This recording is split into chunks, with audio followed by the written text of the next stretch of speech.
Dragon Mated, Sexy Urban Fantasy Romance, a slow burn sexy paranormal romance book 4. Written by Cara Lockhart and Cassie Alexander. Narrated by Victoria May. Chapter 1. Andi fought not to play with her phone in her pocket, saying a silent prayer that its recording app was still running as she sat down. Could it hear her uncle clearly? Why hadn't she thought to check it at home? Why had none of her uncle's men searched her? Was the fact that she didn't smell like dragon enough now? And how sure was she that she didn't smell like dragon and wasn't putting Damian in danger? Her knee bounced and she stopped it, watching her uncle walk around to the far side of the table with narrowed eyes. Uncle Lee had demanded that she come alone to talk to him, and she'd done so. She needed to know just how much of her past was a lie, and why her mother had hidden a whole other life from her, and how come Danny, her brother, was a dragon now himself. She hoped like hell she was finally close to getting answers. "Are you ready to listen, niece?" her uncle asked, sitting himself down in a chair that looked more like a throne. "Yes, assuming you're ready to tell me the truth, uncle," she said primly. He gave her a pained smile. "I think the first thing I should tell you is, I really am your uncle, Andrea." Andi frowned. She'd been surrounded by aunties and uncles since she was born, and she'd always known that none of them were actually related to her. If she could believe he was really telling the truth, then it made knowing he was a deliberate murderer, a hunter of sentient, unearthly creatures, even more painful. "Your mother and I were siblings. We were orphaned after the Shanxi earthquake in 1556. He paused to let the date sink in as Andi did the math. "You mean to tell me you're over 400 years old?" 464, to be precise. Your mother only made it to 461, alas." Andi opened her mouth to say, "I don't believe you," but after seeing her mother's photo album, with all the photos of her mother in exotic locales wearing historically accurate clothing, from black and white film into color, she wasn't sure anymore. "Go on," she said, crossing her arms. "The chaos after the earthquake, it was phenomenal. They say now that 800,000 people died. All we knew was that our village was wiped out. For the few who survived, it wasn't that we didn't want to help one another, so much as that we couldn't. We were just two more small, hungry mouths to feed. Everyone was just desperately trying to get by." He brought a pipe and a silver match holder out of his pocket, both highly engraved, and took his time lighting his pipe while Andi waited. He sucked in a breath through the pipe's stem, then released it in a cloud of familiar smoke before continuing. "We were, quite frankly, about to die. I went into the wilds, fully expecting not to return. My arms were the diameter of this pipe bowl," he said, gesturing it at her. "I could see the cut of your mother's cheekbones below her eyes. There was nothing left for us, not in the world, and not for our stomachs." He took another long draw on his pipe. Andi steeled herself. She knew just how persuasive her uncle could be to get his way. "And then?" she prompted. "And then I found it. At the bottom of a deep ravine I'd practically fallen into myself, one I didn't think I'd have been able to scramble back out of alone. The corpse of a dragon. Green, luscious, meaty. Dead. I did what anyone would do, and what you would have done too if you had been there, if you'd known what life was like. I carved a piece off of it with a sharp rock, ate it raw, and for a moment I felt like an emperor." They'd eaten a dragon. Andi bit her own lips in horror. "I expected to be sick. I could almost feel the meat land in my stomach, same as dropping stones into a shallow pond. But what happened to me afterward?" She watched his face go beatific at the memory. "I felt better, stronger, whole. And I knew I had to do two things immediately. One, go find your mother and give her some. And two, never tell anyone what I had found." Her uncle's dark eyes unfocused to look through her, at a past only he could see. "That's maybe the only thing I felt bad about this entire time. Should we have shared? Probably. But if we had, would I still be alive today? I don't know." He inhaled deeply. "I told your mother, though, of course. She came into the wilds with me and helped me flay the beast. It was 40 feet long, and we were small, so it took a long time. We smoked pieces of it in small caves on windy days so that no one else could find it, and we set other pieces out to dry. It never seemed to rot or catch flies, no matter how long we waited between times to be safe, or when we hid it when we had to. I won't recount each century for you, Andrea, but as we carefully rationed the meat, we realized we didn't age as others did, nor did we ever fall ill. And eventually, we met others like ourselves, people who'd been graced by luck the same as we had, who knew the truth of the world and the others, and, as the Christians say, the scales fell from our eyes." Andi now hoped her recording app was working for her own sake, because she couldn't begin to process all of this right now. "And so, you worked your way up? From eating a dead dragon in the woods to killing innocent sentient creatures?" Her uncle chuckled. "Well, the answer is that they were never so innocent, were they? What do you think caused the earthquake to begin with? My bet would be on the dragon that crashed down to Earth. And to think that people thought it was a comet." "But it was dead, Uncle, if I even believe you. Why kill all the rest?" "Because, my dear niece, the world back then was a rougher, crueler place, and every early civilization experienced them. Marauding centaurs and chimeras in ancient Greece, Kalupalik waiting to drag Inuit children under the ice, Nian attacking people in our China, the Grootslang of the Afrikaans. All those stories and so many more came from somewhere, don't you think? And someone had to kill them, even eat them, so that humanity would survive. We may not have been as sophisticated as we are now, and we certainly didn't kill all of them, as their continued presence here attests. But if we hadn't tried, if those before us, like us, hadn't tried, neither you nor I would be sitting here today." Andi let his words echo inside her, the sheer horror of them building. Over 400 years of killing had led up to their meeting tonight, and she realized there was no way she could ever hope to make him change. Her uncle had eaten a dragon once, and he wouldn't think twice about eating one again. Her pulse picked up in fear. "And now that you know you're hunting down living, talking people? Neighbors? Friends? And now we are into the ends justify the means phase, which is something you find intolerable, I know." There was a knocking behind her, and Andi almost jumped out of her skin. "Come in," her uncle commanded someone else. The man who entered was a gentleman dressed in a well-tailored managerial suit. He had darker skin and appeared older, his brown hair shot through with gray. But Andi realized that she couldn't rely on her sense of that anymore, what with the magic they were ingesting. He didn't look decrepit, but he could be 1,003 for all she knew. "Lee," the man announced, moving to sit at one of the tables like his seat was pre-assigned. "Joshin," her uncle said, sounding pleased. "You've heard of my niece, yes? Mei Lee's girl, Danny's sister. So much of you, yes," the man told her, giving her a warm smile. Andi was about to tell him she'd heard fuck all about him when he went on.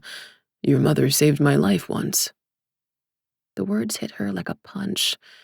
It wasn't fair that this man had stories about her mother that she didn't even know, nor that those stories may or may not have involved her mother killing someone, not something, but someone, a person, to save him. More people began showing up, men, women, scattered in ages and races, greeting one another with quiet handshakes and nods. Completely outnumbered, she felt shy, especially realizing that her uncle had placed her in the U-shaped grouping of the table's center. "All right," her uncle announced when all but one of the seats were taken. It was hard not to feel like all eyes were on her as the group settled down. "This," he began, while waving in her direction, "is my esteemed niece, Andrea." Everyone present murmured and made sounds of acceptance. Andi had to put her hands between her knees to not instinctively respond. "While she's reluctant to join us," her uncle granted while nodding at her, "I know what's best for you, Andrea, and you belong here at my side, as your mother was, as your brother is." Andi risked looking around at all the people intent on her. "But I'm human." Her uncle laughed. "So was I once upon a time, and your mother too. But the powers that we have access to can change all that." "If that's true, then why did my mother die?" "Because she chose to have you." He couldn't have hurt her more if he'd shot her with an arrow. "That's not true," she gasped. "It is. We rationed that dragon meat for centuries, Andi. A bite here, a bite there. We even aged in the meantime. Look at me. For all that I've lived, I am not a young man.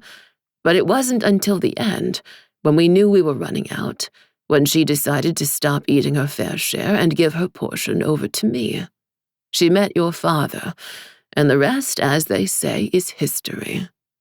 "And her cancer?" "Inevitable, really. I understand magic more than I do biology, but I suppose you can only betray your own selves for so long, though you had good times before then with her, right?"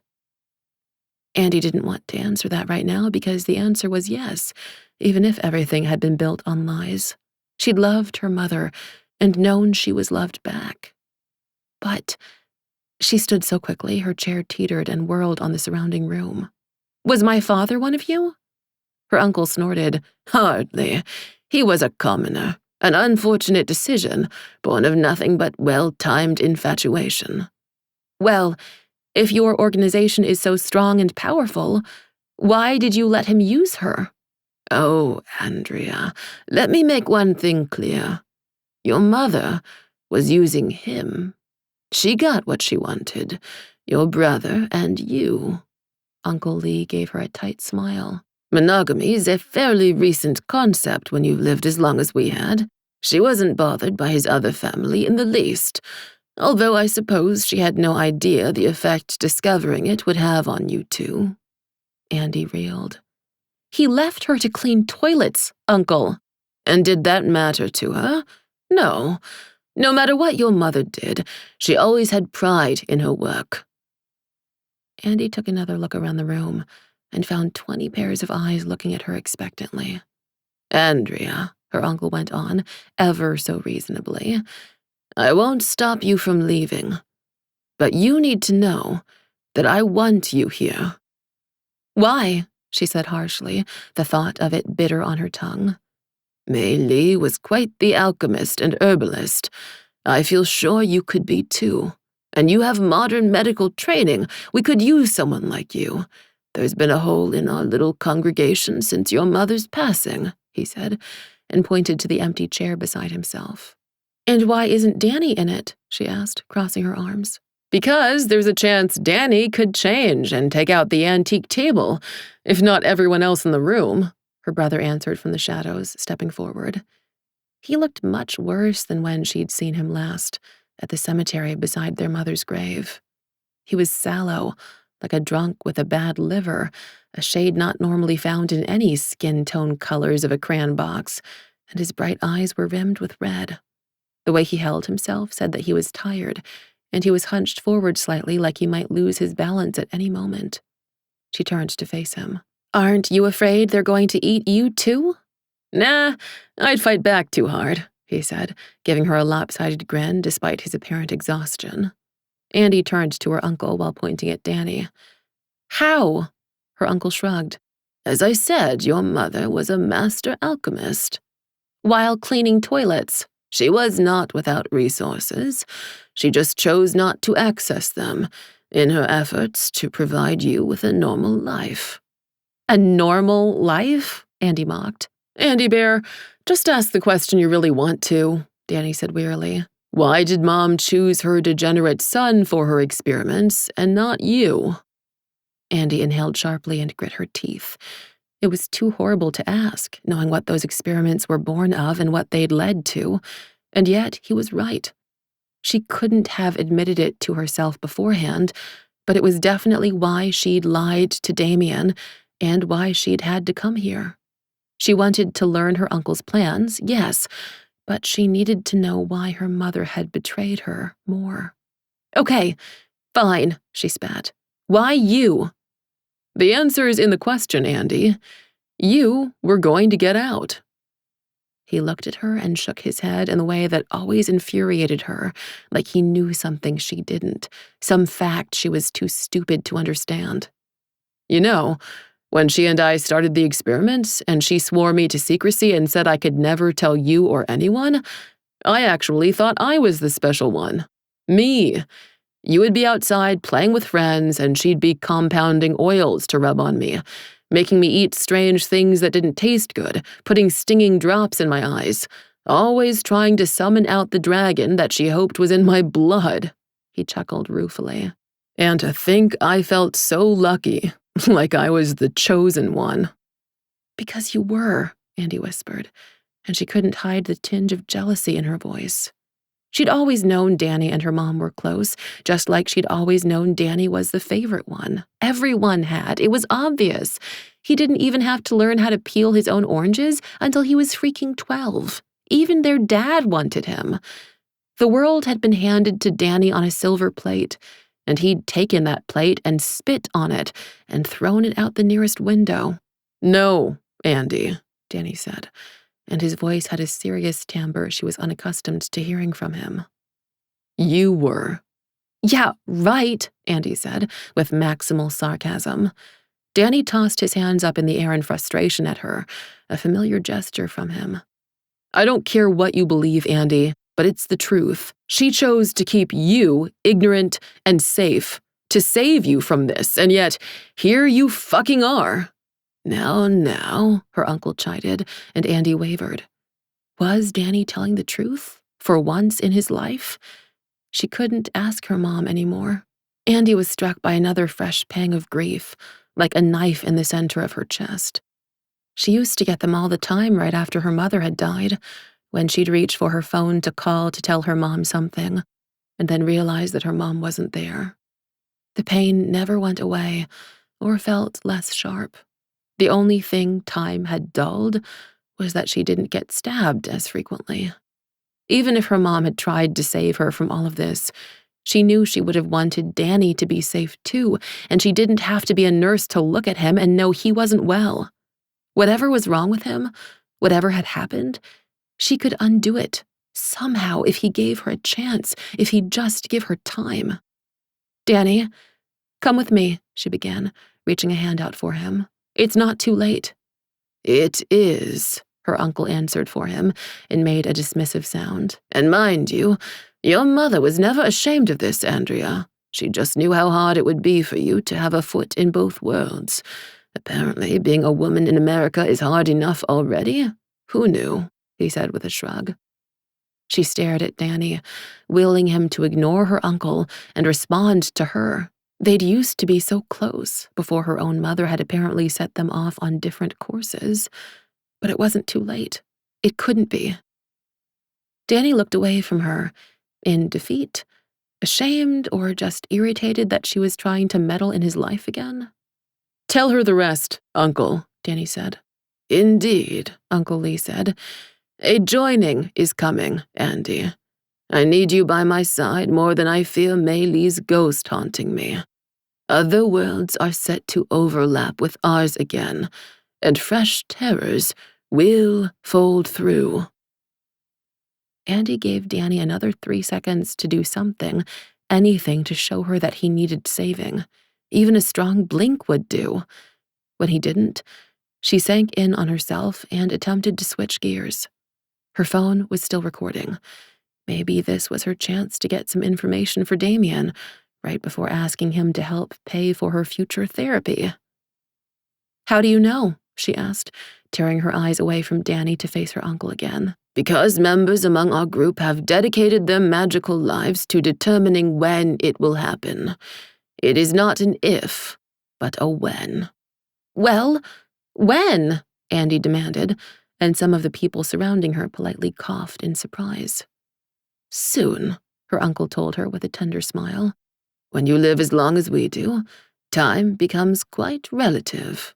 "So, soon enough for you to rationalize killing people, but not so soon that you have to be held accountable for your actions?" She twisted as she spoke to include all of them. "You realize that's what you're doing, right? Killing people?" "If we have to kill a handful of monsters so that true humans can live," her uncle droned, and she realized he'd said the phrase before. She whipped her head back to face him. "Are you a true human anymore?" His eyes widened and his nostrils flared. "Probably not," he admitted. "But I remember what I once was," he said, tapping his chest firmly. "This was a burden placed upon me, Andrea, a gift, but also a curse. I am among the only people able to see the world for what it is and act on what I see. And if you could just forget whatever lies the dragon you know has told you, you would see my truth too, Andrea. Your dragon friend is secretly a beast hiding in human form. They pretend to be one of us, but when the joining occurs, where will their loyalties lie? You think your dragon friend so noble now. Have you ever seen the beast inside? You think it wouldn't rather take the side of another monster in the chaos of a fight? It has even fewer ties to this world than the descendants that we killed do. What cause can possibly bind it to the earth when it can fly?" A man behind her banged his hand on the table for attention. "You never said she knew a dragon, Lee." Andi turned in panic and saw it was the same man who said her mother'd saved him earlier. "I didn't need to, because we have our own dragon now," her uncle said, gesturing toward Danny. "No, you mean you have a dragon." "And I have been generous with his skin, have I not?" her uncle asked archly. Andi flashed her brother a look of concern and saw his shoulders flinch. How were they trapping his dragon and keeping him still? Did they sedate him? Was his dragon some other entity trapped with him, like Damian's was? And if so, how the hell could Danny even begin to explain the tortures they were performing on him to the creature? "I'd rather see Mei Lee's notebooks, honestly," a man with an Australian accent said. He had a suit on as well, but unlike the rest of the men, he wore cowboy boots instead of dress shoes. He was gnawing on a toothpick that shone under the room's subtle lighting, and Andi had a feeling it was ivory. "Why settle for the egg when you could get the emu?" Acid flashed across Andi's tongue, as she felt like the conversation was sinking to a new and more frightening low. "I have her notes, and I'm recreating her medicines as best I can," her brother interjected. "Without me, you have no connection to her, and Andi's our best chance at continuing her art." "What, you think intelligence has some blood link?" a dour-sounding woman sniffed. Andi twisted to see her. She was Latina with straight black hair longer than Andi's, and she had a glamorous golden rose brooch on the lapel of her black dress. Her tone and gaze were disaffected and ancient, but her body was youthful, preternaturally so. She didn't look a day older than 17. "If so, you should meet my nephew." "No, it's that she cares," Danny said, ignoring the rest of them to look only at his sister. "If you can make her care about something, she'll move heaven and earth to make it happen." "I'm not helping you here, Danny." It didn't matter that her brother was right about her. She knew too many people on the opposite side, and on no planet would she ever hurt someone sheerly to gain from it. "I do care about you still, somehow, but I just can't." "Not today and not tomorrow, but you will," Danny said, advancing on her with the same intent she'd seen in him 1,000 times for others. There was something poisonously charismatic about Danny. Somehow, his entire life, he'd always known how to get his own way. "Now that I'm changing, Andi Bear, I can feel it in my bones. Eventually, even despite your best efforts, we'll be fighting on the same side." "He's right," her uncle told her with a knowing nod. Andi shook her head. "No, absolutely not. You can take your destiny trash and shove it." She backed up, angling her way out of the tables, searching for the door. "I'm leaving now," she declared, daring anyone to say otherwise. "Are we really letting her leave here when she knows the location of a dragon?" Joshin pressed. His suit was every bit as nice as Damian's. They spoke of money and personal tailoring, and if he caught Damian, the thought of what he would do to him, or what anyone else present would, given the chance, made her want to die. He stared at her, shamelessly trying to memorize her face, and she threw up her hands to hide from him. "We are," her uncle announced. "She will come to us willingly, or not at all." His eyes narrowed as he looked at her. "The time will come when you will be forced to choose, us or them. I am confident you will make the right choice, Andrea, as befits your lineage and history." "I won't join you. Not ever." She clenched her hands into impotent fists. "Stop pretending that it's destiny." "I can't help it. It is. But run along now back to your friends," he said, dismissing her like she was still a child. It made her so angry, him always thinking he knew what was best for her. It didn't matter how long he'd lived. But she took a step back, and then another, and then twisted to see the path she'd taken in so she could run back out it as she heard him go on. "As for the rest of us, I have other entertainments planned. We've recently caught a thorn in our side."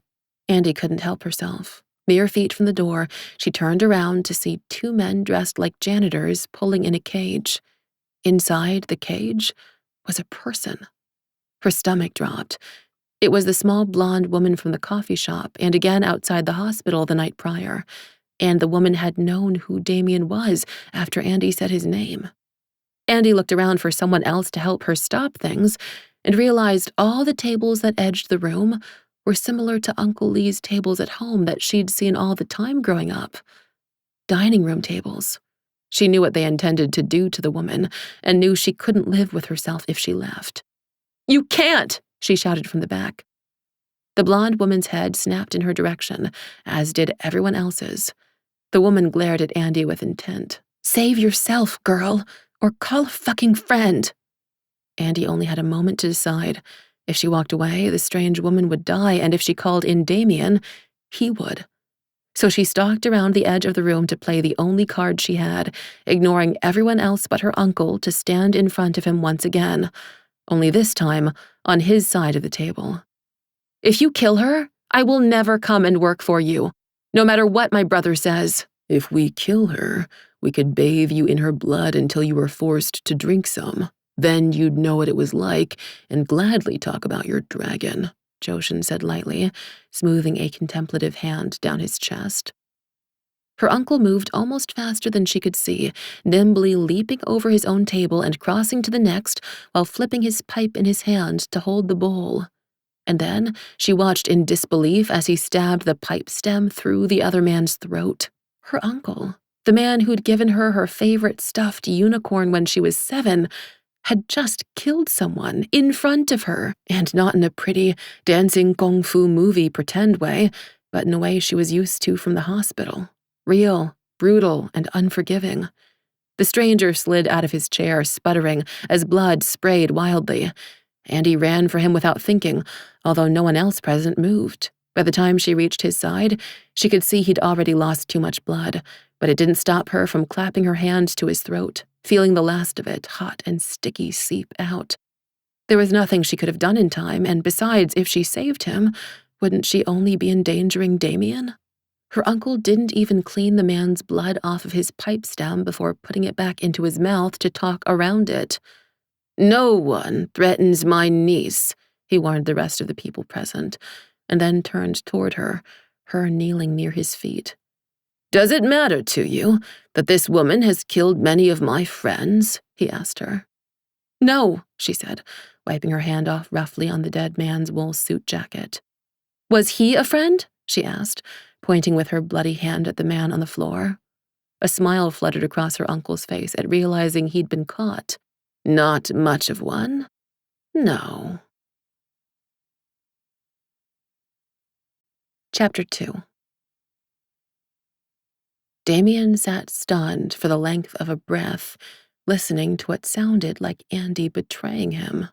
"That is your woman?" His sister turned toward him, green eyes wide and flashing with anger. She'd intuited things by the way he'd frozen the second he heard Andi speaking on their intercom. Everyone else in the SUV looked to him for instruction, one by one.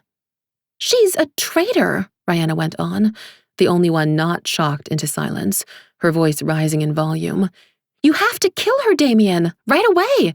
This kind of insubordination cannot be allowed to stand." Out of his peripheral vision, he saw Austin reach out and clamp a hand down over Rihanna's mouth, stilling her in sheer surprise. But his sister wasn't wrong. The hunter they'd been tracking for a few days had led them here, and now they were listening in to Andi, his woman, his mate, consorting with the enemy. It didn't matter that she was trying to refute the other hunters. The mere fact that she was here and she hadn't told him she was coming, she'd lied to him. He should have known better. He'd been so blinded by his feelings for her, but looking back, of course something had changed that night when they'd first used her as bait to lure her uncle, when he'd kidnapped her on his yacht. When Andi had pushed him away afterward and told him that she wouldn't see him again until midnight tonight, how could he not know? Because how precise that had been of her, precisely when this charade would be finished. Andi had lied to him and put him through the worst 2 days of his life. All of him and his dragon longing for her. And for what? So that she could betray him here, with hunters? He felt the gemstone he'd had Mills make for her, from his own flesh, trapped in his pocket against his thigh, and it felt like it burned him. Mills' hand reached out for his shoulder and caught it, squeezing it tightly. "Damian," she said, her voice low and sensible. "No," he disagreed. He didn't want to hear what wise things she would say in an attempt to talk him down. He just wanted to be pissed. They all listened in to the rest of the conversation as Rihanna angrily shoved Austin away. "You fell for a human whose mother was a servant?" She made a sound of extreme disgust. Over the intercom, Andi's story continued, about her uncle, mother, and brother, just one big happy hunter family.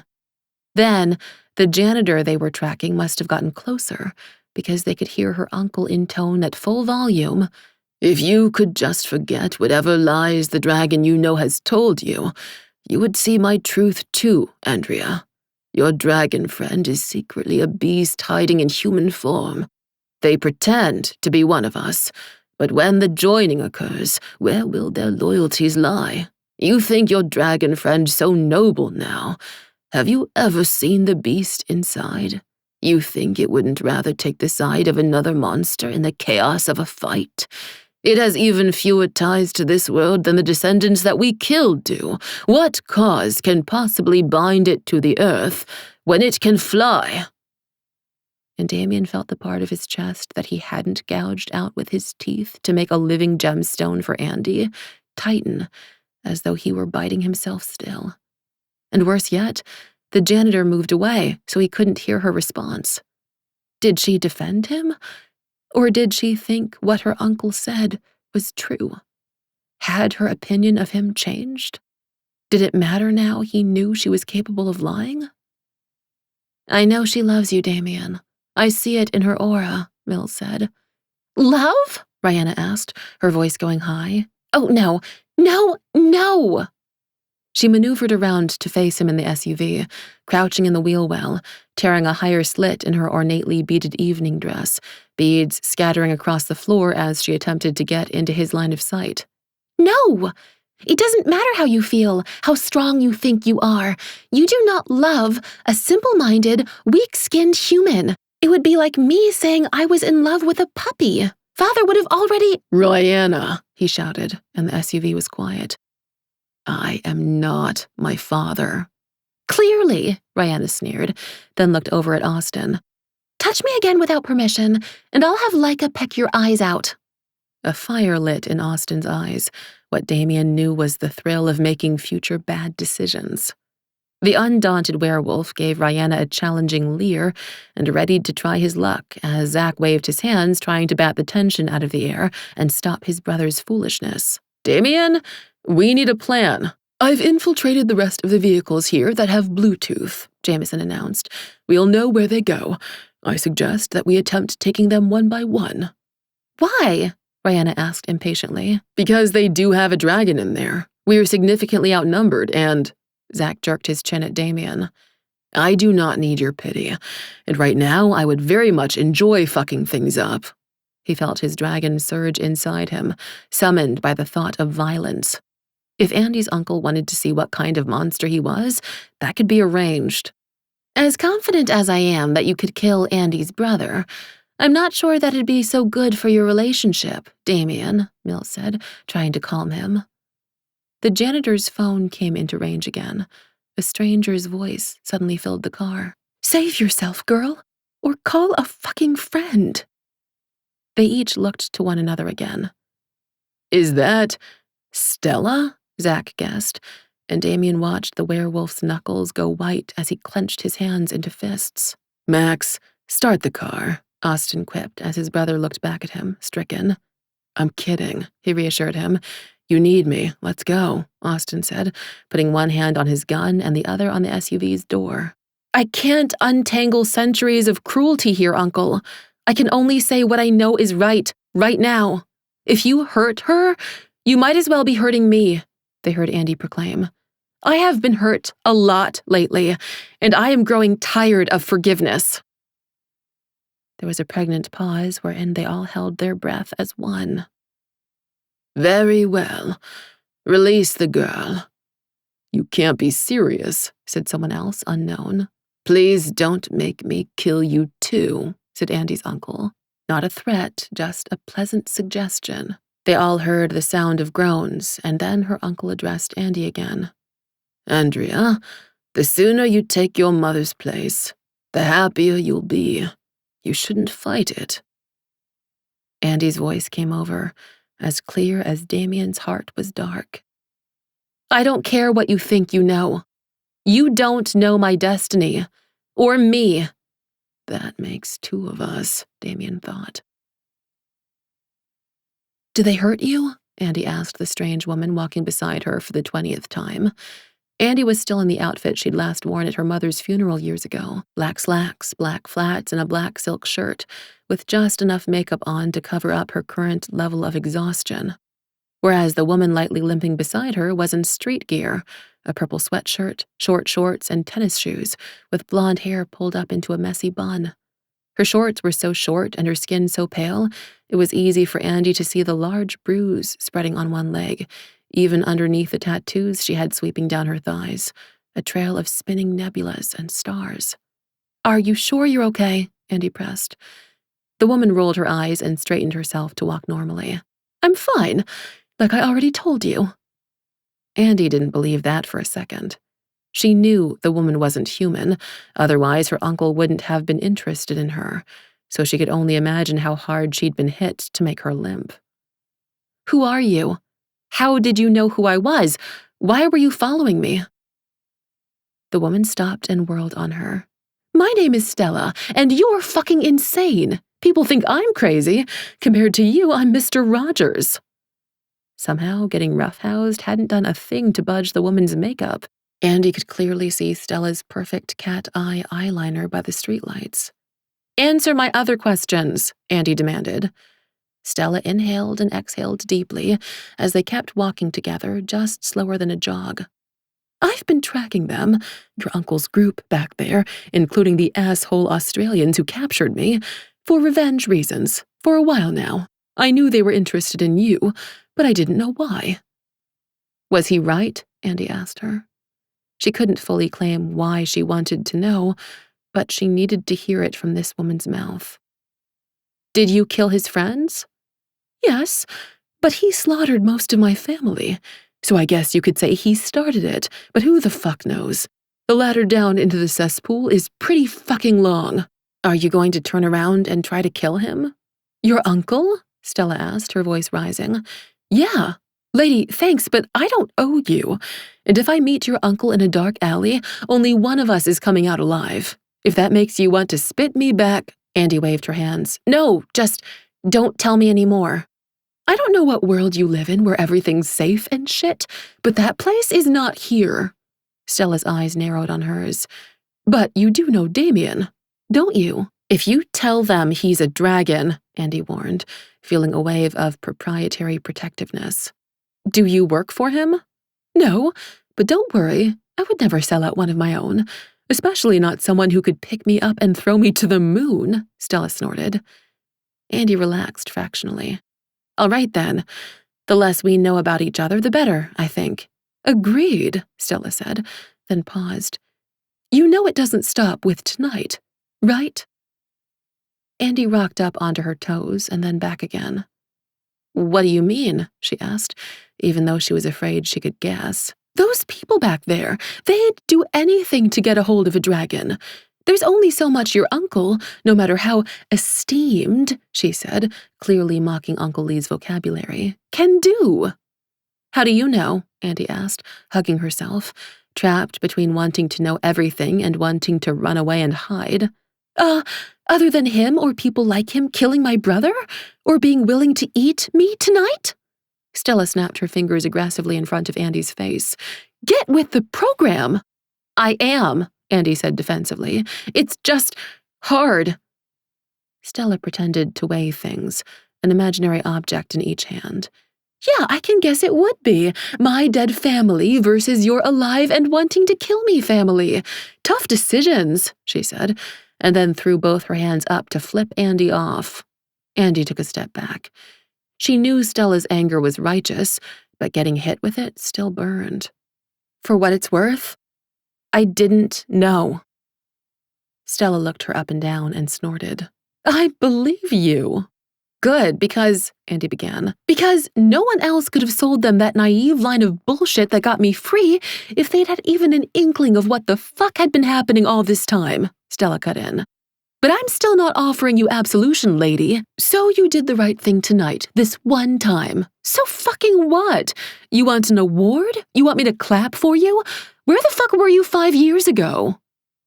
Andi stood there and took the brunt of the other woman's anger. I'm sorry. She felt foolish the second the words were out of her mouth.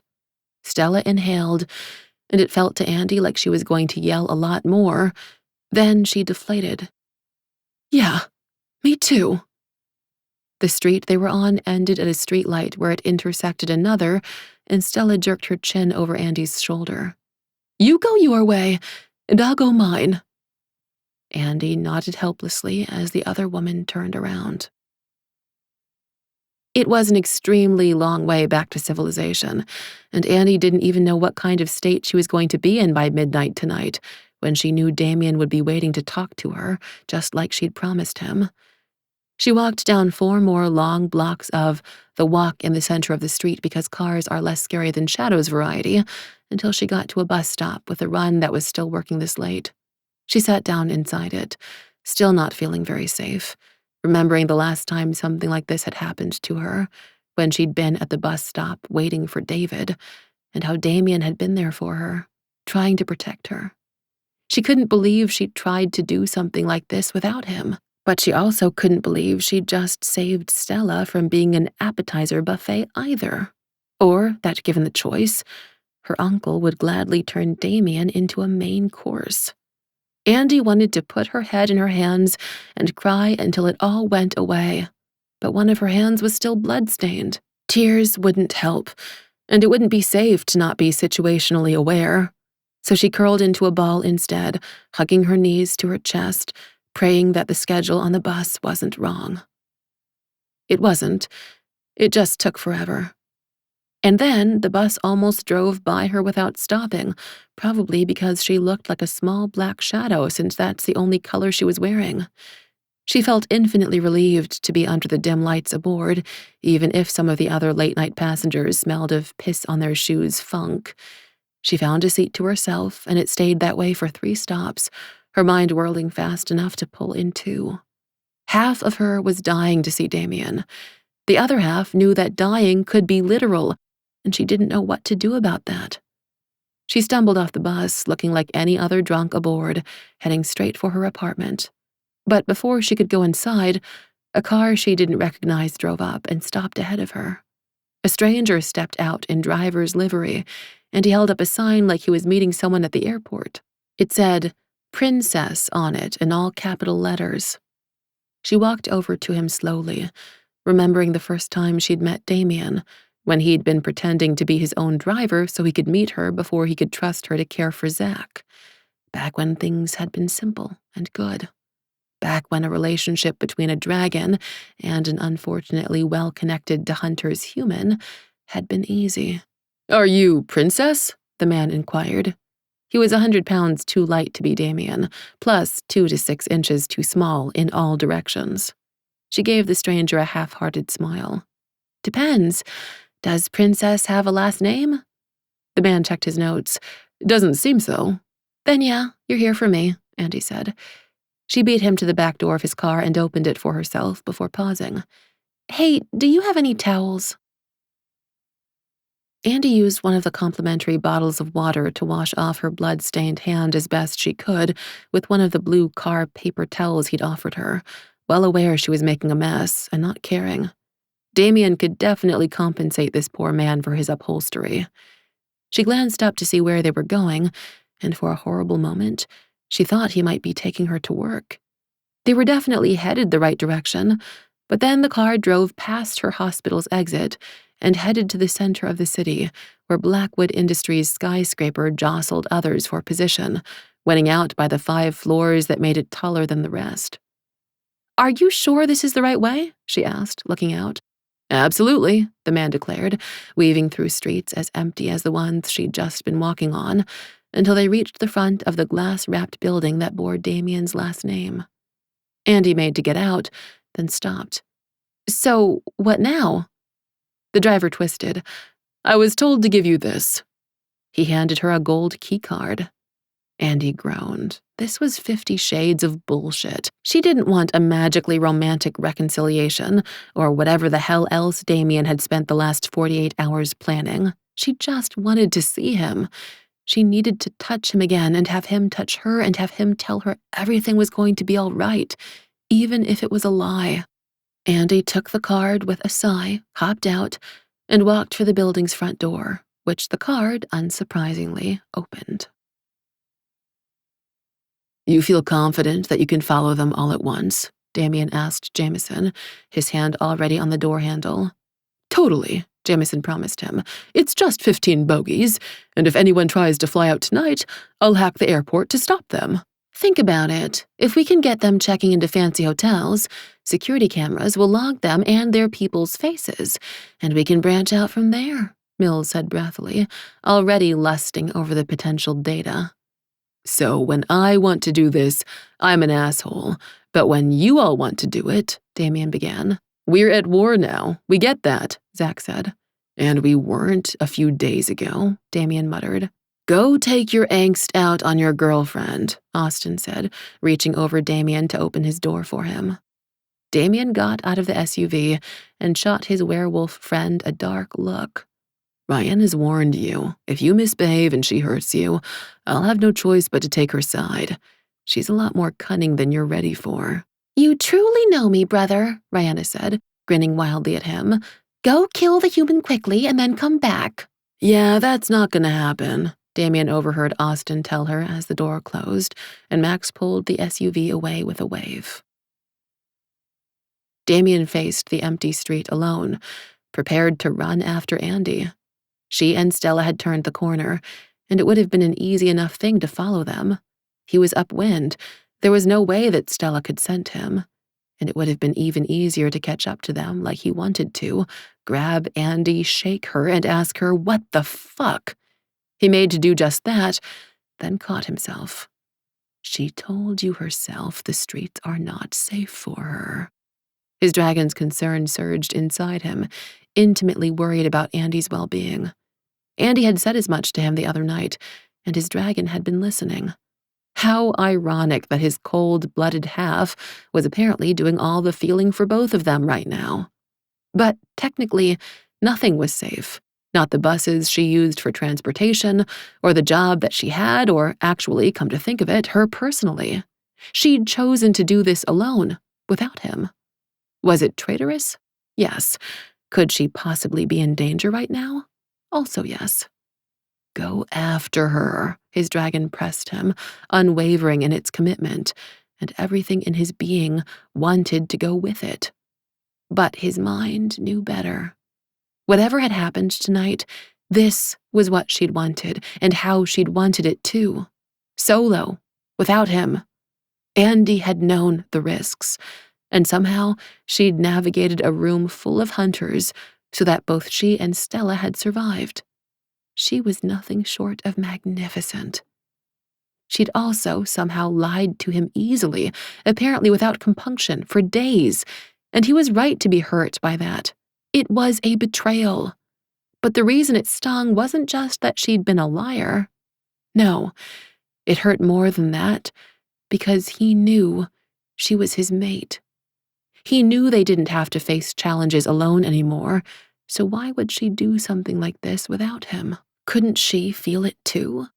He prepared to blow up about it again when he remembered an inconvenient fact that he'd never, ever told her. And as she was human, she didn't know. Maybe Rihanna was right. Maybe he was repeating his father's mistakes by being mated with a human. But now that it had happened, what choice did he have? It was his destiny to be with her, even if she was a liar, even if he'd been lying to her too all along. He stood there, incandescently angry, both at her and himself. His emotions ground inside of him like rough stones, chipping away at one another, as he hauled out his phone to summon an Uber and came up with a plan. Damian was in the skyscraper named after him so infrequently that he forgot that he owned it sometimes. But there was a penthouse floor that well-paid maids kept up for him and Zach, despite neither of them hardly ever using it. He let himself in and took a cold, fast shower, trying to calm himself to think. After that, he discovered that the closet only had suits inside. He dressed himself in one, carefully removing the necklace he'd created for Andi from one pocket and putting it in the next, then took the elevator up to the helipad. His mood was as dark as the clouds overhead when the elevator opened up. Andi had lied to him, outright. If she could do that, what end to it was there?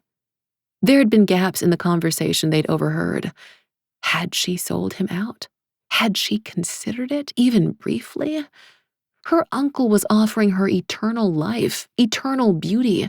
He couldn't imagine those things mattering to Andi, but what human wouldn't be tempted? Especially when it was him against her entire family, her brother, her uncle, her mother, and a lineage that went back for centuries.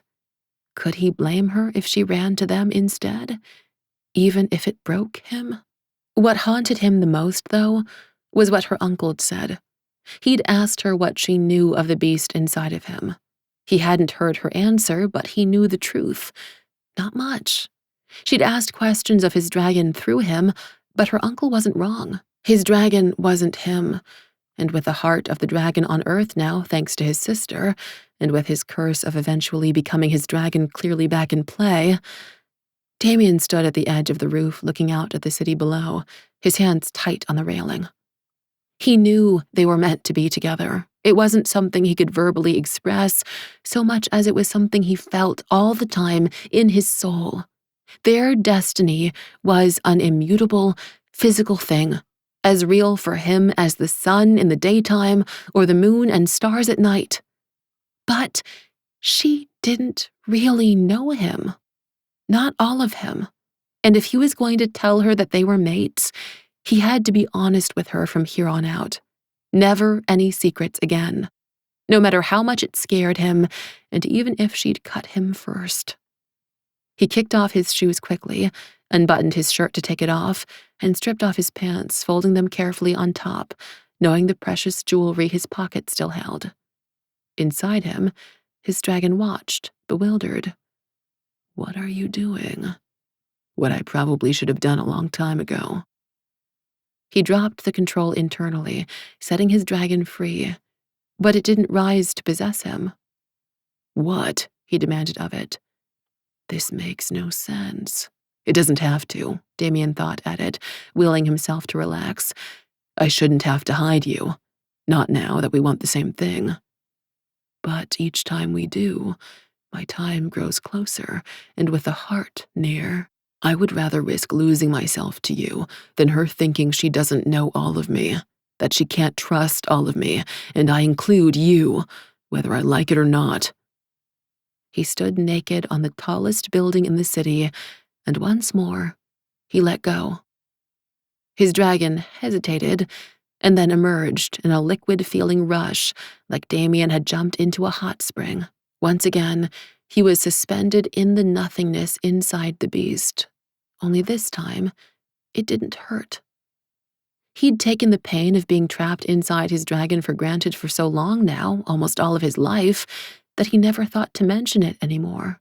It was just part and parcel of losing control, of letting the dragon make his humanity disappear, the equal and opposite sensation to his dragon's chains.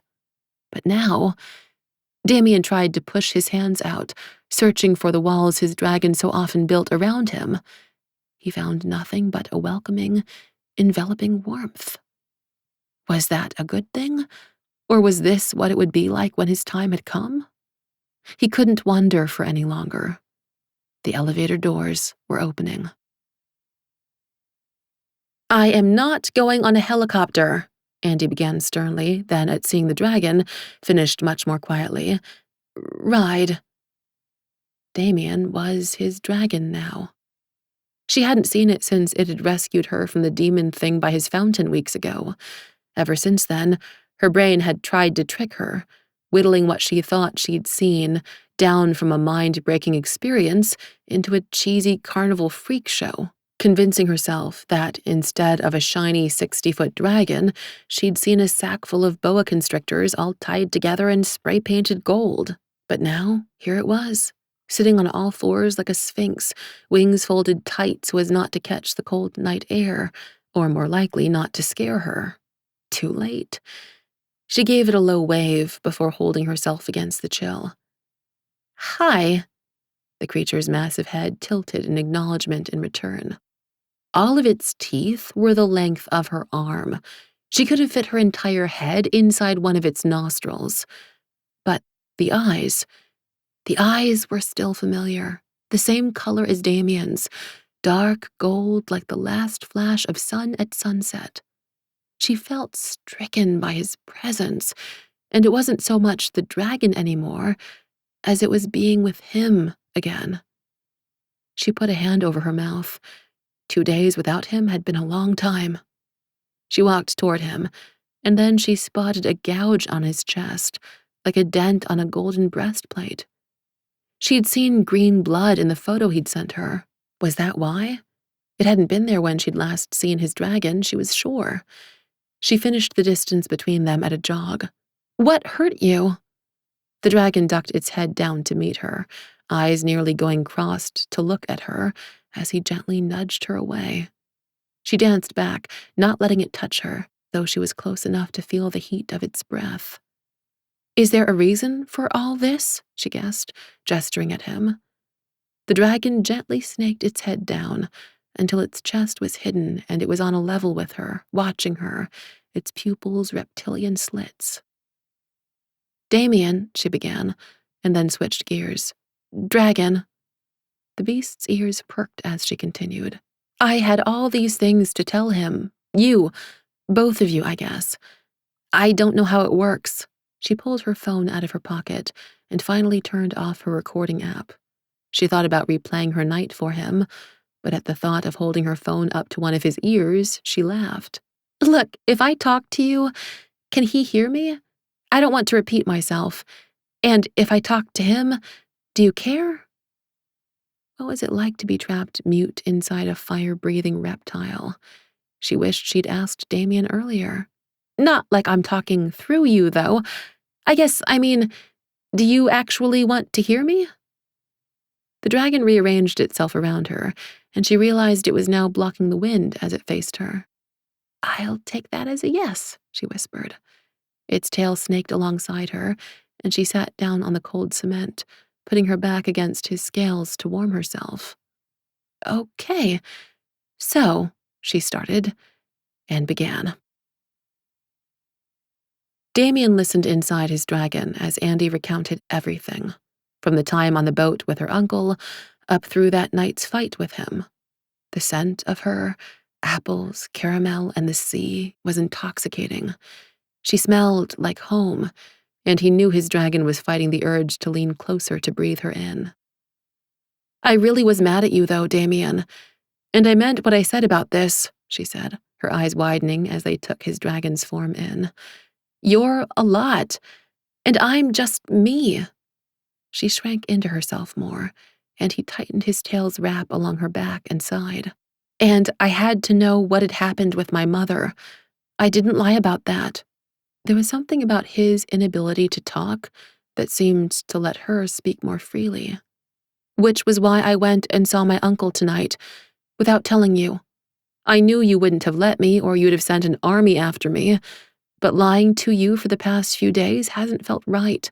I'm not a liar, Damian. That's not me." She stared up at him as if willing him to believe, and then finished telling him everything else from her evening, most of which Damian had already heard secondhand. When she was done, she shook her head and spoke just above a whisper, like she was talking to herself, not him. "To think he wants me to come help him, and my brother thinks I'm going to fight at his side." She was quiet after that, and Damian would have paid any amount of money to know what she was thinking. "I've put you into danger, Damian." Her voice was low, and she looked up at him with concern.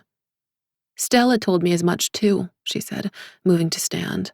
"Now that they know you exist, I don't think they'll stop. And if they find me and I lead them to you, I could never live with myself if I hurt you." His dragon did his best to give her a bemused look at the thought of a slip of a girl hurting the hulking beast wrapped around her. "I mean it," she protested, reading him easily.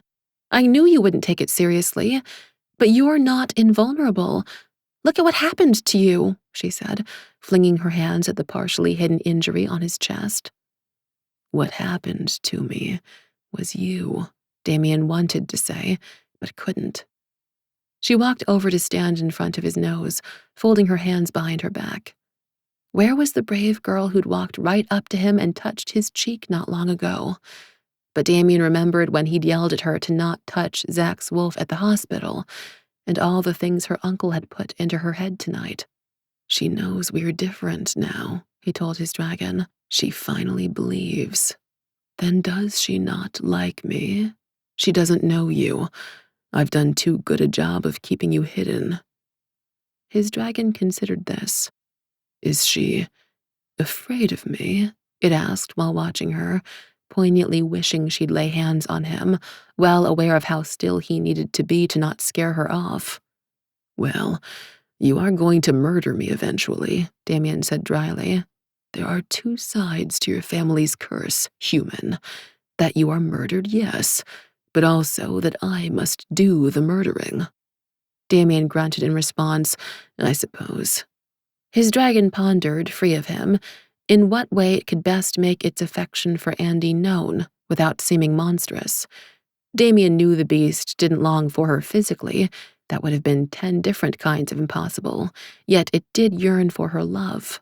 "You've been very quiet," Andi said softly, a silly attempt at a joke because otherwise the only sound up on the skyscraper was the whistling of wind, and now a phone alarm. Andi startled, then focused on what was beeping, his pile of folded clothing. She cast a glance back, then went over to dig through his pockets and find his phone. "It's midnight," she said, turning the alarm off. "Do you want to turn into a pumpkin, or shall I?" Another small object fell from her hand and started rolling away, the necklace he'd had Mills make for her, from his own flesh bitten from his chest. He lunged for it with a paw, and she shrieked and closed her eyes, going completely still, like if she couldn't see him, he might forget about her too. Like he could ever. His dragon nudged her thigh softly, so softly with the tip of its nose, and watched her eyes open back up. And then it gestured to the ground where it was carefully rolling its paw up to reveal the ember of a gem beneath.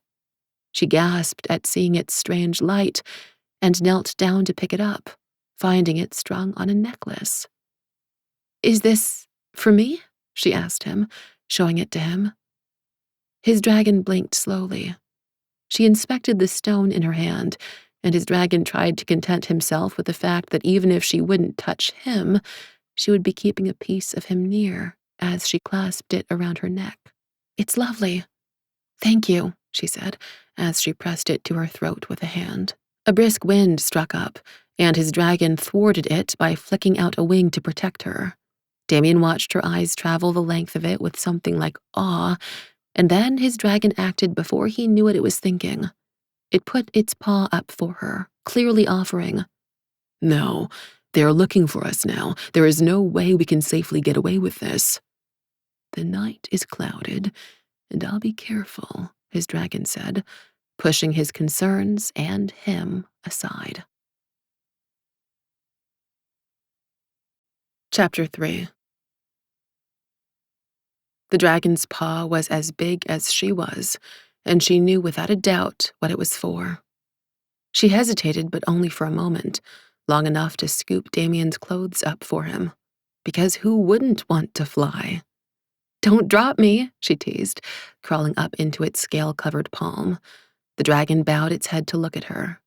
"What?" she grinned, as it placed its other paw over the top of her, its fingers and claws forming a loose cage as it readied to take off. She felt the power inside of it surge as it sent weight back into its haunches before leaping forward, wings grabbing hold of the sky. Without thinking, she screamed. They'd been on the highest skyscraper in the city, and now there was nothing beneath them anymore, just the cityscape, same as if she were on a plane. She clung to him, freezing and fearless, staring down at the rolling hills of lights below her, and then she bothered to look up.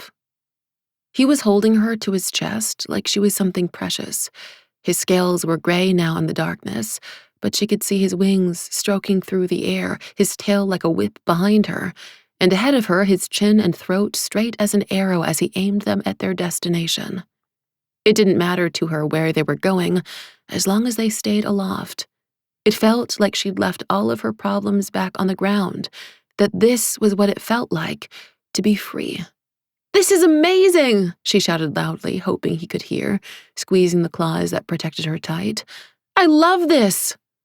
Then they banked and began to slow down, into a stomach-clenching spiral like a roller coaster's highest turn. She shrieked and laughed, tempted to fling her arms up, but too scared she'd drop Damian's clothing, until his wings flared out, and she realized they were going to land someplace that she knew, the top of Damian's castle. The beast made a nimble landing, considering 2 of its 4 paws were still holding her. After coming to a stop, it slowly splayed its fingers out, releasing her to the castle's rooftop cobblestone. She stumbled forward, breathless. Her eyes were dry, she was freezing, and her body was shaking from the adrenaline. "I loved that!" she shouted, whirling to see him and finding Damian standing naked there in all of his chiseled, brooding perfection. It had been 2 days since she'd seen him, 2 days too long, and her eyes soaked him in all at once. His broad shoulders, muscled chest, arms that could probably throw someone to the moon. Stella wasn't wrong about that. And below that, the slight V of his flat stomach leading directly to his heavy cock. Andi rocked with ache from missing him, even as she blushed to see him so exposed. "I love," the words left her body again, her excitement priming her to repeat things. Only this time, there wasn't wind to rip them safely from her mouth. "Flying! I love flying!" Damian walked over to her, unashamed of his nakedness, and took his clothes out of her arms to put back on. He started with his slacks. "Yes, my dragon also loves flying," he told her, although there was something faintly accusatory in his tone. "You should see your hair." She quickly pulled her wind-whipped hair into a bun. She could make out the same injury on him as his dragon had. "You should see your skin," she frowned, trying to lay a hand on his chest, but he moved back, quickly buttoning his shirt back up. It was very unlike Damian to be dressing in front of her, unless he had someplace to be. "Where are you going?" "Why do you care?" Andi blinked. "Are you mad at me?" "Yes," he said flatly, pulling his suit jacket on, "but I'm also mad at myself." "For what?" Andi's head tilted, imagining bad things instantly. You heard what I told your dragon, right? I did, he said, straightening his cuffs. It was a reflexive maneuver, she could tell, like he was nervous, and anything that made him nervous made her doubly so. His brow creased in disappointment, and he made a thoughtful noise before speaking again. I told you once you were a pretty knife, princess. Well, congratulations. Tonight, you cut me. Damian, she began, as he squared off in front of her. You called me your boyfriend, and then pushed me away for days so you could do what you liked. You hurt me on purpose. I had to lie to you. You know that. No, actually, I don't. Andi crossed her arms. You know, I could get used to your whole dragons not talking thing. He snorted. Wind struck up and brushed his straight black hair into his eyes. You don't actually have a defense, do you? He said, pushing it back with one hand. I was doing what I thought was right. I deserved answers, Damian, and I wasn't going to get them with you at my side. Andi hugged herself, angry at him and herself in turn. At least we have that in common tonight. I didn't want to do it, you know. Do you think I enjoyed lying to you? Being scared? Knowing that I had to go see my crazy family alone? His eyes searched hers, stepping forward as she retreated. The sky had been dark and cloudy when they'd flown through it, but that was nothing compared to the storm Damian brought with him now. But you did it anyway. And I came straight to you to tell you everything. She threw her hands up in exasperation, even knowing it would piss you off. The stone of the castle parapet was at her back. The corners of his lips cruelly lifted, taunting her, as she realized she was trapped. Why? Why what? Why me, Andi? He moved to stand so close to her that they were almost touching. Andi blinked and blurted out, Because you're the person I tell things to. She was surprised by how wrung out she felt after fear with her uncle, the elation of flight, and the stomach-churning queasiness of fighting now. It left her with few defenses. Why? He pressed again. Why am I that person? She bit her lips and shook her head. I don't know. They were toe-to-toe, and he was breathing hard, and she didn't know what he wanted from her as he bowed his head toward hers. Lie to me again. Why don't you, princess? I love you, she said. She didn't think she meant it at the time. She was just pissed off at the way he was treating her and had thought of the worst possible thing for her to say. She watched the words hit him like a slap. But then it was like she'd uncorked a secret reservoir, the place where she'd been shoving her emotions with him all along, trying to dole them out into societally acceptable pieces, not letting herself get too hopeful or appear too wanton. But now that the lid was off and the words were spoken, she could feel it all jumbling together inside her like a science project volcano. His eyes searched hers, his expression more wounded than anything any monster could have done to his chest. I don't believe that's a lie for a moment, he whispered, leaning down. Too bad, she told him, looking up, because she didn't want to believe it herself. And then his lips were on hers. She could have pushed him back, but she didn't. He was still mad at her, she could tell from the way his lips bruised hers, his tongue invading her mouth like it needed a new home, his hands rough and demanding all over her body. But that was okay. She was mad at herself, too, not because she'd lied to him, she was her own person, goddammit, but because she'd gone and cracked the edges of the box around her soul and let actual feelings in. She did care about him, and the more she let herself think about it, she realized she more than cared for him. She wanted to be with him now and forever, and she didn't care how ridiculous that sounded, because everything about being with him now felt right, and what the hell was she thinking?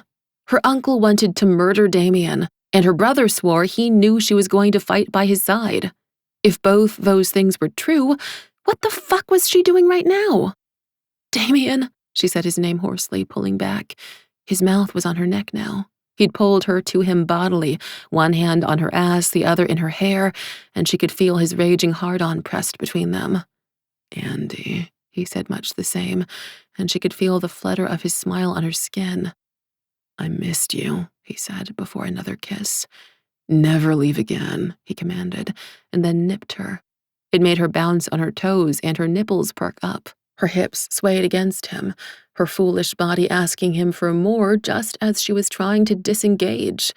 Because it didn't matter anymore what she wanted with Damian, what he was ready to give her, what her body wanted to take, as he aligned himself with her, his hands pulling her against him. She couldn't risk it. She couldn't risk him. It was too late. If she was with him now, she'd never let him go. He was already in her soul. If she let him back into her body, she'd never find the strength. If she acted for even a moment like he was hers, like she was his, she couldn't.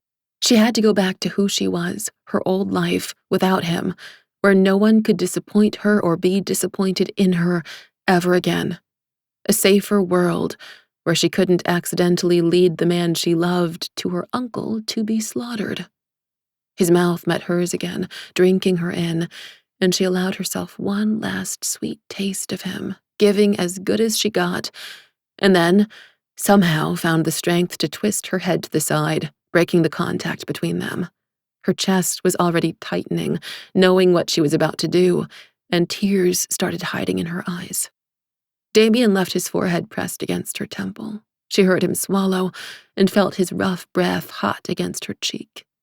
His desire was a physical thing. She felt it in all the places that he touched her, and also everywhere he didn't, a shared current of electricity. She'd never felt so wanted before in her life. God, I know I don't believe in you, but help me now, please. I need to go home, she whispered. He didn't move a millimeter, and his straining erection was still pressed against her belly. You once made me promise not to leave you. His voice was like gravel in her ear. She concentrated on everything she'd seen that night. Danny, her uncle, and Stella. That was reality, not the way he made her feel. This wasn't real. It never had been. Yeah, well, I lied, all right? You already know I'm a liar. You told me so yourself. Damian pushed himself off the wall he'd boxed her against with a groan. Andi, he began. I need to go home, Damian, now. Through a mirror, so no one sees. She couldn't believe she was saying the words. It felt like she was two separate people, the one speaking and living in this moment, and the other silently screaming inside, looking on in horror. She brought her hands up to unclasp the necklace he'd given her from around her neck. You need to take this back too, and everything else you've ever given me, so that nothing reminds me of you. Absolutely not, he snapped. Andi, she whirled on him. Please don't make this harder than it is for me, all right? Tears started streaking down her cheeks, and she saw his eyes widen, his muscles bunching beneath his suit jacket in all the ways that wanted to hold her tight and kiss her tears away. Did I scare you? He asked her slowly. No, Damian. She shook her head, trying to memorize him, same as that hunter had her earlier in the night. The memory made her even more resolved. You don't scare me. You never have. Even when you are scary, if that makes sense. She ran her hands into her tangled hair and wished that she could pull it out. This is the world's biggest case ever of, it's not you, it's me. Andi, he said softly, catching her hands in his own, pulling them down. What's going on? My uncle wants to kill you, she said simply, letting herself feel solace in his touch for 1/1000 before twisting her wrists away. And if I lead him to you, if I were the reason you died, that would break me. He looked bemused, and then he had the gall to laugh. Princess, your protectiveness is charming, but people have been trying to kill me since I was 10. I can handle it. Your uncle doesn't frighten me. That was when she knew she'd made the right choice. That, as painful as this was, it was worthwhile. He should, Damian, she whispered, sinking in on herself. But you're never going to take him seriously with me around. Or worse yet, you'll freeze up at some important moment, wondering about how I'll feel when you have to fight him, or my brother. And then where will I be? You'll be mine, he growled, grabbing her shoulders to straighten them. Not if you're dead. And if you're dead, because of me, she swallowed, unable to finish the sentence. He advanced on her half a step, his golden eyes serious. And if I'm not? If I win? By murdering them? She asked, her voice rising, watching the realization hit him as her words did. I don't know, Damian. I can't promise how I'll feel. Her throat felt like it was closing up at the thought of it, in panic. She'd already lost her mother. Did she really have to lose Danny too, by Damian's hand? She choked back another sob at the sheer awfulness of it. It can be the right thing to do and still hurt me. Maybe that makes me weak, and maybe I'm running away too. But that's why this has to end. End, he repeated, and she wasn't sure if he was arguing with her or just hypnotized by the word. What do you mean, end? She stepped back, leaving his hands empty, and tried to catch her breath. I mean, we need to stop seeing each other. From this moment on. She watched each word land on him like a physical blow. Impossible, he said. He shook his head quickly, as if he could disbelieve this entire moment out of existence. Not really, she said softly, because it takes two people to be in a relationship, Damian. And I don't want to be in this one anymore.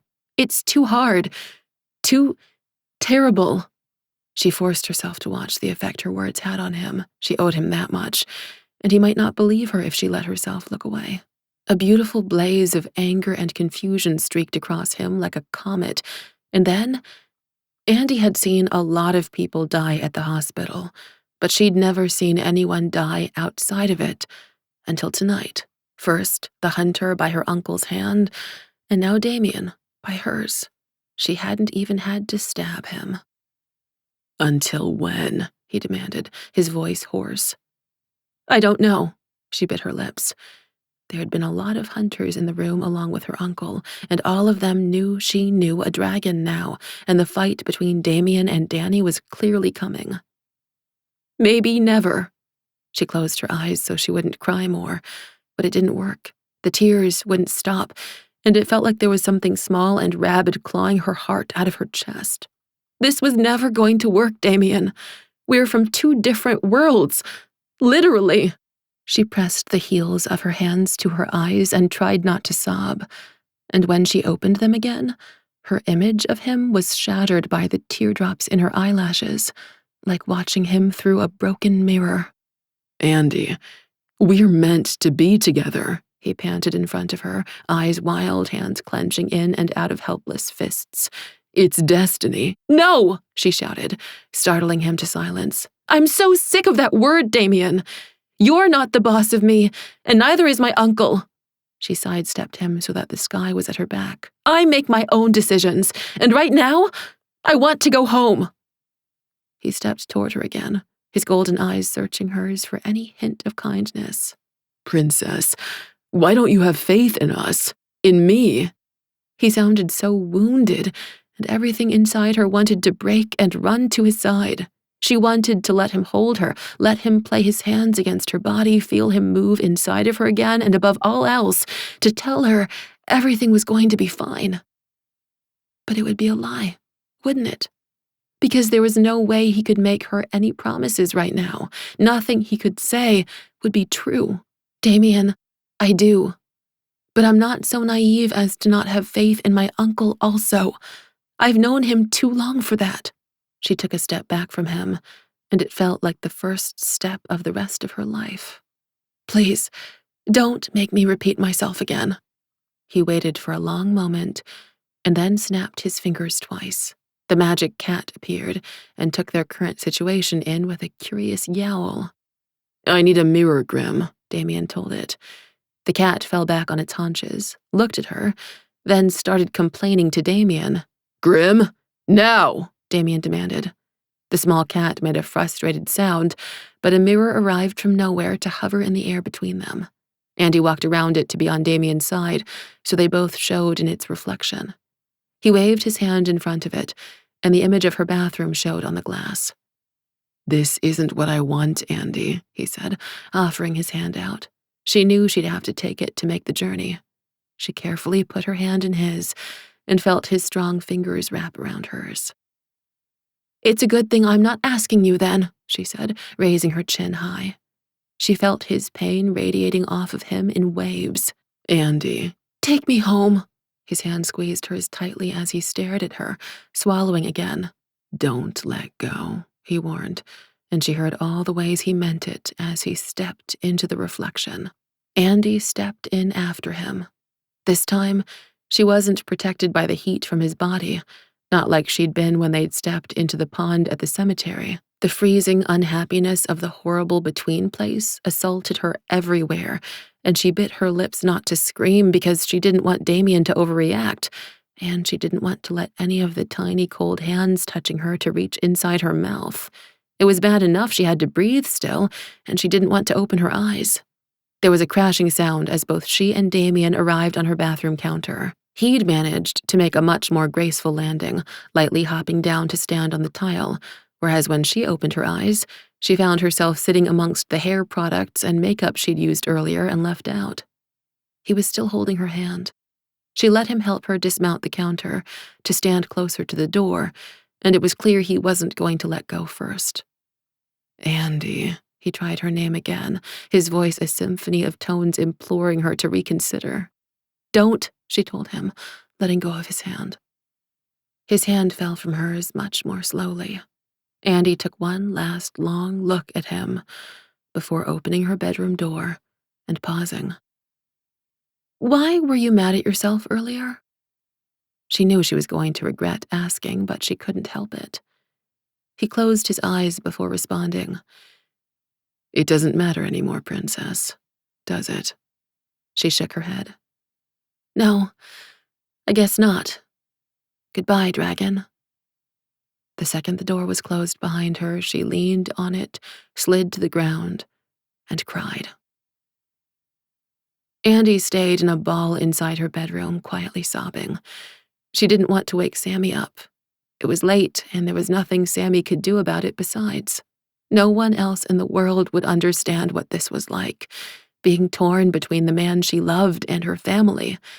She'd never condone anything her uncle or her brother did, but Danny had sounded so sure about her destiny, and she'd be damned if she was somehow Damian's Achilles heel. She loved him too much for that. She loved him enough to hurt this badly. She put her hands over her mouth and sobbed on the floor until she couldn't breathe, and then fished inside her nightstand for her bottle of Ambien. Just one 10-milligram pill, nothing crazy, but she wanted to go straight to sleep. She prayed she wouldn't dream. She just needed to not be here for a little bit. She swallowed it dry, its bitter taste suiting her mood, and then looked around her room and found herself surrounded by too many memories. Everything in it reminded her of him or her family. She got up and started walking through her room, like if she weren't touching something she'd collapse, because it was true. Taking inventory. Anything that reminded her of her heritage, she didn't want to see it anymore. She threw the photo of her, Danny, and her mom from their trip to the zoo as kids into a desk drawer, face down. All sorts of knickknacks and memories followed it. The teddy bear Danny'd given her, his Andi bear, for Christmas when she was 10, that they both knew her mom had picked out. The stuffed unicorn her uncle had given her that she still had, and when she was done, her desk and walls and half her shelves were empty.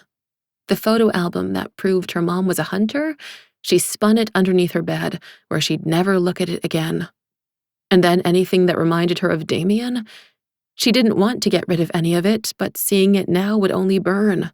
She dumped one of her pillows out onto her bed and used the pillowcase, putting anything that reminded her of him into it.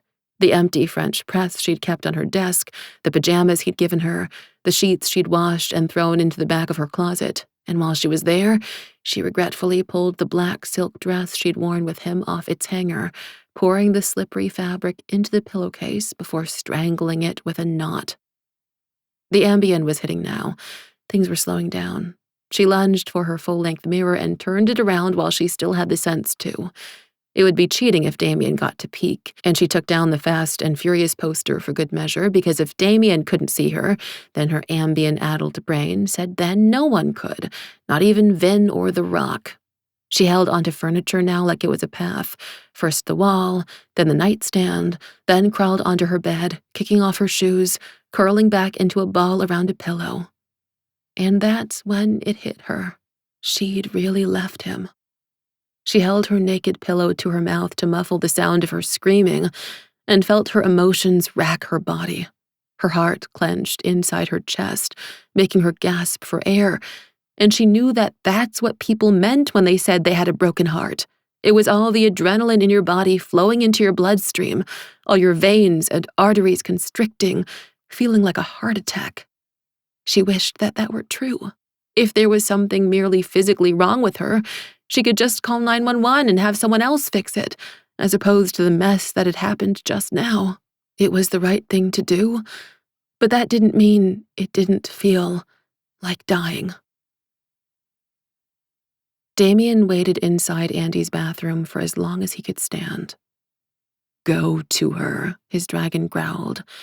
They were listening to her sob on the door's far side, and the air was thick with Andy's scent, especially the ocean. "We can't. Not now." He put his hand on his side of her bathroom door and traced the path she'd taken down it as he fell to kneel on her bathroom floor. His mate had pushed him away. Andi had had her reasons, good ones, but her absence left him reeling. She was the one, the only one.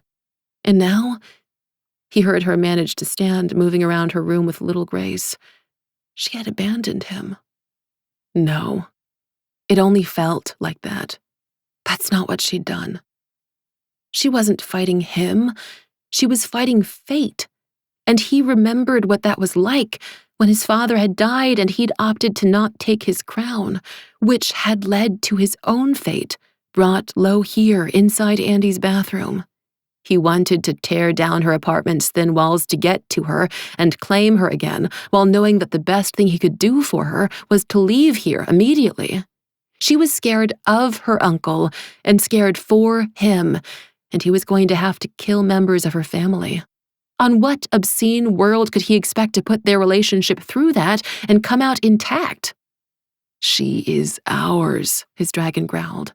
He felt the beast's claws flex inside him, looking to take his frustrations out on someone. Damian both knew she was and wasn't. "She is hers," he corrected the beast. His dragon made an anguished sound. It didn't care for semantics, and it started tearing into him as he stood quietly, letting it run amok inside of him, hurting them both in a way that Damian himself, always in control, was never allowed.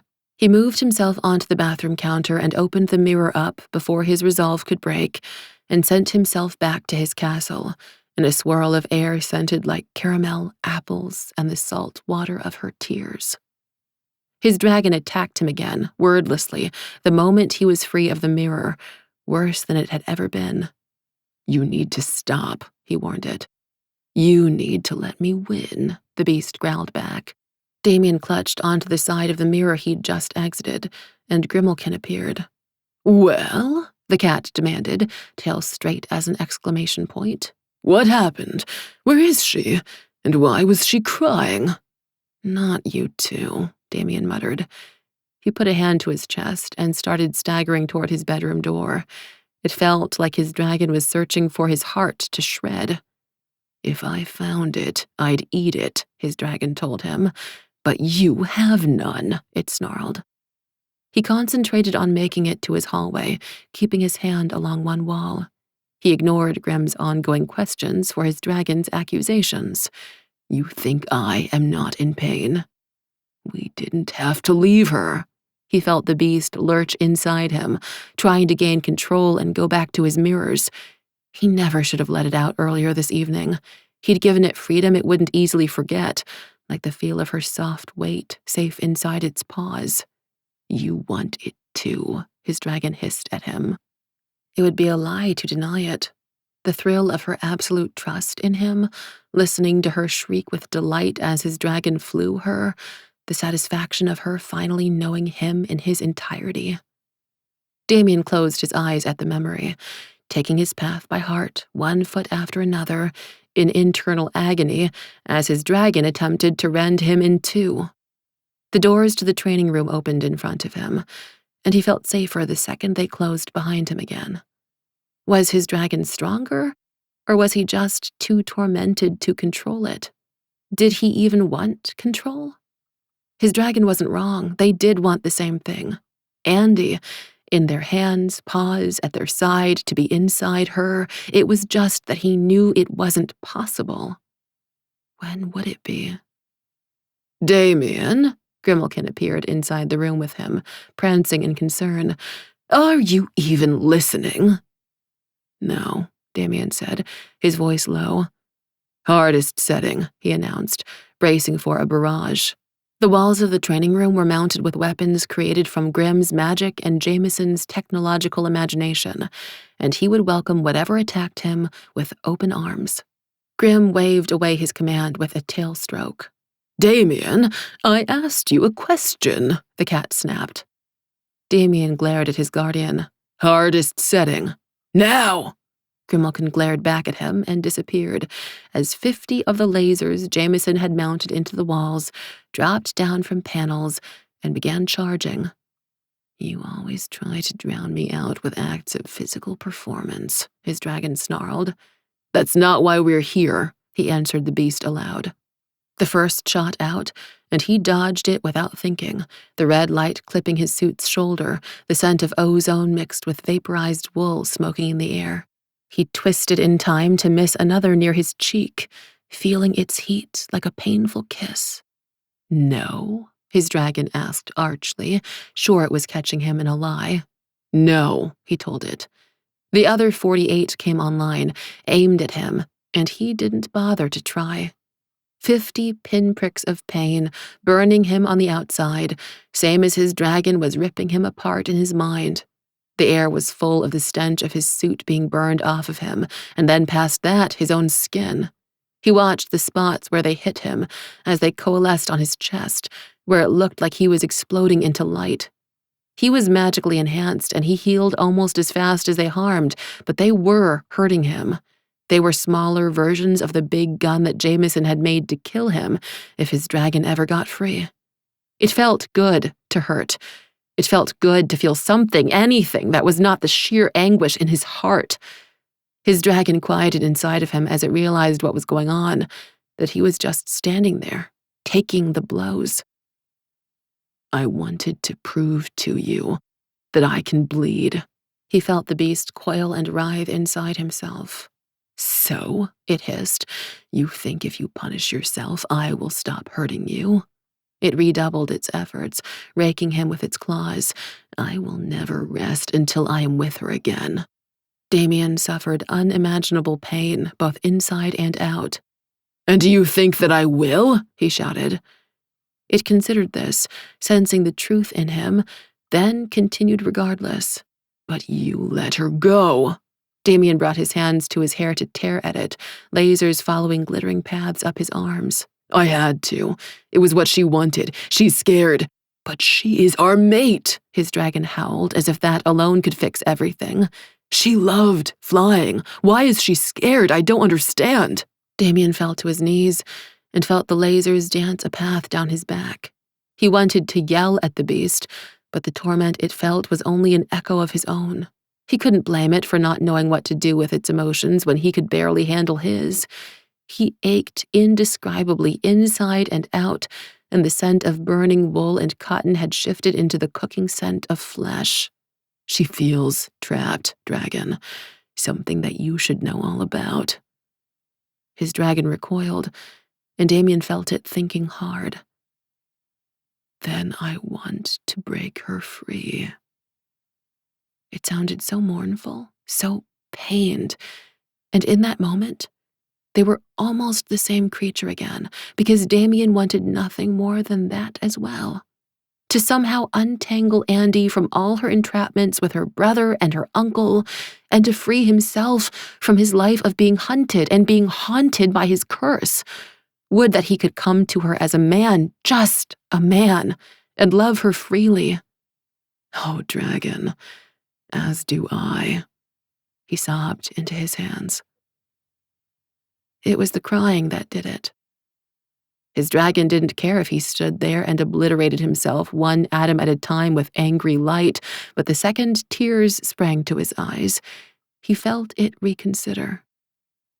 All I know, Damian thought as he swallowed, grabbing hold of his emotions again to hide them, swallowing down his pain and fear, putting all of the armor back on that he'd let Andi crack, is that we cannot crush her.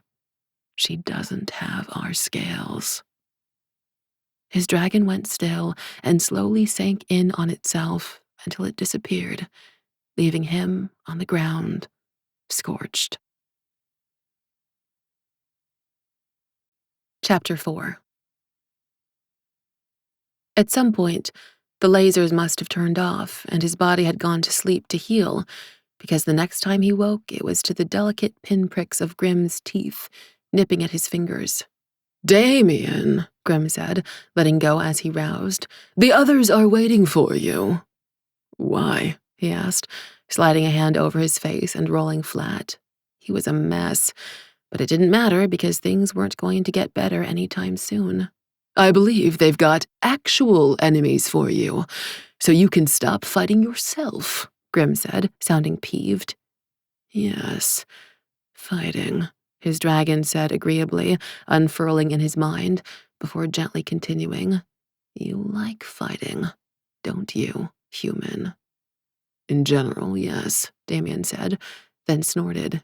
Is this your way of trying to be nice to me? His dragon didn't respond as they walked down the hall. They reached the conference room quickly, where the rest of his team was waiting, and Mills sucked in air at the sight of him. Oh, Damian. She was dressed in business casual, black pencil skirt and a flowy cream-colored blouse for their presumable business meeting, her long hair tidily up in braids, quite a contrast to what little was left of his suit on him and all of his body smeared with green. He knew he reeked of sweat, blood, and ozone. Grimm, you should have made him shower. The cat hopped up onto the table and yowled an apology Mills couldn't understand. He says he did the best he could, Damian translated, his voice a rumble, and he told me there was a fight coming up. Yeah, about that, Damian, Jameson began, sounding hesitant. Are you cosplaying the Incredible Hulk intentionally? Because if so, good job, said an unaccustomed voice with a slow, ironic clap. Damian turned his head, scanning across his crew's faces until he found someone new in their midst. Stella, the small and likely insane werewolf girl Andi had saved last night, now wearing black motorcycle leathers. What was it Andi had said? That Stella had warned her?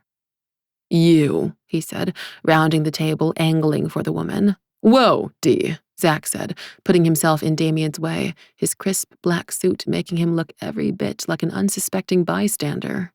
Damian shoved the werewolf aside without thinking, knocking him back into the wall so hard he bounced.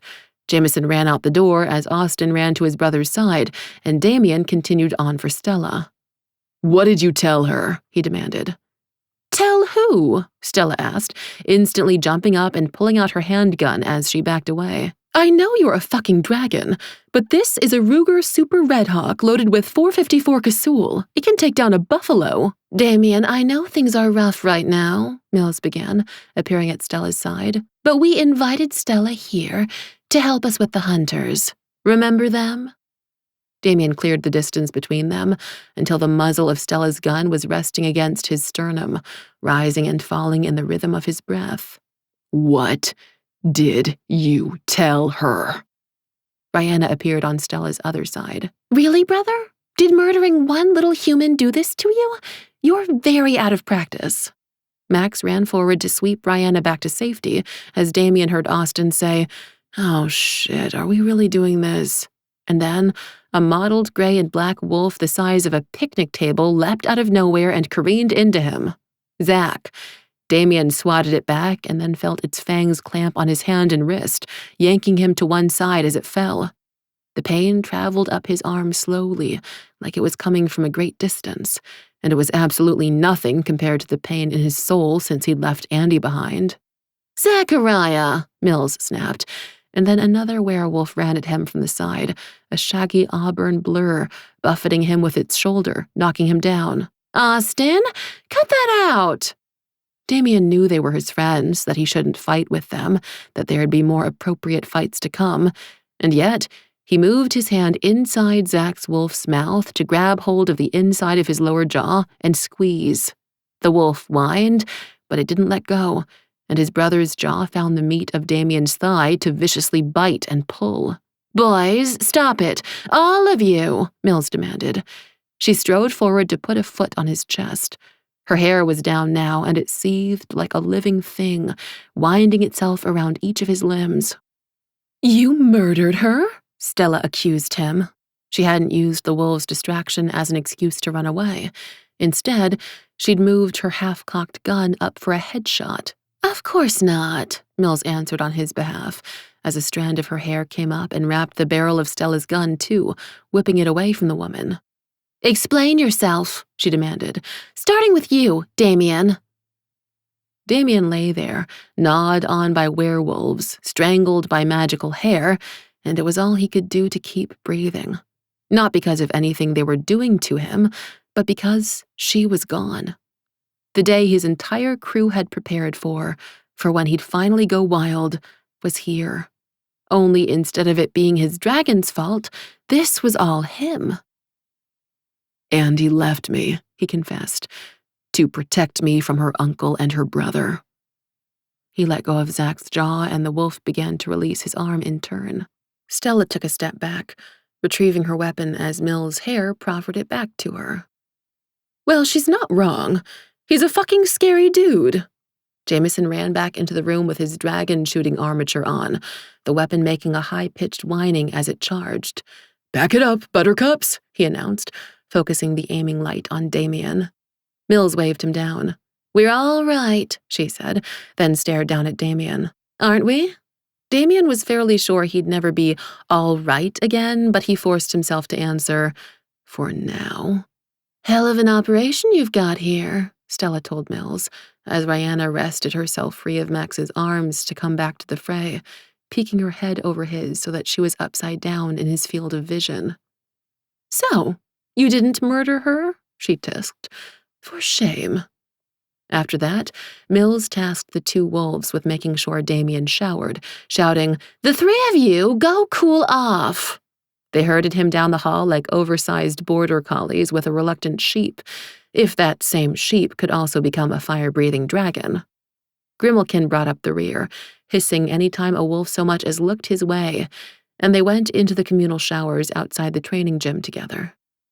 Damian stepped under the nearest shower, with the remnants of his suit still on him, and let the hottest water hit him, listening to the sickening sounds of his friends changing back to human nearby.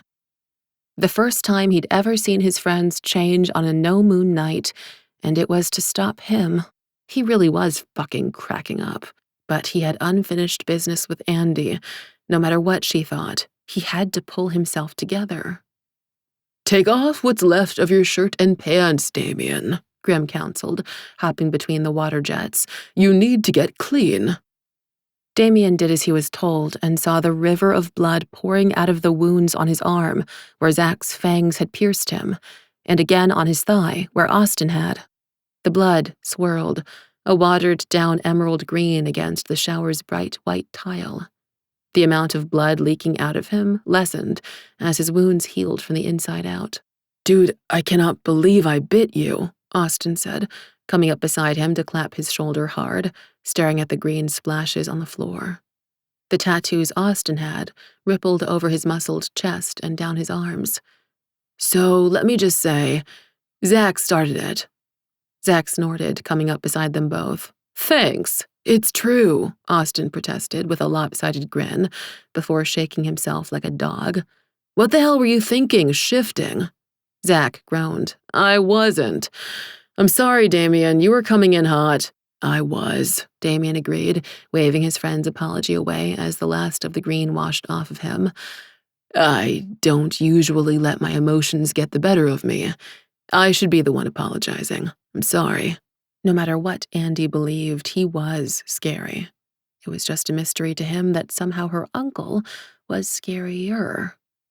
The werewolf brothers shared a pointed look. "Are you okay?" Zach asked.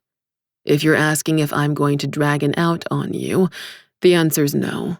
"What about the rest of it?" Austin pressed, one eyebrow high. Damian inhaled, considering the honest answer. "No, I am fucked up, and I'm going to remain fucked up for quite some time, possibly forever." But he couldn't let on.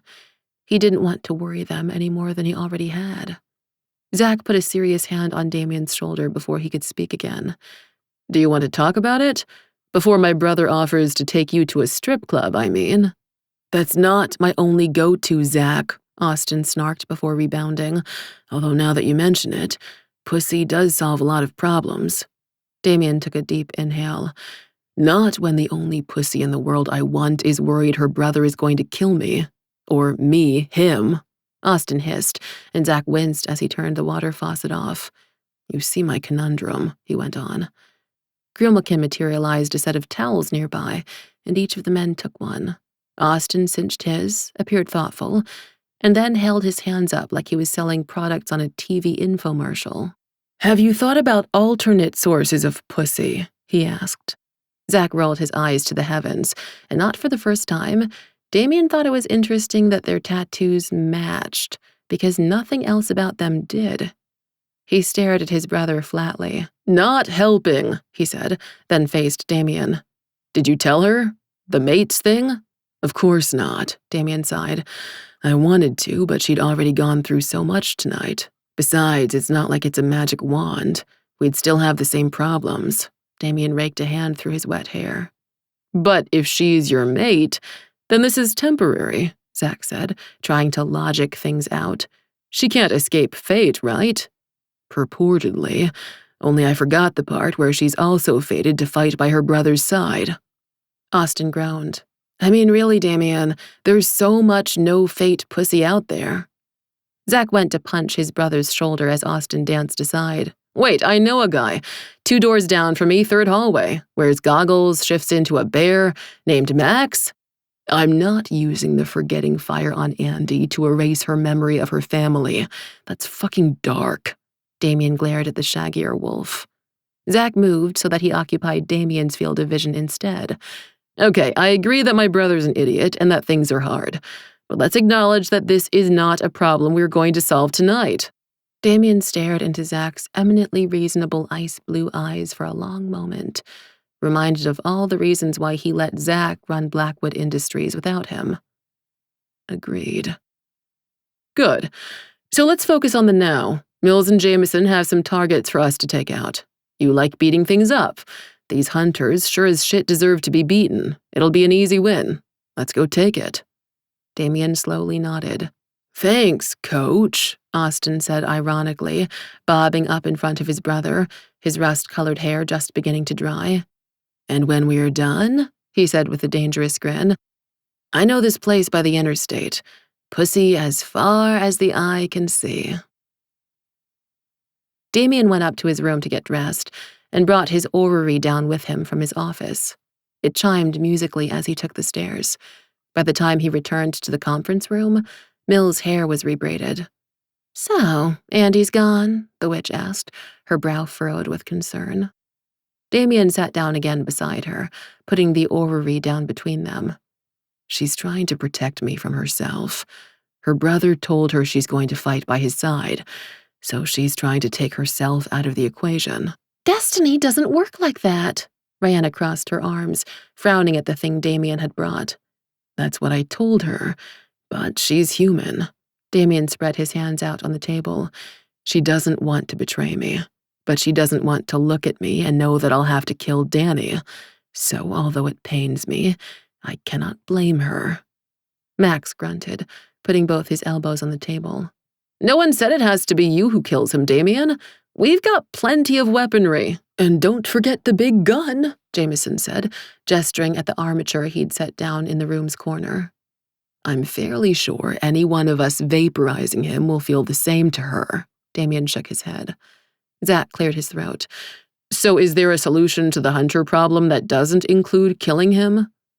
For as long as he's a traitor to dragonkind, Rihanna said, letting her voice drift meaningfully. Yes, sister. Your opinions on traitors are well known, Damian snorted. She's right, Dee, Austin said, and Rihanna gave the shifter a begrudging nod. I know you care for Andi, but he's on the other side. This is no time to get soft. I mean, would he hesitate if he had the chance to kill you? I don't know. I haven't met the man before, Damian muttered, but then realized that wasn't true. Wait, we did see him fight in Max's casino that one time. Danny had come in, wild and half draconic, to save Andi from the other hunter, back before Andi'd realized all of her family's hunter ties.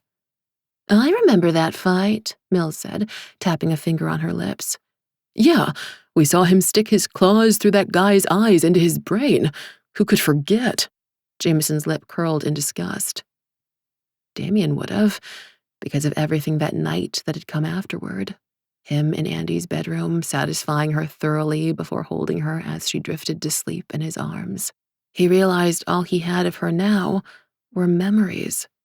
His hands moved to the edge of the table and grabbed hold, like he was trying to pull his happier past closer. Just how strong is he? Rihanna asked in concern. Damian was born a dragon. He would win, Max said, sounding certain. If he wanted to, he amended, which he'd better. Max's tone changed to the stern whip crack of Damian's youth when the bear shifter had put him through his paces in the realms. I would, Damian agreed. But what then? His jaw clenched and he stared at the grain of the wooden table, thinking hard. Why wasn't there an easy solution?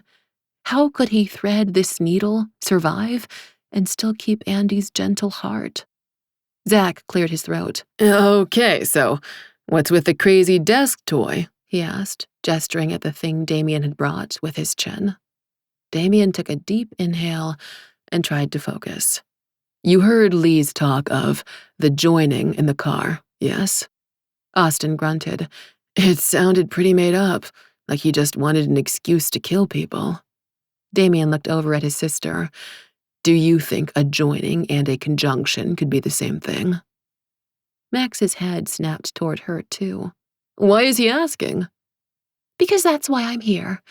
The prognosticators said one was coming. It instigated the war in the realms that I escaped, Rihanna told him. What the fuck's a prognosticator? Stella asked. Good question, Austin said, looking to Damian for translation. This is my orrery, he said as answer, pushing the thing forward and flicking one of the hovering crystal globes. It made a melodious sound as it flew out of orbit on its chain, and then swung back into its original path. I brought it with me from the realms, and each of these represents a different realm, he said, pointing at them in turn. I can't claim to understand all their interactions with one another, largely because they're practically random. But there are people of the realms who stare at these all day long. Crazy people called prognosticators, who claim to make predictions of future movement based on prior movement. That's not an incalculable amount of objects in motion, Damian, Jameson mused, wrapping his metal fingers on the table thoughtfully. I wish you'd shared it sooner. We could have been charting it all this time. Why? It has no bearing on Earth. Or it didn't until now, perhaps, Damian said with a shake of his head.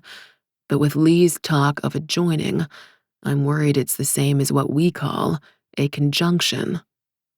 He used his hands and forearms to press the line of hovering globes into a chiming line. It's an alignment of the realms, creating a rift on each one, allowing anything that wants entrance through, up or down to whichever realm it seeks. That seems bad, Stella murmured. The strong will survive and the weak will perish, Max intoned. Kind of like the Book of Revelation, where all those old guys had wild end-of-the-world visions? Jameson asked. If believable people had actually experienced it once before and then written books about it afterward, then yes, Rihanna stated. Fuck, Austin cursed. Pretty much, Max agreed. And this happens in the realms every few centuries? Stella asked. Damian nodded. Zach frowned. But we're not part of the realms, right? Earth is more like here, Damian said, making a fist beside his orrery, releasing the globes to float back to their paths. It has more periodicity than the realms do, but there's no reason it couldn't be part of a conjunction. And you all already know there's bleed-through when realms touch Earth via rifts. Plus, a conjunction-level event doesn't always have to come out in monsters. It can be releases of raw energy, volcanoes, tidal waves, that sort of thing. Earthquakes? Austin guessed, remembering Lee's story. Quite likely. What can we do about a conjunction, though? Jameson asked. If it happening is just a mathematical probability. Damian leaned back to consider and met Rihanna and Max's eyes in turn before speaking again. Harden Earth's defenses. We'll let the other wardens know, prime them, prepare them, and give them as much access to tech and magic as we can in the interim. We'll have to buy new warehouses to create, store, and ship warded weapons and ammunitions. Your shareholders won't like that much, Zach said with an ironic snort. My shareholders can go fuck themselves, Damian said. But no, really. That's why you're in charge of them, not me. You're better at making things palatable. Or hiding them from the books entirely, Zach said. That too, Damian agreed. Zach gave Damian a mock salute. Back to the hunters then, Austin prompted, looking to Mills. Damian, Mills said, laying a soft hand on his arm. I've made a decision. And it's not going to make me popular. One of his eyebrows rose as he sighed. Why should anything tonight get any easier for me? She patted his arm twice before addressing the group. Austin, Zach, Stella, you're all going out. Max will run the fire brigade just in case. Jameson and I will observe and run assistance from here. And Damian, you and Rihanna will stay home. It took him a moment to parse what she'd said. Me? Home? That's unthinkable. Why? Mills pointed at the handprints he'd clutched into the hardwood in front of him earlier, with each of his fingers clearly visible. That's why. You've had a bad day, Damian. You said so yourself. And your dragon right now, his aura reads a little untrustworthy. She waved a hand at his body, indicating the magical energies he had that only she could see. We need to keep you inside. Damian would have fought her, only he knew she could only tell the truth. Stand down, brother. Stay home with me, Rihanna said from his other side, pressing her hand atop his. If he hadn't already been bitten by 2 werewolves tonight, he might have fought harder, but as it was... All right, he reluctantly agreed. There was a soft knock on Andy's door around 6 p.m. She blinked to life inside her darkened room. She'd had a long night, or day really, of nightmares, running from the stupid, angry, rotting dog thing again, and waking to reality brought no relief. Her memories caught up to her in an instant, everything from the night before. Danny, her uncle, Stella, and Damian. Andy? Sammy asked quietly from the hall. You okay? Yeah, Andy lied. Come in. She pushed herself up in bed and yanked on the chain for her reading light. Sammy entered and looked around. Oh, wow. What's up? Andy asked, her voice thick with sleep. You didn't answer when I knocked. Why are you wearing all your clothes, and those clothes? Sammy had actually driven her to her mom's funeral. She recognized the outfit Andy had fallen asleep in last night. Then she saw Sammy looking at all the walls, where all her family photos were gone and her shelves missing mementos, like her very own personalized tornado had ripped through. What happened? Andy blew air through pursed lips. Ambient side effects. Sammy's eyes widened. Maybe it's a good thing you don't know how to drive then. She walked over to the reversed Fast and the Furious poster on the floor. What did Ven and The Rock do now? Wrong room, wrong night, Andy said, hauling up sheets to cover her dressed oddness as Sammy rehung the poster. She prayed Sammy wouldn't ask about Damian. If she did, there'd be no way for her to lie. Not the mirror, she said, as Sammy reached for it next. Sammy gestured at her vaguely. Yeah, you kinda don't want to see this right now, trust me. Andy snorted as Sammy snickered. Do you want some help, or some dinner? Nah, I'm not hungry. I'll grab something from the cafeteria on my way in. Your loss. I ordered ramen. I'll put some in the fridge for you, though, just in case. Sammy gave her a sweet smile. Anything you want to talk about? Andi shook her head quickly. No, I just really need a shower. I wasn't going to say anything, but, Sammy said, and Andi laughed. Get out already, she said, waving her roommate off. Her phone buzzed. Andi sat down on her penguin-sheeted bed and reached for her phone, knowing that hope was foolish and disappointment was inevitable. "Wanna hang?" Danny asked. Like that was a feasible thing. Ditching Damian only to spend time with her brother, especially when all this was at least his fault. "New number, who's this?" she texted back. Very funny. But he knew her well enough to know that her sarcastic joke was still a no and didn't reply. Andi stripped out of her funeral attire and stuck it in the back of her closet to be forgotten, too. She was never wearing that outfit again if she could help it, right down to the flats, so the only thing she wore into her bathroom was the necklace Damian had given her. She took it off for inspection, cupping the stone in her palm. It wasn't anything she could identify. It looked like smoky quartz or a blurry diamond, but with a tiny spark of light inside, like the hot head of a pin or a very small trapped genie. She gave her imagination a wistful smile. Technically, she probably should have given it back because what if some hunter person saw it on her and then traced it back to a jewelry shop and found out he'd bought it for her? But she wasn't willing to give everything up just yet. 99.99% of their relationship had been swept away last night. Couldn't she keep just one thing? Some proof of there having been a them to survive the next however long she had to last without him? She put the necklace back on, stepped into the shower, and let cold water hit her like a slap, just like when he'd thrown her into the pool beneath his castle, when he had been worried about her being scarred by unearthly blood. How safe she'd felt in his strong arms, even as she'd yelled at him, and how she'd known then, standing in the chest-high water, feeling his gaze on her, intense, angry, and interested, that she'd wanted something more. She knew if she looked at herself in the mirror again, she'd see the small scar the acidic blood had left beneath her breast. It was nothing compared to the scar she now had inside her heart. She set her forehead against the cool tile and cried. It won't be so bad, brother. Rihanna had joined him in his bedroom and redecorated the place as she liked. She had Leica disappear his bed and replaced where it had been with bench-like couches and a low side table full of all sorts of food he barely remembered from their childhood. I do live here, you know, Damian said, sitting down, noting that all the couches faced his wall of mirrors. Grimmelkin can change it back when we're through, she said, sweeping her wings out behind her as she sat down, with Leica taking a perch on her shoulder. Rihanna waved a hand at the wall of mirrors, and assorted images of the rest of his team started showing, via whatever was reflective of them nearby.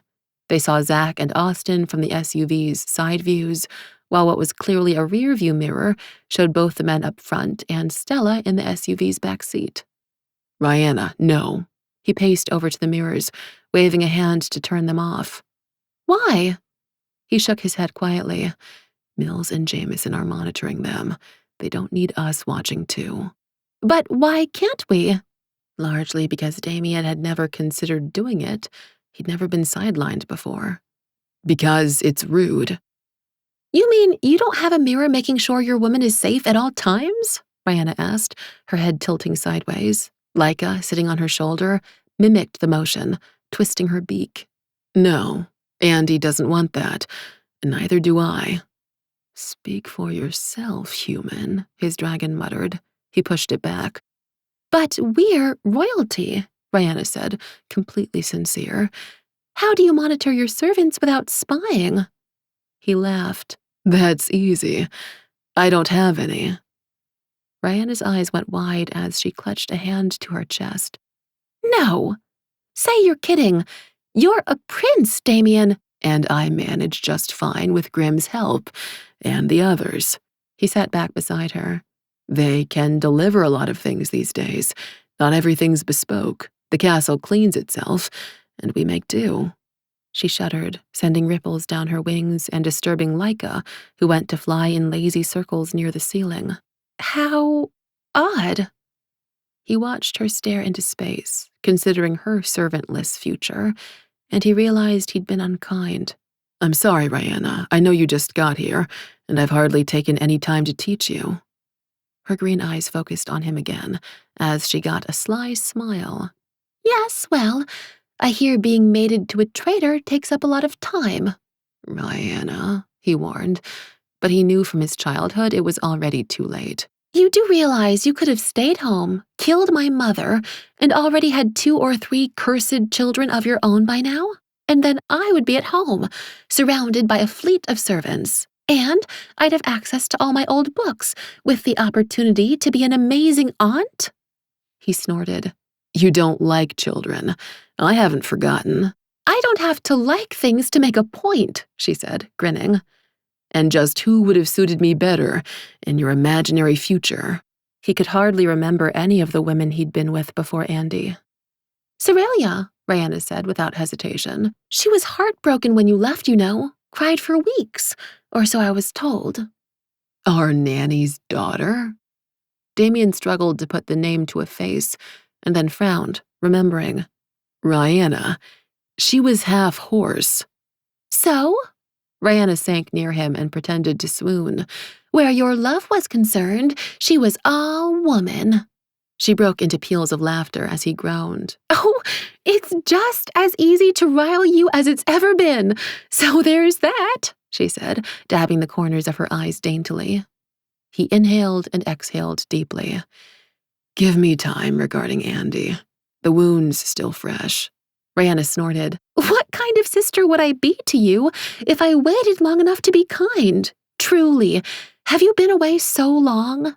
She rolled her eyes and then coquettishly turned her head, focusing her attention on him again. "Be honest, brother. Did you miss me?" "Up until about 5 minutes ago, yes," he said, and she chortled. "But really, you were the only thing about the realms I missed. Not the servants or the spying, or the one woman who magically chose to have a horse's head for some reason."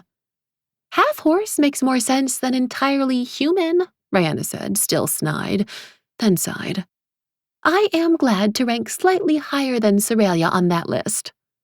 Her hands played with her skirt, a nervous habit he remembered from their youth, and Damian realized the gulf of differences now between them. While the fire their childhood had forged them in had made them close, they'd still been apart for 2 decades. "I always understood why you had to go," she said, smoothing her skirt back down. "I just didn't like it." "It was your mother or me, Rihanna. She was interested in ruling. I was not. If I'd taken you then, your mother would have skinned me, or I'd have been trapped on a throne after I strangled her." "I know," she said, subtly nodding. "It's just that it was hard without you." He could only imagine. "I am sorry for that." "Me too."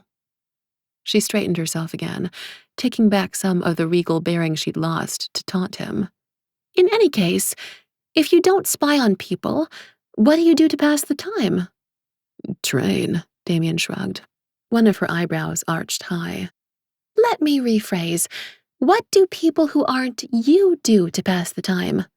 Normal people of this planet." Damian thought quickly. "Grim, a TV, please." Several of the mirrors on his wall disappeared, replaced by a large flat-screen TV that showed both of them in reflection. "Ooh, is that a different kind of mirror?" Rihanna got up and walked over to it, placing a hand upon the screen. "Of a sort." The only television he'd seen recently were the murder reenactments that Andi found so fascinating. He didn't want to show those to Rihanna, though. "Hang on, I'll be right back," he told her, escaping to the bathroom so that she couldn't see him spying. Once there, he waved at the mirror over the sinks, and Austin's face, still in the SUV's rearview mirror, showed. "Austin," he hissed quietly. Austin jumped sideways in the car as the car veered. "Fuck, Damian, I nearly pissed myself." Stella cackled in the back seat as Zach, driving, cursed. Sorry, what's that film you like? The holidays one. Austin made them watch it every Christmas. Die Hard, why? No reason, he said, cutting the connection and returning to his sister. I have a treat for you. A traditional earthly holiday film.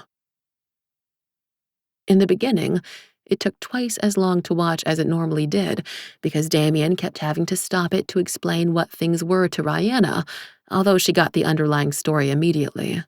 "This is a romance, Damian," she squealed. "You're so soft now." No, it isn't, he growled.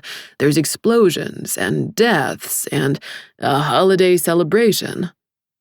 Rihanna reached over to pull a bucket of something crunchy onto her lap to eat, sharing it with Laika, feeding the bird by hand every other bite. "Most good romances include death. Or hadn't you noticed?" she said, and he snorted. It seemed like his would, so he couldn't deny it. "They don't have to, though," she went on quickly, as if reading his mind.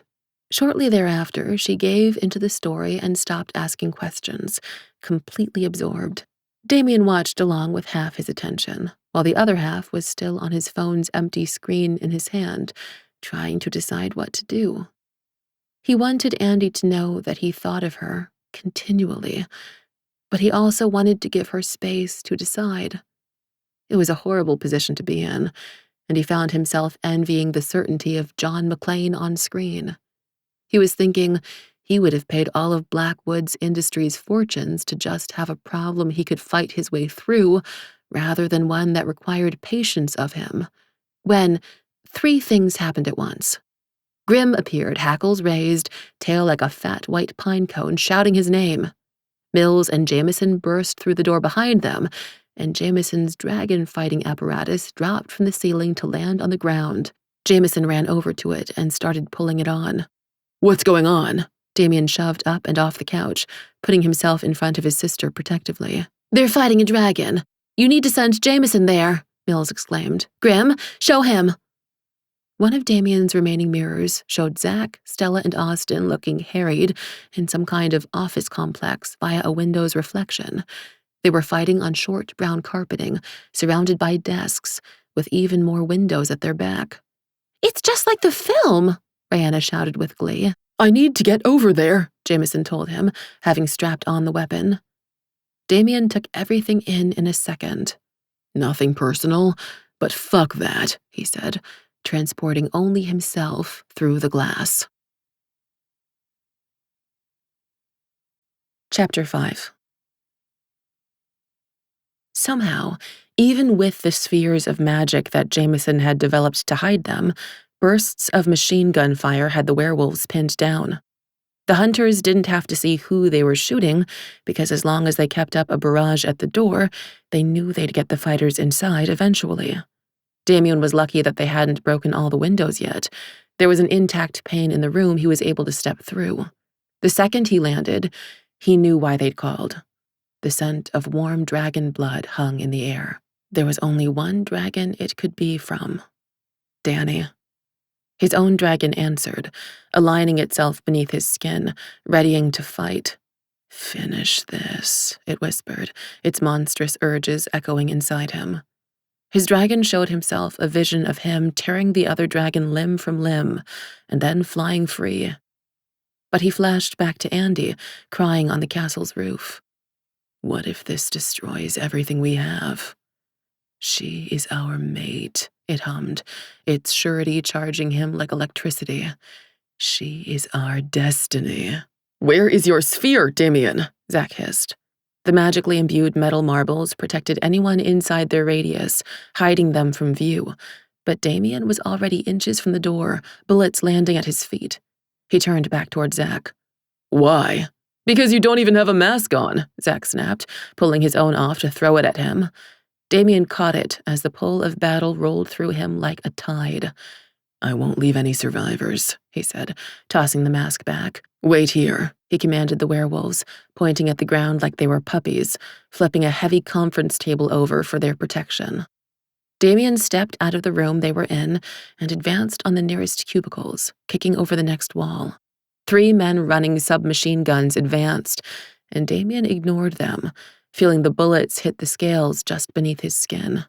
He walked for the nearest one, who couldn't believe what he was seeing, until he could grab the hot metal of the gun's barrel and twisted it off with a snap. The fool kept pulling the trigger, and the gun exploded in his hands, shrapnel shooting everywhere. Damian relieved him of the weapon, clocking him with it and cracking his skull before hurling the gun at the next hunter, nearly taking off his head. "It's him! It's really him!" he heard the third tell someone else excitedly, and whoever smelled like dragon finally advanced. The man wore a mask, just like Zach's, and he was as broad in the shoulders as Damian was. Damian remembered the fight at Rax's casino. Danny, Andy's brother, was a slight man, wiry and fast, but not bulky. But he knew they'd been doing experiments on him. His dragon lunged inside him. Killing Danny was the answer to all of its problems, whereas Damian hesitated. "Who are you?" he demanded. Before he murdered the man, he needed to know his name. "The man who kills you," the man taunted, and then he leapt for Damian. Damian dodged the blow and let him take down another wall of cubicles like dominoes, as the remaining man with the submachine gun kept firing. Damian scooped up a desk chair and threw it at the man with the gun, who yelped and ducked, as the draconic man found his footing again and whirled, launching himself at Damian's knees. He was definitely faster than a normal human, but not as fast as Damian. Damian sidestepped him and stomped on his back, catching him flat on the floor. He flipped himself onto his back as Damian dropped down, bringing his elbow down to crash into the man's sternum. Damian heard it crack, not a very dragon-like sound. "Who are you?" he hissed, reaching for the man's mask. Austin flew out of nowhere, catching the man's hand as it came up with a knife for Damian's neck.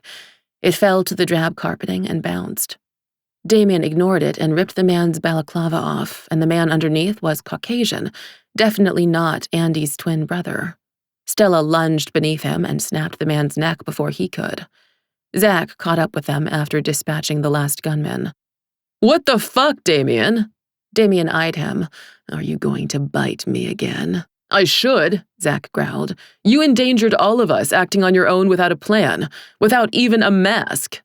"We would have had it covered with Jameson," Austin agreed. "You didn't need Jameson when you had me." Damian looked down at the hunter's dead body. He was relieved it wasn't Danny, but that meant that problem had merely been kicked down the road, not solved. "The fuck we did, D. I saved your goddamned life," Austin said, picking up the knife the man had dropped to show Damian. Its blade was bone. It was a talisman harvested from another unearthly creature, and Damian recognized the carving on the hilt, as did Zach. "That's dragon bone," the dark-haired werewolf rumbled. "And you hesitated?" "I'd have lived." Damian stood up, glowering. What were they thinking, shouting at him? He was nigh invulnerable. The night was young, and Andy wasn't far. His dragon's energy suffused him, and he didn't want to fight it, as it urged him to mount the stairs to the top of the building where it could take flight, because she was close. So close. "Go to her," his dragon wheedled.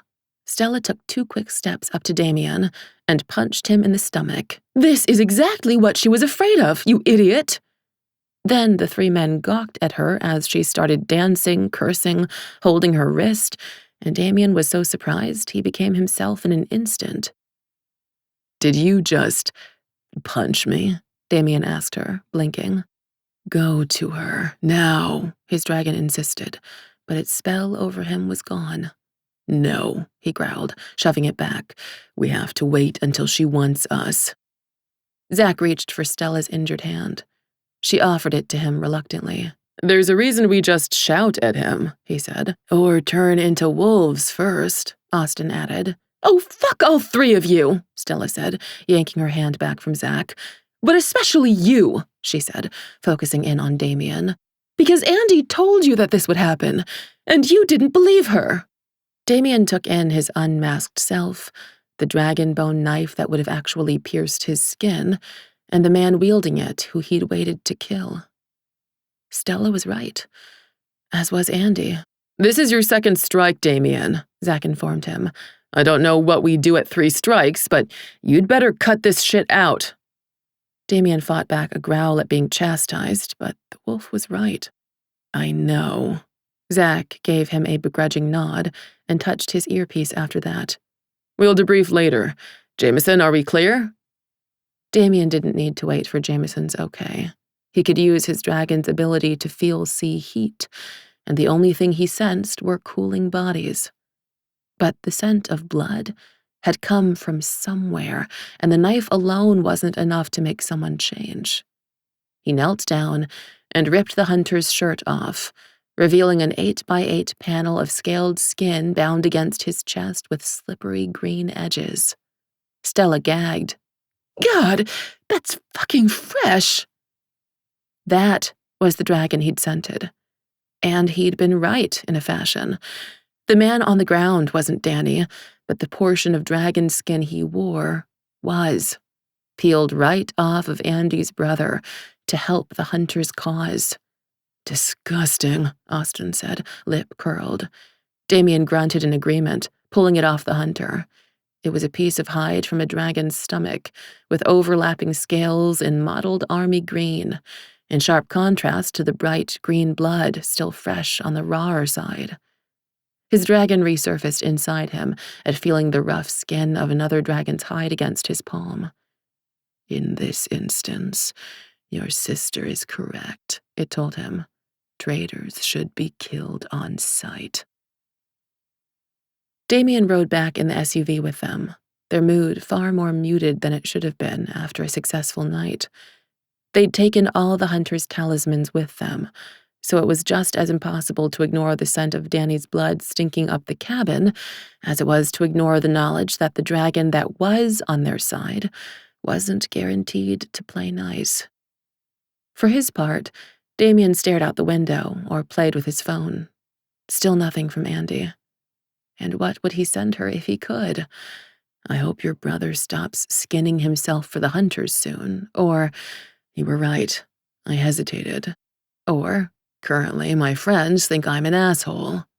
But he knew that even if she wanted to be apart from him, she would be worried. It wasn't in his princess not to worry, because she cared. It was part of what drew him to her profound depth of empathy. She needed things to work out, her friends and patients to be healthy, her relationships to be good. She was like some benign force of nature, radiating a wholesome kindness that his own scarred and scaled self found impossibly alluring, wanting nothing more than to bask beneath her benevolent sun. So, he decided he could risk one word, and he could pretend it was more for her sake than for his. "Alive." He sent it before he could talk himself out of it, as Zach put the tour bus in park in their garage, and he willed himself to expect nothing in return. "You're going to dispose of these, right, Wind Racer?" Stella asked, handing the bag of talismans she'd collected over to Zach. "With Dragonfire," Zach said. "The next time we can trust him, that is." He gave Damian a meaningful look. "Which is now," Damian grumbled. Stella snorted. "I'll believe it when I see it, big guy." "Which means you'll come out with us again?" Zach pressed. He was half a head taller than Stella, and he didn't need his suit on to look like he still meant business. You could hear it in his voice. She ducked away, heading for her motorcycle, nearer the front stair. "Sure, I guess," she said, shrugging one shoulder as she pulled her jacket on. "Hold up," Damian called to her, walking to her side. "I don't give rides to strangers," she said, standing beside her Suzuki GSX-R. She had real gear on, stiff black leather, and was pulling her light blonde hair into a low ponytail for her ride. "Are you all right?" he asked her, entirely conscious of the way that Zach was now staring at his back. "No, thanks to you and your washboard abs." She frowned, reaching for her helmet. "About that, I owe you an apology." She squinted at him and finished pulling her helmet on, before tapping the side of it where her ear would be. "I don't think I heard you," she shouted, like she was deafened inside. Damian knew very well she wasn't, but also understood this was a burden that he'd earned. "I'm sorry," he said, much louder. "What?" she shouted back at him. "I am sorry," he said, at high volume, "for threatening you this evening and endangering you tonight." She glanced past him at where Zach was, and her lips curled into a grin. "Apology accepted," she shouted back. "Call me if you want to go out again." She made an imaginary phone with her gloved hand and waved it by her ear before straddling her bike and taking off. Zach came up behind him and clapped his shoulder. "Just because you apologized doesn't mean you get to skip debriefing." "I didn't think it would." Damian was resigned, and Stella wasn't the only one he needed to make amends to. He headed back inside with Zach and found Austin waiting on the stair, looking peeved. "I know, I'm sorry," Damian began, but the werewolf waved his apology away with a hand and cut to the chase. "Did you really watch Die Hard without me?" Andi was on her last break on her longest shift at work ever. Both of her patients were despicably healthy. One of them even had transfer orders, so there was nothing for her to do. They were sleeping, for crying out loud. No neuro checks or vascular checks. They were just normal people. Plain, boring people. Like her. She tried not to huff as she turned over on the break room couch.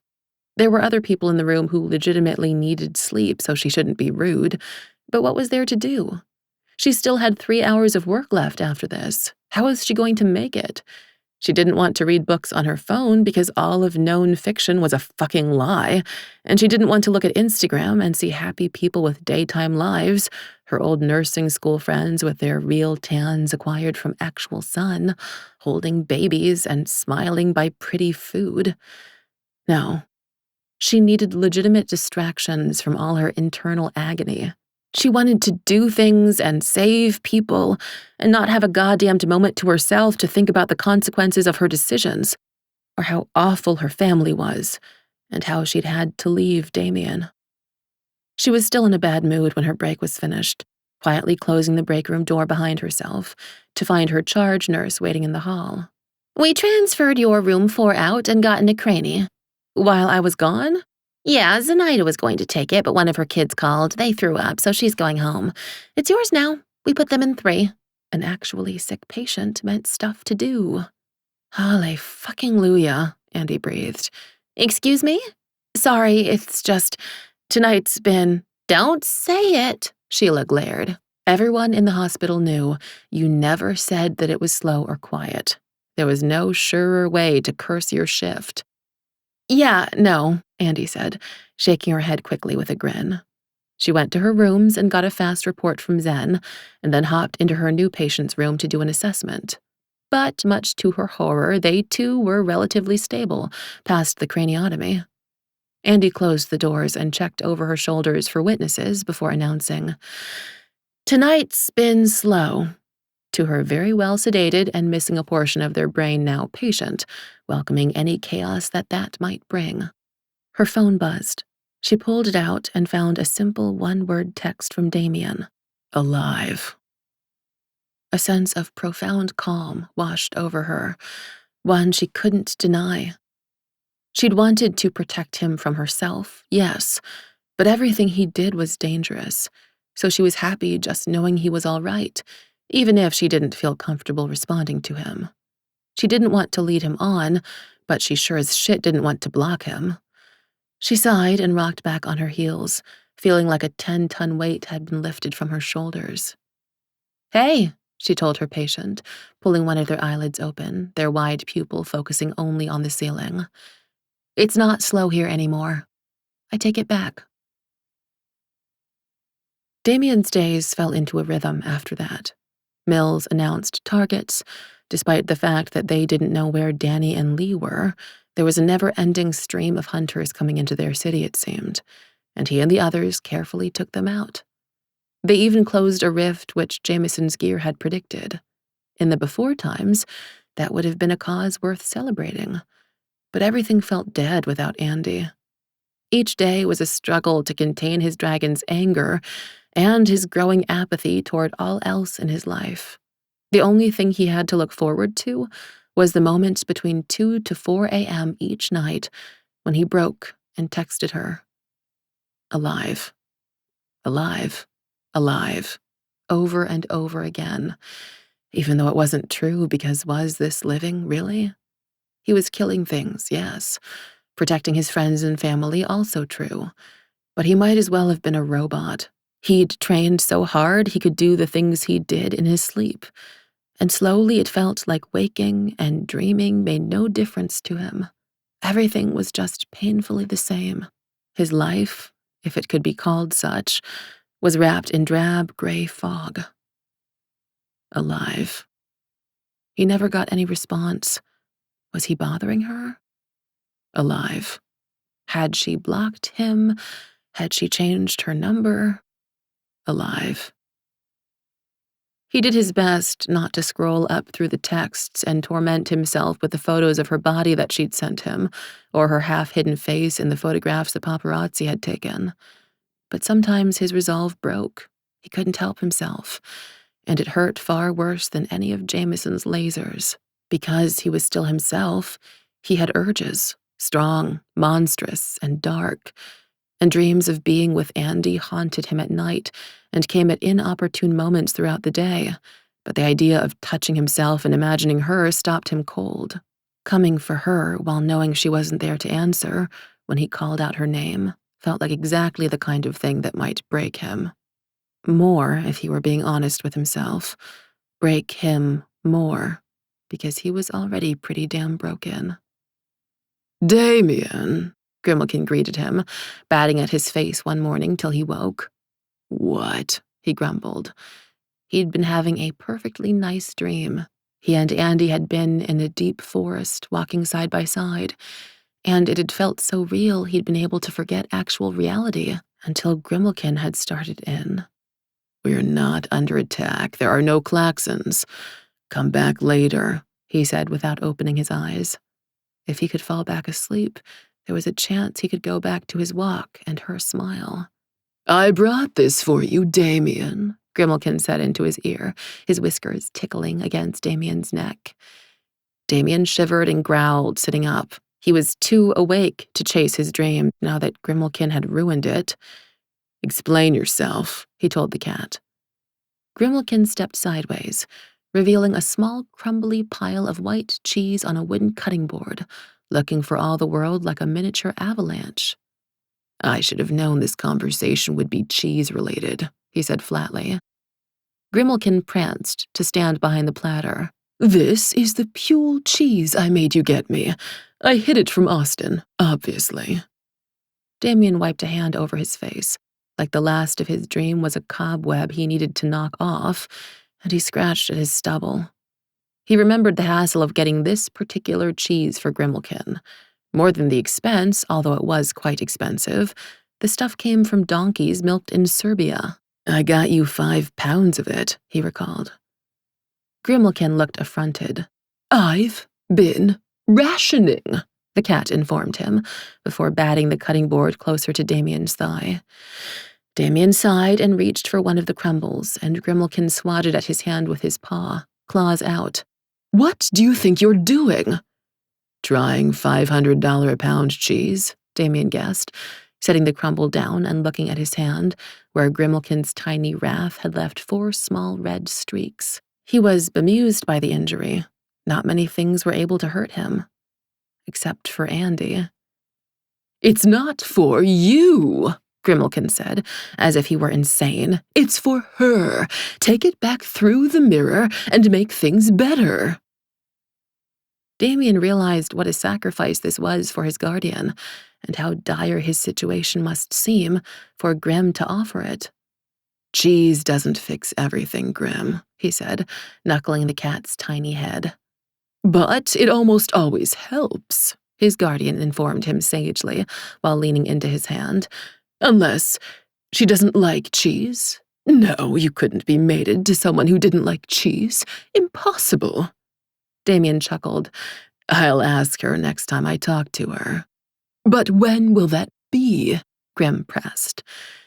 Damian didn't know how to respond, and the cat panicked, sensing that. She's your mate, and you don't even know? The cheese disappeared, and Grimalkin hopped into his lap with a discomfited sound to start kneading nervously against his chest. She was supposed to be the one to lick you forever, Damian. Damian took a shuddering inhale, feeling a fresh pang of loss as he stroked a hand down the cat's soft back. I know. Hey, so, Sammy began from her spot beside Andi on the couch, with the Investigation Discovery Channel playing in their background. Is your man avoiding me? Andi looked at her roommate over the Ben & Jerry's she'd been sincerely eating for dinner. No? Why do you ask? Andi knew she'd been lucky. She and Sammy had been on opposite schedules for a while now, Sammy out on dates or Andi asleep, but she should have known this moment was coming and prepared. Because I want to know when I get those drives, Sammy grinned at her. I bet he's scared of me crashing his fancy-ass car. Andi gave her a tight smile. Probably, she agreed. Although I bet he's insured out the wazoo, Sammy went on, considering. Then she stared at Andi and realized Andi wasn't frozen on the couch just because of her ice cream. Wait a minute, Sammy started. I can explain everything, Andi tried, even though she couldn't. Did you guys break up? Sammy asked, each word rising in volume. Yes, Andi answered slowly. And you didn't tell me? Andi took the longest inhale of her life. What was there to tell? Girl meets dragon, girl's family hates dragons, girl breaks dragon's heart. Also, yes. Wait, what? Sammy blew air through her pursed lips at her, clearly stunned by her betrayal. I'm torn between being really pissed about you not telling me and wanting to know what happened, and I'm not sure what to yell about first. Well, at least you're honest, Andi said. Unlike me, she added before Sammy could for her. Sammy held out her hand, and Andi passed the ice cream over with a spoon, taking a savage scoop of it before twirling the spoon in midair to indicate Andi should go on. We, had some differences, I guess. Uh-huh. Not good enough. Phone, Sammy said. Andi reluctantly pulled out her phone and queued up Damian's number, handing it over. Sammy held the spoon in her mouth while she scrolled back. Don't go too far or you'll see things you don't want to see, Andi warned. If you're broken up, why is she still texting you? Sammy asked, talking around the spoon like it was a cigar. What's this alive shit? Is he suicidal or something? It's hard to explain, really, but he's not in my life anymore, Sammy. And neither is his car, Andi explained, while Sammy scrolled. She watched her roommate's eyes widen. She'd gone too far for sure and seen the photo of Damian's hand, and then she turned off Andi's phone.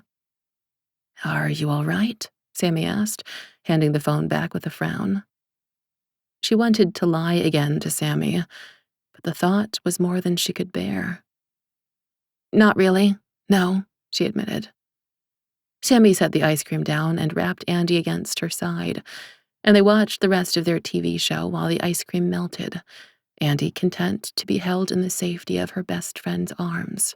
She'd done so much quiet crying in the shower over the past few weeks, she didn't have any tears left in her, just a seemingly bottomless pit of sorrow that followed her like her shadow. She felt on the verge of falling in all the time, despite her best efforts to avoid it. But it was what it was, and as long as Damian was still alive, she knew she'd be okay. We're going out tomorrow, Sammy announced, her chin placed on Andi's head protectively. You and Mr. PhD? Andi guessed forlornly.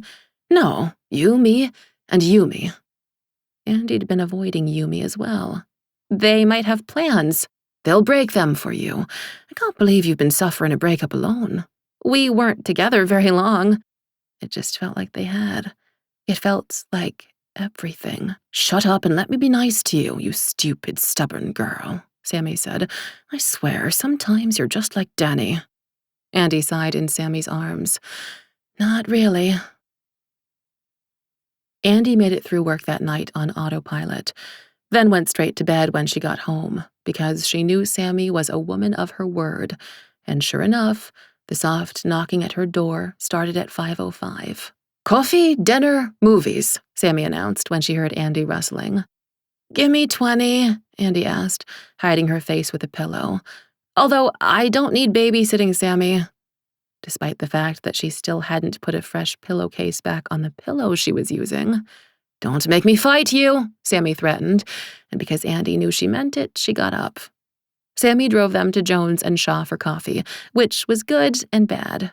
Andi still got free coffee, but she remembered the time Damian had accosted her there, back when she'd been trying to pump David for information about her brother, before she learned that everything about Danny was bad. "And you're sure he wasn't mean to you?" Yumi asked, having closed the bakery early to join them, and all too ready to join Sammy's Cause Damian Physical Harm Brigade.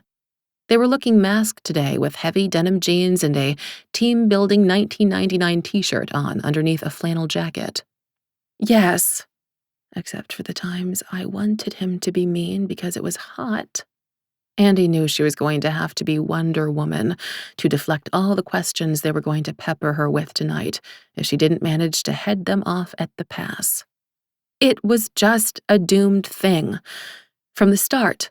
Which, yes, both of you tried to warn me, and I swear next time I'll try to listen. She gave her chest a decent Catholic cross. "I don't think I told you it was doomed. In fact, I clearly remember telling you to get some," Yumi said, with an evil chuckle.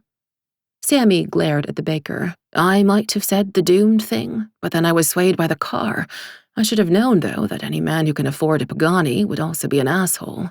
The connection between cash and dickery is clear." Yumi offered their coffee cup up in a silent toast to Sammy, who obliged with hers back. "In any case," Yumi continued, "let's figure out what movie we're going to see." They grabbed one of the omnipresent local papers and flipped over to the Showtimes page, putting it on the table between the three of them. "No rom-coms," Andi begged. "And no action movies either. Or fantasy. Or sci-fi." Yumi gave her a look. "Is there a genre of movie he didn't ruin for you?" "Foreign films?" Andi guessed. "Wait, no." Sammy closed her eyes, zigged her finger through the air, and planted it on the page. "This is what we're seeing," she said, lifting up her finger. "Diary of a Middle-Aged Man. The Art Deco House. 7. Yumi grit their teeth and inhaled sharply. "I can already tell that's going to suck." "I'm not the one who wants to go," Andi said, looking pointedly at Sammy. "Adventure is misery fondly remembered," Sammy said, staring the both of them down. "What fortune cookie did you get that off of?" Andi asked. "None, because you never let us order Chinese," Sammy said, sticking her tongue out. It was true, because nothing that got delivered could begin to compare to the memory of Andi's mother's cooking.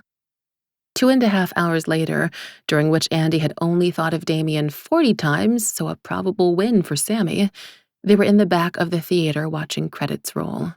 "Oh, God, that was so bad," Yumi groaned. "Fuck, yes, it was," Andi agreed. "I mean," Yumi went on, "that was like an 'Are you there, God? It's me, Margaret,' only written, directed, and acted by a 40-year-old white man going through a midlife crisis. That dude was pushing 50. I don't know who he thought he was kidding," Sammy said, moving to stand beside Yumi. "Honestly, when I went to the bathroom, I thought about not coming back." "If you had ditched us after forcing us to watch a movie bad enough to be covered by the Geneva Convention," Andi threatened, standing too, "I would have had to help her murder you, Sammy," Yumi promised. "And no jury would convict. We'd just show them that movie as evidence and get off scot-free." Sammy snickered as Yumi pressed an affronted palm to their chest, the three of them navigating down the aisle. "Where's my diary? Who's going to write my story? Any 3 days in my life have been more interesting than that asshat's life in its entirety." "I don't know Yumi," Sammy said matter-of-factually. "Have you ever committed adultery with a sexually wise beyond her years student? Did you ever cut the brakes to your wife's car because you couldn't be bothered to get a divorce?" Yumi pretended to think in the hallway's brighter light, illuminated by a series of old-timey chandeliers that helped the Art Deco theater live up to its name. I did sleep around with some wandering heroes. Does that count? Sammy laughed delightedly. Wandering heroes, eh? I like the sound of that. I'm not having a one-night stand, I'm just a wandering hero. More like a wandering hoe, Andi said, and then danced out of hitting range. You, Sammy shouted at her, laughing. I don't want to hear it from you right now, Missy. She tossed her empty box of red vines in the trash. Go back to being depressed or something. Andi stuck her tongue out at her friend, then rejoined their line. Don't worry, I still am. She heaved a sigh. It's going to take a while for me to get back to wandering hoe status. If ever. Damian's memory was going to eclipse any other man she met, possibly for life. In fact, right now, it felt like there was no point in even trying. Wandering hoe is a state of mind, Yumi said with a grin, and I have faith in you, because the walls in our building are very thin. Andi felt herself turning beet red as Yumi wrapped an arm around her, laughing. But not tonight. No boys now. Tonight is just hanging out with friends, Sammy said, wrapping Andi up on the other side. Andi took a moment to relax into their collective safekeeping, even if it involved being teased mercilessly. Also, Sammy went on, I feel like if we are wandering heroes, we should have a theme song. Sammy, you know I love you, but you cannot sing, Andi said. Sammy was fond of early morning shower karaoke, and sometimes there was not enough Ambien in Andi's bloodstream to sleep through it. Since when has that ever stopped me? Sammy said, and inhaled to start. They turned the corner as one, heading for the small theater's lobby where they were greeted by another group of 10 or so guests of differing heights and ethnicities, all dressed in black. The only commonality they had were embroidered gold roses on their lapels, and then, odd, organically strange pieces of armor or jewelry everywhere else. At seeing her, they snapped to attention, and so did Andi, because she realized she knew exactly who they were, especially when the youthful-looking Latina woman who'd been seated near her uncle appeared in their midst. Hunters. Chapter 6. Sammy's bad singing stopped in confusion, and Yumi moved to stand in front of both of them, both arms out. Sammy, go get the car, they demanded. Andi's stomach fell into the earth's core. The hunters knew who she was, but they didn't know who the dragon was. Of course, they'd assume it was one of her friends. Andi'd been so busy trying to protect Damian, she never thought she was putting anyone else in danger. Whatever happened right now was going to be her fault. And Andi, go with her, Yumi said, putting a strong hand on Andi's shoulder and shoving her Sammy's way. Andi knew Yumi'd been to every protest their city had ever had. Of course, they could sense trouble brewing. Andi rocked with the shove, but didn't go, instead taking point. Sammy, do what Yumi says, okay? What the hell? Sammy protested. Rambunctious, Andi snapped, using the safe word she and Sammy'd used to indicate that they needed help on dates before she and Damian had perverted it. Sammy looked between them, and then ran for the theater doors. The Latina woman Andi remembered from her uncle's meeting strode up, surveying her coolly. The huntress was wearing much the same outfit as she had on their prior encounter, only with the addition of jarring jewelry, white bone earrings that bobbed as she shook her head. Her forearms were covered in vambraces of some kind of reptilian scale, and at her hip was a sword. What interesting company you keep, Andrea. My uncle said I was off limits, she said. She now hated the man, but she wasn't above using his protection now. Lamentably, your uncle's out of town, the woman told her with a slight accent.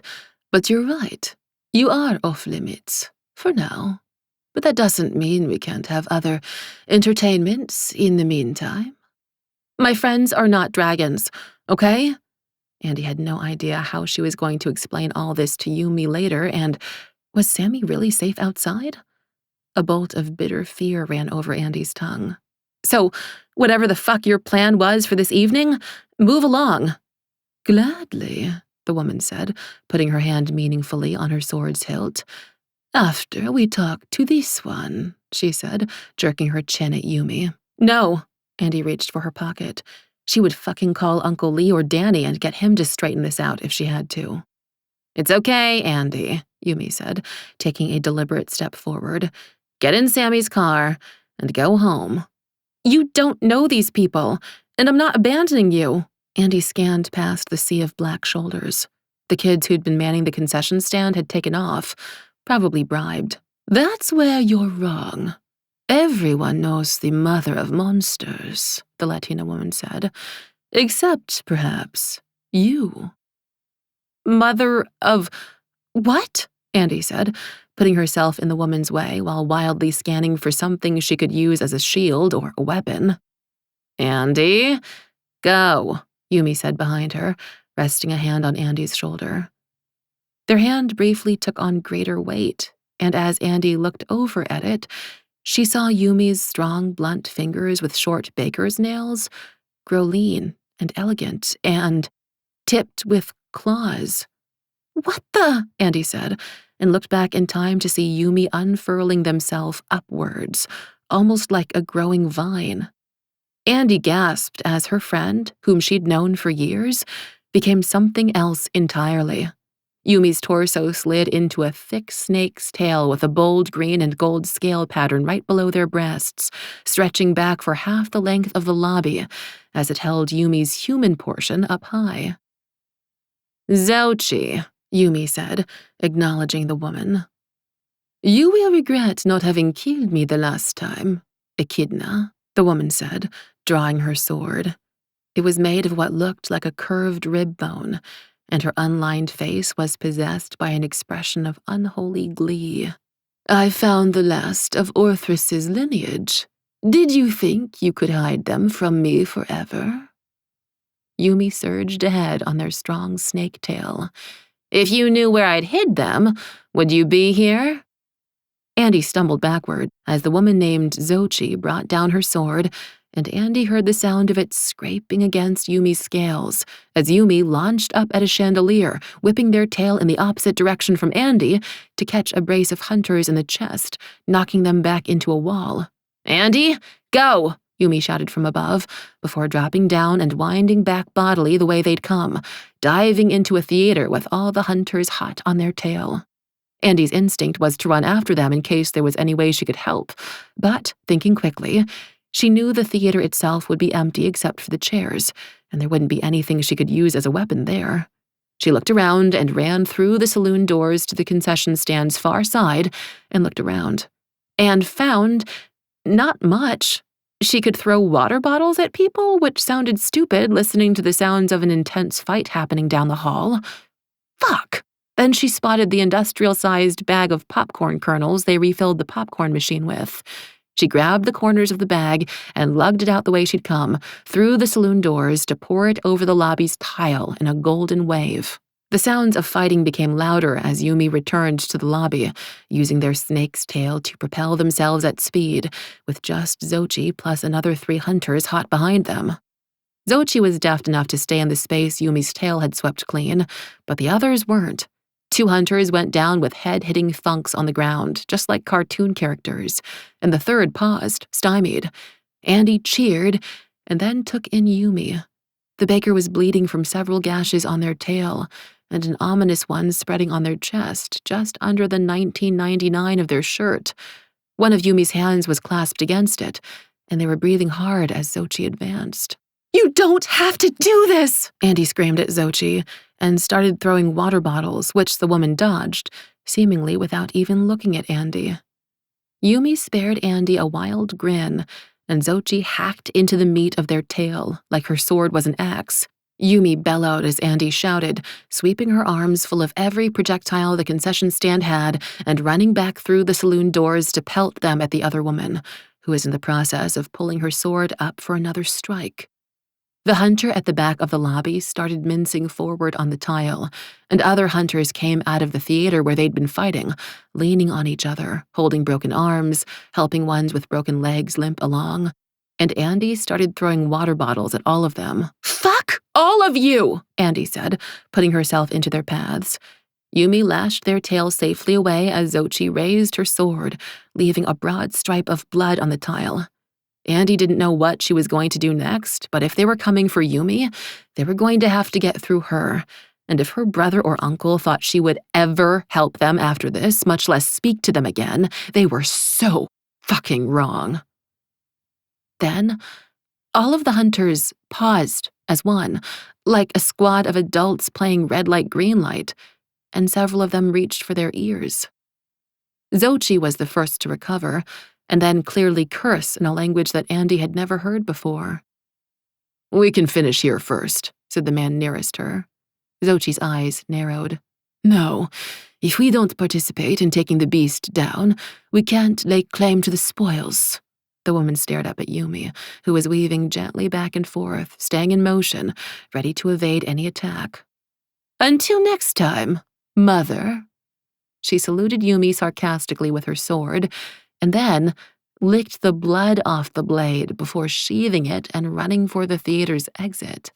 As the doors opened, Andi heard the honk of a car approaching outside.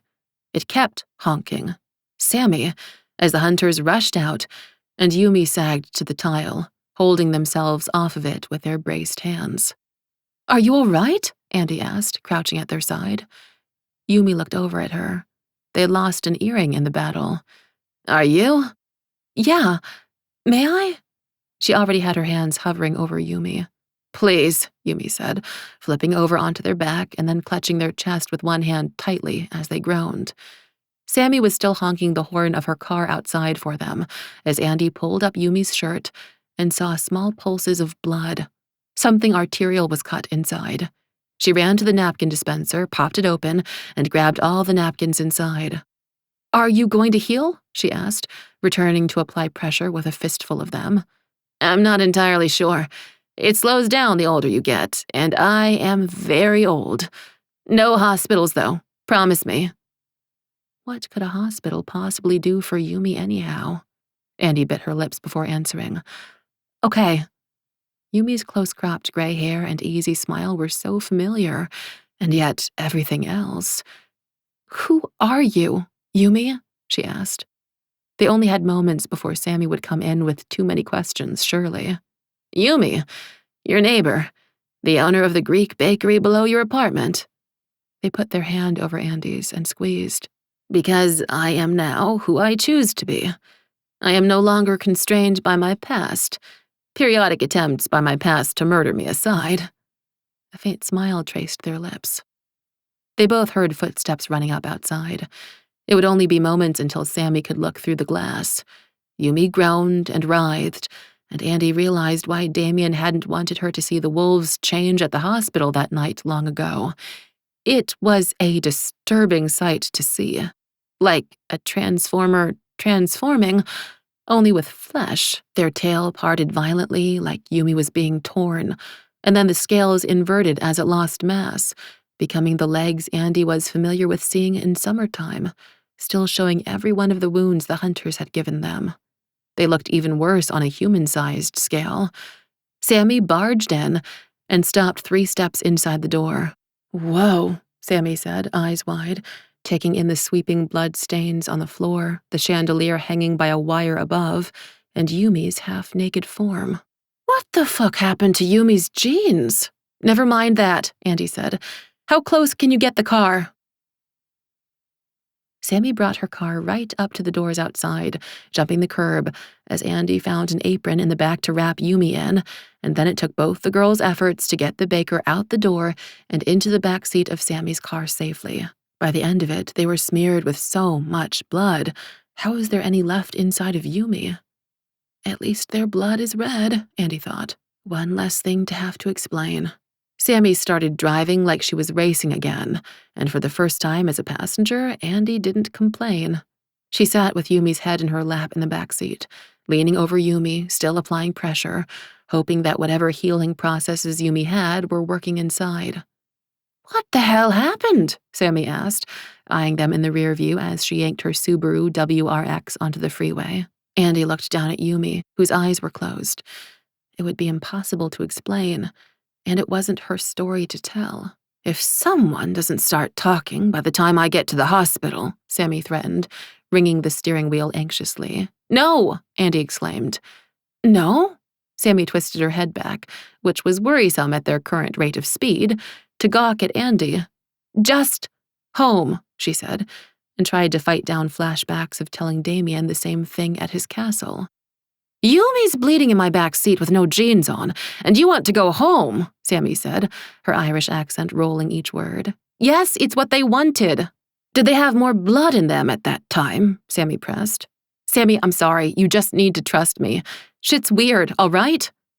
There was a harrowing moment as Sammy shifted gears and blew past other cars on the road, before downshifting and taking the appropriate exit. "This is such a bad idea," she muttered, still driving at speed.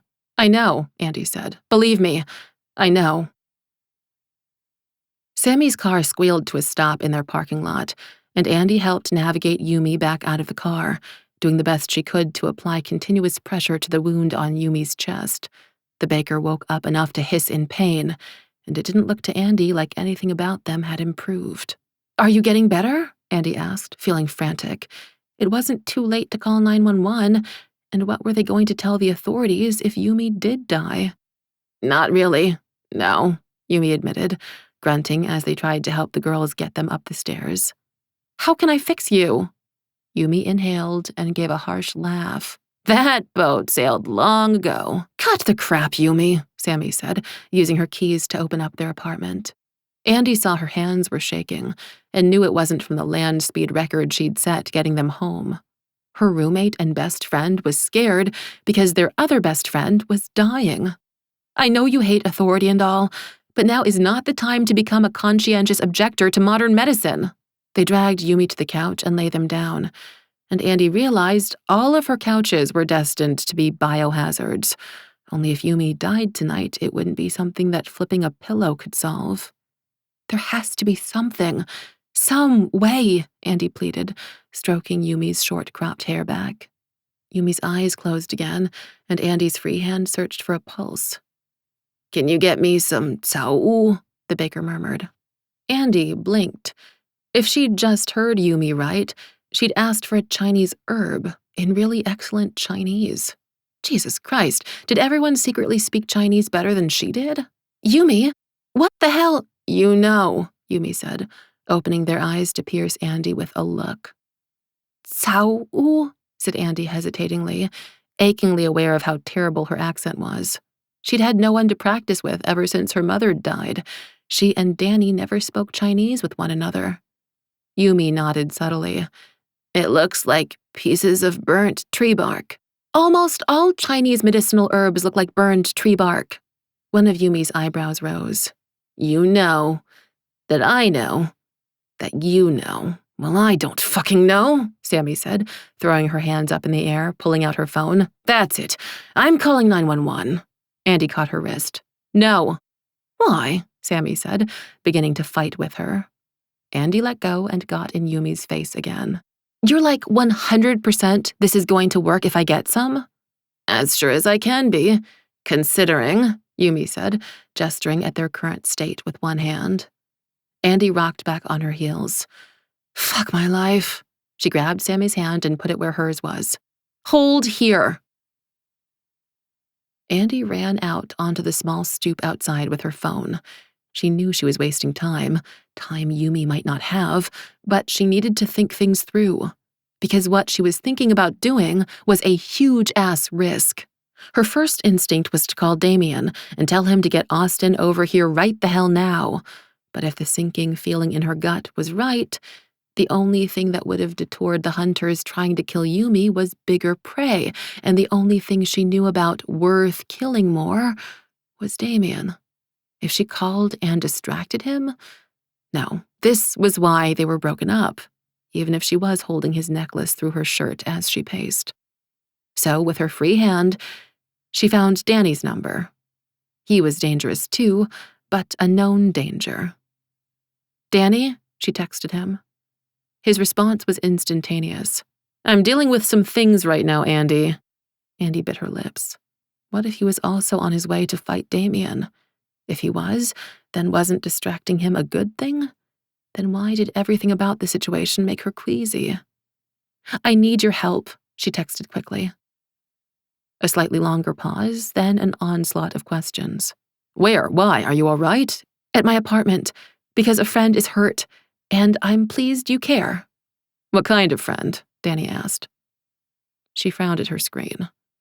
"The kind of friend that needs you to bring me some tau. It looks like burned tree bark."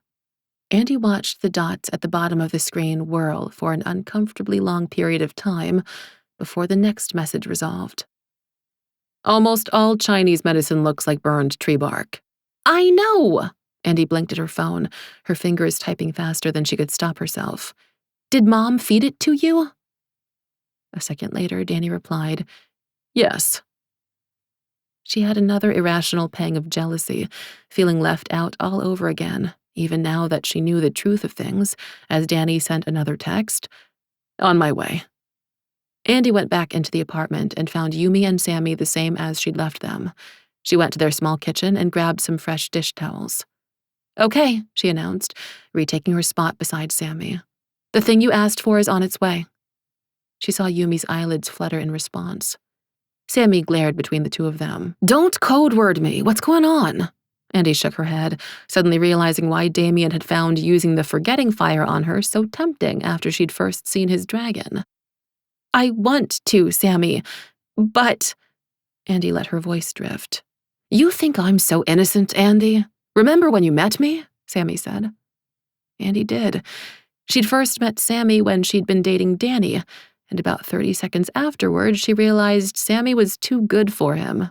That didn't stop them from dating for the next 8 months, though, during which Danny'd been stealing cars semi-professionally and taking them to the roving chop shop Sammy worked at. She'd gotten straight after she'd dumped Danny, but Andi would be a fool to think Sammy hadn't seen the underside of life. "So, those people in black were clearly trouble, and?" Sammy prompted. "They were after Yumi," Andi began. "But that's not my story to tell, and besides, they could have just as easily been after me." Sammy's head tilted practically sideways, like a dog that had just watched a magic trick. "What?" Andi calculated the value of their friendship, divided by the cost of lying to Sammy now, and decided it was too steep. Plus, if Sammy was going to be put into danger by virtue of just knowing Andi, didn't Andi owe her the truth? "If I tell you a secret, do you promise to take it to your grave?" Andi asked. "Of course," Sammy said, crossing her legs, settling in to listen. "Okay, so not everyone's what they seem, Sammy. I know you know that." Sammy rolled her eyes. "Yeah, Denny told me about you and him going off to hustle frat boys at pool halls back in the day. If that's your dark secret, I'm not impressed. No, I mean, more different than that. Like, a lot more. My most recent ex-boyfriend wasn't just like a normal rich dude, Sammy. He was also a dragon." Sammy's eyes narrowed. Then she rapid-fired questions. "Why was he dating you then? Were you like, what, his Asian side piece? And why the fuck would you let anyone from the KKK touch you?" "No, not that kind of dragon." Andi went to press her hand to her forehead, but caught herself in time. It was covered in blood. "Like a mythical being. Big wings, claws, teeth, scales, a Lord of the Rings kind of dragon. Like a werewolf, but a dragon version. He could change back and forth at will." "What the fuck?" Sammy's ginger eyebrows went high in disbelief, and then she guffawed. "You're like the world's worst liar, Andi. Jesus." "That's why I'm not lying," Andi groaned, watching her roommate utterly disbelieve her as she wanted to melt into the ground. "I just never thought I'd be saying anything like that out loud." "Oh, I can't imagine why," Sammy said, shaking her head before she scoffed. "I'd be pissed at you if it weren't so ludicrous." "Just because it sounds bad doesn't mean it's not true," Andi said, wincing. "But whatever. The thing is, he's got enemies, and so does Yumi, and that's why those people attacked us tonight. And that's also why I dumped him." Sammy pursed her lips tightly. "So that random groups of ninjas wouldn't stalk you?" Pretty much. I was worried for him. He has to fight a lot of people, and I didn't want to get in the way. Which is why he keeps texting you that he's alive. Yeah. Sammy sighed deeply, as if from the bottom of her soul. Were you high when he told you all this? No judgment, honestly. No, I wasn't high. I was… Andi began, inhaling, feeling the words and emotions choke her throat. I was in love, okay? She looked between Sammy and Yumi. She'd finally gone and said it out loud for real in front of witnesses. Only one didn't believe her, and the other was possibly dying. But that didn't make it any less real for her, and it wasn't past tense. The intervening weeks since she'd seen Damian hadn't changed a thing about her feelings. She'd loved him then, and she loved him now, and she was probably cursed to love him forever, just like he was cursed to become a dragon, for how hollow she felt when she stopped to let herself think about it. Like there was a hole inside her that not even the thrill of saving lives or pints of high-end ice cream could fill. The tears she'd kept at bay outside of her bathroom rushed up and threatened to jump out of her eyes. I loved him, and people were going to try to kill him, and I got scared that protecting me from them or something was going to get him hurt, and… Whoa, whoa, whoa, Sammy said. For reals? Yeah. Even if you don't believe the dragon part, you saw what those assholes did to Yumi. Andi sniffled to control herself. Not that part, Andi. You mean you fell for him? That hard? She asked, her eyebrows high as Andi nodded. And you weren't just dickmatized? Sammy went on lightly. Andi blinked and stared blankly at her. It's a medical condition. I read about it on the internet. As a nurse, I'm surprised you don't know more about it, Sammy said, with a snicker and a leer. Andi rolled her eyes to their popcorn ceiling and snickered too. Tears banished. It felt so good to talk about him finally, and to tell someone else she loved him. It made her feel 1,000 times less alone. Yeah, okay, maybe I was, but I was everything else-matized too. He was a good man, Sammy, and I had to leave him behind because if this happened to him because of me, she went on, looking forlornly at Yumi, I just don't know. She laced her hand through the baker's and squeezed. Yumi gave her a fluttering squeeze back. Hold on, please. Wait, Sammy announced. That photo I saw. Does he dye his spunk green? Oh my God, no, it's not green, but his blood is, and fuck you for asking, Sammy. She waited for Sammy to laugh again, but this time her roommate just swallowed instead. And then the doorbell rang. Stay here, Andi told her and ran to get it quickly.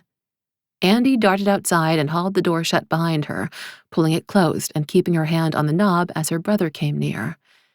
He looked a little better than he had the other night, tired but significantly less jaundiced. Still angry, though, and tense. Did you bring it? Yeah, he said, handing a small paper bag over. It's not for my dragon friend, if that's what you're thinking. Friend? Danny asked archly, like they were 16 again, and he was man of the house, interrogating her dates, and then laughed. Nah, I know. Andi's heart lurched. She wanted to ask him how he knew, what he knew, but instead she said, Thanks. I owe you. He broke into a sly grin like she remembered from their childhood, while also rolling his eyes. I've heard that before.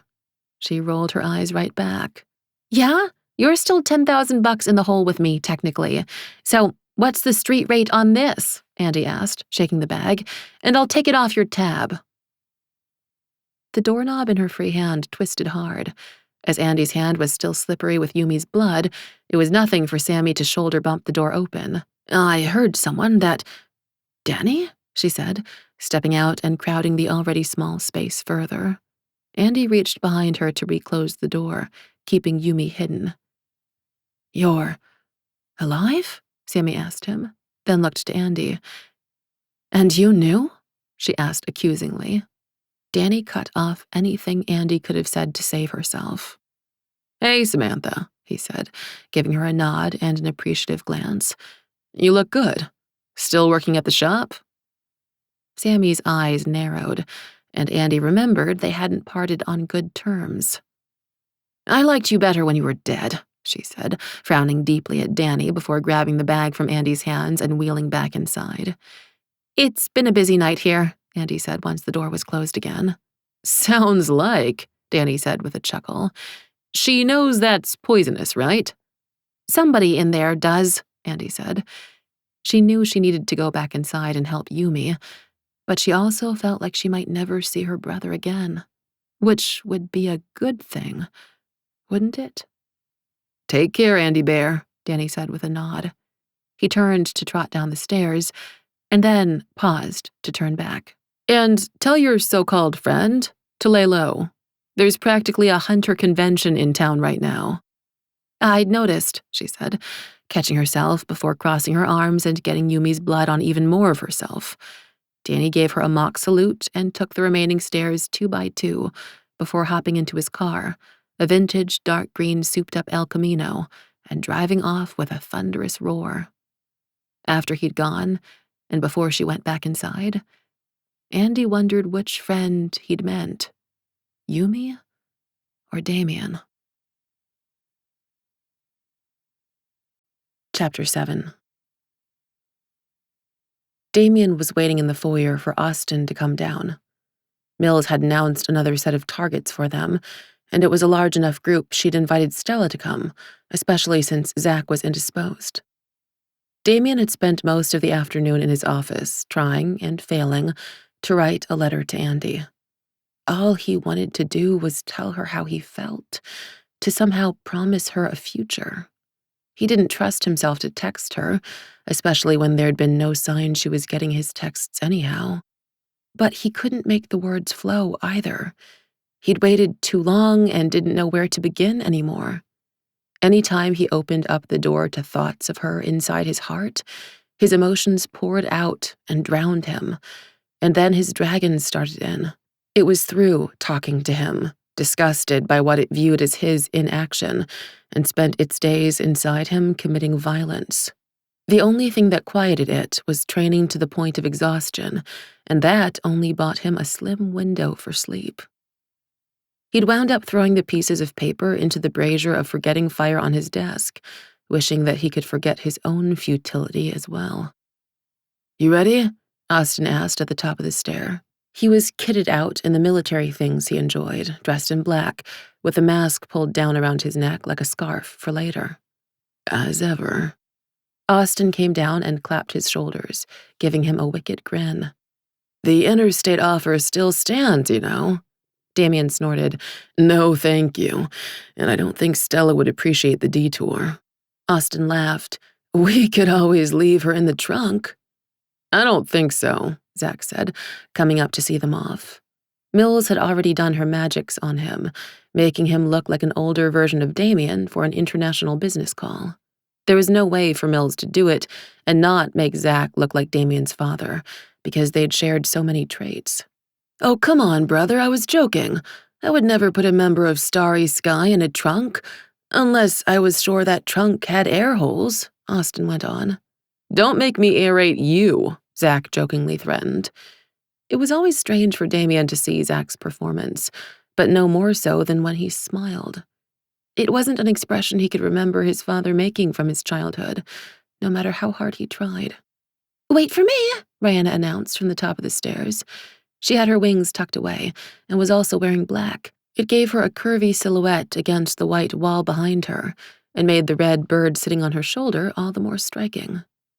"Rihanna?" Damian asked. There'd been no mention of his sister when they'd been planning this raid. "Mills didn't tell you to come, did she?" If she had, he was going to have some words with the witch. "She didn't have to," Rihanna told him simply, descending the stairs with a look of triumph. "I'm coming." "You're not," he growled. He could barely keep himself together outside his castle's walls. He couldn't kill hunters, manage his dragon, and be worrying about her, too. "You're staying here." Rihanna rolled her eyes. "Damian, I am my own person, not to mention that I've been trained in fighting in statescraft since I was 5. "Statescraft?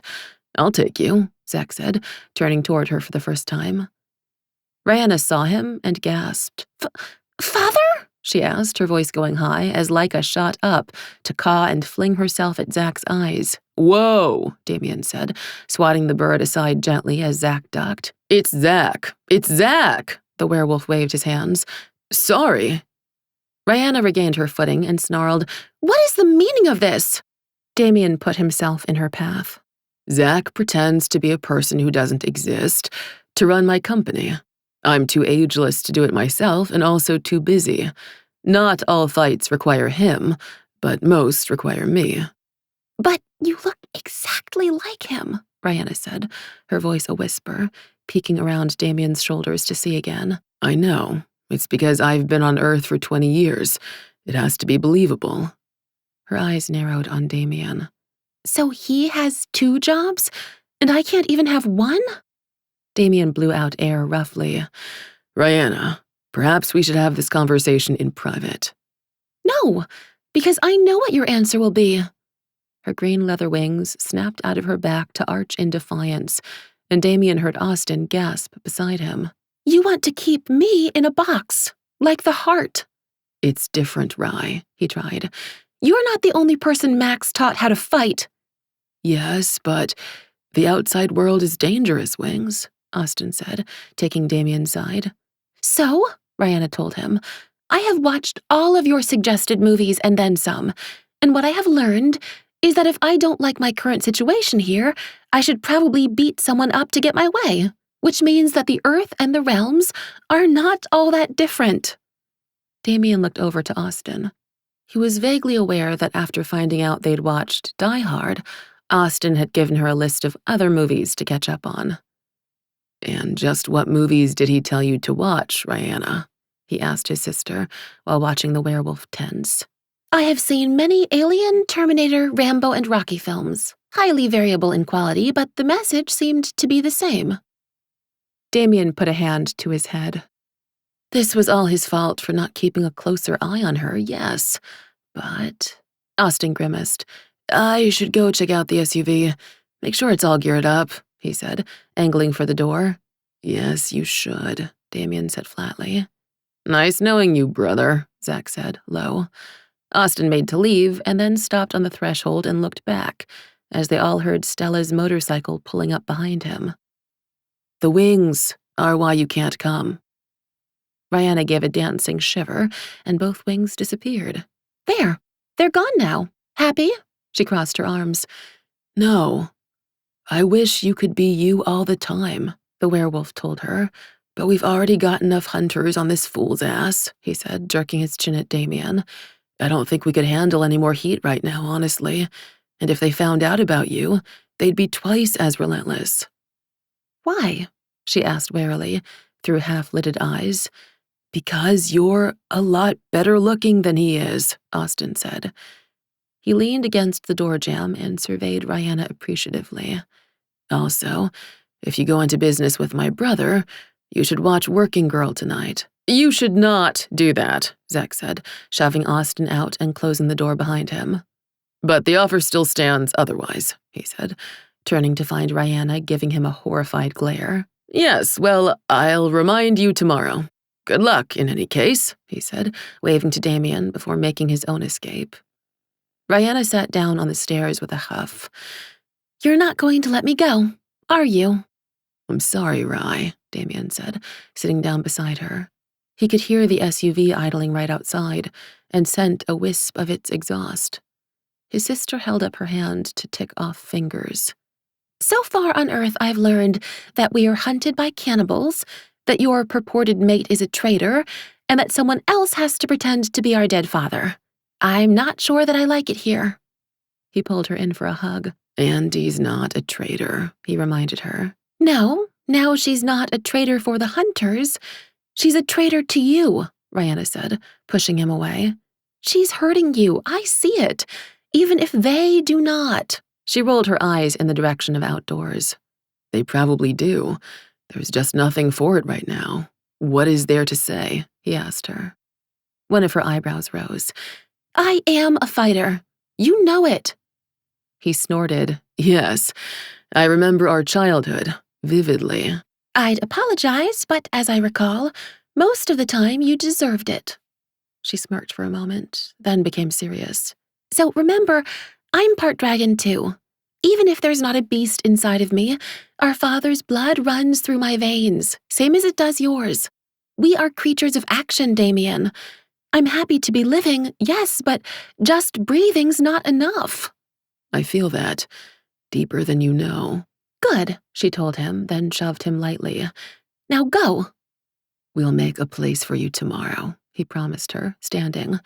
Or else I'll make a place, she threatened, with a dangerous smile that showed all her teeth. He knew she meant it as he went out the door, getting into the SUV. What were you thinking? He asked Austin the second his seatbelt was buckled. That it might be a good idea for your sister to be familiar with some of the best films from the 20th century? Nothing useful or kind? Hey now, Rocky's plenty useful, Austin started as they drove off. Wait, Stella shouted. Where's Zach? She twisted in the back seat to see the castle dwindling behind them, showing her blonde hair in 2 low ponytails.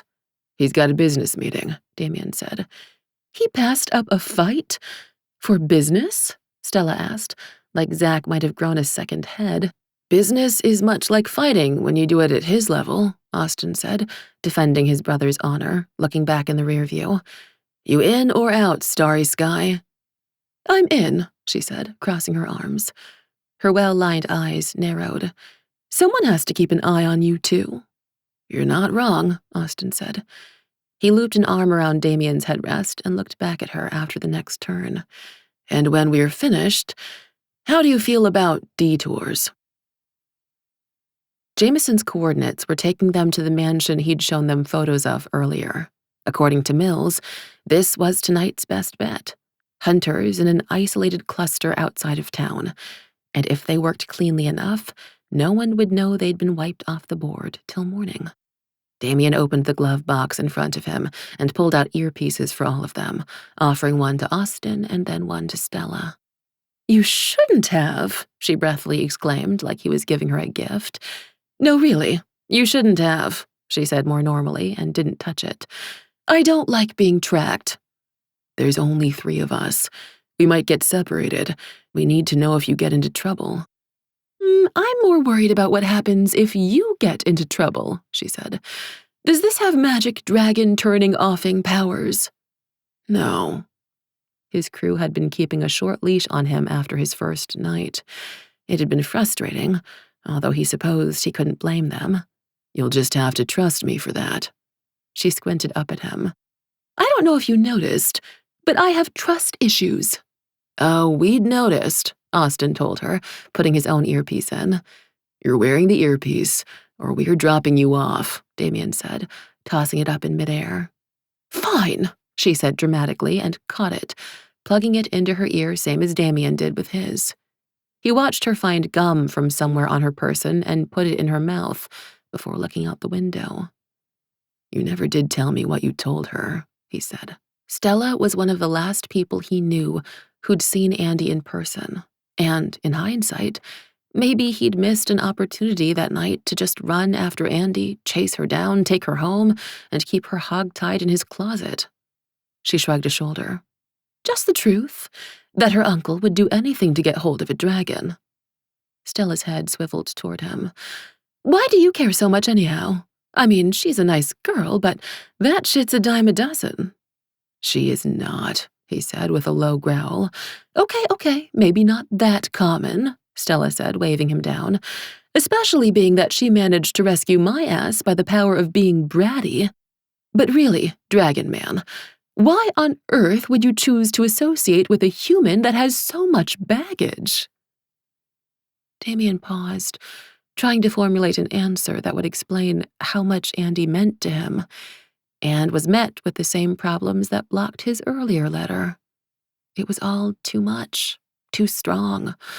What metaphors were there to use? True north and magnets? The moon and tides? The way that thinking of her made him feel like he was beneath warm rain on a cool night? They're mates, Austin answered for him when he took too long, and Damian had to stop himself from punching the werewolf's arm. Stella winced. Ooh, that's quaint. I mean, I would rather shoot myself with my Ruger here than be mated to anyone. Fucking's fun and all, but— This isn't a topic we need to discuss, Damian said, turning back around. Stella waited 5 seconds before saying, Should have thought of that before you gave me this fancy earpiece, in a whisper, as his own earpiece echoed her words into his ear. They decided to take the first target after a brief stakeout just after nightfall. The hunters had attempted to turn the mansion into a safe house, but while there were guards on all the entrances, no one was watching the skylight on the roof. Jameson cut off all external communications as they started and blipped the security cameras sequentially as the three of them climbed up. After that, it was nothing for Damian to wrench off the skylight and them to all drop inside. Between the element of surprise, the wolves' ability to scent and hear, and Damian's skill at sensing traces of heat, they cleared the house of all its occupants and guards in under 10 minutes. Nice work, Jameson said in all their ears. Training does pay off, Austin said, pleased. Which is why I do so much of it, Damian muttered. His dragon had been happy to help while they'd been fighting, but had now gone back to writhing inside of him, expressing its displeasure. He'd have to train for hours more tonight to get it to quiet, unless Mills had other plans for them. And we didn't even need earpieces, Stella said on their line, before disappearing to shake down corpses for talismans like she always did. Grab some gear while you're at it, Jameson suggested. I want to crack it later, see what exactly they know. Sure, Austin said, chucking a tablet with a bloody palm print on it into his rucksack before moving into Damian's path. I've been meaning to say something, Damian. I've seen the gym logs. Maybe it wouldn't be so bad for you to slow down for a night and watch a movie, too. And I'm sure you could suggest something, Damian said. Rocky 12. Hey, no friendly fire. Austin held his hands up in surrender. I just don't know how long you can keep this up. He gave Damian a concerned look. Do you? As long as it takes, Damian said without hesitation, as they all heard Stella gasp in their ears as one. They looked at one another, then ran for the hallway they'd last seen her go down. Damian let his dragon's senses flare. They were alone in the building now, he was sure of it, but as he raced into the room where Stella was, he realized that wasn't why she'd inhaled. That guy seemed like he was going somewhere, Stella said, pointing at a corpse back out in the hall. So I thought, let's find out what he was running for, and— she said, then stopped speaking to gesture helplessly at the room and the crates she'd already broken into. The room they were in wouldn't have been out of place on a modern whaling vessel. Stella had used a crowbar to pry her way into several boxes, some of which had nets made of metal rope as thick as Damian's wrists. The last box she'd gotten into had what Damian knew was an explosive harpoon.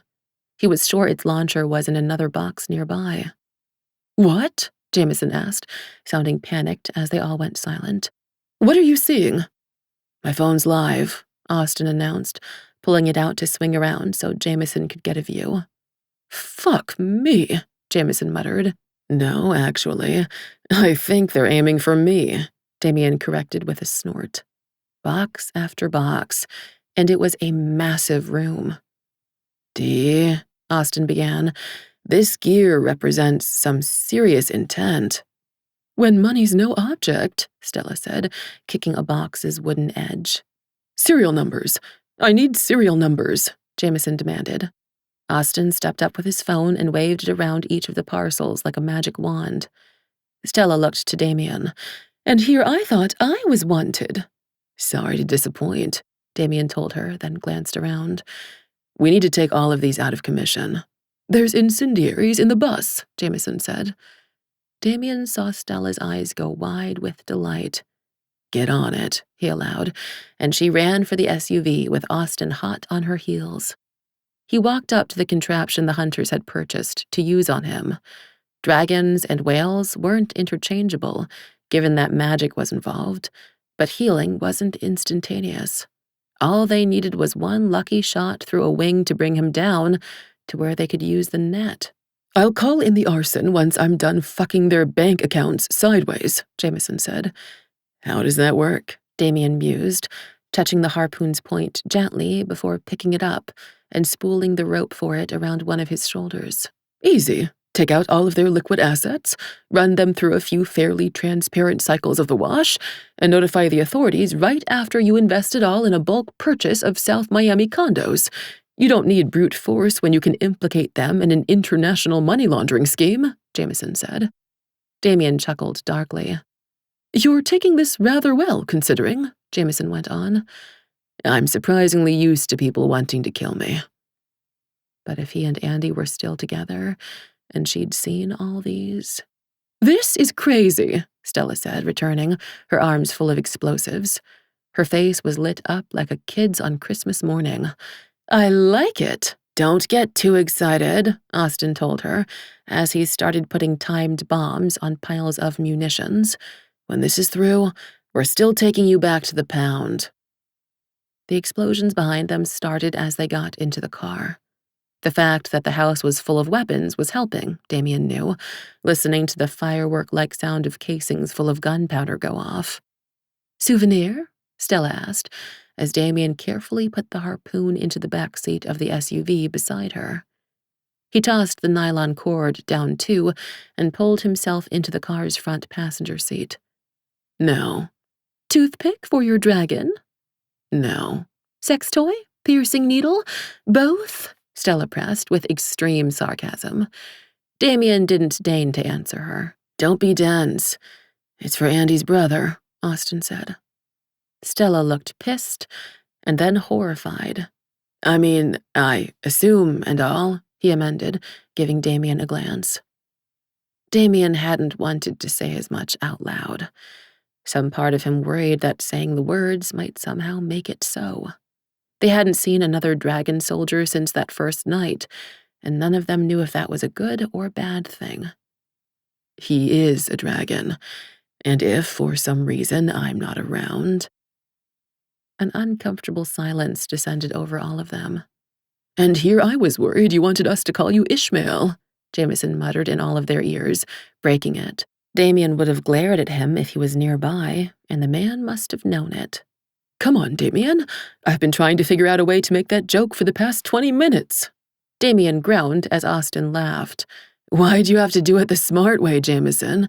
You've seen him naked at least 40 times. The obvious Moby Dick joke is already right there. Stella snickered and hid from the rearview mirror in the back seat.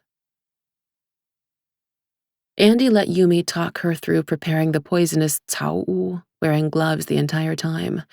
Yumi told them to turn it into a soup, so she'd added it to a can of chicken noodle that had probably been in their apartment since they'd moved in.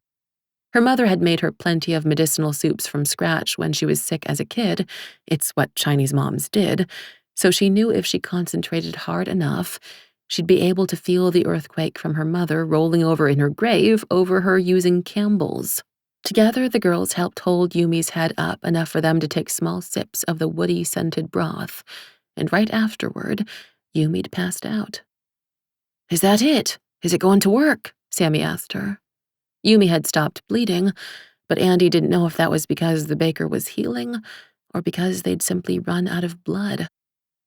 I don't know, Andi said, squatting down on her heels at Yumi's side. She peeked under the sheet they'd put on top of them. Their wounds did seem better? Maybe. Yumi took a big inhale and then sighed contentedly, fluttering one eye open to look at Sammy. Have we reached the adventure portion of the evening yet?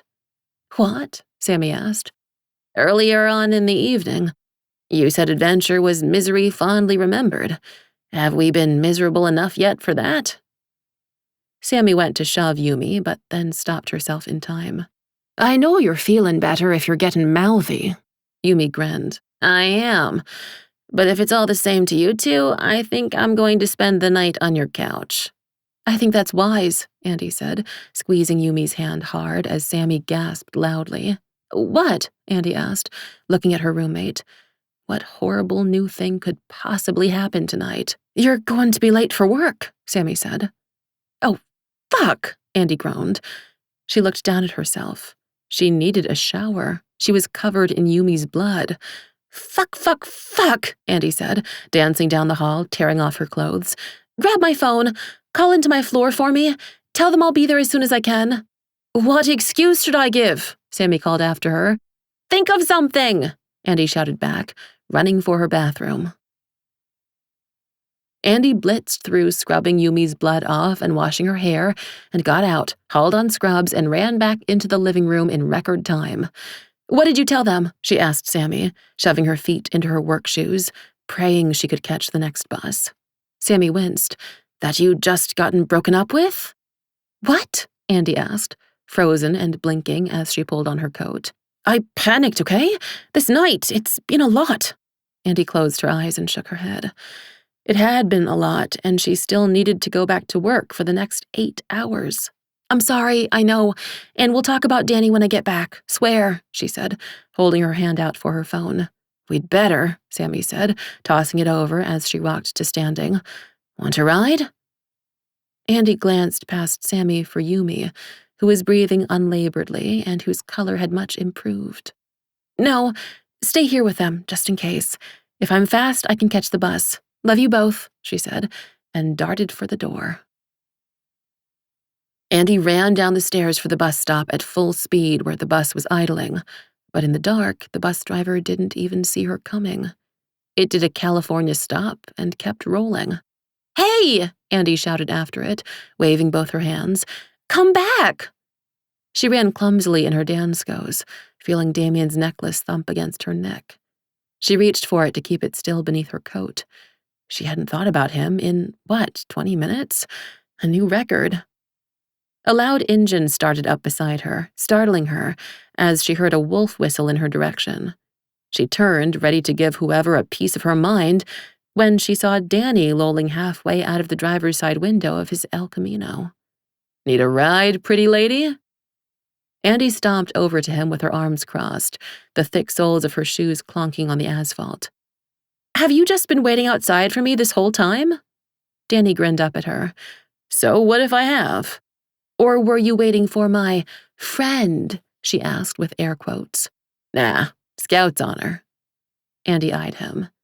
As your twin? I know you were never in Scouts. He laughed. Why are you always so paranoid, Andi Bear? Maybe because I recently found out my entire childhood was a lie? Fair point, he allowed, but I just wanted to talk to you alone, and I knew you'd come out eventually. So, you want a ride to work or what? Andi knew she was never going to make it to work on time if she caught the next bus. Fine, she sighed, and circled the car to get in. She looked around as she buckled her seatbelt. The car was twice as old as they were, and was clearly in the middle of a restoration. Certain parts were shiny and chrome, but the seats had fluff sticking out, and she was pretty sure she was sitting on a sprung spring. How'd you like my Elkie? Danny asked, patting the dashboard. Depends. Is it stolen? Oh my God, Andi, Danny groaned. I'm sitting on my balls, so stop trying to kick them. Sorry. Habit. She watched her apartment complex fade in the rear view. Does everyone know where I live? By which I mean all of your murderer friends? Nah, and Uncle Lee meant it. He wouldn't let anything happen to you, and neither would I. Wow, I'm so glad that the 2 people in my family who kill other people are on my side. Andi pinched the bridge of her nose. What about the other people in my life? Do I have to worry about weirdos coming after Sammy because she's my roommate, thinking she's a dragon? What? Danny asked, following her train of thought. Oh, fuck no, he exclaimed. I'll make sure she's on the safe list too. She doesn't need that nonsense. I already put that girl through the ringer. How nice of you to admit it. He snorted. I'm a jerk, not an idiot. Andi pulled her phone out quickly. Say that again so I can record it for her. Danny laughed, swatted her phone away, and pulled them onto the highway. Based on the current movement patterns of the hunters we're tracking, I think you all should come in, Jamison told everyone at the same time. They were driving back to town on an open stretch of road. Damian frowned. We don't need to stop for my sake. He'd done his best to behave after that first rough night, not because he didn't still hurt, but because his friends depended on him. But, given the option, he'd much, much rather fight hunters than his dragon. "We were just getting started. Do we have to?" Stella asked. "Yeah, Dad, do we?" Austin asked Jameson, clearly making fun of Stella. "Don't make me turn this car around," Jameson teased back in all of their ears. Stella laughed, as did Austin, and even Damian snorted. Going out tonight had been good for him. It had distracted him, if only for a time. He listened to Austin and Stella bicker in the background about who'd killed the most hunters, trying to get Jameson to break their tie, as Damian attempted to ignore the defeated sensation beginning to ripple through him. He didn't want to go home and sleep in an empty bed again without her. If he couldn't wake up beside her, what was the point of waking up at all? "Guys," Jameson said sharply. "I'm a better shot," Stella protested, patting the speed loaders she had holstered on her belt. "The judge begs to differ," Austin said, patting the Taurus Judge revolver at his hip with affection. "That's Zach's gun, not yours," Stella sniffed. "Incoming," Jameson said, even louder. Damian tensed. "Which direction?" "2 in a bus behind you, just pulled on. Could be coincidence, but—" The bus barreled by out of nowhere, passing them at a high rate of speed, only to arc to a stop in front of them, blocking all 3 lanes. And then another bus blocked behind them just the same, back half a block. Austin threw the SUV into reverse, then paused. "They've made the SUV," Damian announced. "Shit," Jameson cursed. "I've been wiping cameras right and left." "They probably got an eyewitness report," Stella said, crouching down. Austin looked to him for answers. "Any ideas, Dee?" Damian put his hand on the door, but didn't open it. The obvious action would be to change into a dragon, pick up the SUV, and fly it safely home. But there weren't men running out of the buses that had stopped to circle them. "They're here for me." He pulled his balaclava back on, even though he knew they couldn't see him through the SUV's deeply tinted windows. "They want to lure my dragon out. And shoot it with what? Diesel fumes?" Austin mocked. Then they heard it. The distant sound of a Sikorsky helicopter dropping in, as they felt the beat of its blades start to rock the SUV. "Fuck," Austin drawled. Damian's dragon was instantly thrilled. "I want to fight a mechanical bird." "So now you speak," Damian told it, before looking at Austin and Stella. "When you get free, go and don't look back. I'll meet you back at home." His dragon seethed inside him in excitement. "Wait!" Stella shouted, as she reached forward to ineffectually try to pull him back. "Why are you doing exactly what they want?" "Because, as a dragon, I can burn that thing out of the sky, or pick up a bus to bat it down, to save you," Damian growled. "Yes, but they don't know who the dragon is, not with the masks we've been wearing, so send him out instead, without any magic," Stella said, pointing at Austin. "What?" Austin asked, wheeling on her. "They want you as a dragon, right?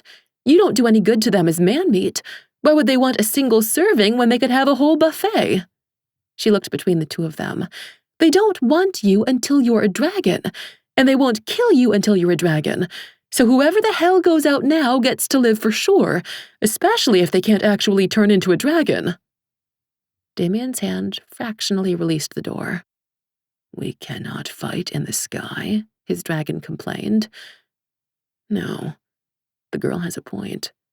"She's right," Jameson chimed in. "He'll draw fire, while you 2 can move the bus with spheres on." "Double fuck," Austin groaned, and put his hand on the door handle.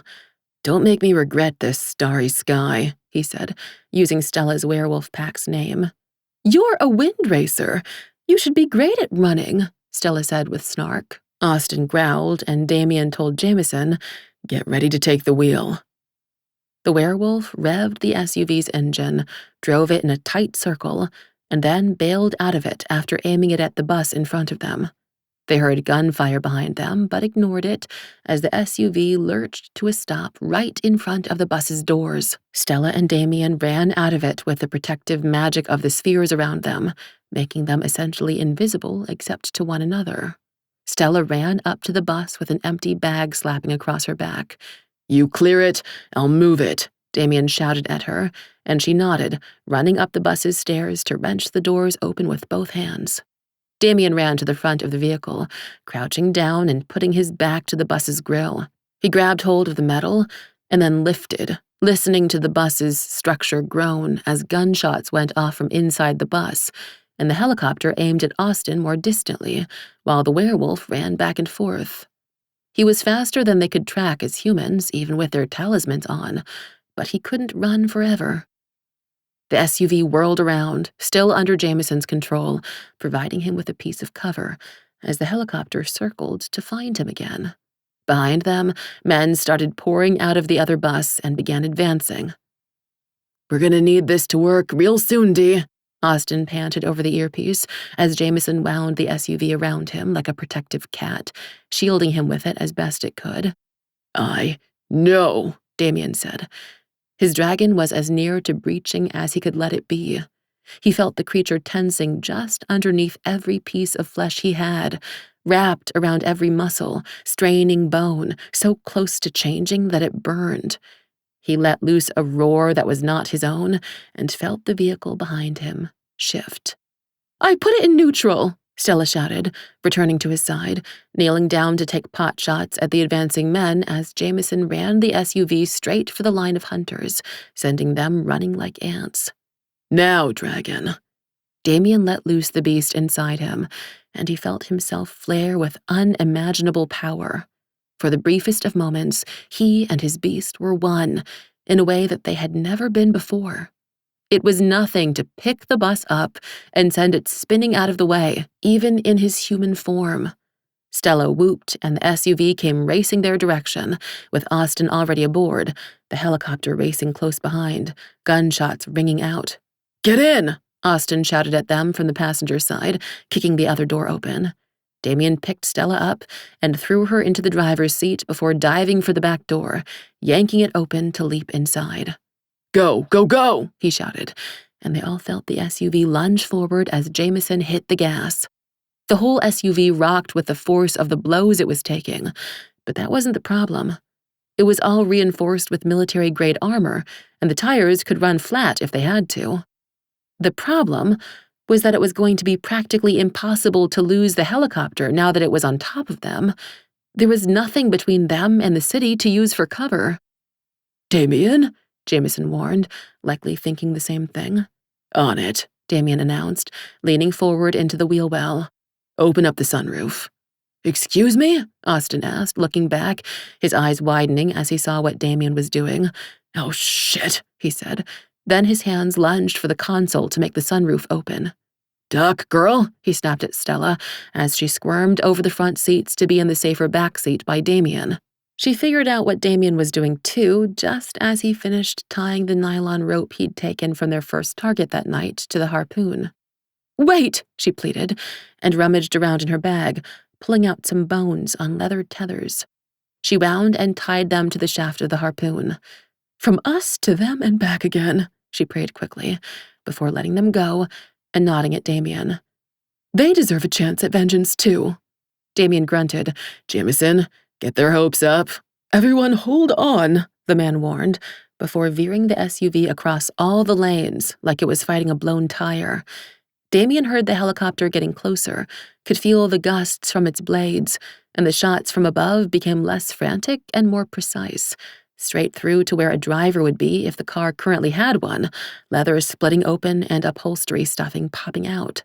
"Speed up, and then stop," Damian demanded. Jameson did as he was told, and as he stopped, the helicopter kept flying low overhead, unable to maneuver as quickly as the car. Damian quickly took the harpoon up on one shoulder and stood, bracing himself between the seats of the car, half his body outside of it. He threw the spooled rope out behind himself on the SUV's back hood, took careful aim, and threw the harpoon like a javelin. It sailed over the helicopter, the the nylon rope streaking behind it like a comet's tail. "You missed it!" Stella exclaimed, having dared to look. "Not at all," Damian said, as the rope fell from the sky to land atop the helicopter's blades. Their rotation wrapped it up instantly. The helicopter began to drift and then fall as the weight of the harpoon at the rope's far end swung nearer and nearer like the end of a flail until it reached the falling body of the helicopter itself, and an explosion lit overhead as the harpoon made heavy contact with the helicopter's side. "Kaboom!" Austin whooped. Damian sat back down inside the SUV as Stella cheered. "It would have been more fun my way," his dragon complained, watching the flaming helicopter drop from the sky. "Jameson, keep driving, please," he said aloud, sinking back to fasten his seatbelt. Stella saw him do that and laughed, but did the same, as Austin closed the sunroof overhead. "Are you all right?" Stella asked. Damian didn't know. People in the realms had wanted to kill him because of who he was, not what he was. Now, between the harpoon and the helicopter, it was obvious that the hunters would never stop. And he was right. "I'll be fine," Austin answered Stella, and Damian realized that's who she'd been talking to all along, and he got out of his own head enough to scent Austin's blood. "Just a flesh wound," the wolf went on, one hand clamped to his opposite arm's bicep. "Are you sure?" Damian said. Yeah. Go," Austin said, blowing off his concern, before catching Stella's eyes in the rear view. "How many did you kill?" 20, I think. I reloaded 3 times and took 2 out by hand." 20 with the rest of the night, or 20 more? Austin pressed.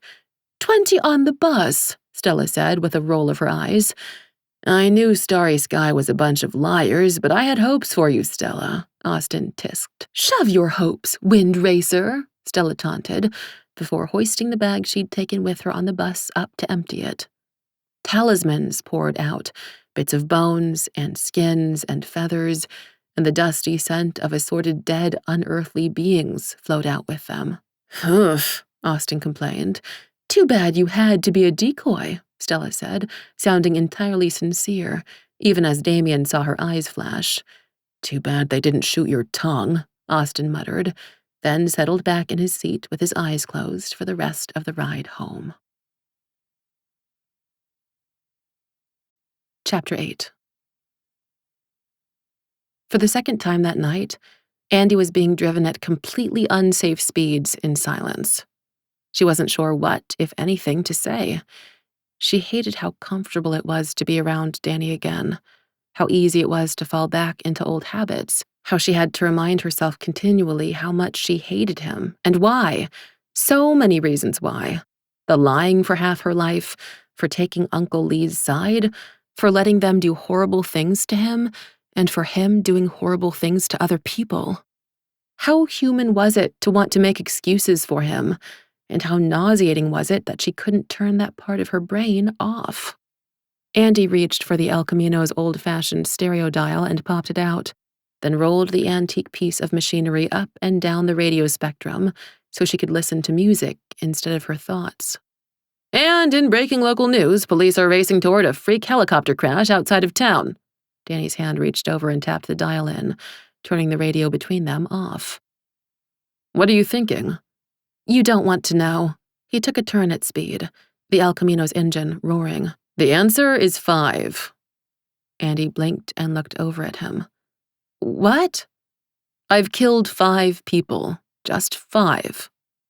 "Just," Andi repeated, before biting her lips as bile rose at the back of her throat. She waited, looking over at him, and when he didn't say anything, she asked, "Well?" "Well, what?"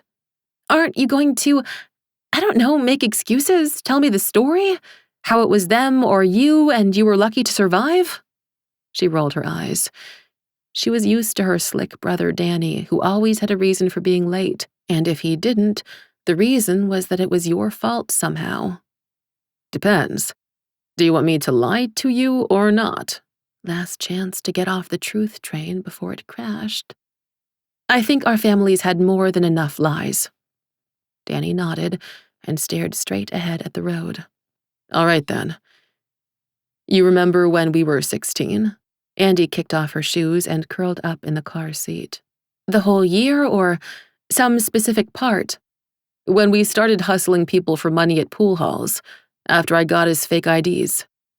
Yeah, she shrugged. And do you remember the third or fourth time we did it? That angry blonde guy? Andi sucked air in through her teeth. Yeah. The guy had been twice her size and utterly convinced he could beat her. But it was like he'd just started playing pool yesterday, whereas she'd been playing ever since she could hold a cue in her hands. He'd kept doubling down until they'd gotten him for $500. It was a lot of money now and even more back then. He'd gotten in her face, and she and Danny had beat a hasty retreat before him and his friends could come after them. You remember what he said when we were leaving? Danny asked her. Andi paused a moment in thought. No. She remembered the guy clearly, between his beer breath and his popped collar, but she couldn't remember a word he'd said. He promised he was going to come after you. Danny spared her a glance. Not me. You. Andi met his gaze. So? So I went back that night to make sure he couldn't come after anyone anymore, Danny said with a shrug. Only I didn't know my own strength. The medicines Mom was giving me, they affected me at weird times in weird ways. It was like going through puberty all the time. She finally heard what he was saying and realized how come he'd made it through all those bar brawls unscathed. Wait, you killed a guy for drunkenly threatening me? Who wasn't even an unearthly? Danny blinked. Is that what they call themselves? Not just monsters? Andi swept a hand between them like she was erasing what he'd just said. No, you don't get to make this about me, Danny. I'm not the reason you killed a man. She saw him wind himself up to fight like they always did. Then he collapsed like someone had put a pin in him. You're right. Protecting you was just a convenient excuse, but after that, that's how I knew I had the rest of them in me. He went back to staring at the road. Andi watched the racing streetlights cast her brother's face in shadow, like the flickering beat of her heart. Did Mom know? No, but I told Uncle Lee. He helped me hide things, like always. Danny sighed. I know you're not proud of me.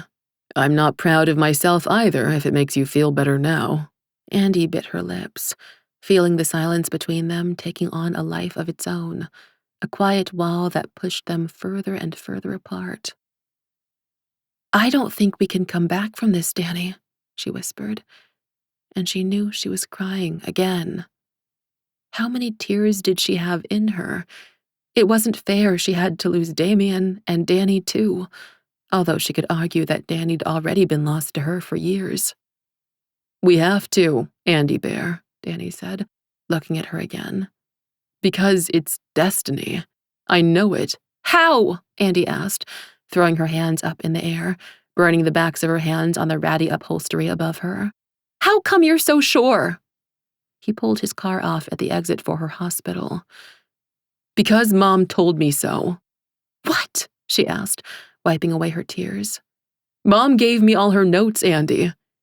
She not only did this to me, but she was training me to do it to other people. And her notes say that you're gonna fight by my side. Quote, unfucking quote. There's no way, Danny, she protested, as he turned into her hospital's roundabout, pulling on the brakes.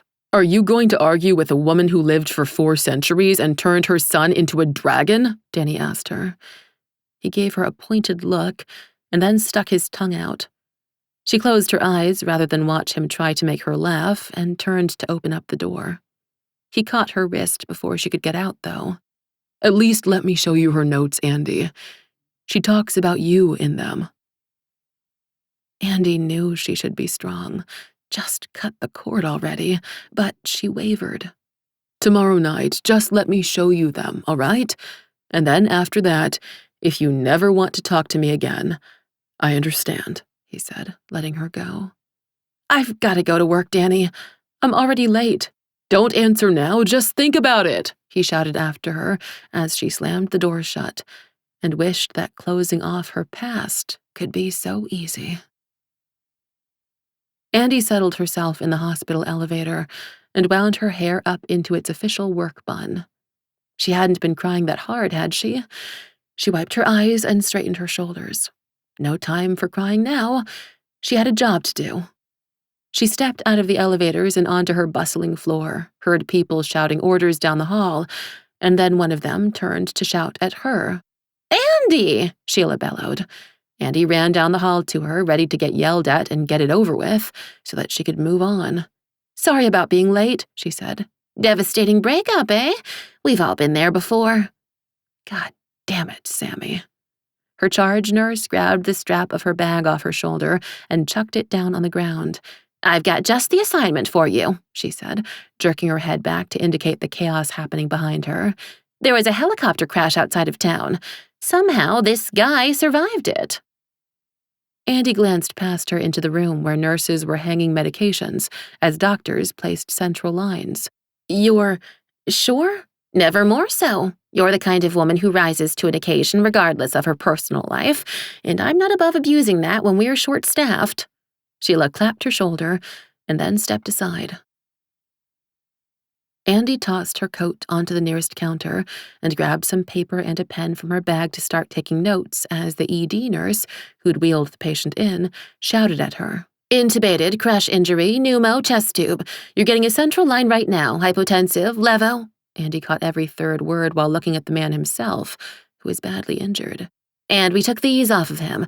Don't ask me why, just give them to his relatives if they show up." The ED nurse swung a patient belonging bag at her. She caught it and set it aside.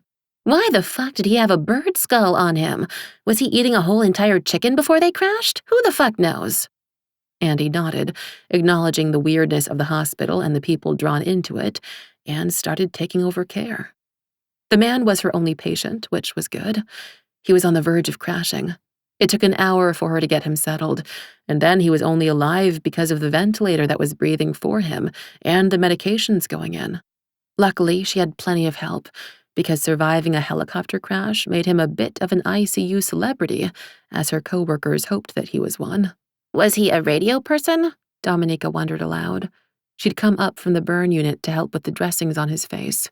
"No, those people are total fakers. No one uses a helicopter for traffic reports anymore. The gas is too expensive," said Lovely. "Plus, what kind of traffic is there this late?" Fiza said, scoffing. "NBA player, then?" Dominica guessed. Lovely made a sound. "Grim, but possible. Any visitors yet, Andi?" Andi looked up from the charting she was desperately trying to catch up on. "What? Huh? No." She spotted the belonging bag, though, and put some gloves on. If the man's wallet was inside, they could do a Google search, which would cool her coworkers' jets some, until social work could hunt down next of kin come morning. She opened up the plastic bag and gagged. The scent of burnt bone wafted out at her, worse than the man himself smelled, which was saying something. But the ED nurse hadn't been lying. Andi reached in and found a bunch of bones, including a bird skull, strung on chains, like gruesome trinkets, talismans, like what Xochi and her fellow hunters had worn. That explained how this man had managed to survive the helicopter crash. He'd been wearing a 90s rapper's worth of magical amulets. As for why he'd been in the helicopter to begin with, it was all too easy for her imagination to run wild. Because what better way to fight a creature that could fly than from in the air beside it? Her pulse started to pound in her ears. What if something had happened to Damian? Did he need her? Was he all right? Had he been injured? She'd seen Damian get hurt before, that one time with the succubus stinger, and she'd seen Xochi's sword work on Yumi earlier in the night. And if fighting Damian had been the reason Xochi had run away, it was one thing for her to step back to protect him, and another to think that he might be out there somewhere, hurting without her. "Andi, you okay?" Lovely asked. Andi snapped the top of the bag closed. "Yeah, no wallet." "Well, between no wallet and no face right now, it's gonna take a while to ID him," Dominica said. But she was wrong. He was a hunter. That was all Andi needed to know. Andi shooed her co-workers out the door so she could think, and then went into the room's ensuite bathroom to catch her breath. Damian had to be okay. There was no other option. Surely if he was hurt, someone else on his team would have reached out to her. Unless they were all dead too. What if he was hurt somewhere, dying alone? The terror of not knowing clung to Andi like a fog, and it wasn't something she could just push through, not like the other times she'd been emotionally messed up at work before. She appreciated Sheila's faith in her, but right now, she wasn't sure she could manage her own shit, much less a dying man who'd most likely been trying to kill her ex-boyfriend. She splashed cold water on her face in a desperate attempt to stop panicking, and then blotted herself with flimsy paper towels. She swore she saw flashes of red between blots and wondered if it was an oncoming migraine, and then felt a burst of cold air ahead of her, like someone had opened up a freezer. Andi blinked and saw a woman on the other side of the mirror that was not herself. "Why aren't your mirrors reasonably placed?" the woman complained after ducking through. She jumped to the floor, landing lightly even though Andi had seen a flash of heels beneath her skirt. A red bird followed the woman and started spinning in tight circles against the ceiling. Rihanna? Andi had only seen her after her injuries in the realms and had never met her once awake. But she was too like Damian to not be his sister. Her chin was narrower and her brow less defined, but they shared the same full lips and haughty cheekbones. She was half a foot taller than Andi was, though not as tall as Damian, and had the kind of generous curves Andi had longed for her entire life. She was holding a wicked-looking knife with a jeweled hilt and a twisting blade. "Princess Rihanna," the woman corrected her. Andi ignored the knife entirely. "Is Damian okay?" One of her eyebrows arched up. "Of course, why wouldn't he be?" "So that's not why you're here?" Andi pressed, because she needed to hear the words. "Not in the least." "Then why are you here?" "Because I am a person of action," Rihanna said, pointing her knife in Andi's direction, "regardless of what anyone else thinks." Andi backed up. "What does that mean?" "Currently, that I'm threatening you." She looked Andi up and down disdainfully. "Common human that you are, you need to make up your mind." "What?" Andi blinked helplessly as the other woman took up more space with her anger. Rihanna's arrival had done nothing to help the already high levels of adrenaline in her blood. "You're hurting my brother. And for what? Your pride? You think he doesn't have pride, too?" "But he's alive?" Andi heard herself asking softly, as if from far away. "Yes," Rihanna said, then lowered the knife slightly as her green eyes narrowed. "Why do you keep asking?" "Because helicopter," Andi said, pointing through the wall behind her. Rihanna frowned. "What is a helicopter again?" A voice interrupted them both from inside the room behind her. "Visitors incoming!" A pause and then a question. "Andi?" Her charge nurse shouting her name brought her back to life.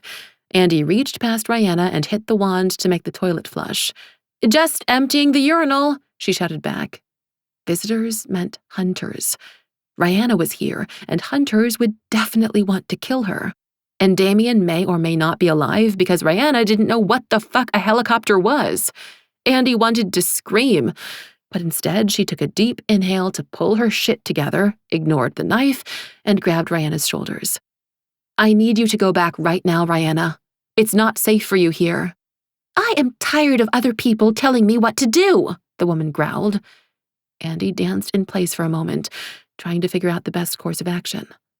"Fine, then, but whatever you do, don't open this door, and don't say another word," Andi told her, and then left the bathroom, closing the door solidly behind herself. Seconds later, she heard a cluster of men with Australian accents coming down the hall, talking to a coworker. "So this was a horrible tourist accident?" she heard Lovely ask them. "Oh yeah, we all told him it was a bad idea. There's nothing to see at night."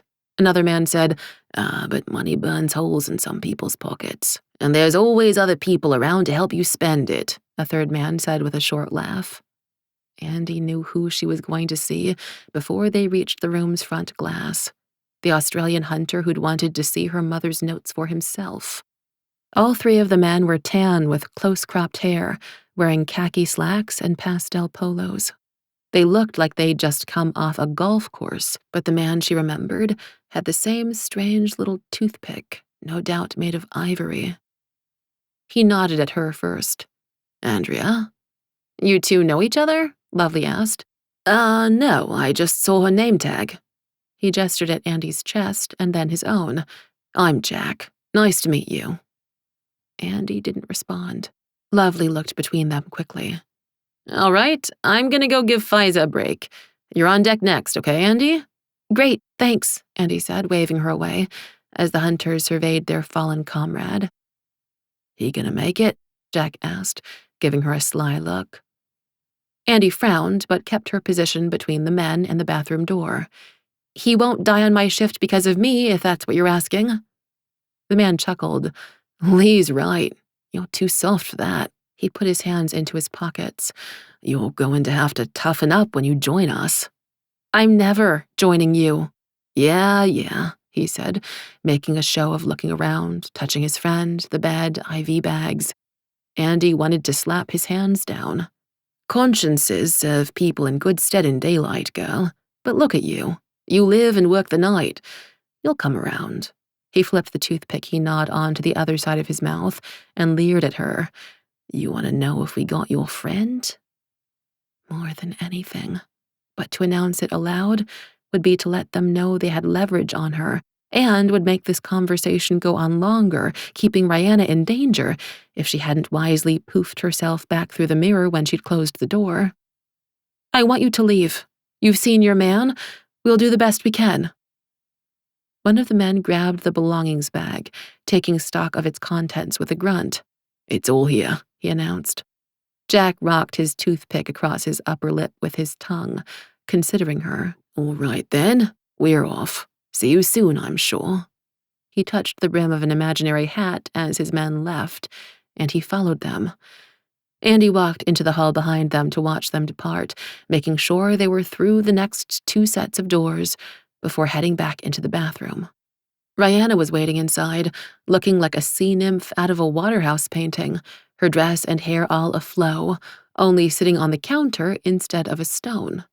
Her knife was tucked petulantly up underneath her chin in her hand, and her red bird was on her shoulder. "Those were hunters, weren't they?" She sat up straight, and her green eyes pierced Andy, sharper than the blade she held for sure. "Yes." "And you didn't betray me?" It was a statement, not a question. She'd been able to hear every word. "I would never, Rihanna." "Yet? You're trying to keep one of them alive?"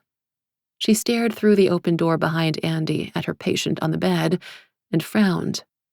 "Also, yes. I'm not a murderer, Rihanna. At least I'm trying not to be. I know you probably think that makes me some kind of traitor, and I don't know what Damian told you anyhow." Surely he didn't think that of her. And even if he did, it didn't matter anymore now, did it? Andy shook her head. She'd done the right thing, even though it hurt her. "All I know is that they were out tonight trying to kill him, and I need to know he's all right more than I need air to breathe." The words were out of her mouth before she could consider them, but every single one of them was true. Rihanna frowned. "Is a helicopter like that sky weapon in Die Hard?" she asked sincerely. Andy nodded helplessly. The other woman's eyes widened, and she pulled her legs up onto the counter beneath her. "I'm going back then. But you," she said, pointing at Andy with the knife, "the time is going to come when you'll have to choose." The mirror behind her went black, and a burst of freezing air came through as Rihanna's frown deepened. "And if some reason Damian's been hurt because of all your human hunter friends, I swear, I will come back and kill you." Andy's heart thundered in her chest as Rihanna disappeared into the darkness. "I might let you," she whispered after her, as her mouth went dry. Alive. Damian typed the word into his phone to send to Andy, despite the fact that it had never felt further from the truth. After confirming that Austin would be all right, Jameson had led them on a long and strange route home to make sure they weren't followed, and Damian spent the entire trip trying to convince himself that the hunters hadn't just gone and proved Andy's point entirely. How could he keep himself safe for her if they were willing to send helicopters after him? "You've been quiet," Austin said. "Just thinking." "Hard thoughts?" "Yes. No interstate side trips, though." I'm in no condition to meet strangers," Austin said, shrugging his injured arm. Damian was still lost in his own misery as Jameson parked the car remotely, right in front of his mansion's front stair.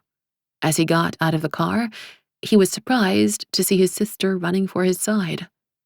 "Rihanna?" he asked as she engulfed him in an embrace. She was cold, maybe because she'd changed into a dress. "Are you all right?" she demanded to know, despite the fact that he was standing right there. "Sure, check in on the nearly immortal dragon first," Austin said, grunting as he got out of the car. "Don't mind me bleeding out over here." Rihanna flashed him a look. "I'm not responsible for your incompetence guarding my brother, wolf creature." Stella sucked in air through her teeth. "Austin, which do you want first, a bandage for that wound or some ice for that burn?" Rihanna wheeled on Damian again. "Did you really see a helicopter?" she demanded to know. Damian blinked. Maybe she'd overheard Jameson leading them in. "Yeah, but we're fine," he told her. Her sudden concern was mystifying, but then again, he was literally the only person she trusted on Earth. Before he could address her fears, Jameson came out of the house, trotting down the stairs 2 by 2. "My baby," Jameson groaned, dodging everyone standing, heading straight for the car. "I knew it was bad, but—" He patted the hood with his metal hand and sighed. "Sorry about that, Jameson," Damian said, giving his friend a nod. "We were going to have to ditch it once they made it anyways," Austin said. "No, I know. It's just such an uncivilized decommissioning," he said, circling the SUV with a frown. Rihanna peeled herself away to follow him, and her eyes went wide. There were circular dents in the side of the vehicle where the paint had been blasted off, letting the dull sheen of the reinforced metal show through, and there was a pause where they all looked at the car together. "I can't believe we survived," Stella said, shaking her head. "I can't believe I got shot by a goddamned helicopter," Austin muttered. Jameson looked down at the SUV's dented hood with a sigh. "I can't believe I'm going to have to figure out where to fit a rocket launcher into the next tour bus by dawn." Their small group went inside, minus Jameson, who was already working on his new task, and Zach thundered down the stairs to meet them. "A helicopter?" "I know," Damian said, trying to cut his surprise off at the pass. "Are you all right?" he asked Stella next. Zach wasn't wearing a suit anymore. He was in low-slung pajama bottoms, and all the tattoos across his chest were clearly on display. Damian could feel heat splash across Stella in response to seeing him, like lighter fluid on an open flame. "Look, I'm sorry my injury doesn't rate, but can someone at least get me some whiskey?" Austin grouched. Zach turned to his brother's side. "Austin," he tisked at seeing all the blood, then looked at Stella again. "I thought I told you to keep an eye on him." She blinked in surprise, and her ruby lips pulled into a smug grin. "What do I look like? A superhero?" she laughed. I'm fine, Austin waved his brother off. "I'll heal." Rihanna left Damian's side and snapped her fingers at Austin. "Let me see," she demanded. "Why, have you picked up tips from Grey's Anatomy?" he snarked. "Could I have been watching earthly medical instruction this whole time?" She sounded profoundly disappointed she'd been watching Aliens. No, you could not have," Damian told his sister. "Do not get your medical knowledge from TV," he said, and gave Austin a glare in warning. Rihanna looked between the two of them, frustrated anew. "Well, I want to hear what happened." "Me too, Rihanna," Zach agreed. "Yes, now that you don't look like my father, you are allowed to stay." "Up to your old tricks?" Stella asked him, her eyebrows high. Damian remembered how they first met, and it was Zach's turn to flush. Damian recounted their night quickly, noting the way that Stella was perched on her chair in particular like she didn't want to fit in.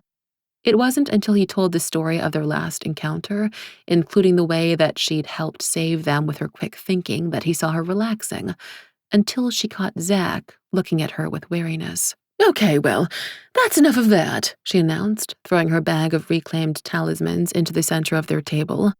"I've got to go." "But," Zach began, also standing, "it's not safe." "Hey, if you can't figure out where I live, neither can anyone else," she said lightly, backing up. "Don't worry. Tonight was too fun not to repeat sometime."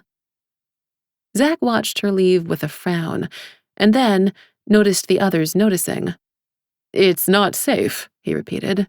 "You don't have to convince me," Austin said, shrugging his injured arm. "In any case, hooray, we survived. Damian didn't drag it out in any capacity, and I need to go wash this shit, badly." Rihanna turned towards Damian. "This is why you need servants, brother. He shouldn't have to care for himself." "You're right, he can't. That's why he has me," Zach said low, and Rihanna snorted. "You know, you were looking for a job earlier," Austin reminded her. She narrowed her eyes at him. "I only supervise," she said coolly. Austin made a show of scratching the golden stubble on his chin before breaking into an easy grin.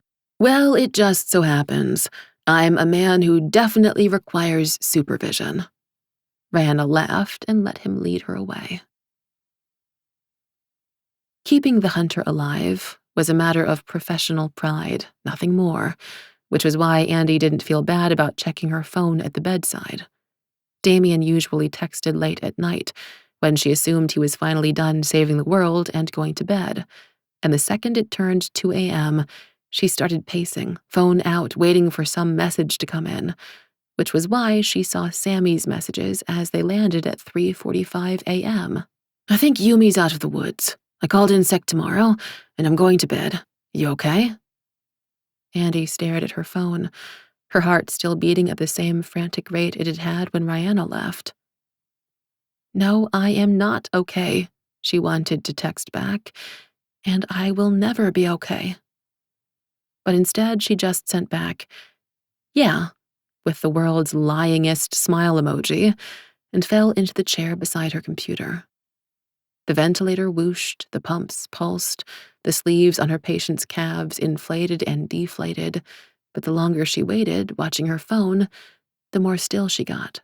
She was so filled with fear, there was no room for anything else. Even her heart had quieted down, beating once, twice a minute at most, it felt like, as her dread coalesced into a physical object around her, like a cloak that was both heavy and lined with spikes. If being away from Damian hadn't saved him, what had been the point? 6 a.m. rolled around. She was incredibly behind, and she didn't even care. She could chart anything she'd missed tomorrow. If there was a tomorrow, how could there be if she didn't know what had happened to Damian? Andi picked up her phone, feeling like she faced a traitor. She typed in, "Are you alive?" and hit send. Damian didn't bother to shower. He just kicked off his shoes and lay down on his bed. The last several hours in the training gym had been brutal. Jameson's lasers had dismounted from the walls to join forces and walk toward him on spindly legs like a tiny laser spider army, but he'd gotten what he wanted. His dragon was quiet at last. He stared up at the ceiling. Sometimes it felt like these moments, when his dragon was away, were the only moments he got to grieve properly, when it was safe to feel all that he'd lost, raw and sharp. His phone blinked on the nightstand, and he turned to pick it up, sending the photos of Andi that he kept there fluttering to the floor.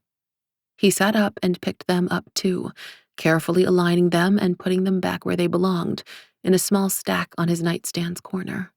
Always present, but out of reach, just like the real thing. He glanced at his phone, expecting to find a text from Austin that said his sister had hurt him. Could he come retrieve her, please? When he saw a note from the number he'd been waiting for all this time. "Are you alive?" Damian realized his own message to her was sitting as a draft on his phone, unsent. He'd been so distracted after the helicopter that, although he'd typed it, he hadn't managed to hit send. And because of that, he'd gotten his first sign of life from Andi. The first signal that she still cared and that they still had a fate. He went to text her yes, then realized his feelings were too big for just one word to hold anymore. He'd been a fool to last as long as he had. He got up instantly, grabbed a dark blue hoodie, and went for the door. "Come to help?" Jameson asked from beneath the hood of a vehicle as Damian went outside. His tech master was inside one of the garage's bays, already working on modifying another SUV. "No, sorry." Damian knew what he had to do, and he only had a 20-minute window to pull it off. He jogged for the gates and then stopped, running back. "Jameson, how did you tell Mills you were meant to be together?" The dark-skinned man put a wrench down and dropped the car's hood. His metallic arm shone beneath the garage's fluorescent lights. Damian was painfully aware that Jameson was younger than he was, and probably vastly less experienced at all things except for this, because, somehow, he and Mills were happy. She was even cursed, too, and it never seemed to bother him. "It's different in humans, I think," Jameson said and laughed, wiping his hands down the front of his work shirt. "But when it's right, you just know. And then you tell her everything, because not telling her feels like dying." "That it does," Damian sighed gently. Jameson jerked a thumb at the vehicle behind him. "You want me to drive? I've almost got this car ready." "No, I've got it covered." Damian shook his head as Jameson gave him an improbable look. "After tonight, you don't think you need backup?" "I need to do this alone. You understand." "I do, and I know you need her, but we need you too." Jameson leaned inside the SUV's open window and popped the glove. "Humor me. Take this. I promise I'll keep it one way. I won't listen in." He threw the earpiece at Damian, who easily caught it. "I'll be your eye in the sky, all right?" Damian settled the gadget in his ear. "Thanks," he said. "No problem." Jameson gave him an earnest smile that was almost as bright as the oncoming dawn. "Go get your girl." Chapter 9. There was no guarantee that the timing would work out.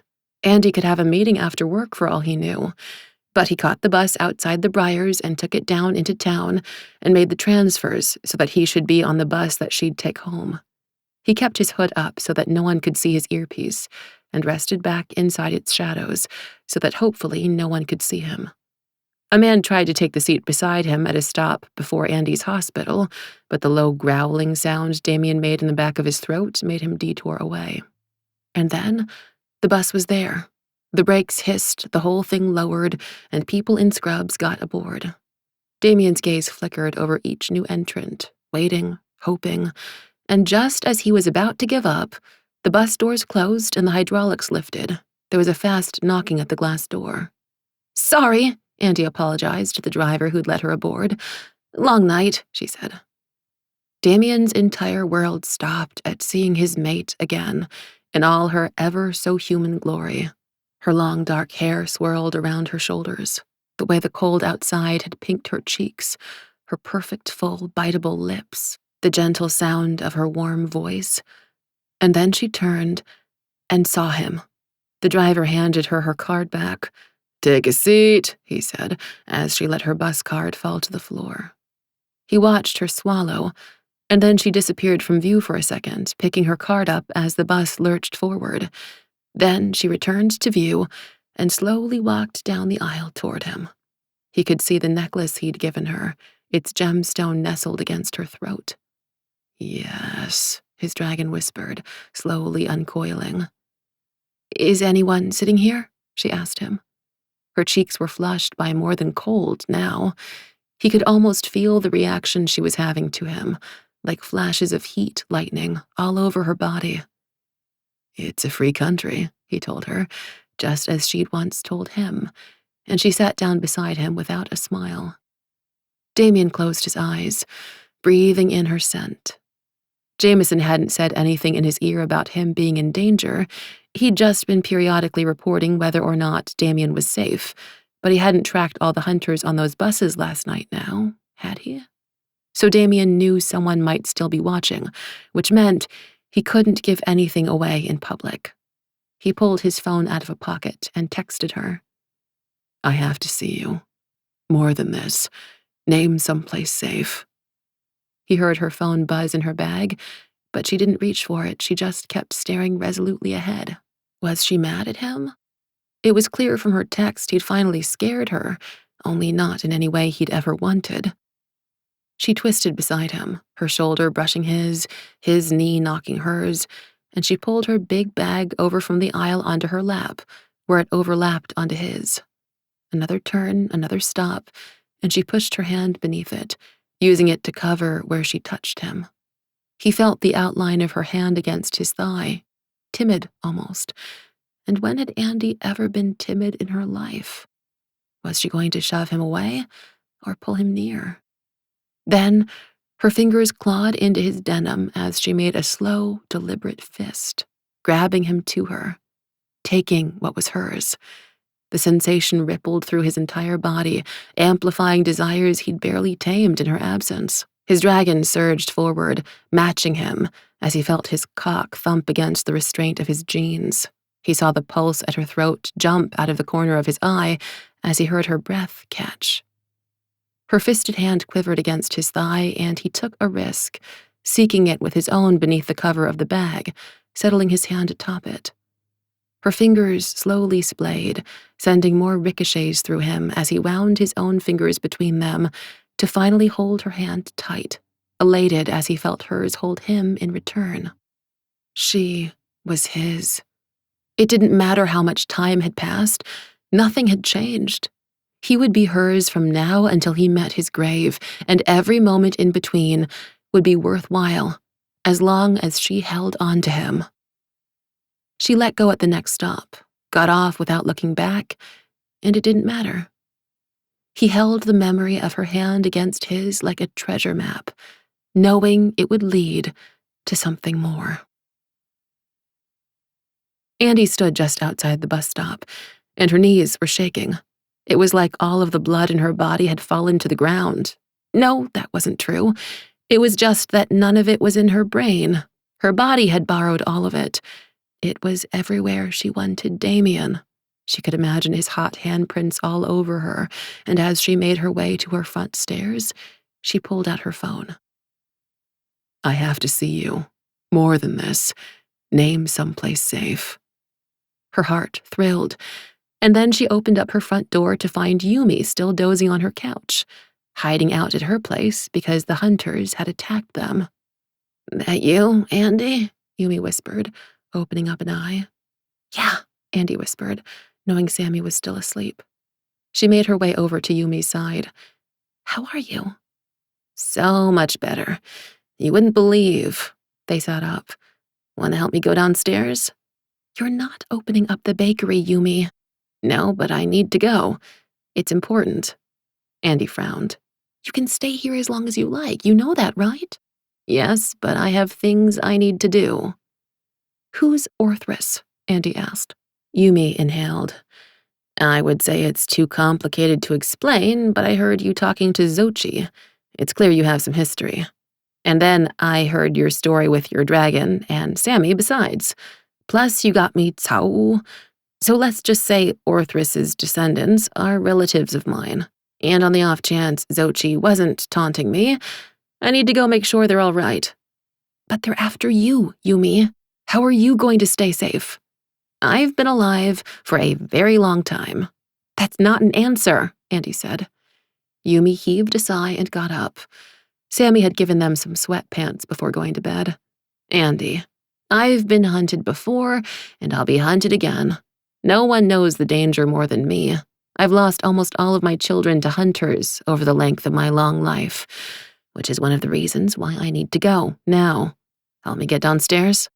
Andi couldn't stop frowning, but she let the baker put an arm across her shoulders, and they made their way outside together. Yumi paused in front of their shop to hunt for a certain rock among the landscaping and popped a latch on its back. It was plastic and there was a key inside. They used it to open the front door up. Inside the bakery, everything was like Andy'd last seen it weeks ago, only the Nemean lion seemed particularly angry this morning in its fight against Hercules, or maybe Andy was just projecting.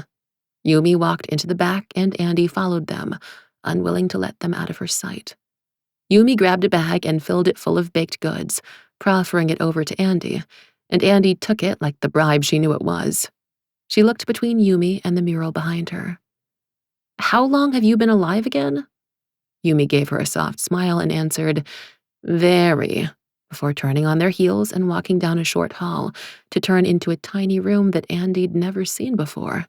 It had a twin bed and a small TV, and it was clear that this was where Yumi'd been living all along.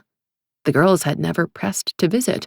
Usually, Yumi just came up the stairs with day-old pastries, or all three of them went out. It would have been a depressing space, except that one wall of the room was stunning. It had been mosaicked from floor to ceiling and showed a pastoral scene of a time that didn't exist anymore. A warm sun hung over rolling hills which had distant caves, and in the foreground, there were shepherds and sheep and trees. Satyrs chased nymphs, and nymphs chased back. One of the shepherds was playing a pipe, and Andy could almost imagine she heard it playing as Yumi furiously packed a bag. She realized if everything she thought about Yumi was right, and Yumi hadn't denied it when Xochi had called them echidna, then Yumi'd been alive longer than her mother and uncle combined. They'd seen civilizations rise and civilizations fall, and surely everyone they'd ever gotten attached to had left, or worse yet, died. Andy was hit by a profound sense of sorrow on their behalf. "How do you do it?" she asked. Yumi's head tilted. "Do what?" "Move through life still, even when you know you're going to get hurt." Yumi set their bag down on their bed and came closer to take Andy's chin in their hands and stare straight into her eyes. "The only reason I'm still alive is because I can get hurt. If you stop getting hurt, you stop feeling, and then there's no point in any of this, honestly. If I stopped caring, if I stopped trying to involve myself in life, if I stopped looking for people to love and who might love me, then I might as well have been buried in the back of some cave millennia ago. People who don't care don't make differences, Andy." Andy knew it was true as Yumi said it. "But what if caring breaks you?" "It might," Yumi acknowledged, letting her go to finish packing. "It most likely does. But when that happens, if you can keep risking it, caring will eventually give you a reason to live and put you right back together again. You're strong enough to keep caring, Andy. I know it." They zipped their bag, smiled at Andy, and then offered her the spare key. "I have to go." "Wait, what? For how long?" "I'm not sure, so until then, the place is yours. I've paid my lease through the end of the year." Andy started shaking her head madly. "I don't want it." "I'm not asking, Andy. I'm telling. Take it. I'm not expecting you to work here. Just put up the closed sign, toss out the perishables, and make sure no one breaks in for a few months." Yumi set the key down on their bed. "But," Andy began protesting, as Yumi waved their hand over the mosaic. The sheep on the hills lowered their heads to graze. The trees at the edges swayed with an unfelt breeze, and she thought she heard the squeal of a nymph. She was definitely sure she could hear the pipes playing now. "See," the baker said, gesturing to the wall, "my very own escape hatch. I've been doing this for a long time." Andy blinked at the wall, which now seemed much more like a window. She'd gone through mirrors with Damian. Was this the same? Yumi leaned over and gave her a strong hug. "I'll be all right, I swear. And what's more, I know you'll be all right, too." "How do you know?" Andy pleaded. All she wanted was 1/100th of Yumi's certainty. "Because I know you." Yumi gave her another hard squeeze. "And I love you. And tell Sammy I love her too. There's a safe behind the flour bags in the back. The combination's this address. Get her car cleaned for her, would you? I know I left it a mess last night, and I know she very much cares." "I will." Andy's voice broke, even though she was trying not to cry. "I have a feeling I'll see you again, Andy," Yumi promised her, "and my feelings are rarely wrong." Andi sniffed back tears and smiled. "Don't tell me it's destiny or I'll punch you. I don't care how old you are." Yumi laughed. "No, not destiny. Just a hunch. But I think there was a reason we met. The gods put us in one another's paths." "Old-timey gods that I don't believe in?" "You don't have to believe in them, as long as they believe in you." They grinned. "Now, back away." Andi did as she was told. "You'd better call me if you ever get hurt." Yumi placed a sincere palm across their heart. "I swear," they said, and then stepped into the wall. Andi could have sworn she saw them in the scene in front of her for a second, before the image went still as the stone it was created out of again, and Yumi disappeared. Andi waited for a long moment, just staring. Yumi was gone. What a night she'd had last night. And then what a morning. She contemplated just flopping down on top of Yumi's bed and going to sleep right there. And then she remembered her phone and Damian. Andi knew there weren't any cameras behind her building, which was why people kept doing illegal dumping there. And Damian was alive. She needed to see him, even if it hurt her or him or caused the end of the world. Yumi was right. She cared too much not to risk it. She went back into the kitchen, picked up the key, and locked the front door before opening up the back one and texting him the bakery's address. "You're still clear, although this doesn't seem wise," Jameson said in his earpiece as Damian walked to the alley behind Andi's place. Every 5 minutes since Damian had left, Jameson had contacted him on their one-way connection, letting him know he was still safe, although he hadn't offered additional commentary until now. Damian knew Jameson was right. After seeing Andi this morning, it didn't matter. He had no problem risking his life to see her. Not seeing her now seemed far more likely to get him killed. And so he stood in the grungy alleyway behind the bakery beneath Andi's apartment, steeled himself, and knocked. The door opened, and Andi was standing just inside, waiting for him, just like in all his dreams. He took a step in at once and slammed the door behind himself as she threw herself into his arms. He caught her and spun her, pressing her against the door where he could kiss her hard, tasting her again at long last, inhaling her scent, feeling the heat of her against him. The moment almost made him dizzy, and it felt like he was high, as everything he'd been denied for so long was once again inside his grasp. He wanted to hold her inside wings, with hands, with claws, and never let her go. He pulled back to stare into her eyes. "Do I taste alive?" he growled. "Yes," she whispered, almost pleading. Her arms were around his neck, and her whole body was pressed against his, trying to apologize for so much lost time. He moved them away from the door and navigated her backward into the bakery's kitchen. "Clothes off, now." She nodded helplessly, so eager to obey, and kicked off the silly shoes that made her taller, then started stripping off her coat and scrubs. "Leave the knee-highs on," he said, when she was down to just her underthings. Andi laughed as she took off her bra, and it was the most melodious sound he'd ever heard. "They're compression socks!" He grinned at her. "I say they're knee-highs." "Perv?" She beamed a taunting smile back, and it was like the fucking sun had finally found him. All the nights apart from her, all the ice around his heart, began to melt away. "I remember what you like," he said with a current of threat, taking a step forward, closer to her light. "Turn around." Hi all, author Cassie here. Sorry, but I've had to delete some spicier scenes from this book so I wouldn't get into trouble with YouTube. If you'd like to listen to them, please consider purchasing the full audiobook from any audiobook store, including my own website linked below, or otherwise keep listening on. Thanks. She was fucking perfect, and she fit him perfectly, because it was destiny. And he needed to tell her so before things went further and their actions swept all the words away again. "Andi," he began again, stepping back, pulling himself out. Her eyes focused in on him blurrily. "Damian?" "I can't do this anymore, princess." She laughed, shaking her head to clear it. What? Be nice to me? No. Not tell you what you mean to me. He watched heat wash up her in a wave. Damian, you're everything to me, Andi. But I don't know what this is today for you. The end of a dry spell? Why do you want me here? Do I get to stay?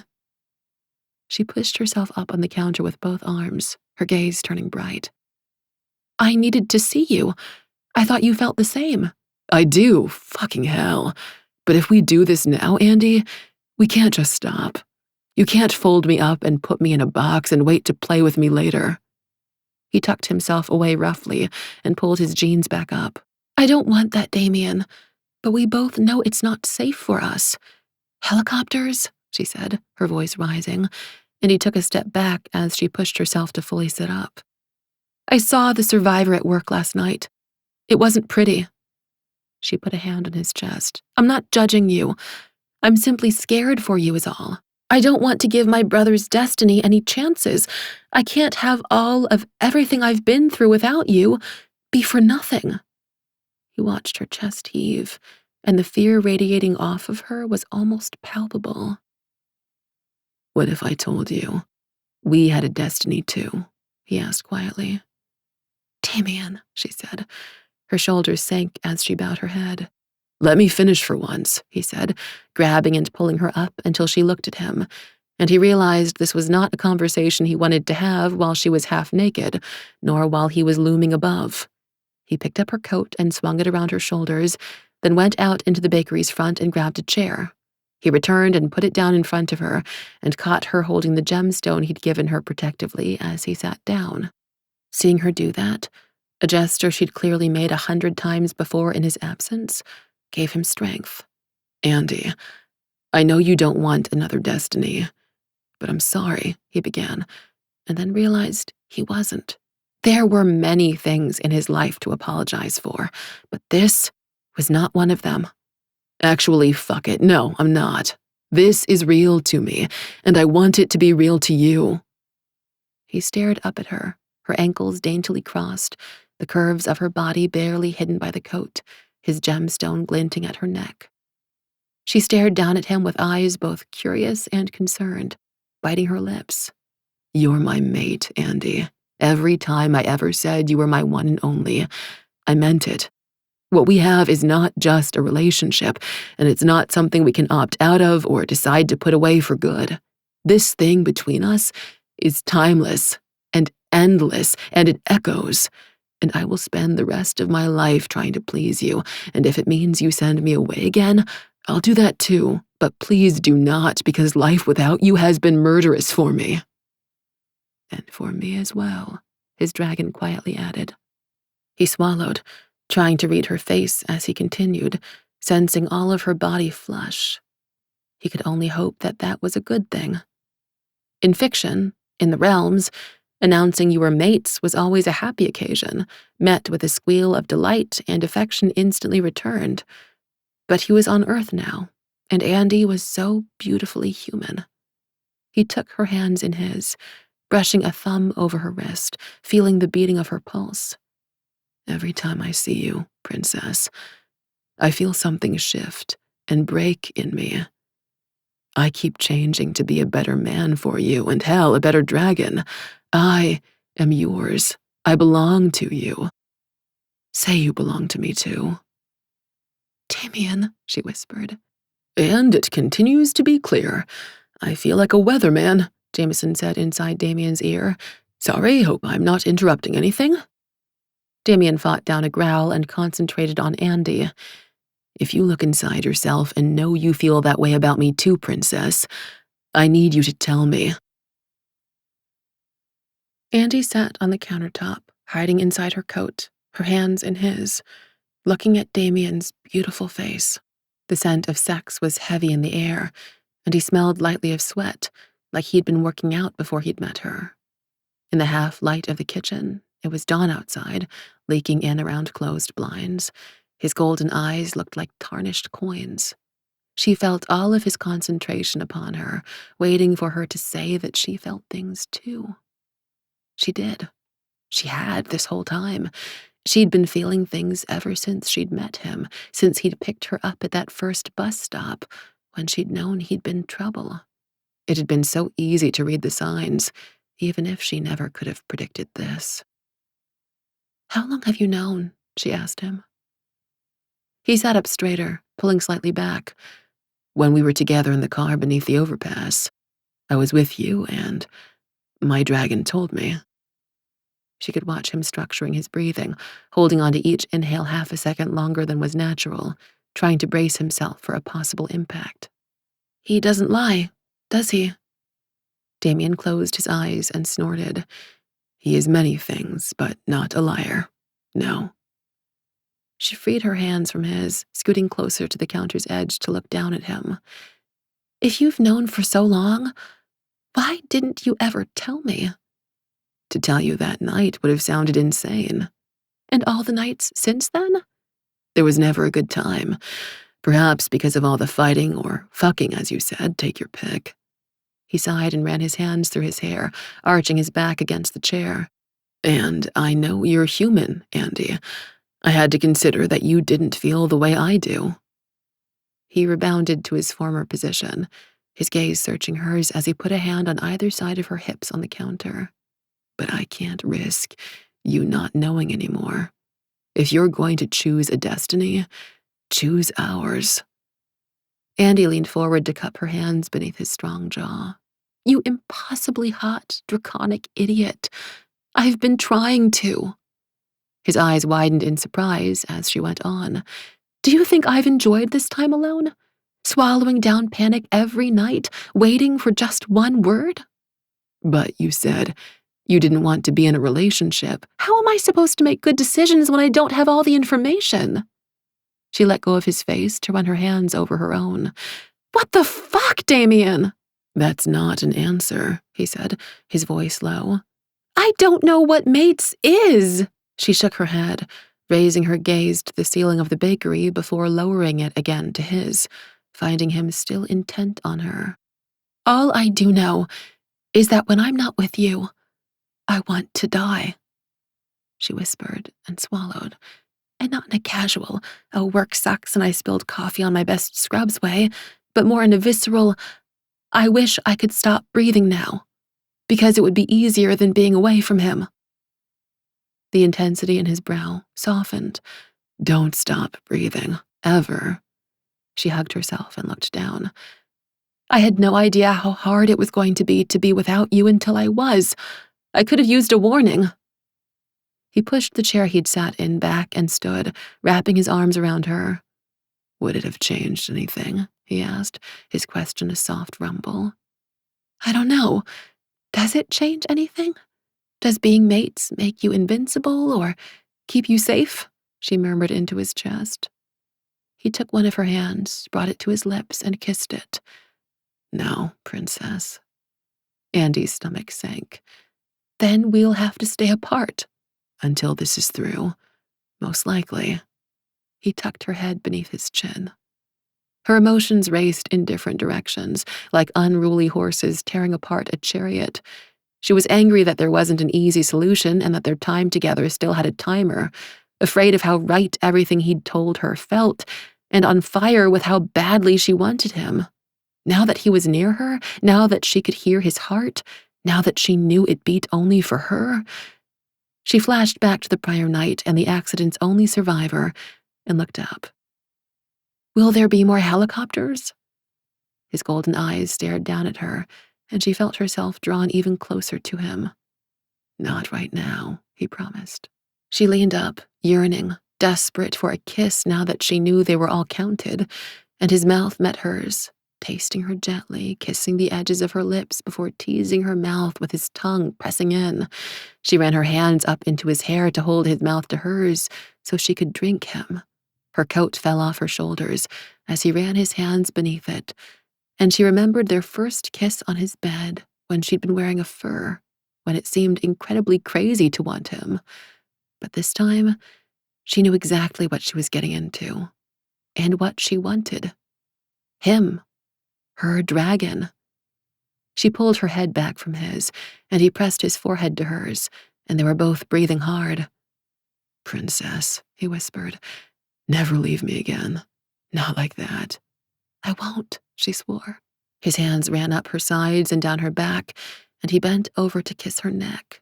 She ran her hands down his shoulders as he pulled her forward to the counter's edge, and she kicked her legs so that she was straddling him, her legs around his hips, asking him for more. Hi all, author Cassie here. Sorry, but I've had to delete some spicier scenes from this book so I wouldn't get into trouble with YouTube. If you'd like to listen to them, please consider purchasing the full audiobook from any audiobook store, including my own website linked below, or otherwise keep listening on. Thanks. I'm yours, dragon, she whispered, willing it to be so. Forever, princess, he told her, holding himself up over her, breathing hard. Always. Chapter 10. Damian, you really need to leave. Jameson's voice had become insistent, and Andi moaned as he pulled out of her. She pouted and grabbed his head, bringing his face to hers. Why the fuck are you still hard? He hadn't come because he hadn't wanted to be distracted. More distracted. He hadn't really thought about the demoralizing consequence it'd have on her. The first time we get to have sex in weeks, I wanted to feel you lose yourself in me. She pressed a fist against her stomach, above where he'd just been. I like it, she said, and frowned. His mate begging him to come inside her was and would remain up at the top of his long list of things that made Andi perfect for him. I know you do, but, he said, turning his head. He didn't want to leave her. He definitely had to. Damian? Jameson said, his voice spiked with worry. What's that? She asked, reaching up for his ear. He caught her wrist. An earpiece. Jameson's been monitoring me. She turned pale. Can he hear us? Damian laughed. No, he said, tucking himself down as he pulled his jeans up. I'm not that perverted. Unless you want me to be, but even so, there's issues of consent and… You're going, aren't you? She pushed herself up to sitting again. Her hair looked like a small tornado had hit it, and her whole beautiful body was covered with the marks of his love. I shouldn't be so rough with you. She ran her hands down her sides, as if sealing them in. I love it. I love you. Are you in danger? He ran a hand through his hair. Around you, always. 5 targets, Damian, Jameson said in a serious tone. I can see them coming in. I don't know how it is that they're getting to you, though. It looks like they're walking through buildings. Shit's making me nervous. I'm sending in a crew. Stop being a smartass, she said, grabbing his hoodie's collar for his attention. Andi, I don't want to worry. Am I your mate or am I not? He snapped too. You are, he told her firmly. Then this is how you're supposed to treat me? He glowered at her, angry, because she was right. Hunters are on their way. For you? She asked, her voice going high. Who else would they be coming for? Yeah, you missed some shit while you were gone. Andi pushed him back and hopped off the counter to start pulling on her clothes. He grabbed her arm. Come with me. All he had to do was take her away from here, back into his castle with him. Him tying her up in his closet was still a valid option. Yes, his dragon agreed readily. No, she said, stepping reluctantly back. I think I'm hanging out with my brother tonight. He wants to show me my mom's notes. What? Damian said, in far more stern a tone than he intended. Because it's all fate or no fate, and I'm betting on no. She gestured between them quickly. This is real.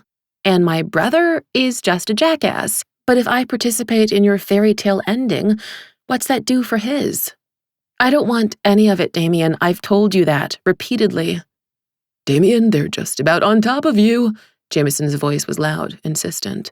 We have to go now to keep you safe, he shouted at her, then managed to find restraint from somewhere as he hissed, I'm not letting you go, Andi. And I'm not asking you to this time. I can't do that again, not to you or myself. So, she said, taking another step back, fucking call me or text me like a grown-up, but don't you dare fucking die. What the fuck are you doing, man? Jameson demanded. It was clear she was staying behind, and he was going to have to leave her to protect her. Damian ripped the earpiece out of his ear, crushed it, and threw it against the wall. You are killing me. I'm a nurse. I would know if I were. She grabbed hold of his arm and started dragging him down a narrow hall, propelling him into a strange, small room, before pointing at a beautiful mosaic on one wall. It must have taken years to create. That's how Yumi got out. They stepped through it and disappeared. Damian grunted and frowned. Then they were indeed unearthly. Now that he wasn't target locked on Andi and they were in the baker's room, he could scent something of them beneath all the other strong fragrances of the bakery. An unearthly hiding here made sense. He waved his hand against the wall. He could tell it was magical, but it didn't respond to him. Although that's a type of magic that I don't understand. Fuck, Andi said, tensing. He scanned around the room, casting out with his dragon senses, and felt a much cooler area behind the decorated wall. Don't hate me, he told Andi, and then punched a hole in it. Mosaic crumbled, showing the drywall behind, which he then kicked through, finding a cement-lined service closet with a metal plate on the ground and a faint scent of sewer. That's my exit, he said, stepping into the much smaller room to lift up the metal lid. If you see them down there, give them my regards. Andi tried to sound lighthearted, but he could read the very real panic in her body, watching him. I need you to stay safe, Damian, she whispered, and he realized he'd never gotten the chance to explain his earlier gift to her either. That's why I gave you that necklace, Andi. As long as there's light in the stone, I'm yours. She gasped as her hand rose to her throat, and seeing her standing there flooded him with fresh desire. He stepped back into the bedroom to pull her to him and give her a kiss worth dying for. The kind where he owned her mouth, sucking with his lips and pushing with his tongue, feeling her melt against him as she went weak in the knees, until he relented slowly, dragging his teeth over her bottom lip before releasing it. I can't lose you, she said, pushing him away with only the strength of a kitten. You won't, I swear, he promised, watching her swoon, before stepping away to drop down the hole. The tunnel beneath the bakery was dark, but he had no problem using his dragon senses to navigate it. It was an access tunnel offset for a sewer somewhere. He could scent the waste, and it was barely big enough for him to get through, but it explained why Jameson couldn't figure out how the hunters were coming for him. They were traveling underground. He heard someone's soft cough from up ahead, and another person mutter, "This is disgusting." His dragon, who'd been close beneath his skin with Andi, hadn't yet gone away. We are leaving her, it stated. Again. Yes, but not permanently. Damian pressed his bulk against a damp, cool wall, still listening. And you expect me to have patience. Again. It would be nice if you could muster some, he told the beast sarcastically. Try it, you might like it.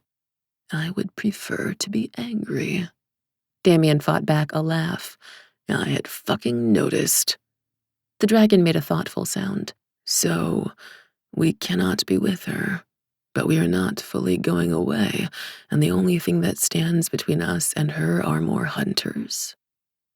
It was an oversimplification at best, but the beast was trying. Yes, like the hunters down here with us. Also, yes. Can I take my anger out on them? Damian put a hand to his chest, feeling the dragon's power blossoming inside of him as it used its ability to sense heat, pinpointing each and every one of the hunters Jameson had warned him about in the dark. Dragon, be my guest. Damian walked into his home an hour later, after having left a large enough Uber tip for the driver to buy himself a new car. Jameson came down the stairs to see him, with Rihanna close behind, carrying Grimalkin. Damian, what the hell happened out there? Where are the others? Damian asked, carefully taking off his hoodie. The thing was trashed, which was upsetting because up until he'd had to go into the tunnel, it had smelled like Andi. On their way back. By the time they'd gotten there, the targets had stopped moving, which I took to mean that you'd killed them, despite the fact that your earpiece cut out. Did it break? Jameson asked. You could say that, Damian said, grinning. Brother, you stink. Brianna's lip curled. Grim bounced down from her arms toward him, bounced back with a disgusted meow, then disappeared. Even your cat agrees. The reason you couldn't trace the hunters was because they were in tunnels. The same tunnels I wound up using to escape. It wasn't pretty. Jameson's brow rose. What did you do to them? Or your surroundings? Both. Damian kept smiling while he pulled off his shirt. I think it might be easier to just burn my clothes off of me. I've got to go shower. He dodged around them and trotted up the stairs. His shower was an indulgent thing. It felt like not only was he washing away the gross grit of the sewer, he was scrubbing off weeks of angst and pain, like he was peeling off a second skin, leaving only fresh new man behind. The kind of man who knew that his mate loved him. He laughed, hit the wall of the shower, just slightly lighter than the point at which it'd break, and whooped his joy before getting out to dry himself off. Coming into his bedroom, he found his sister sitting on the edge of his bed, with a hand over her eyes. Are you decent? Never, he said, laughing, moving the towel he had draped around his shoulders to circle his waist. Now, he told her, and she lowered her hand. Somebody's happy, she told him. Her lips were fighting back an impish grin. Don't deny it. I don't want to. Well? She spun her hand between them, urging him on, as he went inside his closet to change. I saw Andi, and while technically it was a hugely bad idea, it was also the best thing I've done this century. He pulled on jeans and leaned out the door. Actually, in my whole life. Do tell, she said, crossing her legs and resting her hands on her knees. I finally told her we were mates, Rye. And while she wasn't maybe entirely enthusiastic about the concept, she loves me, and that's good enough. Uh-huh, Rihanna said, looking smug, and Damian narrowed his eyes at her. Are you judging me? Perpetually, she said with a laugh. But no, I'm happy for you, and happier still that she was receptive. She tilted her head as though she were waiting for him to say something else. His eyes narrowed. I'm scared to ask, but to what do I owe the pleasure of your current company, Rihanna? Remember how I said I'd find a place for myself if you didn't? Damian thought back and remembered dimly. Anything prior to his recent events with Andi felt like a lifetime ago. Yes, we'll work on that today. I think Zach's idea is excellent. She waved it away. Well, last night I sat around and thought, how best can I be helpful? And then I thought, perhaps I'll meet this Andi. Damian was struck with horror. When? Wait, how? Your stack of photos over there, she said, gesturing behind her. I can use a mirror as well as you, Damian. I concentrated on finding her, then I went to threaten her last night. With what? He asked, blindsided for a moment by the idea that Andi's professed feelings for him might not be true. Then he thought back to the way her blood moved through her body as she sat beside him on the bus. There was no faking that, or anything else they'd gone on to do. Death, of course. So any minute now you can say thank you. Although, thank you, Rihanna, who is the best sister in this world and all the others, has a certain ring to it. Damian blinked and then laughed, roughing his hair with a towel again. Thank you, Rihanna, but I didn't need you. Andi and I have fate on our side. Rihanna demurred with a thoughtful sound. Did you solve anything? We solved absolutely nothing, and I don't fucking care. He shrugged, pulling on his shirt. We're mated, I know it, she knows it. Things will work out. He watched her eyebrows arch as she rolled her eyes to the heavens. What? You can't just rely on that, you know, she said in an exasperated tone. Why not? Because, you know who else was mated? Our dad and your mom. Did things work out for them? Damian rocked his head back, remembering. I'm a different man than he is, Rihanna. She stood up and put an affectionate hand on his chest. I know you are, brother. Just make sure of it. Andi went back to her apartment, each step feeling heavier than the next. She was worried about Damian, obviously, but it was also the increasing weight of all her realizations. All the times when he'd told her that she was his only, or that no one else could make her feel this way, she'd assumed it was just braggadocio, words he'd said to win fights or to make her feel sexy. But no, he'd really, truly meant them. They were true, and so was he. She rocked up on her toes and bit back a squeal of delight before heading inside. Sammy was in their kitchen on the other side of their short breakfast bar, munching on a bowl of cereal, looking worse for the wear. "What are you doing, Sammy?" Andi asked her. "No reason," Sammy chirped, despite her apparent exhaustion. "Is Yumi all right?" "Yes, but about that. They took off, for their own safety." Andi set the spare key down on the counter. "We might not see them again for some time." Sammy blinked in disbelief. "For real?" she asked, and as Andi nodded, she went on. "That fucking sucks." She put down her cereal bowl slowly, stunned. "And I didn't even get to say a proper goodbye." "You helped save their life, Sammy. They told me to tell you they loved you. And also, they left money behind to help clean your car." Sammy frowned. "They could keep their money if it meant they'd stay," she muttered. "I know they wanted to, but it's just not safe." Sammy took in a deep breath and sighed. "It's just sad is all." "I know. Goodbyes are not actually ever good." Andi sat across from her on a bar stool, because she might as well tell Sammy everything right now. "And I've known Danny was back for a while now. It's just that he's in some things. Deep, of course," Sammy snorted. "And I didn't want you to get involved, or me for that matter." Despite the fact that, according to Danny, it was inevitable. She wondered what Danny was going to try to show her tonight. She imagined him pulling out one of the folded paper fortune tellers kids used to use in the back of the bus. Or maybe they'd play a rousing game of MASH. She did know someone who had a mansion, after all. "Anyhow, if you see him, stay away from him. Please." "Oh, obviously," Sammy said, sounding offended that Andi even felt she had to say something. "Does he still owe you money?" "Yep." Andi had finally turned the cash Damian had given her into Danny's bail bondsman, so at least they were off her back, but it was the spirit of the thing. Danny'd gone and left her high and dry, completely unsurprisingly.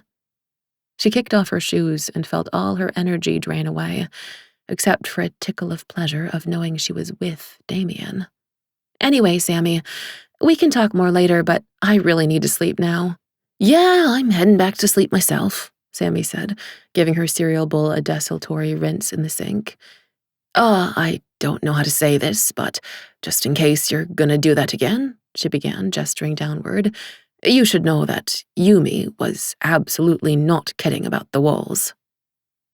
Andi felt herself turn bright red. "Oh my God," she said, sidestepping toward her room. "I just turned invisible. Bye." Sammy laughed indulgently. "I'm telling you as a friend." "You can't see me, I'm not here," Andi called from the safety of the darkened hall. "You didn't sound invisible earlier," Sammy hooted after her as Andi closed her bedroom door. While the most hygienic thing to do would have been to take a shower, she didn't want to. She could catch whiffs of his breath in her hair, and she was sure she smelled like exactly what they'd done, but it was good. It felt like reality. Love and fates and mates was nice and all, but on some level, because she wasn't used to it, it felt unreal. Whereas this, the satisfied soreness running through her body, the air that smelled like sin, she had this, and he'd had her. She kicked off her shoes, flopped into her bed, and basked in how badly he'd wanted her, to the point of distraction, if not release. She didn't think she was dozing until her phone buzzed, and she found out that she had been. She fumbled for it quickly and found one word. Home. "Really?" Andi texted back. "Just home?" "I could ask what you're wearing." "You already know what I'm wearing. I'm tired and very lazy." "All right then, princess. Go to sleep." Andi glared at her phone. He wasn't wrong, but he also wasn't right. And just because he was the boss of her when they fucked, sometimes, didn't mean he got to order her around in daily life. Would you like a bedtime story? If you haven't already turned off your phone, that is. Andi bit her lips and stared at her phone, not touching the keys. Perhaps I will tell you one regardless, and if you have turned off your phone like a good and tired princess should, you can read it when you wake up. Andi turned onto her side, propping her phone beside her on a pillow so that she could see its screen, tucking her arm up beneath her. Once upon a time, there was a particular cat who loved cheese more than anything in the world. So much so that he talked his beloved owner into buying him cheese from Serbia, despite the fact that the export restrictions on said cheese made it highly illegal to do so. Andi laughed so hard the phone fell over. She picked it up and put it into her scrub's breast pocket to save Damian's story for later, relishing the feeling of it buzzing periodically as she drifted off to sleep, like a tiny mechanical heartbeat. Danny stood her up that evening. She hadn't precisely been looking forward to seeing him, but she didn't want him to treat her like she didn't matter either. Andi didn't know why she expected anything to be different now. He'd essentially taken her for granted her whole life, but it still hurt. She'd held off on texting Damian back because she knew his opinion on her brother and didn't want to hear it, but she'd read the entire story about his efforts to procure illegal cheese for his magical Siamese cat when she got up. She wasn't sure if it was real or if he'd made it up. It didn't matter. It delighted her. Around 10 o'clock, though, when it became clear that Danny wasn't showing, or that if he did, she was only going to flip him off, she settled in with Sammy on the couch to watch Investigation Discovery and texted Damian first. "Hey." He didn't text her back for 3 hours, by which time she was sprawled out on her bed, reading book review blogs on the internet, but when he did, at least it was longer than one word. Hey, I'm in trouble because my brother has done something bad again, or just a normal, casual, hey? The last one. Also, that was a really nice bedtime story. It made me laugh. It's been a while. Me too, and you're welcome. What's going on? She knew what he wanted to know. Danny ghosted me. Surprise, surprise. I don't suppose you had anything to do with that? It took him longer to respond than she might have liked. When I do fight your brother, I'll have the decency to let you know. Sorry, just had to ask. I understand. And just like that, her brother was messing with her dates again when he wasn't even in the room. A new text came in from Damian. Are you sure you're all right with this? She frowned at the screen. I thought it didn't matter, because we're fated, right? She texted, immediately followed by 3 ironic eye-rolling emojis. I know you don't believe me, he sent, and she could see he was still typing. I'm trying to be kind. Hard for you, eh? I am half reptile, she snorted. So was that what this morning was? The story, not the sex. An effort to be nice to me before you kill my brother or fuck my brains out again? There was quite a long pause before he sent his next message. Why do you insist on being so prickly, princess? I'm half nurse. We don't get fairy tale endings at the hospital. I distrust them implicitly. And another longer pause.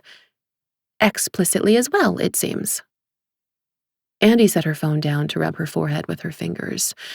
This wasn't going how she wanted at all. She was just taking out her anger with Danny, and worry for him too if she were completely honest with herself, on Damian. The easiest way to make things better if he were here would be to kiss him, which was the exact kind of cheating she was attempting to avoid. Her phone buzzed. She picked it up and was flooded with a wall of text. We each have our burdens, Andi, and neither one of us can escape our pasts. But I refuse to believe that our chance at happiness is over. There has to be a forever for us, and I'll do anything to make it happen. Even if that means being nice sometimes? To you? Even when, not if, you make it hard. Andi tapped her finger on the phone. I make it hard? It's nice to know I'm not the only pervert. Trust me, no normal girl would sign on for this. Nor would I want to have her, he sent her. And speaking of, I heard you met my sister. And you think I'm the prickly one? I'm generally unarmed. That's not true. You always disarm me. Andi felt herself start to flush. Want to hear the whole sordid story? Of course. Andi typed in an abbreviated version of what had happened with Yumi and Xochi at the theater the other night, up through Danny and the helicopter survivor, and Jack too. Damian didn't say anything until she finished. So that's that. They're gone now, which makes me sad. And now I have a key to the bakery with a tunnel to Hades? Where did it go anyhow? He ignored her question. You were in danger and you didn't call? He didn't need the all caps for her to know that he was shouting. It was a pretty live time, Damian. I didn't have a chance. Besides which, I survived. Fate? It's too late to try to use that for cover now. She watched the typing dots swirl. And your baker friend was the echidna? Damian followed his text up with a mind-blown emoji, which made Andi snort, because she knew he used them only under extreme duress. Yeah, although they'd never told me. I wouldn't have known except for the crazy lady fighting them. The echidna? He pressed again. That just seems so highly unlikely, Andi. You're telling me, she thought as she typed. I know you never met them, but you know I'm not lying, and you punched through their magical wall. She sighed as she typed the next bit. Before they left, they might have implied it was meant to happen. You already know how I feel about that, but I did save their life, so who can say? Interesting, he said, and she heard it in his rumble. They also said we might meet again. I hope to be there when you do. Andi squinted at her phone. Wait, how does a prince of the realms know about Greek mythology? I'm a dragon. I like heroic tales. Go figure. Which begged the question, what does your dragon think of all this? She meant everything, all the fate stuff, Andi pushing him away, Andi pulling him near. She couldn't blame the beast if it was angry with her. That we're insane. Then he amended, no, that I'm insane. Not me? No, he always takes your side. And he also always thinks he's on your side, even when we're fighting. He thinks he knows you better than I do. He's a bit much, if you ask me. Andi smiled as he went on. But monstrous as he is, Andi, he would never, ever hurt you. He loves you. Andi's mouth fell into a tiny O. And you? You haven't said it yet, you know. I will, princess. When? She pouted softly at her phone. The next time I get to see you in person. The next 3 days passed the right kind of slow. She spent an hour or two texting with him each night, before work or her bedtime. He told her about how Rihanna had seen Austin's favorite movies, and now probably thought that humans were half metal hiding aliens inside, and when she pointed out that Jameson was part metal, he pretended like he'd never noticed that before. He told her strange things about the realms, like how they celebrated birthdays, outside, under a moon, out of 3. They had a lot to choose from, and your loved ones threw handfuls of dirt on you while someone played a flute.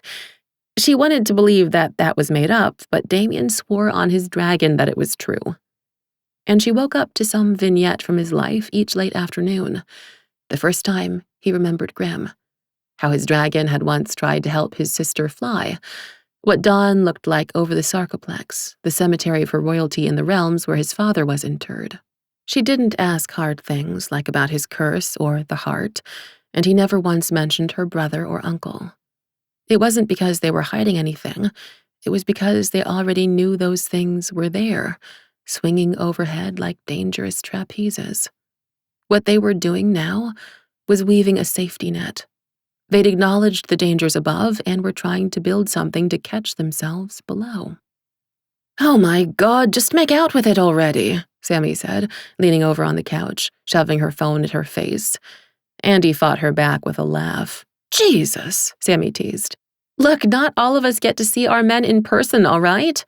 How am I supposed to rest secure in the knowledge that you're going to be able to protect me from freaking murderers if we don't pay attention to the show together? Sammy said, gesturing to the TV. Andi shook her phone. I know someone who knows someone, she said, like a mobster. Sammy rolled her eyes. Andi knew her roommate didn't quite believe her about Damian, but she also didn't quite disbelieve her either. Sammy was biding her time, and Andi knew if Sammy ever did see Damian again, for once her first question was not going to be about the Pagani. She'd want to see his dragon. I'm gonna go take a nap, Andi announced, getting up, no matter that it was already 11. Time worked weird when you were night shift. Everyone knew that. A nap, Sammy said with air quotes, turning off the TV. Shush, Andi told her, walking back into her bedroom. Andi stretched out on her bed, staring at her phone. Damian had last said something about food, and so she knew she had a moment before he returned. She liked that he had the same weird schedule she did. It was nice not being lonely at night for once. Except in all the ways she was. Texting was nice and all, but... Visit me? She messaged him. Almost immediately, the dots of his words started spinning. You want to hear the words that badly? He teased. No. Despite your uncle's promises, I don't trust my being there to not put you in danger. Jameson had told Damian, who'd told her, that her apartment was under perpetual surveillance now. Probably for Yumi's return, but... Can I come to you? There was more than one decent-sized mirror in her house. That's not safe either, Andi. Why not? Because if you came over here, I might not ever let you go. No, really, Damian, she sighed. You know how many ropes I have. You think I'm joking. Andi's heart skipped a beat. She never knew fully if he was joking when he said things like that via text. She also wasn't sure if she wanted to. Turn your mirror around, princess. What, so you can see me? She asked, looking over at the mirror that had been turned around since the night they'd flown. How do you know I need to? Don't ask. She snorted and ran into the bathroom quickly to make sure she looked presentable in a tank top and pajama bottoms. The temptation to put on something more alluring was high, but she had limited time before he'd tease her about it, as they both knew she wasn't going out again tonight. She leaned forward, fluffed her hair, swiped on lip gloss, and returned.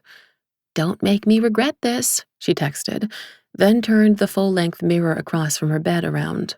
No promises, he said, as she sat down in front of her bed, cross-legged, then bent her head to text him.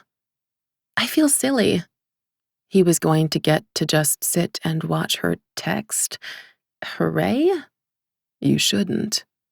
Andi rolled her eyes at her reflection, and then typed out, We could just video call, like normal people do, quickly.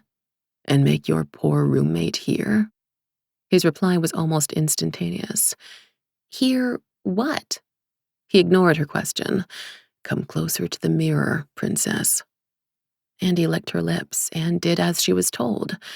Their texts so far had been flirty, but neither of them had ever taken things further, and up until right now, Andi didn't think they ever would. But as her phone buzzed again, she started to hope. I often wonder if you know how beautiful you are. Andi read his text, and then felt herself grow red.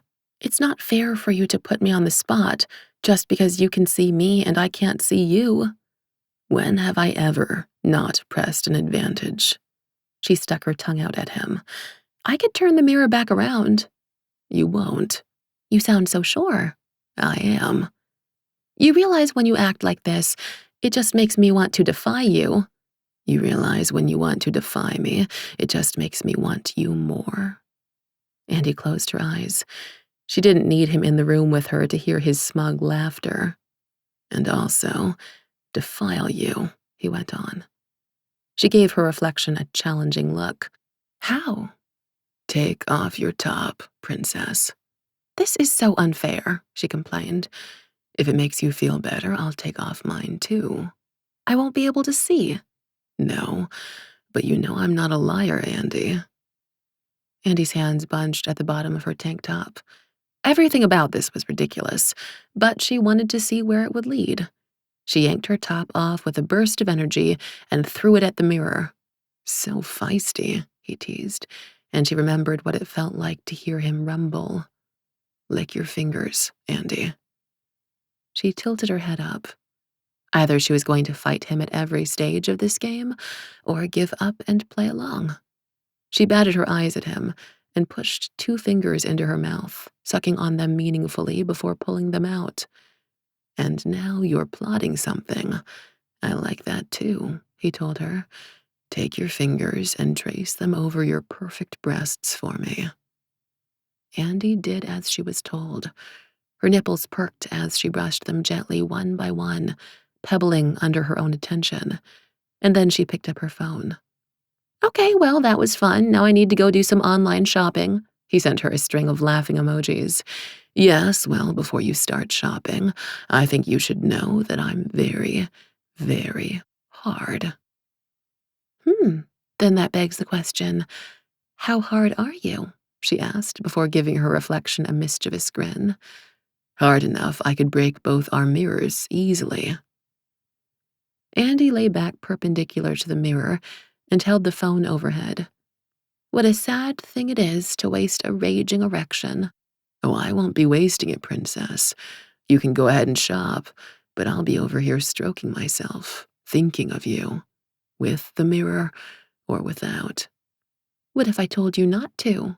You love me. You would never be so cruel. Andy turned her head toward the mirror. The temptation was to impetuously demand abstention, an obedience she could never prove just because she could, to fight him. But then again, he was right. How badly do you need me, dragon? She asked, then reached out to the mirror with a delicate hand. The dots danced as he typed. I wake up aching without you. I go to sleep, if it can be called that, burning for you every night. I wish we could solve all of our problems somehow. I wish we could somehow, too. Andy rose then, rising up to her knees, and shimmied her pajama bottoms and underwear off.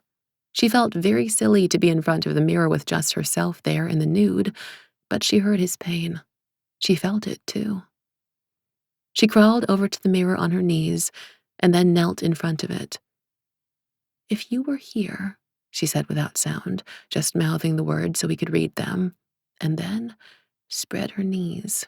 Hi all, author Cassie here. Sorry, but I've had to delete some spicier scenes from this book so I wouldn't get into trouble with YouTube. If you'd like to listen to them, please consider purchasing the full audiobook from any audiobook store, including my own website linked below, or otherwise keep listening on. Thanks! After that, her phone didn't buzz for quite some time, and she wondered if he'd been called away. She laughed at the thought that he'd missed her performance. But no, her phone vibrated just after she'd pulled her pajamas back on, and she picked it up to read his text. They were back to one word again, but this time it was incredible. Chapter 11. The next day, Damian had what felt like half the contents of a sex shop delivered to her door. She started opening up packages on the couch unwittingly in front of Sammy, then stopped when she realized what was inside the first anonymous brown box. Sammy took the box away and looked inside, and for possibly the first time ever, Andy got to see her unflappable roommate go pink. Wow, yeah, it is, Andy said, surveying the other boxes. Then she started giggling, uncontrollably. There were 10 more to go through, and the thought of carrying all of them into her bedroom on multiple trips was just too silly. She tossed a box at Sammy. Help? They went through all the boxes then, snickering at all the suave yet cheesy packaging, playing with toys like they were swords. I'll give your man this, he's confident, Sammy laughed when they were through. Andy looked at the array of implements. It was true. She'd seen Damian's green room. She knew he wasn't shy. This is weird, but do you want some? I think there's 3 of these, she said, setting some of the objects Sammy's way. Sammy gave her a wicked look. Does he know how many vaginas you have? Sammy, Maybe dragon ladies have 3 vaginas. I'm just saying. Andi picked up a toy at the same time as Sammy ducked. Andi would have thrown it at her, only it wobbled in a disconcerting way. They watched it wiggle and then laughed until they were in tears. Oh my God, I can't breathe, Sammy gasped. She picked up the toy and made it wriggle again. I'm breaking. Stop! Stop! Andi begged her, taking it away, which meant holding it herself as it flopped between them, sending them cackling again. Her phone buzzed and she laughed even harder, imagining herself explaining this to Damian. It wasn't his fault even. Non-erect dicks were inherently hilarious, even if they weren't made out of silicone. She saw plenty of them at work. There was no mystery to them. Damian's was fantastic, yes, but a large part of that was because it was attached to him. Don't pick up, Sammy warned, still tittering. Shh, it's just a text, I'm fine, Andi said, swiping her screen on. It was, but not from Damian. Yo, Andy Bear, I'm on my way. Andi suddenly sobered. Danny was on his way over and he hadn't even bothered to ask her if she gave a shit. But maybe there was an opportunity here. Maybe she could persuade him to stop this foolishness. At seeing her, Sammy got serious too. I know that face, she said. I spent 8 months making it. Danny's on his way over here to see me. Andi set her phone down and frowned. Sammy looked down at their couch and coffee table, now covered in sex toys. Guess we'd better put the plastic dicks away before the living one shows up. Danny didn't come up the stairs. He just honked outside when he got there, like a bad prom date. Under normal circumstances, Andi would have just waited him out. But she didn't want to irritate her neighbors, plus she didn't want him to come up and start something with Sammy besides. The only thing holding her up was whether or not to bring her phone. She wanted it, like a safety blanket just in case she needed Damian. But going out with it didn't seem very smart. She knew Jameson made sure they weren't spied on when they texted, although she didn't know how, and also somehow made sure her apartment was bug-free, something Andi hadn't even considered that the hunters might have done until Damian mentioned it to her. But if the hunters got her phone as a physical object and somehow traced it back to him, she shoved it in between the cushions of the couch to wait for her return. She jogged down the stairs to meet Danny, already irritated. "Could you not?" she asked as her feet hit the pavement. "What was that?" he asked her, cupping a hand to his ear. "I just got the horn replaced," he said, hitting it again. "Stop it," she hissed, walking over to the El Camino's passenger side, listening to him laughing. "I have neighbors, you know." They're all right. It's not that late," he said, leaning over inside to unlock her door for her. "Saddle up." She reluctantly got in. The seats were different now. Their leather was intact and clean, and all the chrome parts inside shone. "You stood me up." "And you didn't text to see if I was alive." He was dressed casually in jeans and a Nike t-shirt. "I got used to thinking you were dead when you skipped bail." Danny chuckled. "So we're even again then, right?" "No, not now, not ever again," she said, flashing him a look. "Pshaw," he said. Then he took a deep inhale and sidled his head back and forth. "So, since I'm taking you to my secret lair and all, I'm afraid I've got to ask you for some favors." "Oh, God." "Nothing major," he protested. "I just need to see your bag." Andi rolled her eyes but handed her small purse over and watched her brother rifle through it, not all that unlike when they were kids and he was looking to steal cash. "Where's your phone?" he asked. "I left it inside." "All right, that works." He reached under his seat and pulled out a bag made out of some kind of velvet with a drawstring, like a Crown Royale bag, but bigger. "I'm gonna need you to wear this." "You're kidding." "Nope, not about this super secret lair part. I can't have you seeing how to get there." "Danny," she groaned. If Damian knew she was even vaguely contemplating this, he'd be flying over already. But if she hung out with Danny, there was a chance she could get him to cut his shit out. Her brother had always had the attention span of a goldfish. Maybe there was something else she could get him to latch onto that wasn't murdering people. Failing that, maybe she could find out something that would help Damian. "Come on." He shook the bag at her. "Daylight's burning." "It's already nighttime," she said, but snatched the bag out of his hands. The good thing about letting Danny drive her around with her eyes covered was that she couldn't really judge his rate of speed. The bad thing about it was that each time he turned, it made her nauseous. "If you ever kidnap anyone else, you need to upgrade to cotton," she told him, holding onto the door with one hand and her seatbelt with the other. "I'll take that under advisement. So, how have you been?" "Oh, the usual, living, working, taking care of helicopter crash victims." She heard him snort. "Pretty intense, eh?" "It wasn't fun." That hunter was still intubated and in the ICU. "Maybe your friends should have left some of the magic gizmos behind for him. I've had more than enough patients in with scapulars on before." They're not my friends." "Just coworkers you share pieces of your skin with?" Andi snarked. She couldn't see him react with the bag on, but the silence between them stretched uncomfortably long. Andi thumped her head back against the headrest. "I'm sorry, but why the hell are you letting them do such a horrible thing to you, Danny? It's not like you." She wouldn't have believed it if she hadn't seen the one piece on David at Rax's casino. Danny had always been a selfish bastard. It was entirely unlike him to share anything, much less that. She fought not to shudder. "I won't pretend it's fun." "What's your dragon think of things?" "He's not happy about it, but he doesn't get a vote." Suddenly, Andi was glad for the hood, so Danny couldn't see her arched eyebrow.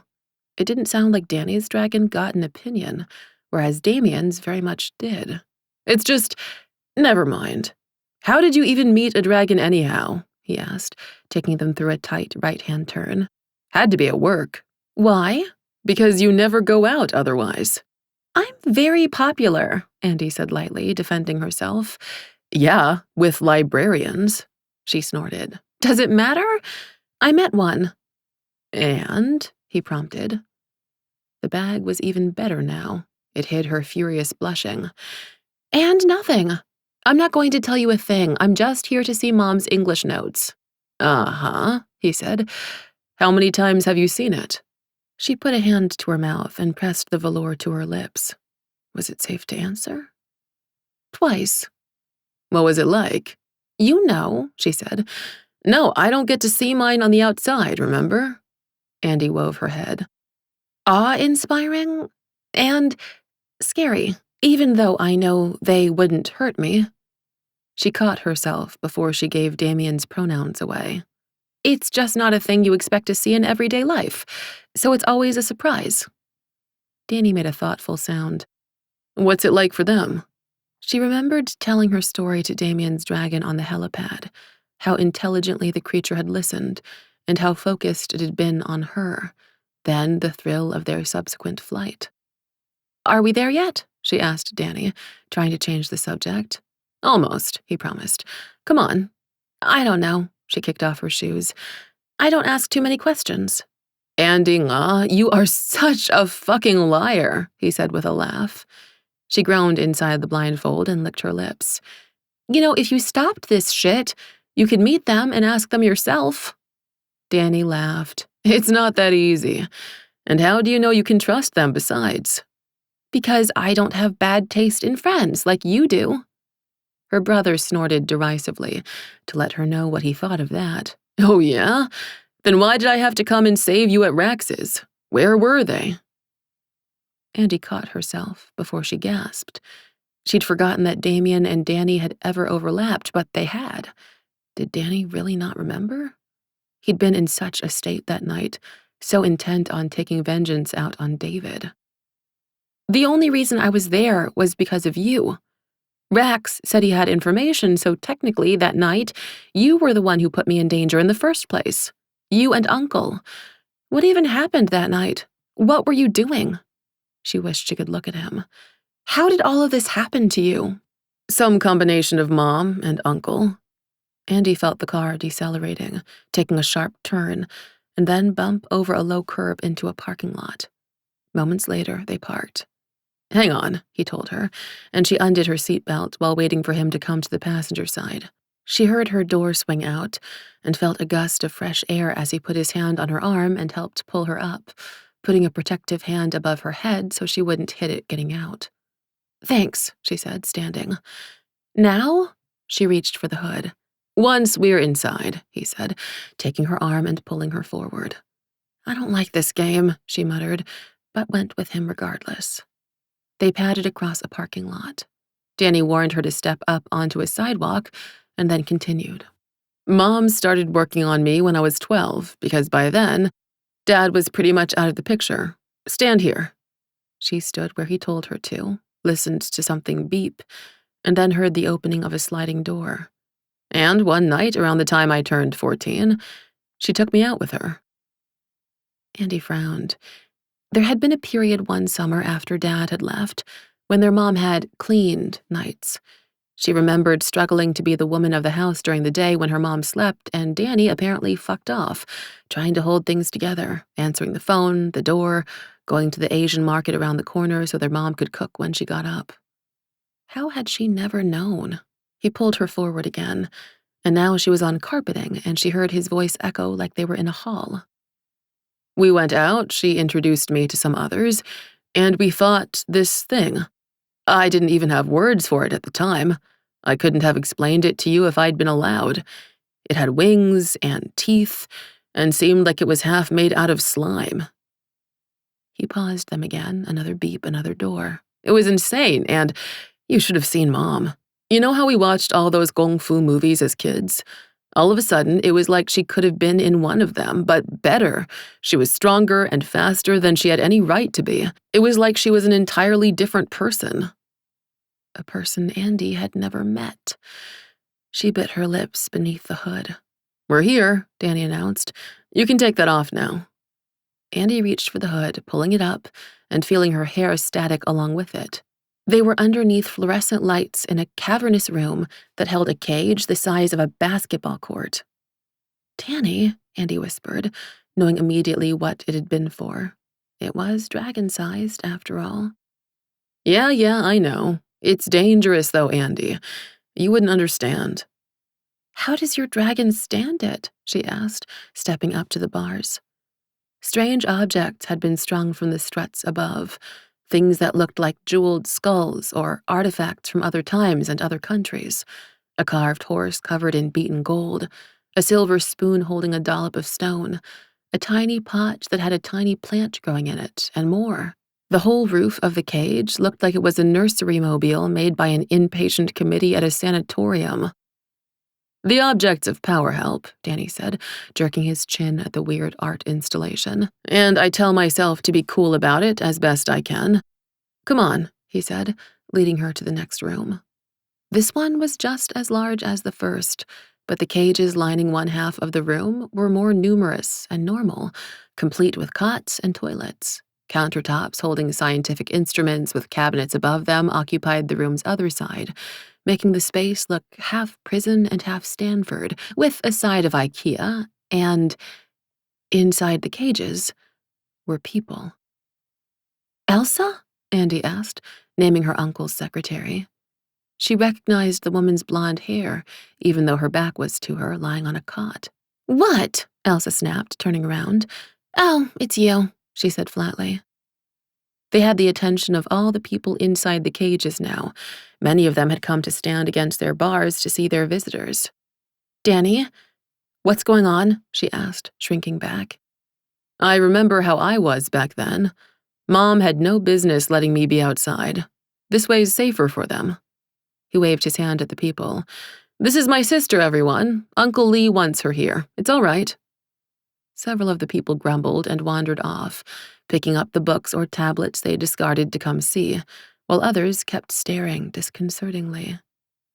"What on earth are you doing to these people, Danny?" Andy asked, looking around. Danny walked over to a fridge and opened it. There were multicolored jars of reagents inside, clear glass Tupperwares full of tree bark-looking stuff, and Diet Coke. He pulled one out to offer it to her. "See, your favorite. I remember." She waved his offer away. "I'm good. Start talking." He cracked the can open and used it to gesture at the people behind himself. "I'm making a dragon army." She waited after that for him to go on like any normal person would, to laugh or to apologize or in some way indicate that they knew what they'd just said was insane. Don't tell Uncle, though, he continued. He and I aren't on speaking terms right now, Andi said, frowning. Just what the fuck are you doing to these people, Danny? Exactly what I said. I'm using my skin and skills and Mom's notes. Uncle's off gallivanting around the globe, building up his hunter network, all worried about the joining. He wants everyone to be prepared. It's going to be some kind of epic massacre, natural disasters, monsters pouring out of the sky. Well, this is my idea. It's how I'm helping.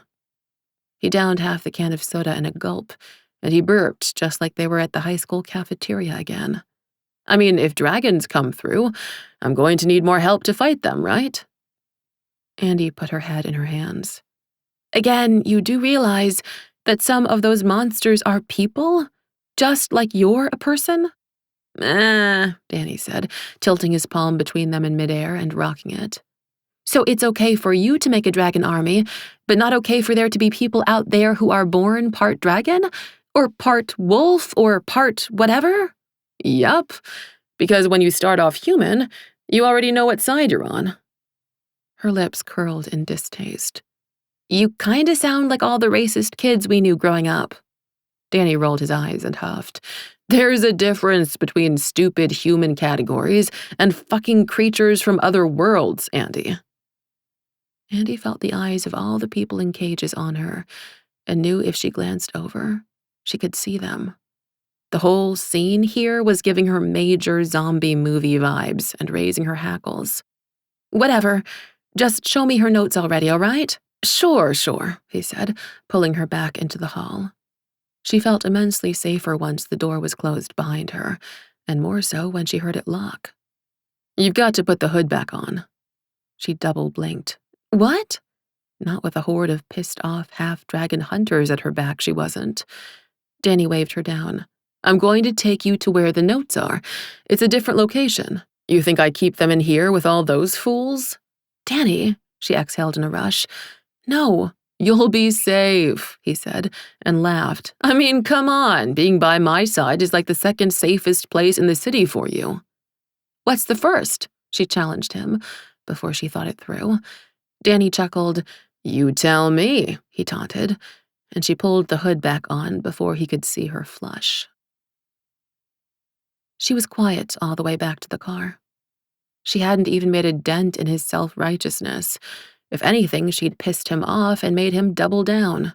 She concentrated on not tripping, got in the car, and sighed inside the hood. I can't believe any of that, she said after he got in and started the engine. But being in the hood wasn't helping. There was nothing to distract herself with, just darkness and the memory that her completely irresponsible brother was keeping people in cages. They all volunteered, I'll have you know, Danny said. That part, well, yeah. She remembered talking to Elsa once. The woman had seemed very keen on advancing her hunter career and what kind of promotion could be higher than becoming part dragon. Or all dragon, if their mother's notes were to be believed. It's just crazy is all, Andi murmured to herself. Yeah, Danny agreed. Andi sighed inside the hood. So, what else happened that first night? Big fight, Mom was a badass, and then when we were done, everyone cut up the body. Don't make me puke in this hood. It wasn't a person, Andi, Danny tisked. Not when we fought it, at least. And it wasn't like it was screaming for help, it was more making Chewbacca noises. It almost killed Joshin. Mom saved his life. The same guy that Uncle killed? Andi asked, putting two and two together. Yup. Too bad. I liked him, but Uncle had to make a point about your safety, and Mom had already given him an extra 10 years, so hey. The hood did make it easier to not hyperventilate when she panicked, at least. So what? Then they had a barbecue? Danny snorted. Kinda, sorta, but don't worry, I didn't eat any of it. Don't start thinking I was being noble, though, he said as she felt them turn left. After what I'd seen, I would have gladly taken a bite after watching all the fighting. Only Mom wouldn't let me. She wanted me to stay pure. Andi curled a lip. I'm really disgusted, but I also want to make a virginity joke. Yeah, no, Danny laughed. Even then, she was worried I'd introduce variables into her experiment. And after that night, she and Uncle Lee pulled me aside and asked if I'd sign on board. They didn't exactly force me so much as told me I needed to try for humanity's sake. And shit, man, the only thing I'd actually read up until that point were comic books. What the fuck else was I supposed to do? Andi bit her lips inside the blindfold and realized they were making yet another left-hand turn. Was she sure it'd work? She asked softly. No, that was the kicker. She'd try one combination of things and I'd feel stronger or whatever. She didn't dare let me play any sports or invincible, but it wouldn't always last. And I couldn't ever change into a dragon. Until just recently. Andi wondered if her brother's feelings of invincibility was what had led him to all his brushes with the law. What changed? Near as I can figure, I did. After Mom passed, I took some time off. I couldn't manage trying anymore. It reminded me too much of her. But after a while, I missed it. I didn't want to feel normal again. What was the point? I never had been. So Uncle Lee set me up with funds and help. He added that David Argento dude to our team. You saw my workspace, it's nice. And I still had all Mom's notes, mostly, so... Why didn't you ever tell me, Danny? She asked, as they took another left-hand turn. After Mom was dead. Would you have believed me? You already thought so poorly of me, Andi, don't lie. If I'd come to you before this, before you met your dragon friend, you would have thought I was insane. They took another left, and she sighed. I know you're just circling the block now. So what if I am? He said lightly, but then she felt them make a 90-degree turn, probably into another parking lot. I don't understand why you had to drop off the face of the earth, Danny. And Rax said you were kidnapped. We just did that so there'd be a reason I was gone, on video and everything. Did it ever occur to you just how much you'd worry me? She yanked the hood off because she needed to see his reaction. She looked around. They were in the rear parking for a place she remembered from their childhood, Skeeter's, one of the first bars they'd hustled at. Shit. She remembered their dad taking them there on weekday mornings in the summer to play pool, early enough that the bartenders didn't care that they were far, far underage. She threw the hood at her brother. You asshole! Hey, I'll show you her notes, I promise. I just wanted to hang out with you some first. He tossed the hood on the dash. I mean, when's the last time you played pool? More recently than you know, she thought, and shook her head. No, Danny. Answer my question first. Did you think at all about what it would do to me that my twin brother and only living relative dropped off the face of the earth? Yes, just not a lot. Danny whipped a hand through his hair. It was a dick move, all right? I acknowledge that, 100%. Danny grade dickery. It's just that once the dragon thing started to work, I needed to be in a cage and not the actually in prison kind. Andi frowned. And when you called me scared? From Argento's phone? And that was when it was starting to work, the dragon. Danny began, staring out at the back porch, where several of Skeeter's more colorful patrons were power-smoking cigarettes to get back to their beer. He needs to be in a cage. He's me, but he's not like me. And changing back and forth, it's hard. She could see the pain of it written on his face. In their former lives, this moment was exactly when Andi would have given him a hug. But she couldn't do that now, knowing everything she did. And he knew it too. She saw the lonely truth of it in his eyes when he next looked at her. Want to go inside? Drinks on me? For old time's sake? Andi took him in. She knew he was asking for forgiveness of a sort, and while she could never offer that to him, she felt sorry for him. For what he'd become, too. All those times he'd acted sketchy in high school and she'd thought he was on drugs. God, how much easier would his life had been if he'd just been on cocaine. It was like her mom had asked her kid twin brother to become a supervillain and then given him absolutely no other life skills. She closed her eyes and heard herself say, Sure. Skeeter's was exactly as she remembered it inside. Torn posters along the narrow hall getting in, the walls underneath more graffiti than paint, and she already knew she didn't want to see the bathrooms there ever again in her life. The main bar still had the same poorly lit so you can't see the grime thing going for it, facing a decently sized room with tables, chairs, and 2 pool tables along the back.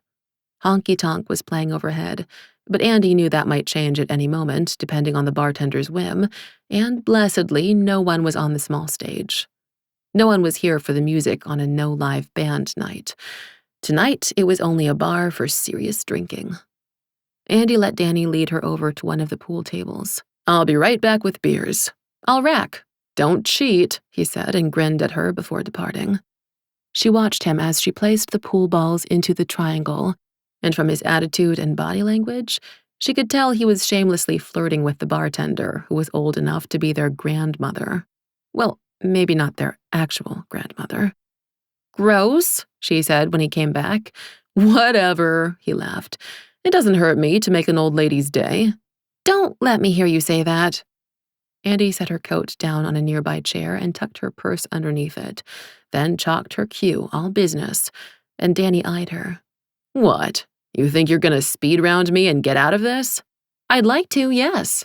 "Well, just so you know, it's the best 2 out of 3 already." She shrugged. "I can beat you twice." He leaned over to stage whisper, "I'm a freaking dragon." "Strangely, I don't think being a dragon makes you good at pool." She took the white ball and lined it up. "If we were playing frisbee, maybe. Football, then yeah." She took her aim and broke the rack, sending the balls flying, and she and Danny both took a second to stare at the table and do their personal calculus. "Let's play to 60. "Ooh, and here I thought I was only going to get you for 15. "Nope. See, if I win, you give up this turning people into dragons shit." Danny laughed. "Fuck no. You think I'm stupid?" "Do you really want me to answer that?" she asked, as innocently as possible. "Man, when I'm not around you, I forget how mean you are sometimes." "Mean, right? Same difference, really." He rolled his eyes and leaned over to prepare his shot as she took a sip of her beer.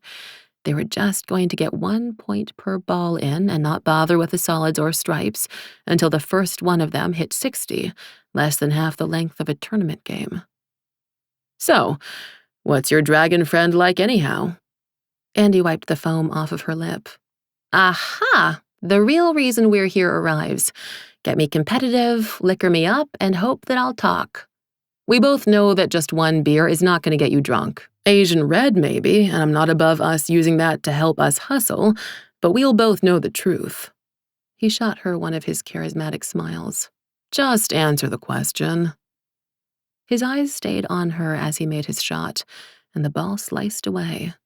"Ooh, too bad there's no redos." Andi lined her next shot up and made it. Then she stood, surveying the table. Was there anything about Damian that was safe to tell Danny?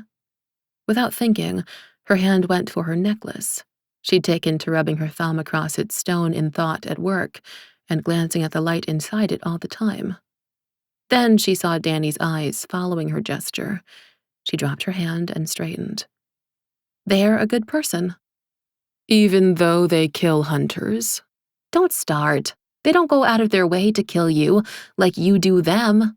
Except for that were-girl we spared for you, and all the other ones on vengeance trips. Uncle Lee's still catching heat for letting her go for you. The Australians went to a lot of trouble to bring her in. Plus, there's been a lot of fighting recently." "Well, maybe if you didn't use helicopters, you wouldn't have to get fought so hard," she said with a frown. "I mean, if all of you left town, I don't think it'd continue." "No one's leaving town now. Not now that dragons are involved." Which was what Andi was afraid of, because if she didn't get to touch Damian again soon, she might die. "What's it like?" "To be a dragon?" "No, to be the world's worst brother." Danny snorted softly. "The changing is the best part."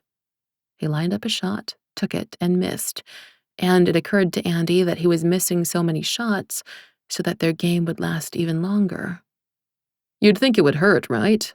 But it doesn't. It's like stepping into a suit of armor that was made for me. When it happens, I feel so amazing, Andi. You have no idea. I'm so strong and so powerful." She was about to call him on his shit and ask how he thought it felt for dragon shifters, but the expression on his face made her pause as he went on. But then, what comes afterward? He blew his air through pursed lips and then took a sip of his own beer. He's really angry all the time. Because you keep him in a cage, Danny. Maybe if Danny let the beast out and let it fly, then he'd have more empathy for other dragons. Danny's eyes went wide and he gave her a look. Are you kidding? Do you know what would happen if he got out? He'd go on a rampage for sure. Andi frowned, not understanding. Can't you just talk him out of it? No, there's no one to talk to. He's me, all me. He stared at her. He's like all the angry parts of me sewn together like Frankenstein's monster. It's not like it's another person and we're all, can you pass the ketchup inside? It's like me amplified to 10,000 and built like a tank with wings. What are you not getting about this? He squinted at her. Then his eyes widened again. Is it different for your friend? As far as she knew, Damian was one of a kind, his dragon embroiled within him because of his curse. They do fight with their dragon some, she offered, non-committal, but they can take theirs outdoors at least. Maybe because nobody's trying to skin them.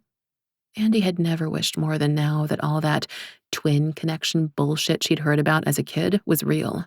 If it was, then she'd use it to download just a fraction of her empathy to her brother. If you treat it like an enemy right off the bat, no wonder it's always pissed off, even if it is you. Danny's eyes rose to the heavens. You're such a sucker, Andi. Being nice isn't a crime, you know, which is why you're nice to everyone else but me. He jerked his chin at the table. You're up. Andi frowned at him, then scanned the table for opportunities. Her next shot was far away. She leaned forward to make it, and her necklace swung out. She was hyper-aware of it now, but knew Danny would notice if she tried to take it off. So, has he been a dragon his whole life? It was her turn to miss. Her pool cue went wide. How do you know it's a he? No ordinary person gave you that necklace, Andi Bear. And nothing personal, but knowing what that is, I'm assuming it came from a man. Andi fought a blush and ground her teeth. You shouldn't make assumptions, she said, covering the stone with a hand. Nah, I remember when we took Molly at Elia's party, and you whispered and made out with Elia half the night. Afterward, when I asked you about it, you were all, boobs are fun and all, but it's probably dicks for me. Thus ending my thrilling career with the truth-telling drug that is ecstasy. She stared at him.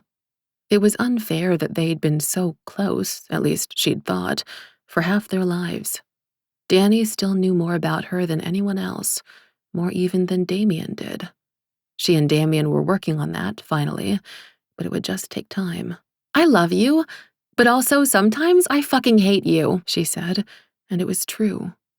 Yeah, you deserve to, Danny agreed and shrugged, as though this were an acceptable thing. But whoever gave you that? His voice drifted as he looked back at her necklace. They couldn't hate you if they tried. Chapter 12. Damian stared at his phone. He'd texted Andi 2 hours ago with no response, which was unlike her, because ever since they'd started texting at will, she'd never been apart from her phone once. He had just sent her an ostentatious amount of sex toys, though. Was she pissed at him? Or arranging them into what he hoped was a shrine around her mirror? He snorted at himself and gave her 15 more minutes before heading down to see Jameson. He went to knock on their door and found it open. If it's not an emergency, give me 5. Jameson was in the rooms he shared with Mills, its man-caviest part in one corner, immersed in some sort of full-body gameplay experience with wires and multiple screens. Sure, Damian said, even though he wasn't. He sat down on their couch and looked around at the rest of the decor, which was far more Mills' doing, and looked for all the world like high-class cottage witch.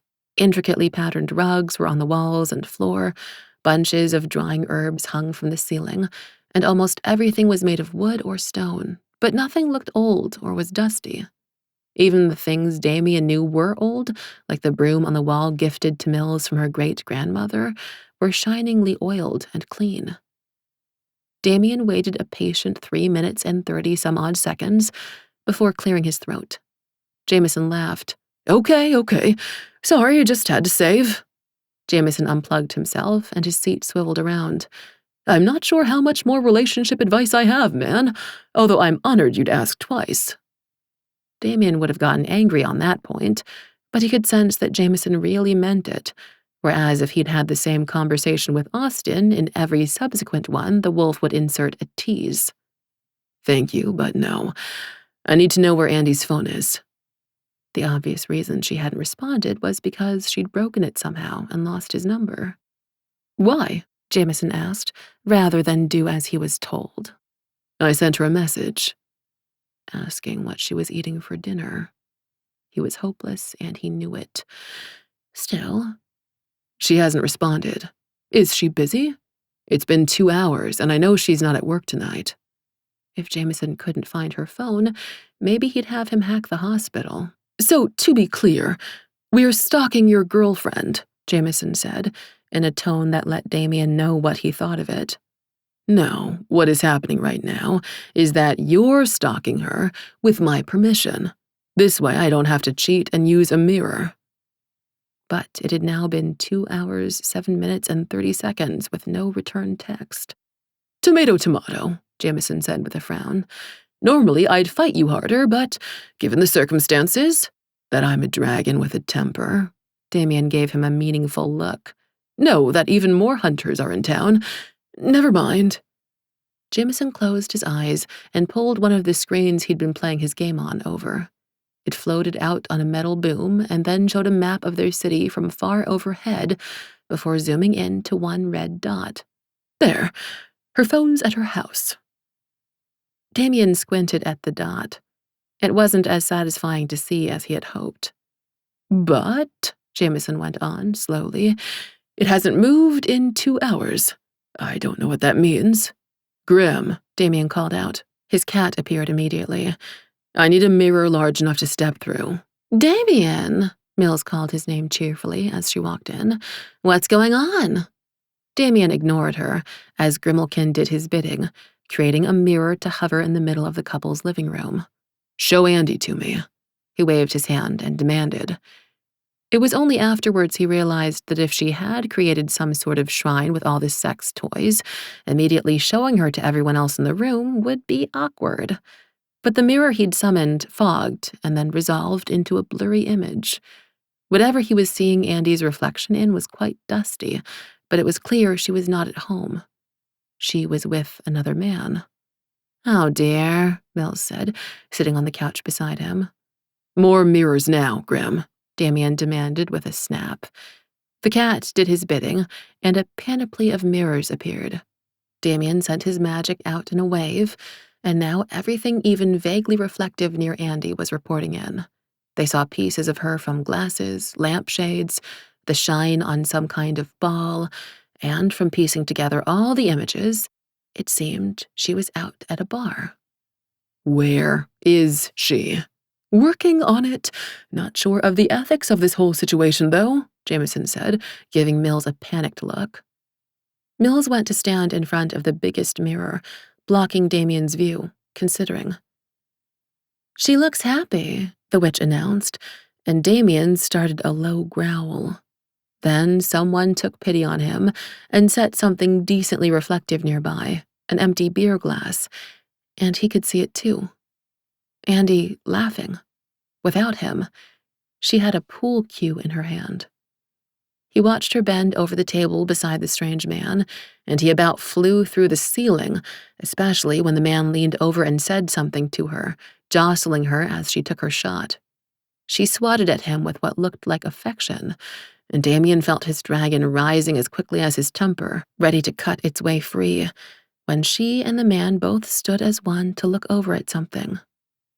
The man wasn't that much taller than her, and once the mist on the beer glass had dried, the reflection crisped, and he could see the resemblance between the two of them. Danny, he murmured. Even worse. His fists clenched. Dani whispered into her ear, and Damian saw her eyes widen. She casually grabbed her necklace and spun it so that the stone was at her back behind her shirt and hair, just as other people showed in the reflections. They were talking to Dani. He clearly knew who they were, so Damian assumed they were other hunters.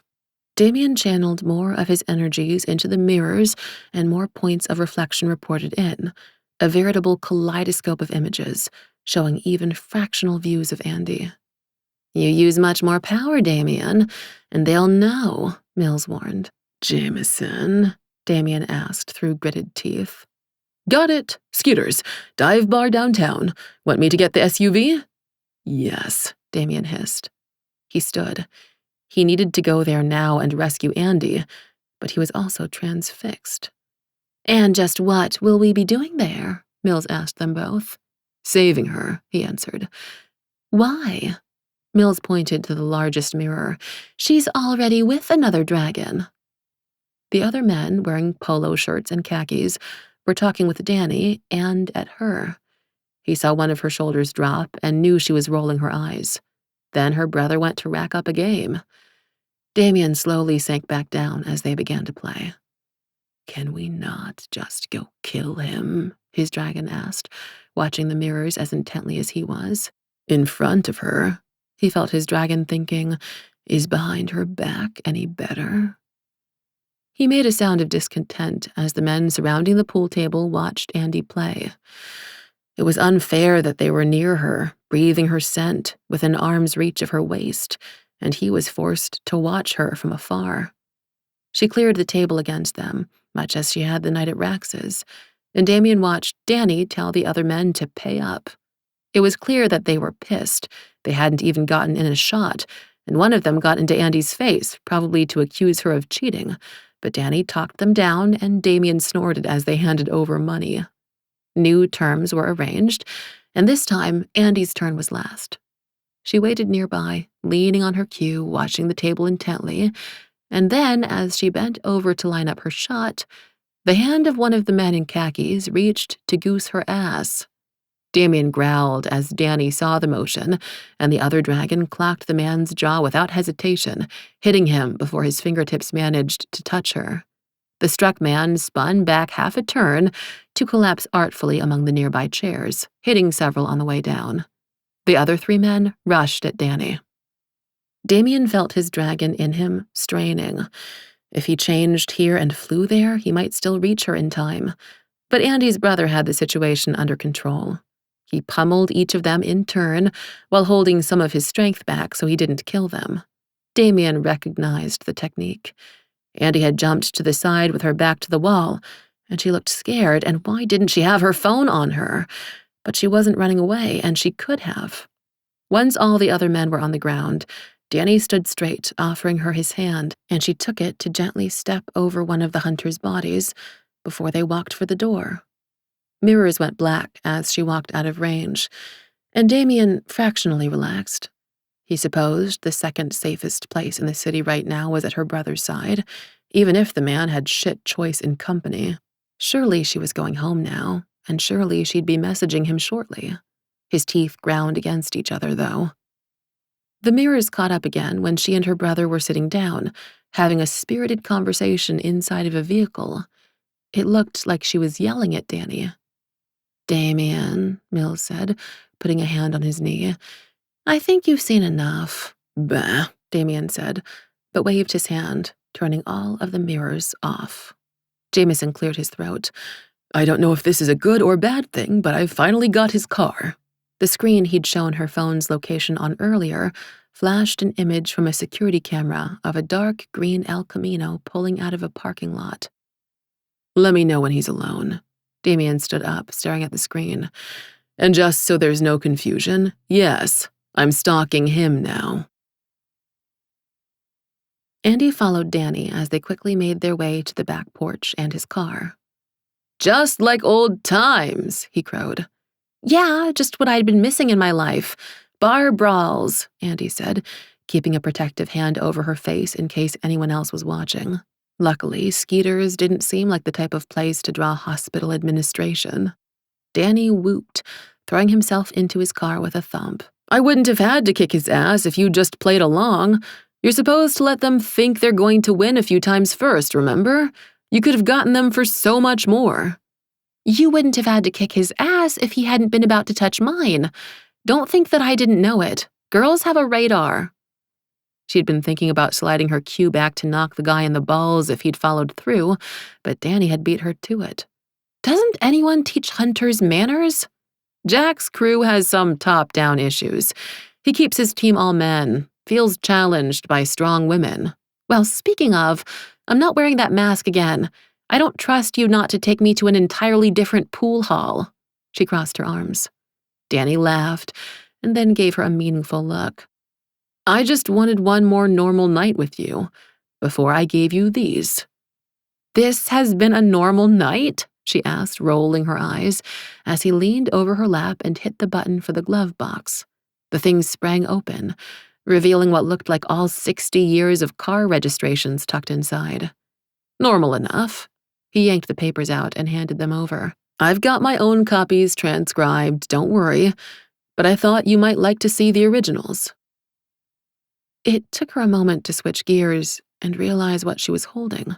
The papers were old and scrawled with her mother's particular handwriting, the English that she learned to write with long after learning Chinese.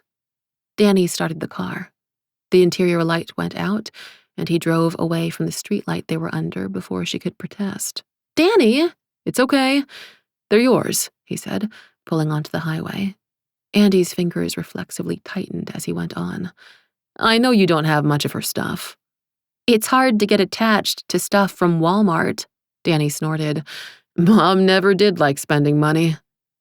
Andy looked over at her brother, his profile backlit by streetlights, and realized that he knew far more of her mother than she did, and probably had more of her belongings too, like the photo album he'd given her.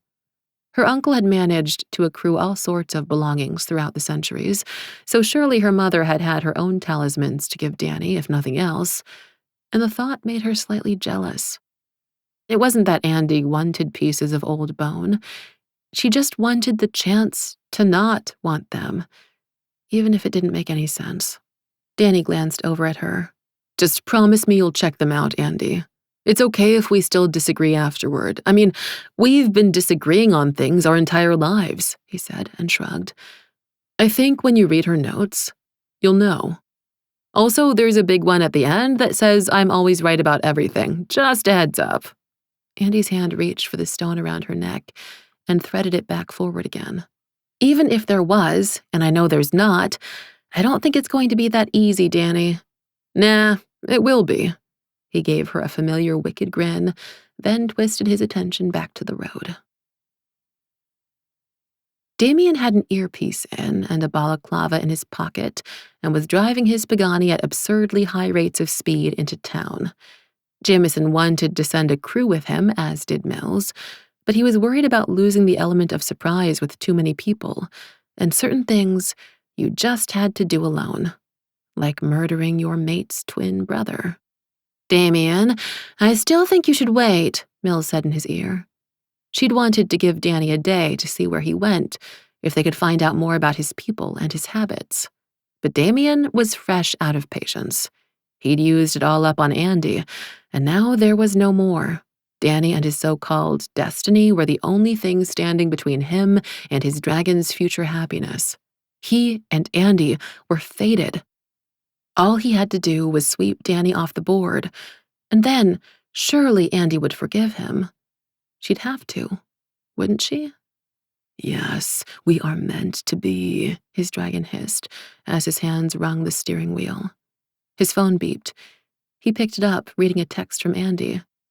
So sorry, just getting up from a nap. Had the strangest dream. Damian threw his phone down in front of his passenger seat with a growl. It could be a trap, Mills said, and you are in the world's most recognizable vehicle. Her brother is into cars, remember? He grunted over the line.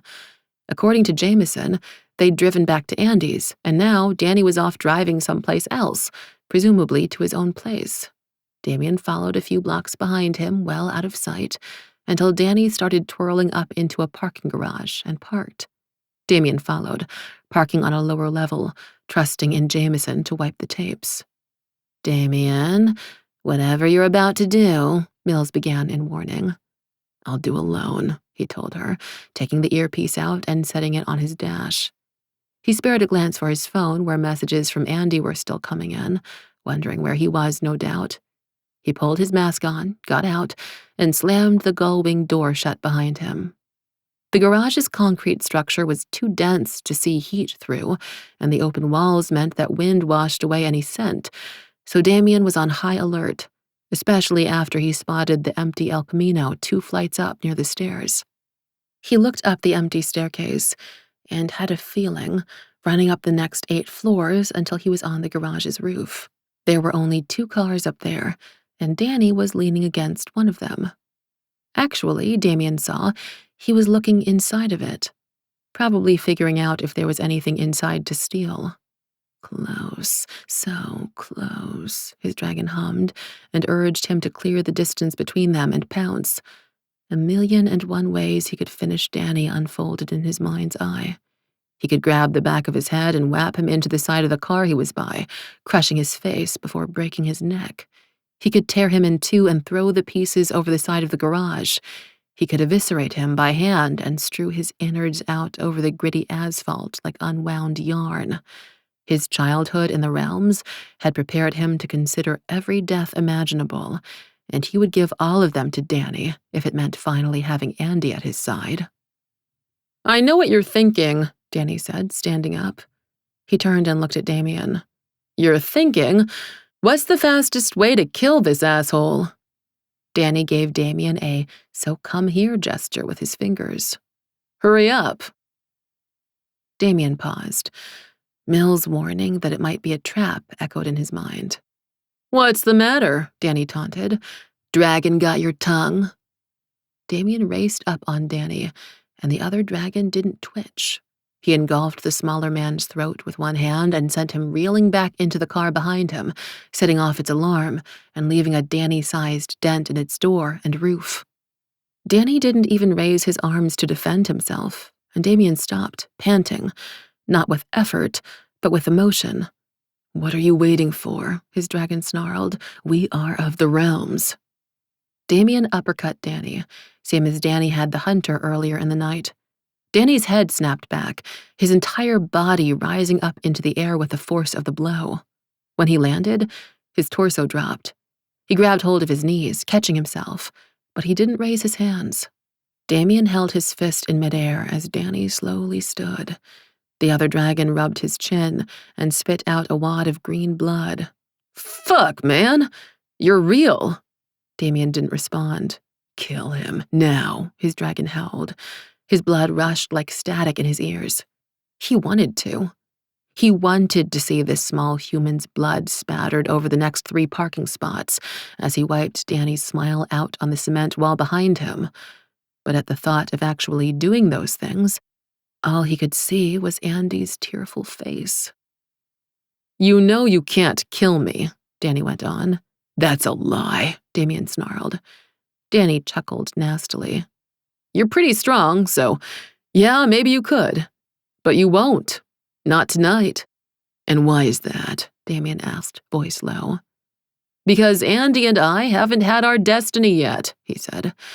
Damian made an inhumane sound without thinking, twisted and tortured and true, and Danny fell to chuckling even more. "You hate it, don't you? The fact that she and I share a past and have a future?" Danny stepped up to him and poked a finger at his chest. Damian only barely resisted the temptation to snap it off. "I know her better than you ever will. It doesn't matter what jewelry you give her." Damian growled and kept growling as Danny went on. "I know you have feelings for her. Otherwise, I'd already be dead, or we'd be giving downtown a kaiju show." "Then you know I'll never give her up. Leave town, and I won't follow you." "Fuck no," Danny spat. "How about this instead? You let me win?" Damian laughed harshly. "At the expense of what? The lives of all my friends and my own hide? Guess we can't help each other then."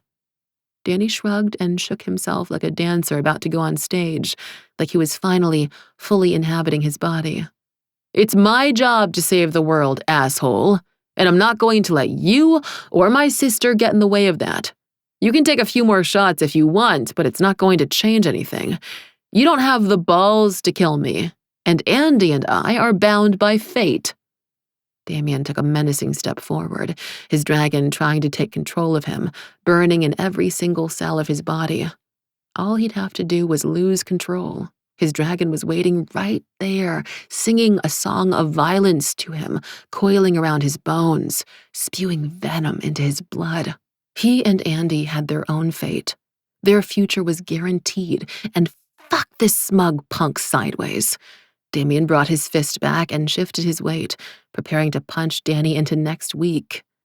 Find out if his heart is crystal, his dragon hissed. Danny laughed at Damian's anger. See, man? We're just the same. Damian reversed his arm's course and swept it up instead, catching Danny beneath his chin, yanking him up in midair. No, he said, the difference between you and me is I know I don't deserve her, so take my name out of your goddamned mouth. He dropped Danny, who landed with preternatural grace and then gawked up at him. I don't even know your name, he said, sounding pissed for the first time that night. Keep it that way, Damian said, and turned around. Damian raced home on empty streets. He could hear Mills asking him questions periodically, via the earpiece on his dash that he did not put back in, and he could see his phone flash in his wheel well with occasional messages from Andi. He wanted nothing to do with either of them right now. He was too pissed. Why? His dragon asked as they drove away. It only asked once. Unlike the women, it was sure he'd heard it. Because, he snarled back. Because he couldn't face Andi knowing he'd taken her brother down. She was right, and that hesitation was going to cost him or his friends someday. The problem was no longer about her choosing between the two dragons. It had ramifications beyond that.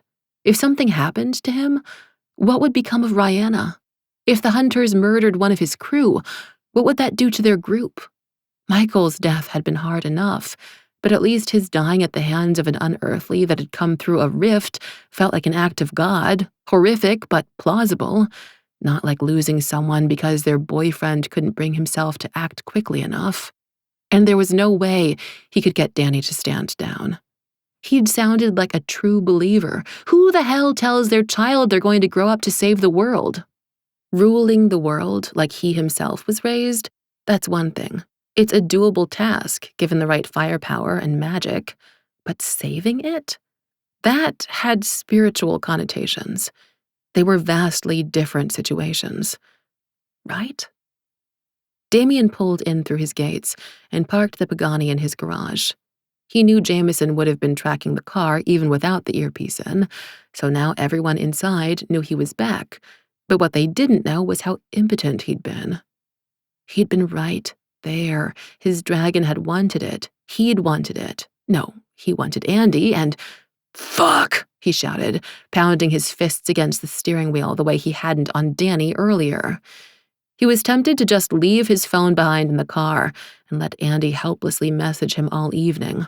But in yet another stunning example of how he couldn't do anything right, he leaned over and picked up the phone, just as another message came in, and he glimpsed the most recent messages he'd missed. Where the fuck are you, Damian? I need you. You'd better be alive. His mood and his magic flickered to the rearview mirror. He opened it up to see her, and found a view of Andi from her bedroom mirror that she hadn't yet turned back around. She was sitting in front of it in the middle of a small hurricane of papers and, oddly, an open leather case. She was moving papers from one stack to another while she cried? He could read the anger in her body from here, but also there were tears streaming down her face. He was sure of it. He reined in his anger and exited the car. Mills and Jameson were waiting for him as he came inside. Danny's still alive, he announced, without looking their direction, and he has no idea who I am other than another dragon. Damian, Mills began as he shook his head. Not now. Feel free to be mad at me later, but right now I'm occupied. He took the stairs 2 by 2 and started looking at his phone as he stalked down the hall. So sorry, just getting up from a nap. Had the strangest dream. Oh wait, it was actually a nightmare where my brother came and got me. He's got other hunters in cages at some weird lab where he's trying to turn them into dragons. And then we went to this shitty bar from our childhood and played pool against some hunters and kicked their asses in more ways than one. And then he gave my mom's notes to me. It's like really them, Damian. I recognize her handwriting. The timestamps of the messages started spreading out as he got closer to his door. I just read everything, and everything Danny ever said was true. I can't believe it. Before I saw these notes, there was a chance that all of this was just a shitty story, something Uncle Lee and Danny whipped up to make excuses for themselves and what they'd done. But these all prove it's really her. She lied to me all along, and the things she did to him, Damian, I can't believe she wrote them down. What kind of mother does that to a child? Oh my God, Damian, it gets so much worse. Damian slammed his bedroom door shut behind him and walked straight for his wall of mirrors.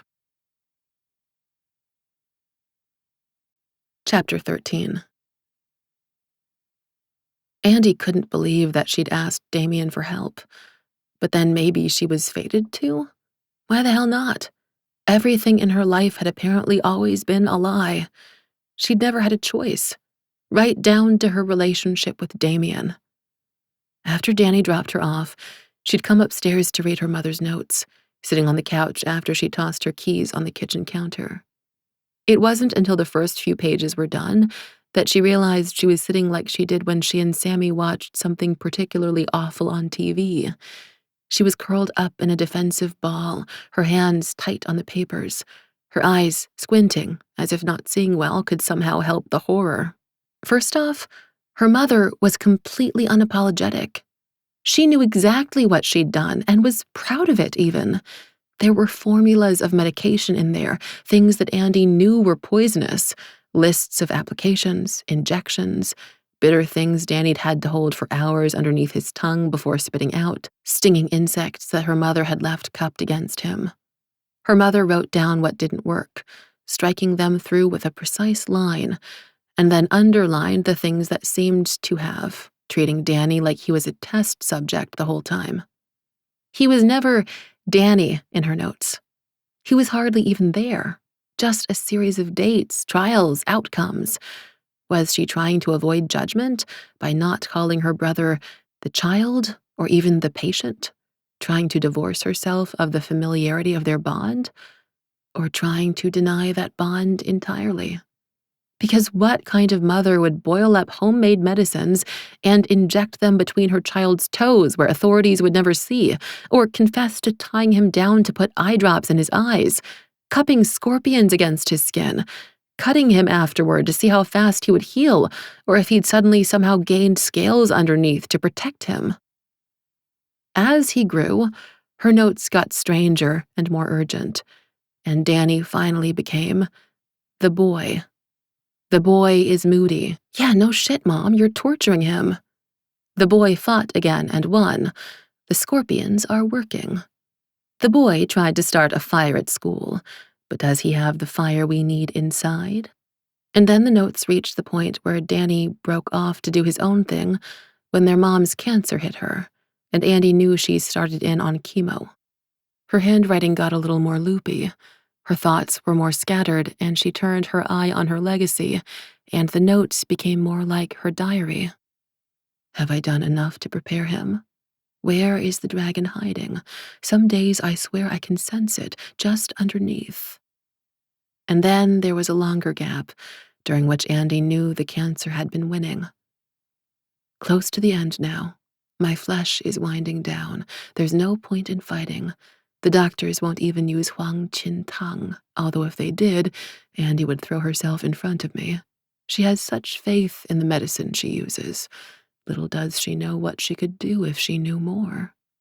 Thanks, Mom, Andi muttered, smoothing a creased page down before reading the next. All of this effort, and I'm still not sure of the outcome of my life's work. I feel sure I have changed something inside him, summoned some beastly part of him more near, but I do not think I will get to gaze upon a dragon again in this lifetime. I can only hope I've done enough. And then the last page. I am, and have been, the luckiest mother alive. I have raised 2 spectacular children, each in their own way. Andrea to be a creature of empathy, and Daniel to be a creature of action. My heart and my liver, and I love them both.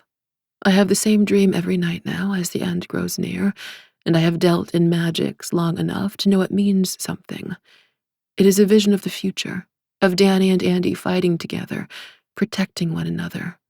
And while I am dismayed that they must fight, I know that I have done everything within my power to prepare them for the battles yet to come. Most importantly, I am leaving them each other. Andi howled without thinking. It was something guttural inside her, like a scream she'd been holding back for months, maybe years. Maybe ever since she first realized she was going to lose her mother, and that she was going to have to stay strong because nobody else in her family could fucking be trusted to. Not her brother who was running off to God knows where, or her uncle who was off doing God knew what. That first scream that she'd entirely swallowed when she realized that she was abso-fucking-positively alone. It came out of her now from someplace in her soul for the span of an entire breath. And then, when it was over, she inhaled and did it again and again because fuck this and fuck everything. And how could she hurt so bad again? Why didn't it ever stop? Would it ever stop? Had her mother really thought she could just point and shoot Danny off like a wind-up soldier and her find out about it, and that she'd be the same? That she'd be okay? She loved her mom. She missed her mom. What the fuck had her mom done? When Andi next caught her breath, between screams and sobs, she realized that just because Sammy was out again didn't mean she'd stay that way. She grabbed up all the sheets of paper quickly and ran to her room. And 3 steps inside her room, she tripped on the rug and fell sprawling to the ground, her mother's notes fluttering down like butterflies, knocking the wind from herself. She lay on the floor for a long moment. It was easier to feel like there was ground when you were on it, a lesson every drunk person inherently knew. Her mom, and her brother, and her mom. She twisted her head to get away from her past and saw the pile of things she'd shoved under her bed in her Ambien haze weeks ago. Her stuffed animals, her mother's photo album, and the case for her old pool cue, the one given to her by her father. She reached out for the leather case and tugged it away from all the other stuff. At least playing pool was pure. Their dad may have been an abandoning asshole, yes. A disappointment, absolutely. But he hadn't had an ulterior motive during their childhood. There was something clean in that. Because very sarcastic, hooray. She was empathetic? Wow. What's that you get these days? A Diet Coke if you toss it $1.50? Thanks, Mom, for helping me to meet the basic minimum standards of participating in society. I get to be a good person, and you turned my freaking twin brother into a killing machine? Andi slowly got up, pulling the case out with her. If she'd had her own pool cue with her tonight, she'd have dispatched those hunters even faster. Ironically, in hindsight, the only times she'd ever been really bad was with Danny, participating in the hustling, witnessing the fights, drinking on their fake IDs. She wondered what, if anything, her mother knew about their escapades, or if her mother chose to turn a blind eye toward the only brother-sister bonding they ever got to do, seeing as there was a gulf between them in every other way. She'd moved around to the front of her bed, pulling the cue and papers with her, preparing to show them to Damian whenever it was he got back, arranging them into a timeline order again in front of her as best she could. And then she opened up the case for old time's sake. Her cue, the last treasured memory of her father, was gone. And her first instinct would have been to assume that Danny'd stolen and sold it, were there not even more tightly rolled papers in its place. She pulled them out and carefully unfurled them to read, her heart dropping as she realized what the words meant. She texted Damian in a panic, trying to hold on to the world she thought she had, while knowing it was too late. The destiny she'd been fighting all along had still caught up with her.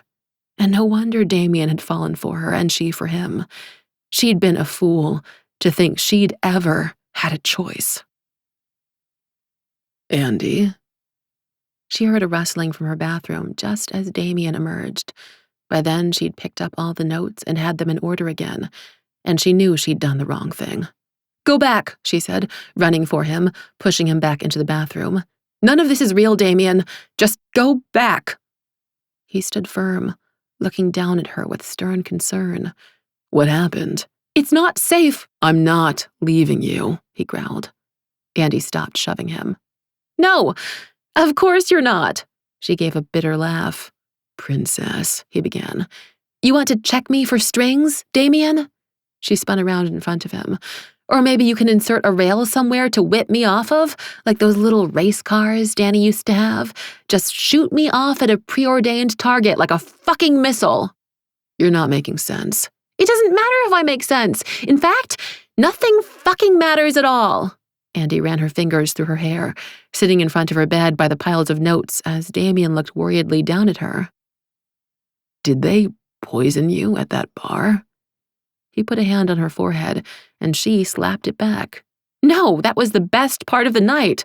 For a moment, I felt vaguely free." "I don't understand." She picked up the nearest pile and shook them at him. "You don't need to. Someone wrote everything out for me years ago.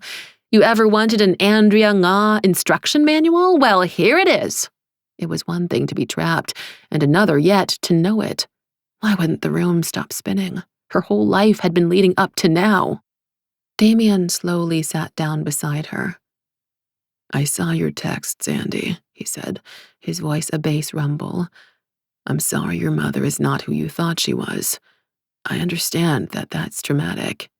"Yes, but," she said, finding the last note in particular, "you didn't see this." She held it over to him and rocked back, to read it in reverse as her nightlight shone through the thin page. "Andi, this is just for you.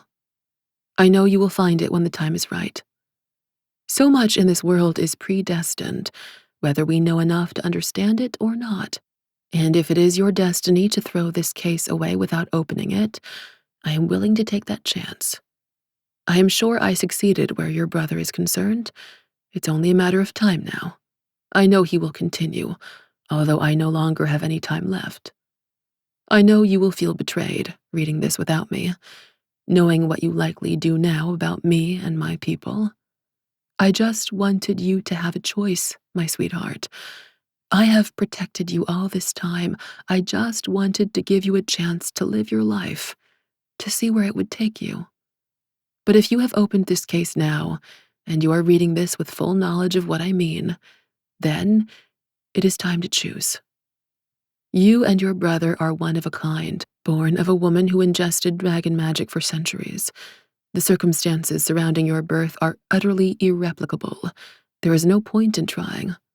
But because of that, both have dragons in you. Daniel I experimented on, whereas I left you my blank slate. My formula to summon yours is on the next page. It will never work on anyone else but you. Tell no one this formula exists. I will take my secret to my grave, and you might very well take yours too. I have no judgment for or against that. The world doesn't need you to protect it. I have already given it to Daniel. Isn't offering up one child to destiny enough? I just thought that you should know. My heritage did not skip you, my gentle girl, nor did I leave you without power. Protect yourself, with or without using it. Pass on my legacy. Make a family, have a home, fill them all with love, and remember me fondly. Your mother, Mei Li. Damian knew Andi was watching him read, and he also knew she'd say something the second he was done. Fate or familiarity. He didn't dare smile as he set the page down. "This is why you love me, isn't it?" she challenged him. One of his eyebrows rose. "I haven't even said it yet." "You don't have to. I'm not an idiot." "Well, if I say it now, you'll say it was predestined. And if I don't, you'll say that was predestined too." His brow furrowed. "This is why I hate prognosticators." "We didn't meet by accident, Damian," she protested. "It wasn't a meet cute, you hiring me. You knew, or fate knew, and all this time you've only wanted me because I'm part dragon. Even if you didn't know until you read that page, you didn't get a choice either." He watched her get all worked up. "Even if that were true, which it isn't, would it be so bad?" he asked, trying to calm her. "Yes! Because if this nonsense is all true, then the thing with me fighting by my brother's side is probably especially true, right? Don't deny it." Damian nodded slowly with a sigh. "I saw your brother tonight as well." "Did you kill him?" she asked, although she could already read the answer on his face. "No, of course not. You couldn't. We still have destiny, so it's not allowed." She put her head in her hands, and he knew he was watching her second-guess every decision she'd ever made. Damian put one hand on her shoulder and used the other to lift up her chin. "I don't give a damn about destiny anymore, Princess. I just want you." Her expression was haunted. "Even if it's all a lie?" "If you're a lie, then you're the sexiest lie I've ever seen." He slid the hand on her chin up against her cheek. She fought the temptation for a moment because his mate was a fighter. That's what she did. Then she leaned into it, and he knew that everything would be all right. "I know what it's like to run from destiny. I'm a prince of a place I hate, remember? But now, knowing that you and I are mated, did I hate it because it was the right thing to do? Or because hating it brought me here? Who can say?" "You've told me enough stories," she said. "It was the right thing to do." "I agree," he said softly, "especially after meeting you." He reached for her, and she let him pull her to nestle safely against his side. "The more I have to deal with all this, Andi, the less convinced of anything I become," he admitted. "I'm inclined now to think that what we do becomes our destiny, and all I want to do is be with you." "But don't you get it, Dragon? All of this is just a game. None of it is real," she said, looking up. He kissed her forehead and willed it to flow through to her overheated mind, and then chucked her chin over so that she was looking at the mirror they were reflected in, showing him wrapped around her. "This is real, Princess. I don't care if I'm fate's plaything, as long as I'm at your side." He saw her give him a bittersweet smile in their reflection, and then she looked up with a gasp. "Damian, all those people my brother has in cages, they're in there for nothing. It's never going to work." She paused, and her eyes went wide. "And they're skinning my brother for nothing, too," she whispered, horror at the thought of it racing across her face. "You don't owe those hunters or your brother anything, Andi," he said, squeezing her protectively. "They made their choices, and so be it." "That's heartless," she complained with a frown. "Guess you're still more human than dragon, it seems," he said, nuzzling against her. "And thank goodness for that. Someone has to be the beautiful one without scales." He gently kissed her forehead again, then pulled back. "It's really not safe for me to be here, Andi. If I were a hunter with any kind of sense, I'd be watching this building with heat vision right now. And as we both know, I am very hot," he teased, and she punched him lightly as she groaned. He chuckled, stroking her arms with both hands, happy to feel her against him once more. How had he ever gotten so lucky as to win her love?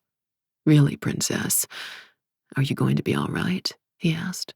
Her eyes were still puffy from crying, and he could scent her past tears in the air. She took a shuddering inhale. "I don't know. I mean, technically I guess I have to be, seeing as I still have a date with destiny." "Just as long as no one else cuts in line," he said with mock ferocity. She boggled at him, then laughed, shaking her head as her fears finally melted. "I just got so scared, Damian. You know how I am. I keep waiting for things to break. It's hard enough to trust in other people when magic isn't involved, and I want to be my own person. Always." She leaned even closer to him and held on. "So being with you like this, it's like standing on the edge of a cliff and knowing I'm going to jump. Oh, hell, I've already jumped and now I'm just scared of the landing." "Princess, you don't ever have to land when I have wings for us," he told her, and meant it, holding her tightly back. "I would fly with you anywhere and never let you fall." She gave a soft gasp and looked up at him, the dark brown of her eyes soft and inviting, like the richest fur. He couldn't help but kiss her, nor she him, he knew, as he felt her leaning up. Their lips met, tentatively at first, and it was such a bad idea, but when she pulled back to whisper, "Quickly?"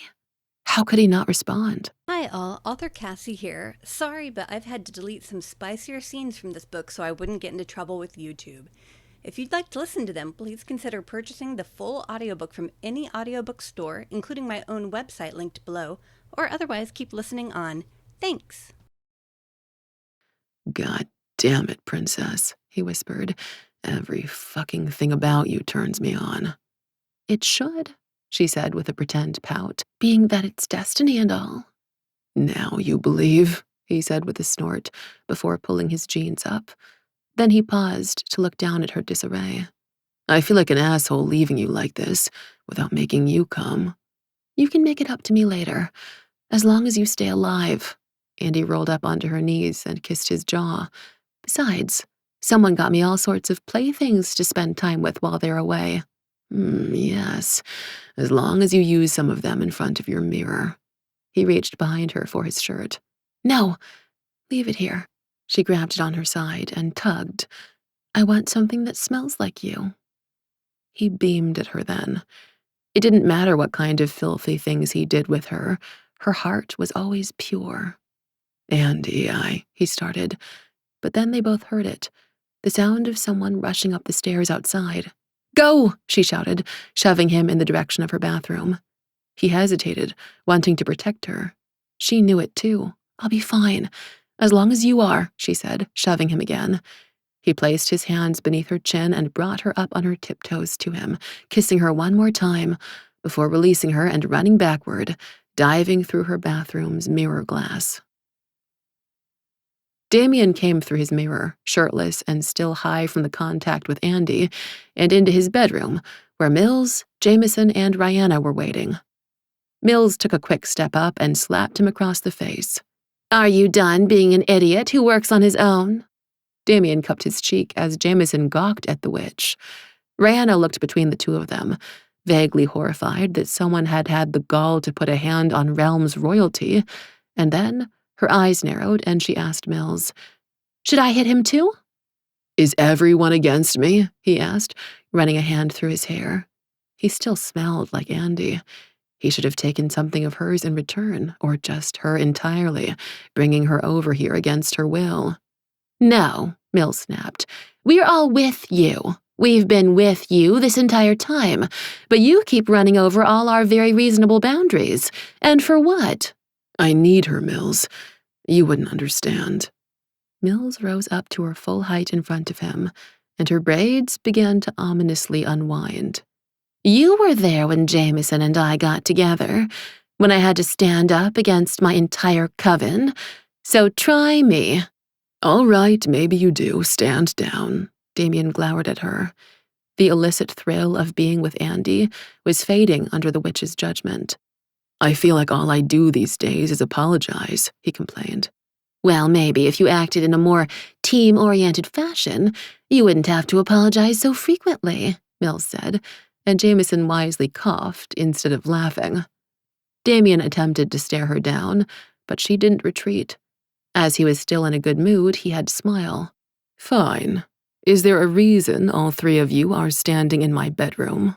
"Yeah, we needed Rihanna to operate the mirrors, because we were fairly sure you were walking into a trap," Jameson said. "Well, I didn't." He gave all of them a cocky grin. "Once again, I was successful. as I am at everything I do, by and large. I can hit him, just for fun, you know, Rihanna offered. He rolled his eyes at her, still pleased. What kind of trap? Hunter activity has increased at the ports. They've gotten in more shipments of nets and harpoons, Mills said, and started pacing. Damian groaned. When will they give up? Never, it seems, Jameson said, and all their weapons caches have become increasingly well guarded past that early night. I assume we're tracking helicopter flight paths now. Of course, there's been no movement on that front, though. Damian looked around his bedroom, now too small to pace in, what with all the others present. Everything's going to have to come to a head eventually. His current situation chafed intolerably. He didn't just want to scent Andi when he was lucky enough to get the chance. He wanted her permanently by his side.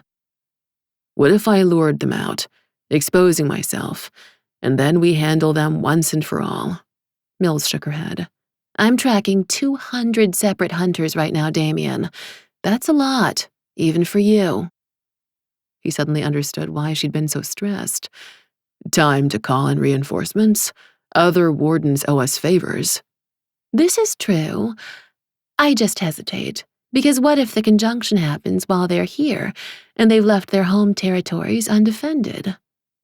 Mills chewed on the inside of her cheek in thought. They'd never forgive us. Most of them have strong local ties. She stopped suddenly, deciding. In any case, it's not a problem we need to solve tonight. Now that you're safe, we can see what paths the hunters take and work out reasonable plans that aren't you taking on 200 of them all at once. He laughed. All right. But in the meantime, no more risking yourself, Damian. The witch glared at him. We are a team. Damian put a hand on both her shoulders. I know. Damian watched them leave his bedroom, his sister turning back to give him a pretend uppercut with a snicker. As she was part dragon, it might actually hurt if she punched him, whereas Mills' slap had just been a surprise. He'd been self-absorbed lately, yes, but after everything he'd been through with Andi, who could blame him? And she'd needed him tonight, even if she wanted to pretend she didn't. He sprawled out on his bed, thinking about Andi's letter from her mother. It changed nothing about his feelings, of course, but Andi's pain had been written all over her body when he'd gotten there. He supposed all his life he'd assumed he had a magical destiny. When you were royalty, almost everything felt preordained. But it must have been quite a surprise for her to find out that she had had one too. One of her own, no less, not contingent on anything Damian or Danny could offer. Is it true? His dragon asked him. It had been quiet when he'd been with her, surging forward only at the end when he was mounting her, then receding right after he'd come. But he knew it had been paying attention the whole time. Is there really a dragon trapped inside her? It pressed. I don't think her mother would lie to her. She knew she was dying, and felt that Danny's experiment had been successful, so, yes. He felt the creature grow pensive inside him, as if it were having a dream. What do you think about that? It pleases me more than words can say. And Damian felt it, the deep rush of its pleasure, like there were a million extra nerves inside him and all of them were happy to be alive. But, it went on, if she were as we are, they would hound her as they hound us, would they not? Damian exhaled. They would. Then I do not think that she should change. Damian felt the beast steeling itself, and all of the joy and feeling of expansion he'd been suffused with disappeared, like a full sail suddenly gone slack. Some skies are too dark for safe flight. Let the beast inside her slumber. Damian agreed, of course, but he'd been given all his dreams with Andi. He realized his dragon's decision came at a much higher cost. Thank you. His dragon didn't respond. He felt it disappear inside himself, to mourn its loss in silence, as his phone vibrated and he pulled it out, finding a text from Andi. It was just Sammy, you know, which means you could have stayed. Or you could come back. I can't, Princess. It's not safe. and I've been informed that if I risk myself thoughtlessly again, Mills will kill me herself to save the hunters the trouble." "Don't let her," Andi texted back with a laughing emoji. "I won't. But I do need to be more considerate. Apparently, the world is still an awful place." Damian watched the dots on his phone twirl as she kept revising what she was sending, and then words flooded the screen. "When will all of this be over, Damian? I don't want you to do anything foolish, but I don't know how much more I can take." He stared at the screen, unsure how much more he could take either, so he answered her truthfully. "Soon, Princess. Soon." Chapter 14. After being thoroughly teased when she ran half-dressed out into the hall to find Sammy coming inside, "You're not supposed to use all the toys at once, Andi," Sammy had snarked. Andi retreated back to her bedroom to do a better job of cleaning herself up, setting Damian's shirt aside in particular to wear after her shower, when she'd texted him. Was soon good enough? What if something she told him egged him on into danger? Then she realized she could spend the rest of her life being nervous about playing into the hands of some fucking puppeteer, or she could just live, giving up, which was maybe what she was meant to do. Oh, fuck it. Did it matter? Andi pulled Damian's shirt on to sleep in. It was soft and it still smelled like him, and she crawled beneath her covers. She hadn't even been using her Ambien lately because she'd been feeling like she had things to look forward to, like talking to Damian, and that helped her to go to sleep on her own. And now, with his shirt on, it was even easier for her to pretend that he was here. She pulled her blindfold down, closed her eyes, and drifted off into a mostly dreamless slumber. Except for the one dream. It was her, Danny, and her mom and dad, and they were all out at the zoo. It was the day their father had taken that photo of them all together, the one he wasn't in. She remembered the day vividly, how her face had been smeared with pink from cotton candy, and how Danny had gotten a bag full of the wax mold creatures you could buy outside each area for quarters. A yellow wax alligator outside the reptile house, a purple gorilla in front of the apes. She could feel how hot the day had been, and taste how delicious the sugar was, but it wasn't as sweet as the way their father had looked at their mother, nor the way she in return had doted on him. For one crisp moment, everything had been perfect. "They don't belong in cages!" She and Danny were both leaning over a wide cement berm, still many feet away from the lounging tigers, with a high wire fence in between them. She remembered hoping to find a long stick to poke them with, wanting the tigers to do more than just pant in the shade with the heat, whereas Danny had found some rocks to plink over the edge. "They don't belong in cages," she heard again, and it was Danny's voice. She realized he wasn't aiming for the animals at all. He was throwing rocks at the cage on purpose, upset that it was there, that the tiger wasn't free. "Yeah," she said, and he looked over, seeing the light of agreement in her eyes. Almost as one, they decided that he would push her up and over the berm, and then maybe she could reach the cage and climb over it, because surely somewhere there was a lever, and their mother had come over and whisked them away, as if sensing the chaos in their hearts. And when Andi woke up, the sun was shining brightly around the edges of her blackout curtains, and her blindfold had been knocked off sometime the prior night.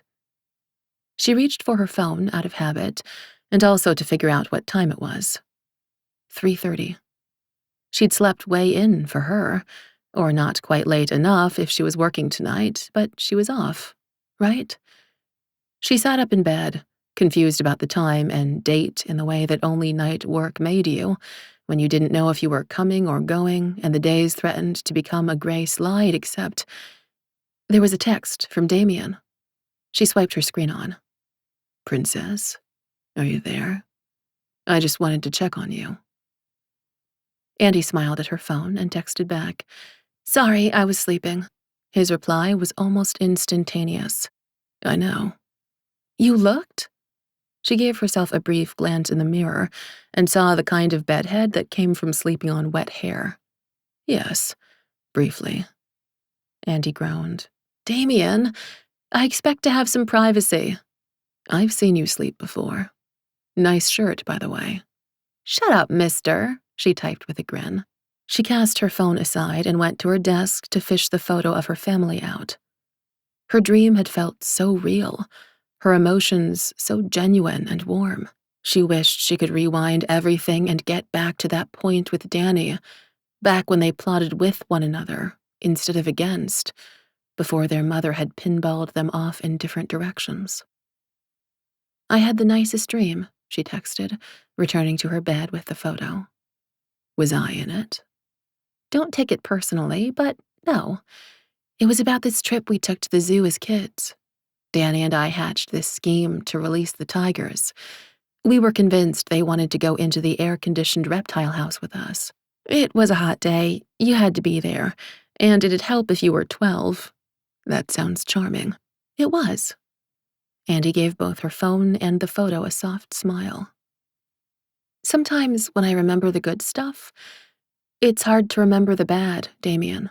And I know that's 100% what someone who was abused would say, so don't come at me with that. It's just, it wasn't all bad, you know? I know, Princess, he agreed. She set the photo down and turned her smile just to the phone. Thank you. For what?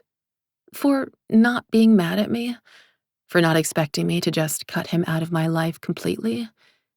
I know he's no good, Damian, and I know everything he's done, but he's still part of me. And I know you're going to have to do what you have to do eventually, no matter how much we try to avoid the topic.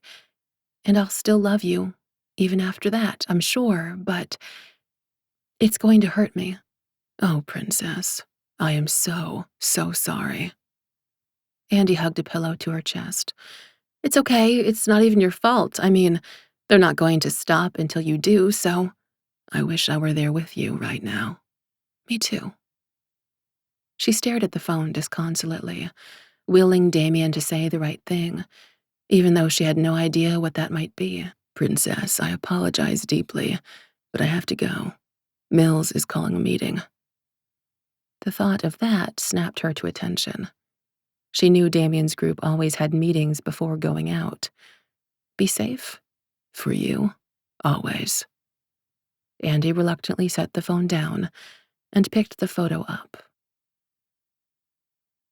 Damian joined the others in the conference room and was surprised to find everyone else present and somber.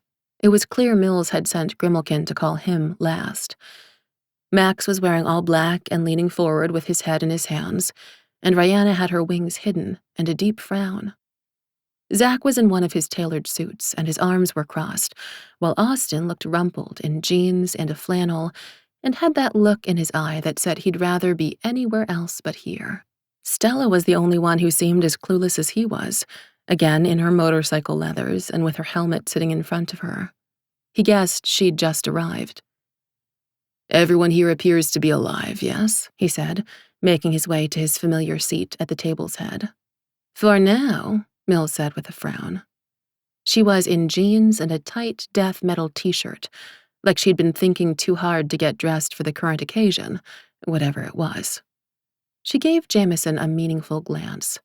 His tech master lit up the wall to Damian's right. The hunters are taking their armaments to Cyclo Arena, Jameson said. He was in one of his usual tank tops and had his wrist plugged into the technology beneath the table. They've been shipping trucks in and out all day. The screen flickered between still shots of nondescript dressed men and women moving boxes around with dollies.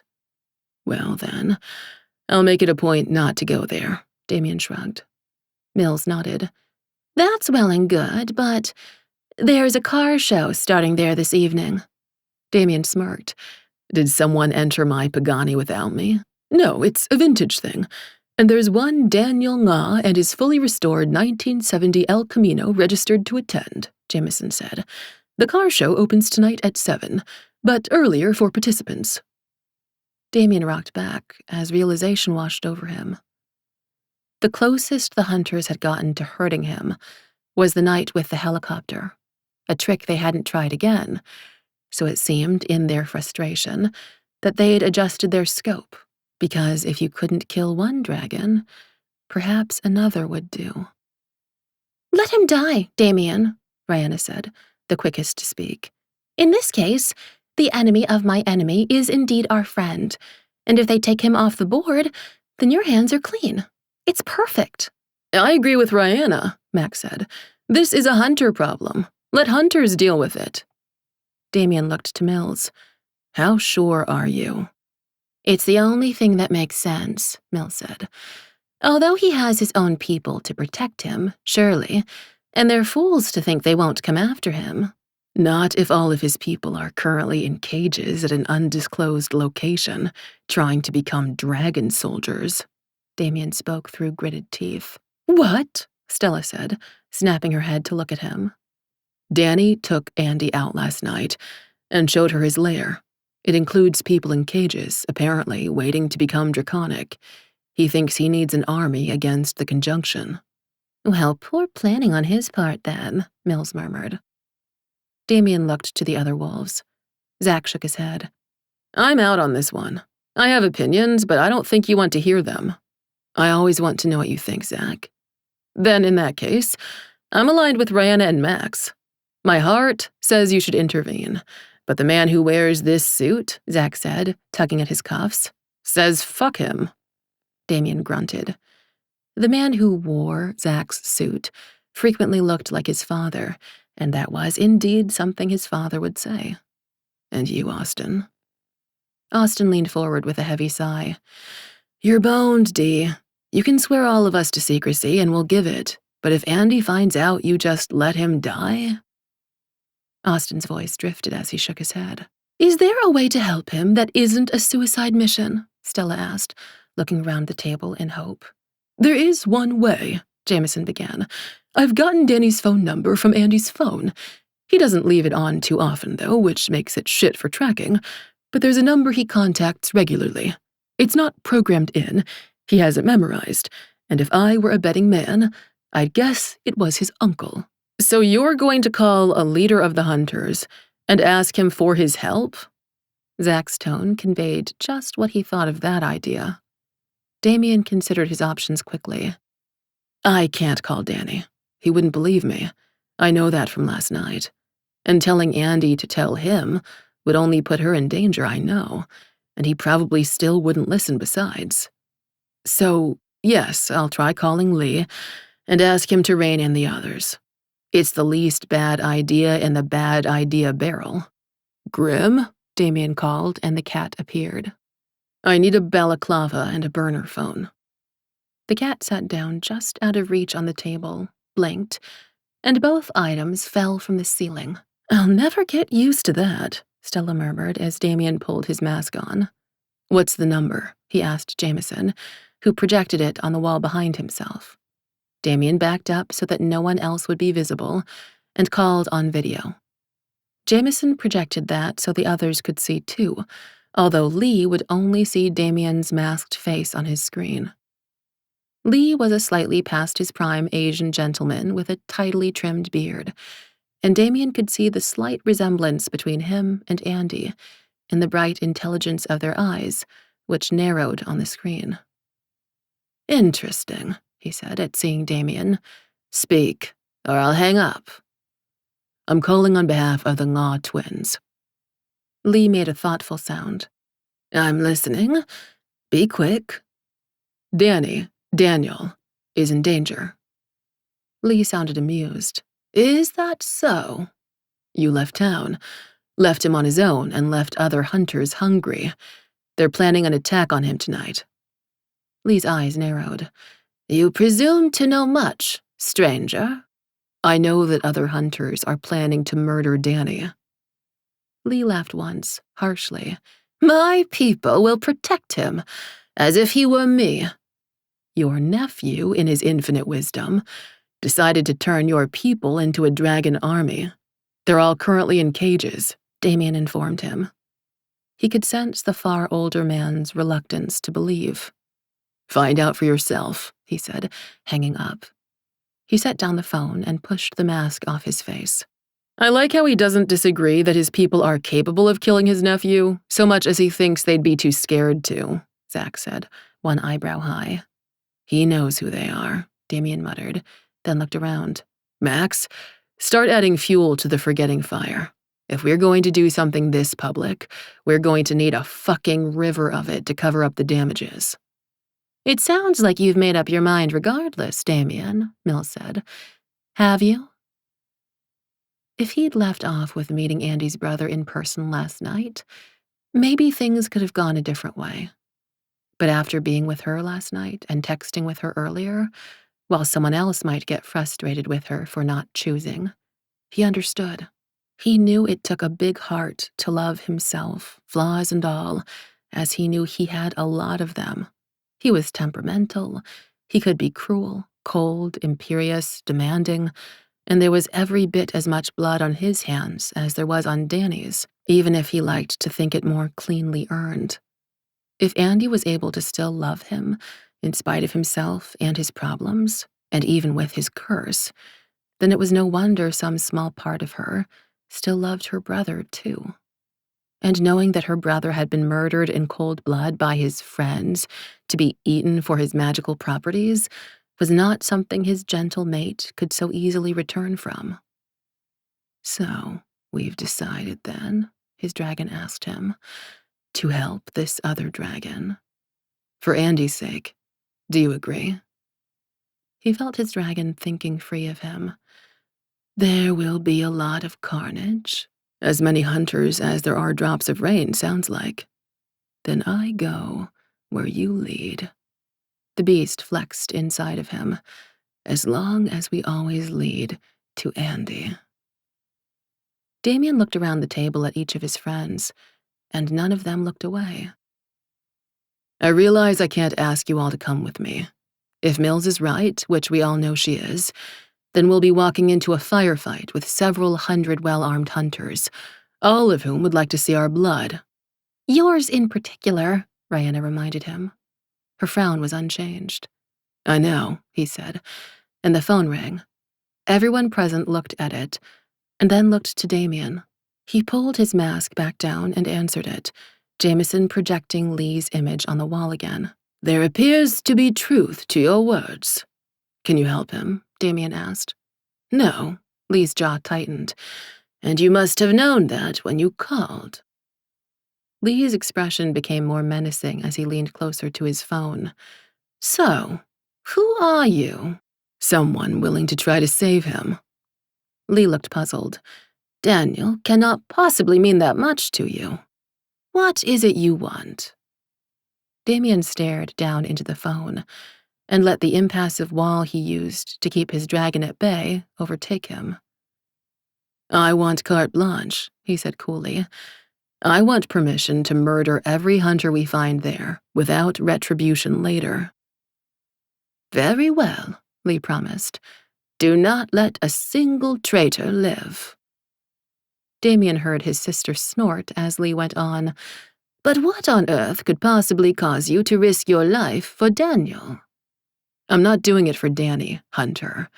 I am the dragon that's in love with your niece. Damian reached up and pulled off his mask as Mills gasped and Zach started wildly shaking his head across from him.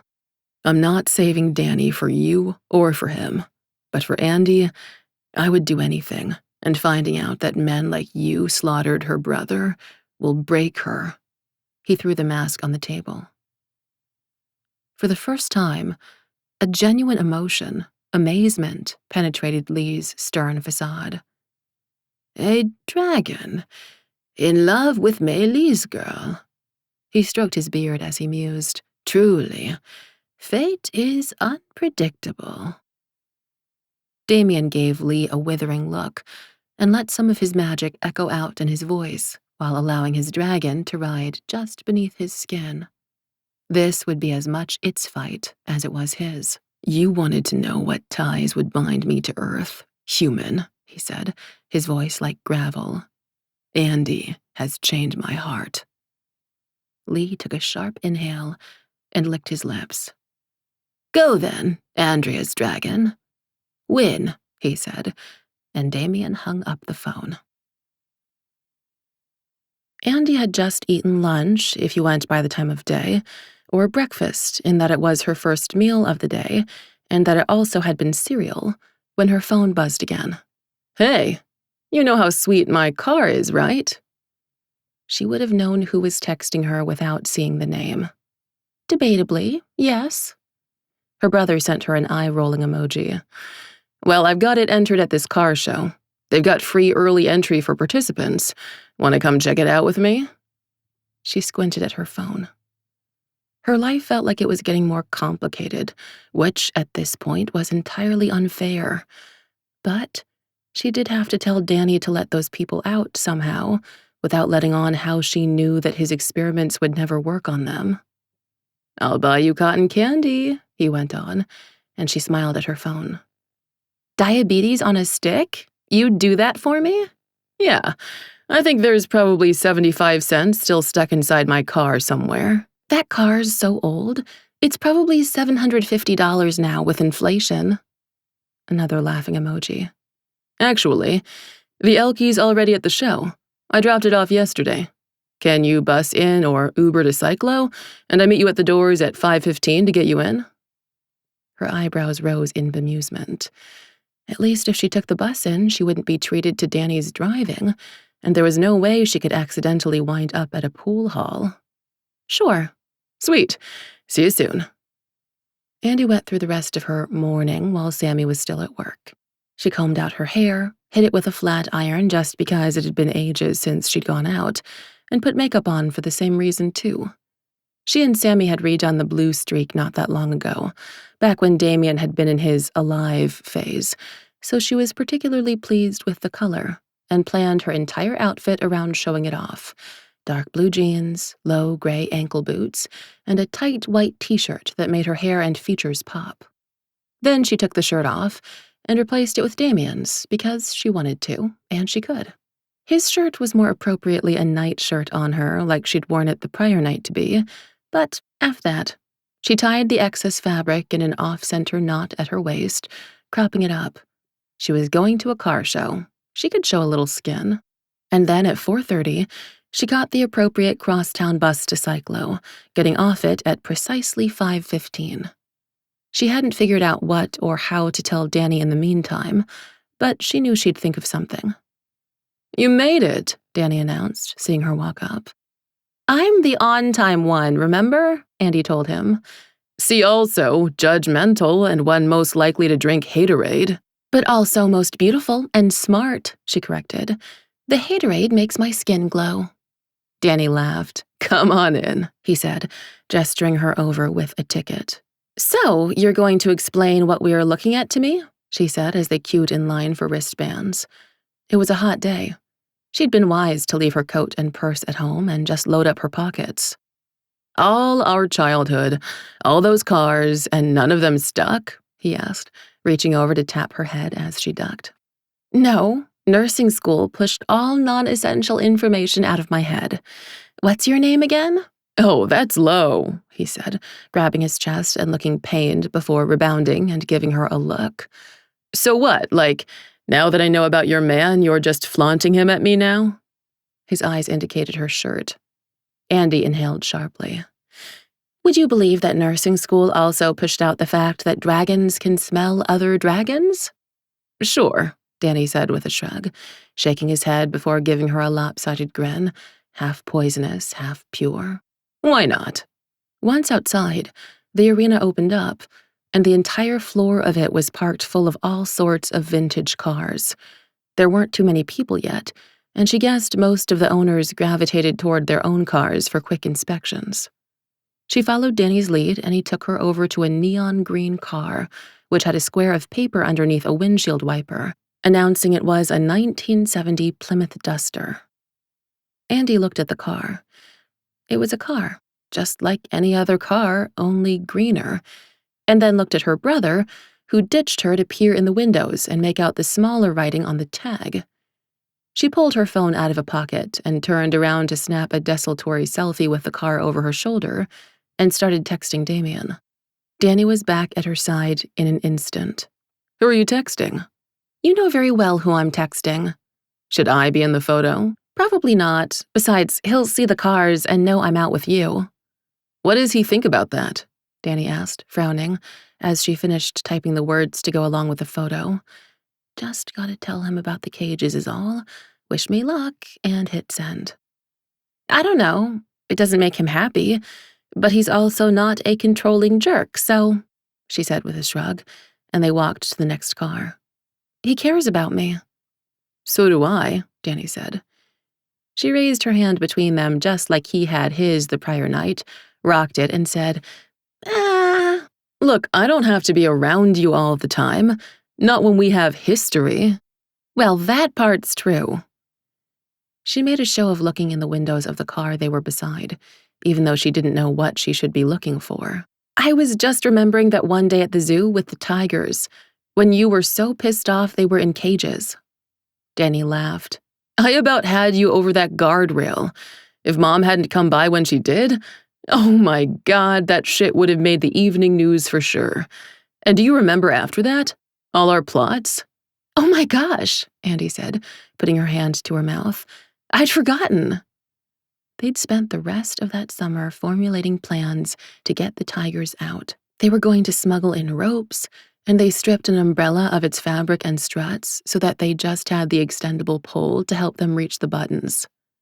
We were so serious, weren't we? Deadly so. I don't know how Mom handled us, frankly. We were kind of jerks when we teamed up. Andi snickered and sighed, biting her lips. Danny, you can't let them put you in a cage again. What? Because I'm a tiger? He asked with a glint in his eye. No, because you're you. And you've got to let all those other people go. I'm doing science, Andi. It's not safe, he scoffed. What if your science never works? Or what if something happens to you? Then what happens to all them? Like what? He laughed. I'm fucking invincible, Andi. You don't know that for sure, she said with a head shake. He took a fast step closer. What are you saying, Andi Bear? Is your man coming for me? No, he would never, Andi protested. And then Damian materialized beside them. He was wearing an all-black outfit that clung to him, outlining every tensely flexing muscle, his strong arms and his broad chest, wrapping around his thighs like a hug. The outfit's color matched his hair, and the stubble on his square chin, and his mood. He'd brought his storm with him. She could read it in his bearing, and his gold eyes shone like distant lighting. She knew he wouldn't be here if there wasn't trouble, but at seeing him, she'd never felt safer. Both of you need to take one of these, now, he demanded, holding 2 marble-sized spheres on his palm. Andi remembered them from their night in the hospital, how they'd allowed them to get away safely without being seen. She took one without hesitation. What the fuck? Danny seethed at seeing him. You're in danger, asshole. I'm here to save you. Take this so you can hide, Damian said, shoving his hand farther out. Danny picked the sphere up, held it up for inspection, and then crushed it like a grape before flicking it aside. Fuck you. Danny, she immediately got between them. I'm sure Damian has a reason. He does, and I'm looking at it, her brother growled at her. Step aside, Andi. Don't change, Damian shouted. That's what they want. Who? Andi asked of him. The hunters that have lined this arena with weapons, Damian answered, looking only at her brother. They're coming for you. Other hunters. He stepped closer to them both. If you stay between Andi and me, our spheres can cover you. We can keep you protected until we get out of here. My people would never, Danny began. The other hunters don't give a shit, and your people are in cages, Damian growled. Danny's eyes narrowed in on her. You told him?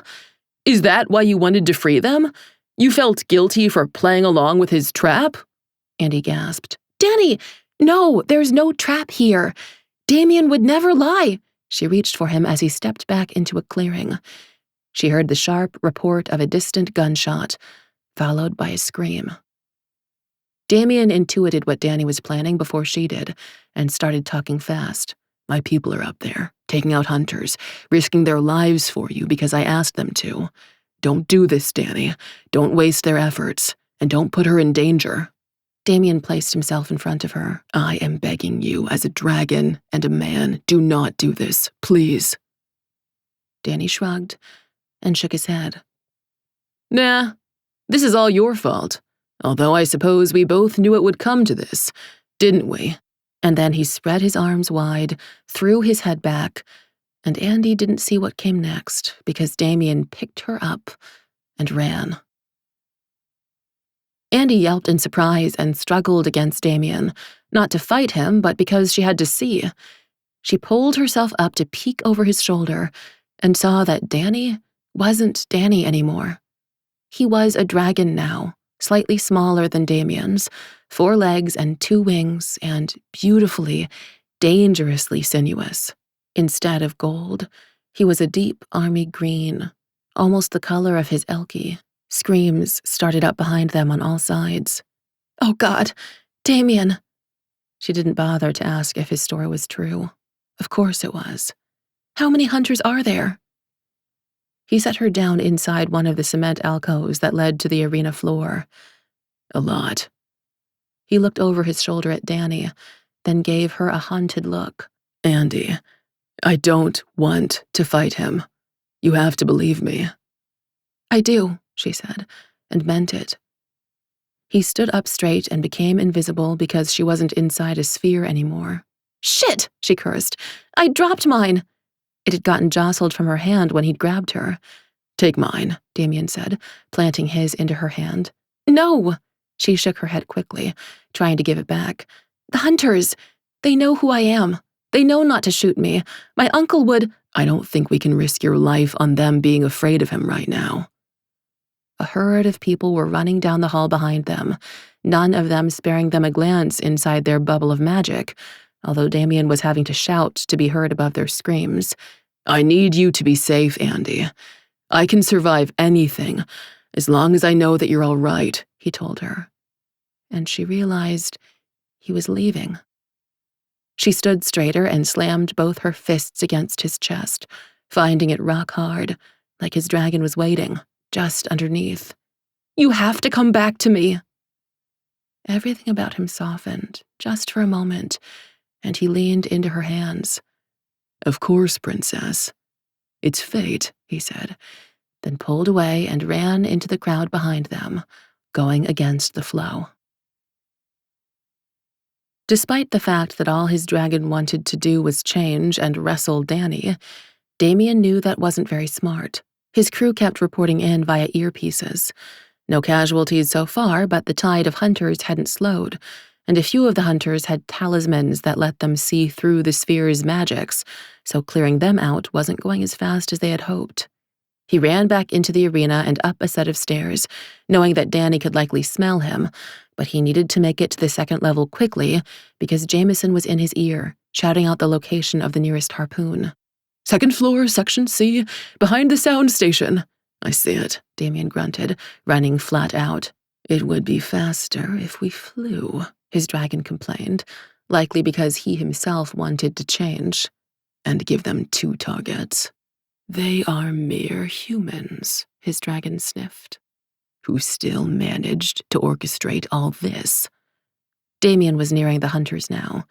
There was a group of them still trying to get their weapon in place. The harpoons were heavy and unwieldy, and they hadn't gotten to bolt the launchers into the ground, so they had them wedged in between steep rows of seating, and they were aiming it as a group. One of them saw him nearing, but then ignored him entirely, likely thinking that he was just some lost car aficionado, racing up out of fear, until he reached them and started throwing the men and women there aside like rag dolls, not caring how they landed or if he hurt them. When he was done, he pulled the whole assembly free, yanking out the harpoon to bend it against his knee before stomping a dent into the launcher's barrel. "Next," he demanded. "Same spot, 2 floors up." Damian looked up at the wide shelf of concrete above him. "Fuck." "Now?" his dragon asked, waiting, longing to go back to Danny. "No, not yet. We have to take these fucking things out first." "Why?" Because, Damian shouted at it. But then they both saw their answer. A harpoon sailed out from above, aiming at Danny, who had been pacing the arena floor with his bulk. It missed, landing just beside him, but it exploded still, and suddenly Danny's dragon turned, looking at where it had just been shot from. Danny's dragon hurled itself into the sky, hovering, before coming straight at them. "Duck! Duck! Duck!" Mills shouted in his ear, but he didn't. Damian was pinned in awe. He hadn't seen another dragon in flight since his father had died. He'd forgotten how glorious their passage was. Danny's dragon reared its neck back 60 feet overhead and then spewed out fire. 2 floors below, Damian was still buffeted by its heat. He knew all the hunters above were dead, and he heard the sounds of the rest of the munitions there exploding. And then Danny's dragon turned to look at him. "We're on the same side," Damian bellowed, wondering if it could hear him. But before he could find out, another harpoon shot across the arena and hit Danny's flank, exploding and shoving him sideways. The dragon howled and whirled in midair, turning to chase this new assailant down. Other harpoons popped off, their nylon tails stretching behind them like streamers, like the car show below them was being decorated for a particularly bloody prom. Not all of them hit, and not all of them were explosive, but they were harrying him, and soon Danny's green-scaled bulk was dotted with harpoons, making him look like a toreador's bull at the end of a fight. Damian felt his own dragon sink in on itself internally, finally understanding. "We took out half of them, Damian, but there's just 2, Jameson began on his earpiece. "I know," Damian cut in, racing for the railing to watch what was happening below. Danny's dragon had been knocked back to the floor of the arena, where it was picking up cars to hurl at the people that shot at it. It shrieked defiance with each new blow, writhing itself left and right, casting about itself in a circle of fire. Its wings were so shredded, they'd take too long to heal, so it couldn't fly again now if it tried. He hoped like hell that Andy'd gone, as he cupped his hand to his earpiece to shout, "Tell everyone to keep going!" Andi was entirely sure she should have left, but she just couldn't. The rational part of her brain had taken the first bus and was halfway home, but the rest of her, the things that made her, all her emotions and guts and blood, kept her pinned here, hiding just inside the cement alcove where Damian had left her, watching her brother fight. And lose. It didn't matter that he was a dragon. He kept healing, but they kept fighting him, shooting him with horrible things that looked like spears. Oh, God. Fucking harpoons? They'd already knocked him out of the sky, and now massive metal nets were dropping down, the size of a basketball court. He kept burning things and thrashing and throwing cars, but there was nothing he could do. The hunters were too far away to attack, and they were pinning him to the ground. All of that power he'd been imbued with, all of the torture that he'd tolerated, and it was going to end here for him, like this, alone. Or not, because she started running for him. It was the absolute stupidest thing she could do, but she couldn't listen to the dragon, her brother Danny, howl in pain and not respond. Not as a nurse, and not as a sister. "Danny!" she shouted, so he would know she was coming for him, running around the wreckage of burning cars, trying to see him through the smoke. "Danny!" She saw his grand head raise, trying to see her, straining against the nets. A harpoon speared out of his neck, and she could see the spurting green of his blood. "I'm here, Danny!" she cried, racing up beneath him, getting splashed. But his eyes wouldn't focus on her, and he was looking around, wildly. "I'm here!" she shouted. His head fell to look directly at her, his wide nostrils taking monstrous inhaling breaths, and she realized he couldn't see her with the sphere, only smell her, and she smelled like Damian. "It's not a trick. It's me." She threw the sphere away, revealing herself, and Danny bent his head to acknowledge her with a sorrowful sound. He didn't sound human anymore, and she didn't think the hunters would stop now, even if he did. "Step away from the dragon, girl," someone with an Australian accent told her. She turned to see Jack there, with his omnipresent ivory toothpick, and a beautiful Latina woman by his side. "At this point, why save her?" Xochitl said, unsheathing her bone sword. Danny snaked up a protective paw around her, and flapping the remnants of his wings against the nets that pinned him ineffectually. Andi struggled to bring one of his claws down so that they could see her speak. "You don't want to do this," she warned them. "Andrea, we are not afraid of your uncle," Jack said with a rough laugh.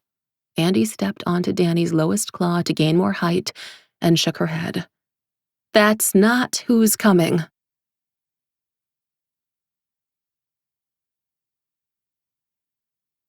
Chapter 15. Damian had forced himself to wait for the last possible moment as Danny roiled, trapped on the ground. The more hunters that were drawn away from their caches of nets and harpoons, the better. Mills had reported in that they were leaving their stations in droves, each of them so eager to get a knife into Danny's side. But then, he'd seen Andi, running for the other dragon. Of course she hadn't left him.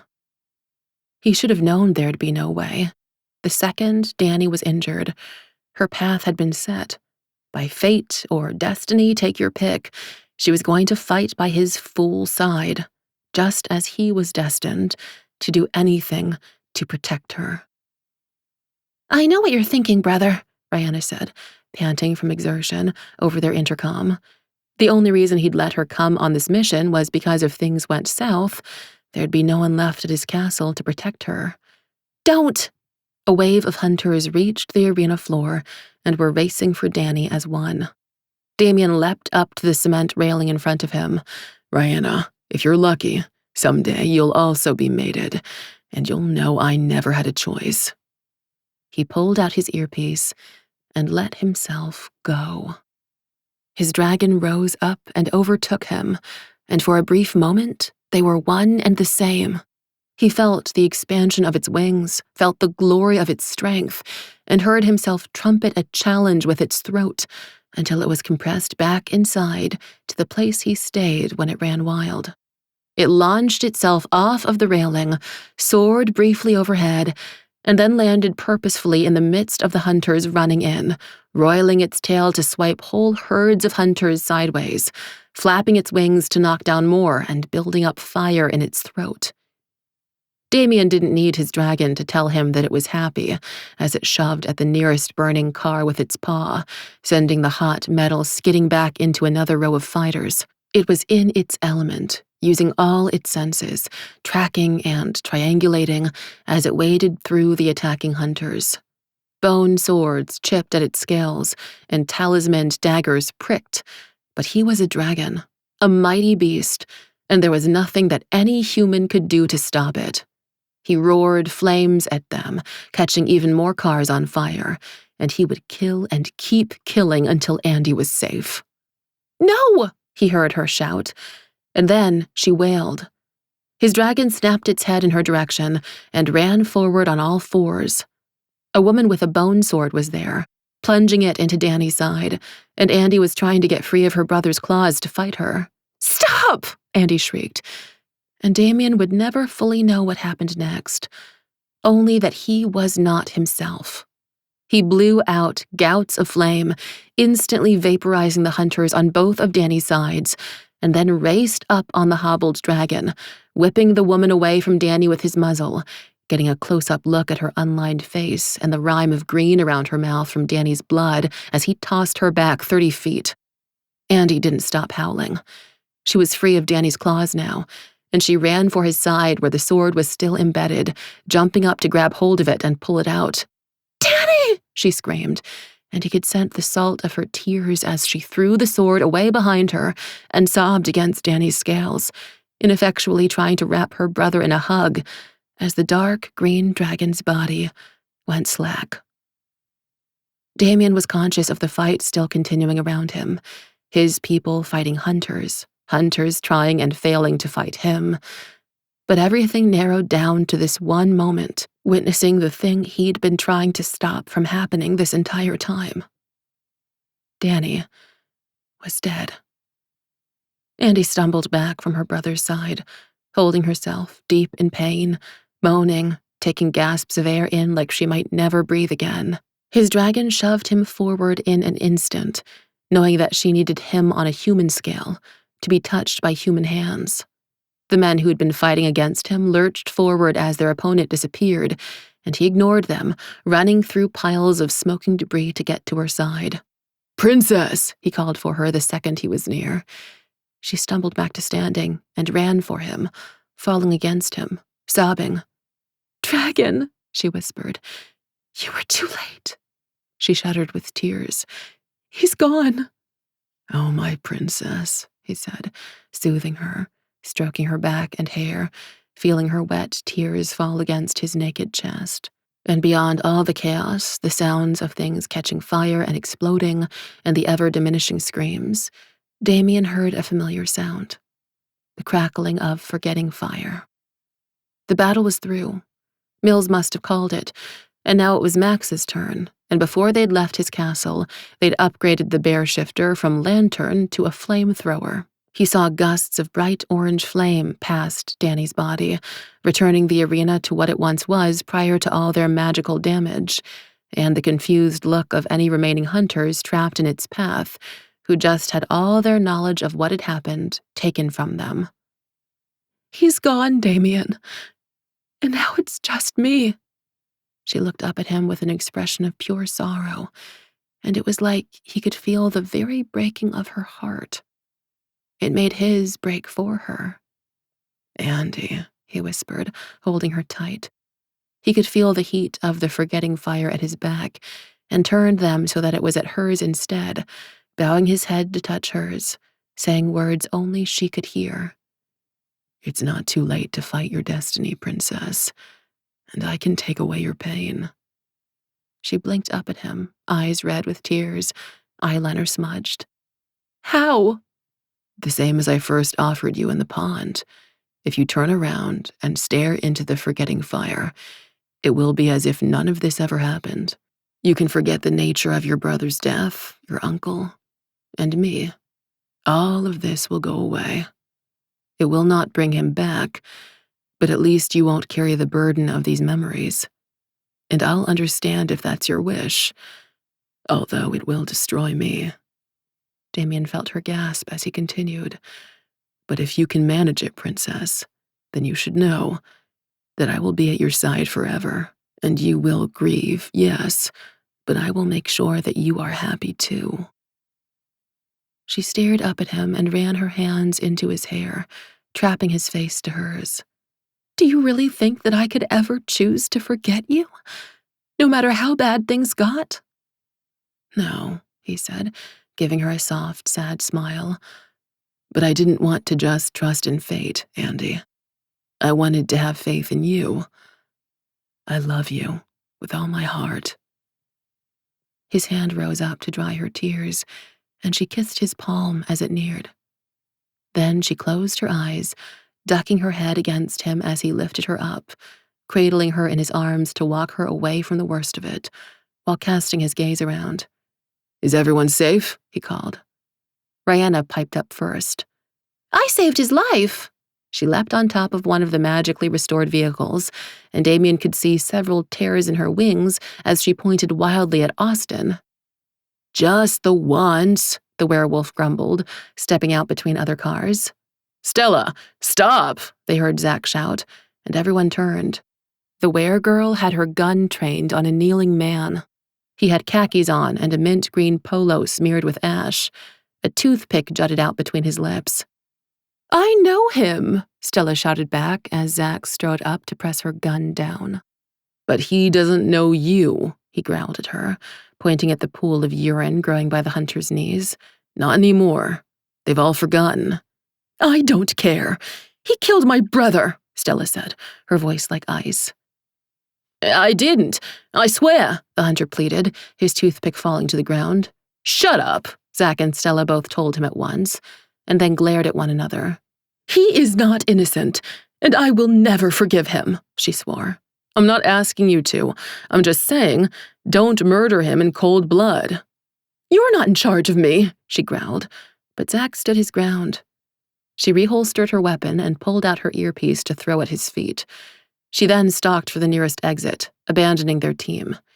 The other werewolf watched her go. Max walked up with his flamethrower. "Everyone alive has been wiped except for us, but I still have a ton of cleanup to do." "I've been diverting the authorities as best I can," Jameson reported, with the glazed look he had when he was communicating with technology. "I can give us at most another 15 minutes, but then the cavalry is going to hit here hard, so we need to get out of Max's way." "We've got a real Call Me Ishmael situation happening here, Damian," Austin said, coming closer. "Is this where I say yippee-ki-yay?" Rihanna asked Austin, and Austin chuckled. Andi squirmed, and he delicately put her down as Mills came up. "Andi, about your brother." "I know," Andi whispered, and Damian realized she hadn't yet turned back around. "I was here the whole time. You all did the best you could. Thank you for trying. I know it was dangerous." She held herself, and Damian wrapped his arms around her, trying to shoulder some of her burden. "I just wish he'd believed me." Damian watched Mill's eyes widen at something behind him and whirled, crouching defensively. "What if he did?" Andi wasn't sure she could believe her ears, because the person she'd heard sounded an awful lot like Danny, right down to the cocky tone of voice. She turned right after Damian did, and there was her brother, smeared with green, one eye swollen shut, holding a scrap of upholstery leather over his crotch. "Danny?" she asked, her voice going high. Her brother looked past her at the rest of Damian's crew. "Man, you guys are like a well-oiled machine." Andi shoved Damian aside and walked up to him. "You're alive?" "No, I'm totally a ghost dragon now." "Fuck you," she told him, as she wrapped him up in a hug. He grabbed her with his free arm. "Fuck you too," he said back, laughing. When their hug was over, Damian loomed near. "How?" he demanded. "Well, about the time you started shouting we were on the same side, I realized you were right, but it was too fucking late for me." Danny looked around them, and Andi saw his eyes light on his car with relief. He started angling there, and she followed. "By then, the only way I could help was to let them capture me, so that they wouldn't be manning those harpoon launchers against you." He jerked his chin at Damian, and she heard Damian grunt. "The only way to get them away from those things was to play on their greed, and nothing makes a hunter lust more than the thought of tasting dragon." "I wouldn't know," Damian said dryly from her side. Danny was in front of his car now, looking at it from all directions. "What happened to your keys?" Andi asked with a snort. "Since when has a lack of keys ever stopped me?" He gave her an eye roll, switched his loincloth to his ass, and bent over to do something with the side door. It sprang open, and he pulled out a set of clothes inside. "Give me a second. I can't take myself seriously hanging all au naturel like this dude." Andi covered her eyes while her brother changed, while noticing that Damian never once looked away. He didn't trust her brother in the least, which was probably for the best. "And," Danny went on, now in another Nike shirt and jeans, "I knew Andi was still going to fight beside me, which meant that you were going to fight for her, and likely save my sorry ass in the process." He shrugged with his entire body and then winced.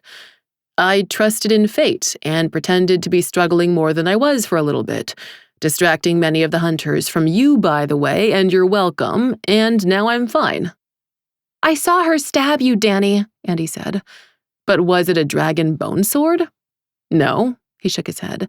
"I mean, it hurt like hell, don't get me wrong, but we both know I've been through worse." Andi knew he meant everything their mother had done to him, his entire separate and painful childhood without her. "Danny, would you change all this if you could?" His gaze softened on her, and he took a long breath. "Not if having this happen to me stopped it from happening to you," he said. And Andi knew he meant it. She was, and would always be, his Andi bear. Daniel, Damian said, we need to know where your other people are. Danny tore his eyes away from her to look at the other dragon. You're going to make them forget, aren't you? It's the only way to keep you safe from them. And us, he said, putting a protective arm around her. Danny shook his head and closed his eyes. But I'm so close. No, Danny, you're not. Mom left me some letters, too. I found them when I got home last night, inside my old pool cue case, right where somehow she'd known I'd look at just the right time. She told me that you and I are the only people that can become dragons, Danny, because we were her children. Those people at your lab, you're really just torturing them. Screw them. You can become a dragon too? He asked, his eyes wide. Yeah, but I don't want to, Andi said, shaking her head quickly. Can I see what she left you? No, I burned them. Andi felt Damian tense in surprise beside her. How do I know you're telling the truth, then? Danny said, advancing on her. She placed a hand on his chest the moment before Damian would have intervened. If you don't trust me after all this, Danny, you really are an asshole.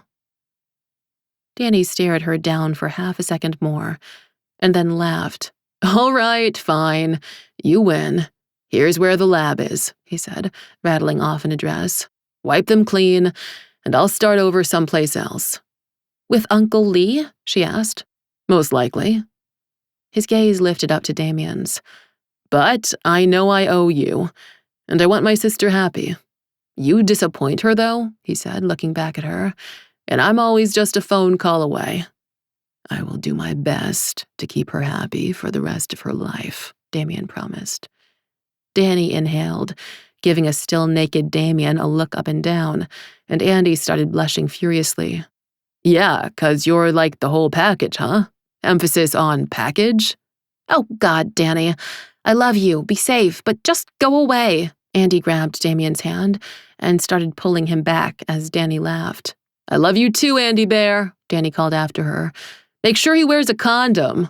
Fuck you, she called out over her shoulder, flipping him off with her free hand without turning around. Your family relationship is really strange, Rihanna informed her, coming over to her side before looking up at Damian. Mill says we need to leave now, and she called your car. Good, and thank you, Damian told her. I'll see everyone at home. Damian, I killed so many people, his sister went on. I was like the Terminator. Max is so proud. Andi bit back a chuckle. As well he should be, Damian told her, and she could hear his grin. You can tell me all about them later on. At home, he reinforced. Rihanna turned to her. I'm Rihanna, by the way, she said, like they'd never met before, giving Damian a devilish grin. I'm an actual princess. Rihanna, he growled in irritation, and she laughed, running away from him. Is it really over? She asked him now that they were alone. The arena had recovered in the same way her hospital had. Everything that had been magically imbued or damaged was gone, which actually left a lot of bodies and non-magical harpoons behind. It looked like two angry gangs of roving whalers had done the MMA version of West Side Story. She didn't envy the police who were going to have to sort all this nonsense out. Who knew? Maybe in a few years she and Sammy would be watching it on Unsolved Mysteries. It is, Damian told her as they were nearing the exit. A limousine with the darkest tinted windows she'd ever seen was waiting right outside, its door already open, driver safely back in his seat. Damian strode for it like he knew it was for them, and had the graciousness to let her get in first despite his lack of clothing, pulling the door firmly closed behind himself. The next startup I invest in is going to be a fleet of these, he said, knocking his hand against the door.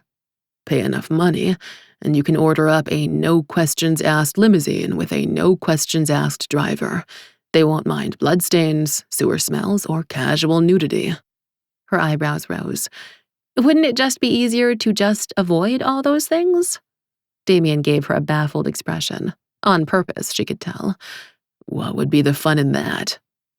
She laughed as he leaned in to kiss her, and threw her arms around his neck, sliding up against his body. He tasted good. He tasted free.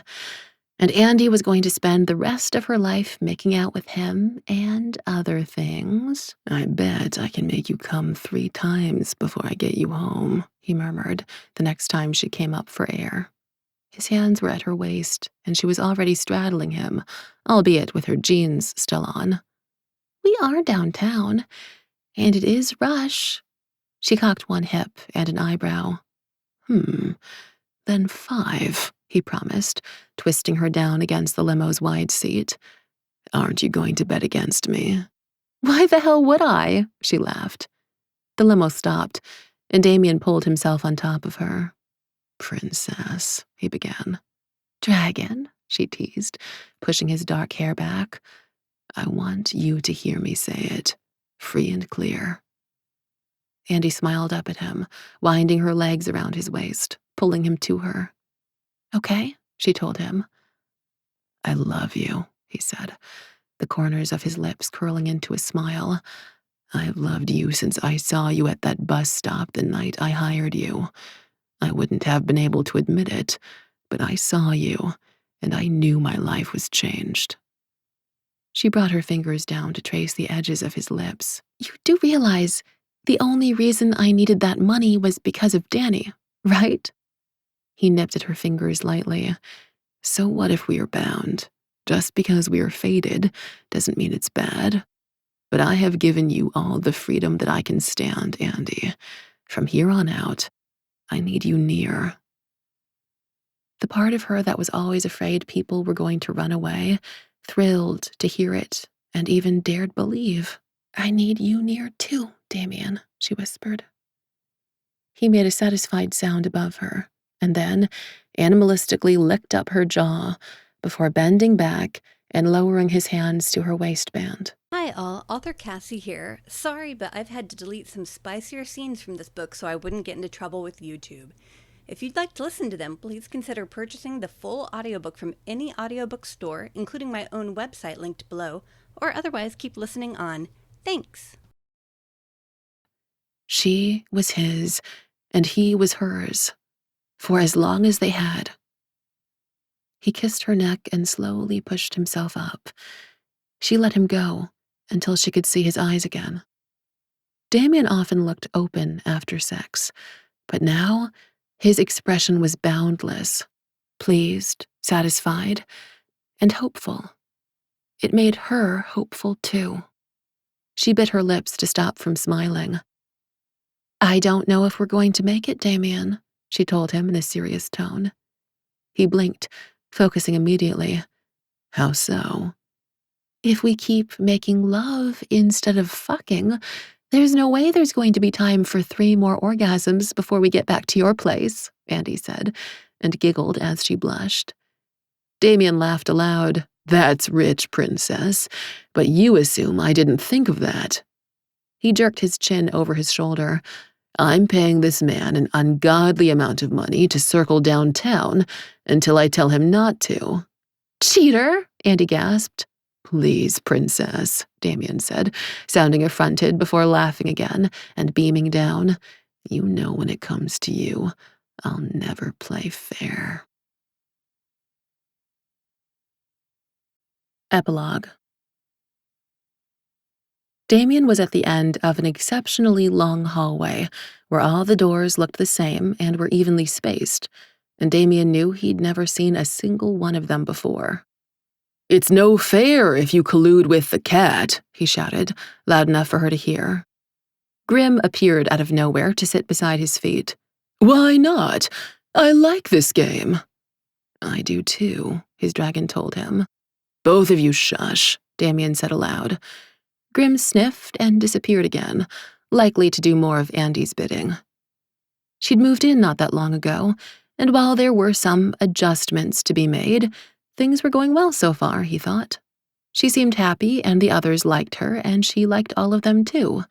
Even Grim liked her, which was why they got to play this game, which had been a lot more fun for him in the original layout of the house, until she'd convinced Grim to help her cheat, hide-and-go-seek that wound up in her running away, with squeals of fear and delight, followed by sex in unexpected places. But now with the cat helping her to hide, well, there had been the time Grim had also created an entire treehouse for her behind one of the doors, and Damian had gotten to eat her out as she sat on a railing with what seemed like 100-foot drop into a forest below, or the time she'd been hiding inside a scarf factory of some sort, and he'd gotten to use reams of silk to tie her up, stringing her from the ceiling, raising and lowering her entire restrained body by a rope to suck on his cock. All in all, Andi had a rather active imagination. He just wished she wasn't so good at hiding. This hall had at least 10 doorways, and Grim had made all the walls thick enough to block his heat vision, and by now, she'd lived here long enough that everywhere had something of her scent, or Grim erased it for her. Utter cheating. "You should try being more patient," his dragon told him. "You try being patient with a 3-carat ring in your pocket." "I don't have pockets," it said, and broke into the dragon version of laughter. Damian thought back, "Fuck you," and then groused. It was stupid to be nervous. They were already mated, and he'd already given her his necklace. What was just a ring? Then he laughed at himself. His mate was in here somewhere waiting for him to pounce, and no matter what surprises she had in store, he was sure his was slightly better. "Ready or not, here I come," he shouted, as was apparently traditional on Earth.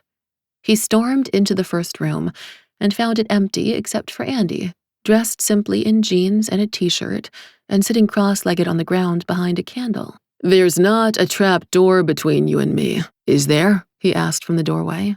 She laughed. "No, but you really shouldn't give me any ideas." "I take it back then," he said, walking over to her and sitting down on the candle's far side. "Wax play?" he guessed with a smile. "No. Well, maybe, but not right now." She shifted and pulled a piece of paper out of her back pocket before he could pull anything out of his.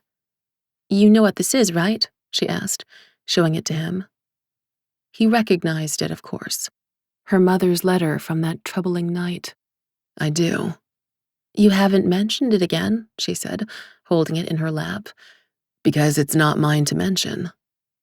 She unfolded the paper without looking down. "You know, I told Danny I'd burned it." He nodded, and I had a feeling that was a lie, but again, I wasn't going to press. Her gaze caught his, and he saw the worry in her eyes. "What does your dragon think of this?" "That's easy to answer. He wants you to be safe and has told me so repeatedly." "You're safe now," she said, like that was an answer. "For now," he corrected her. "But we both know that can change. Which is one of the reasons we play so roughly, I think," he said, looking around the room Grim had created for her, remembering all the other ones they'd shared.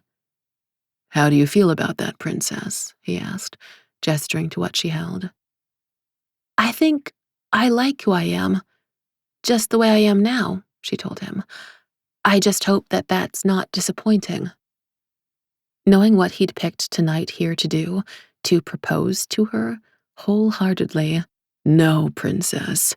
There is no possible way you could ever disappoint me." He gave her a mystified look. "Has this been worrying you this whole time?" He offered her his arms and lap, and she crawled around the candle to take them, nestling against him like a cat, wrapping her arms around his body. "On and off," she said and squeezed.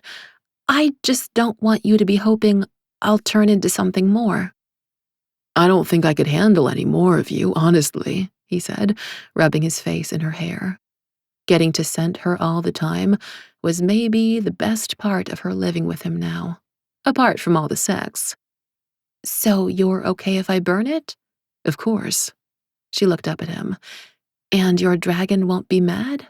"Princess," he began softly, "he will be understandably disappointed. But he knows the world we live in as well as I, and he can always show you how much he loves you, through me." She swallowed and nodded, and reached over with her hand. The paper she held caught fire in an instant and poofed into acrid smoke as the flame ate it, and it disappeared. There, he told her, regathering her arm to hold Oliver near. Do you feel better now? No, I feel the same. But that's what I wanted, Damian. She looked up and gave him an ever so earnest smile. I love you. And I love being here. And I even kind of sort of love work now, mostly because then I get to come home to you afterward, she said and laughed. Good. Although you going to work is the least favorite part of my week, but I suppose we all have to make accommodations. He leaned down to kiss her shoulder, and then looked up at her out of the corner of his eye. Let me show you how I feel, princess, he murmured, lips hovering just above her skin, and felt her shiver in response. Okay, she whispered. He sat up straight and held her closer, thinking on everything they'd put one another through, and all that they had done. Put your hand out for me. She stretched her right hand out first, and he quickly thought of earthly etiquette. No, please, the other one. Andi laughed warmly at his game, whatever it was. He felt the pleasant tremble of it in his arms, and it only made him want to hold on to her more tightly. Andi, he said, reaching behind himself to pull the velvet box out, who has decided to not be a dragon, and yet remains the most mysterious and alluring and intelligent woman in the world and all the realms to me.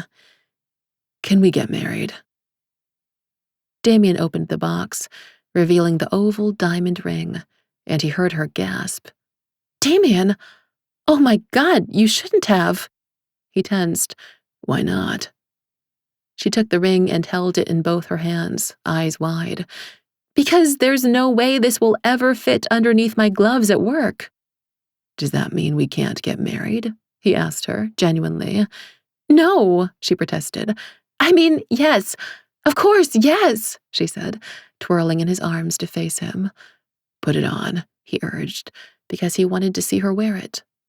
The necklace that she wore was one thing, a part of him, a private secret. But the ring on her finger was an announcement to the world that Andi was taken. And she was. She so was. By decree of both him and his dragon.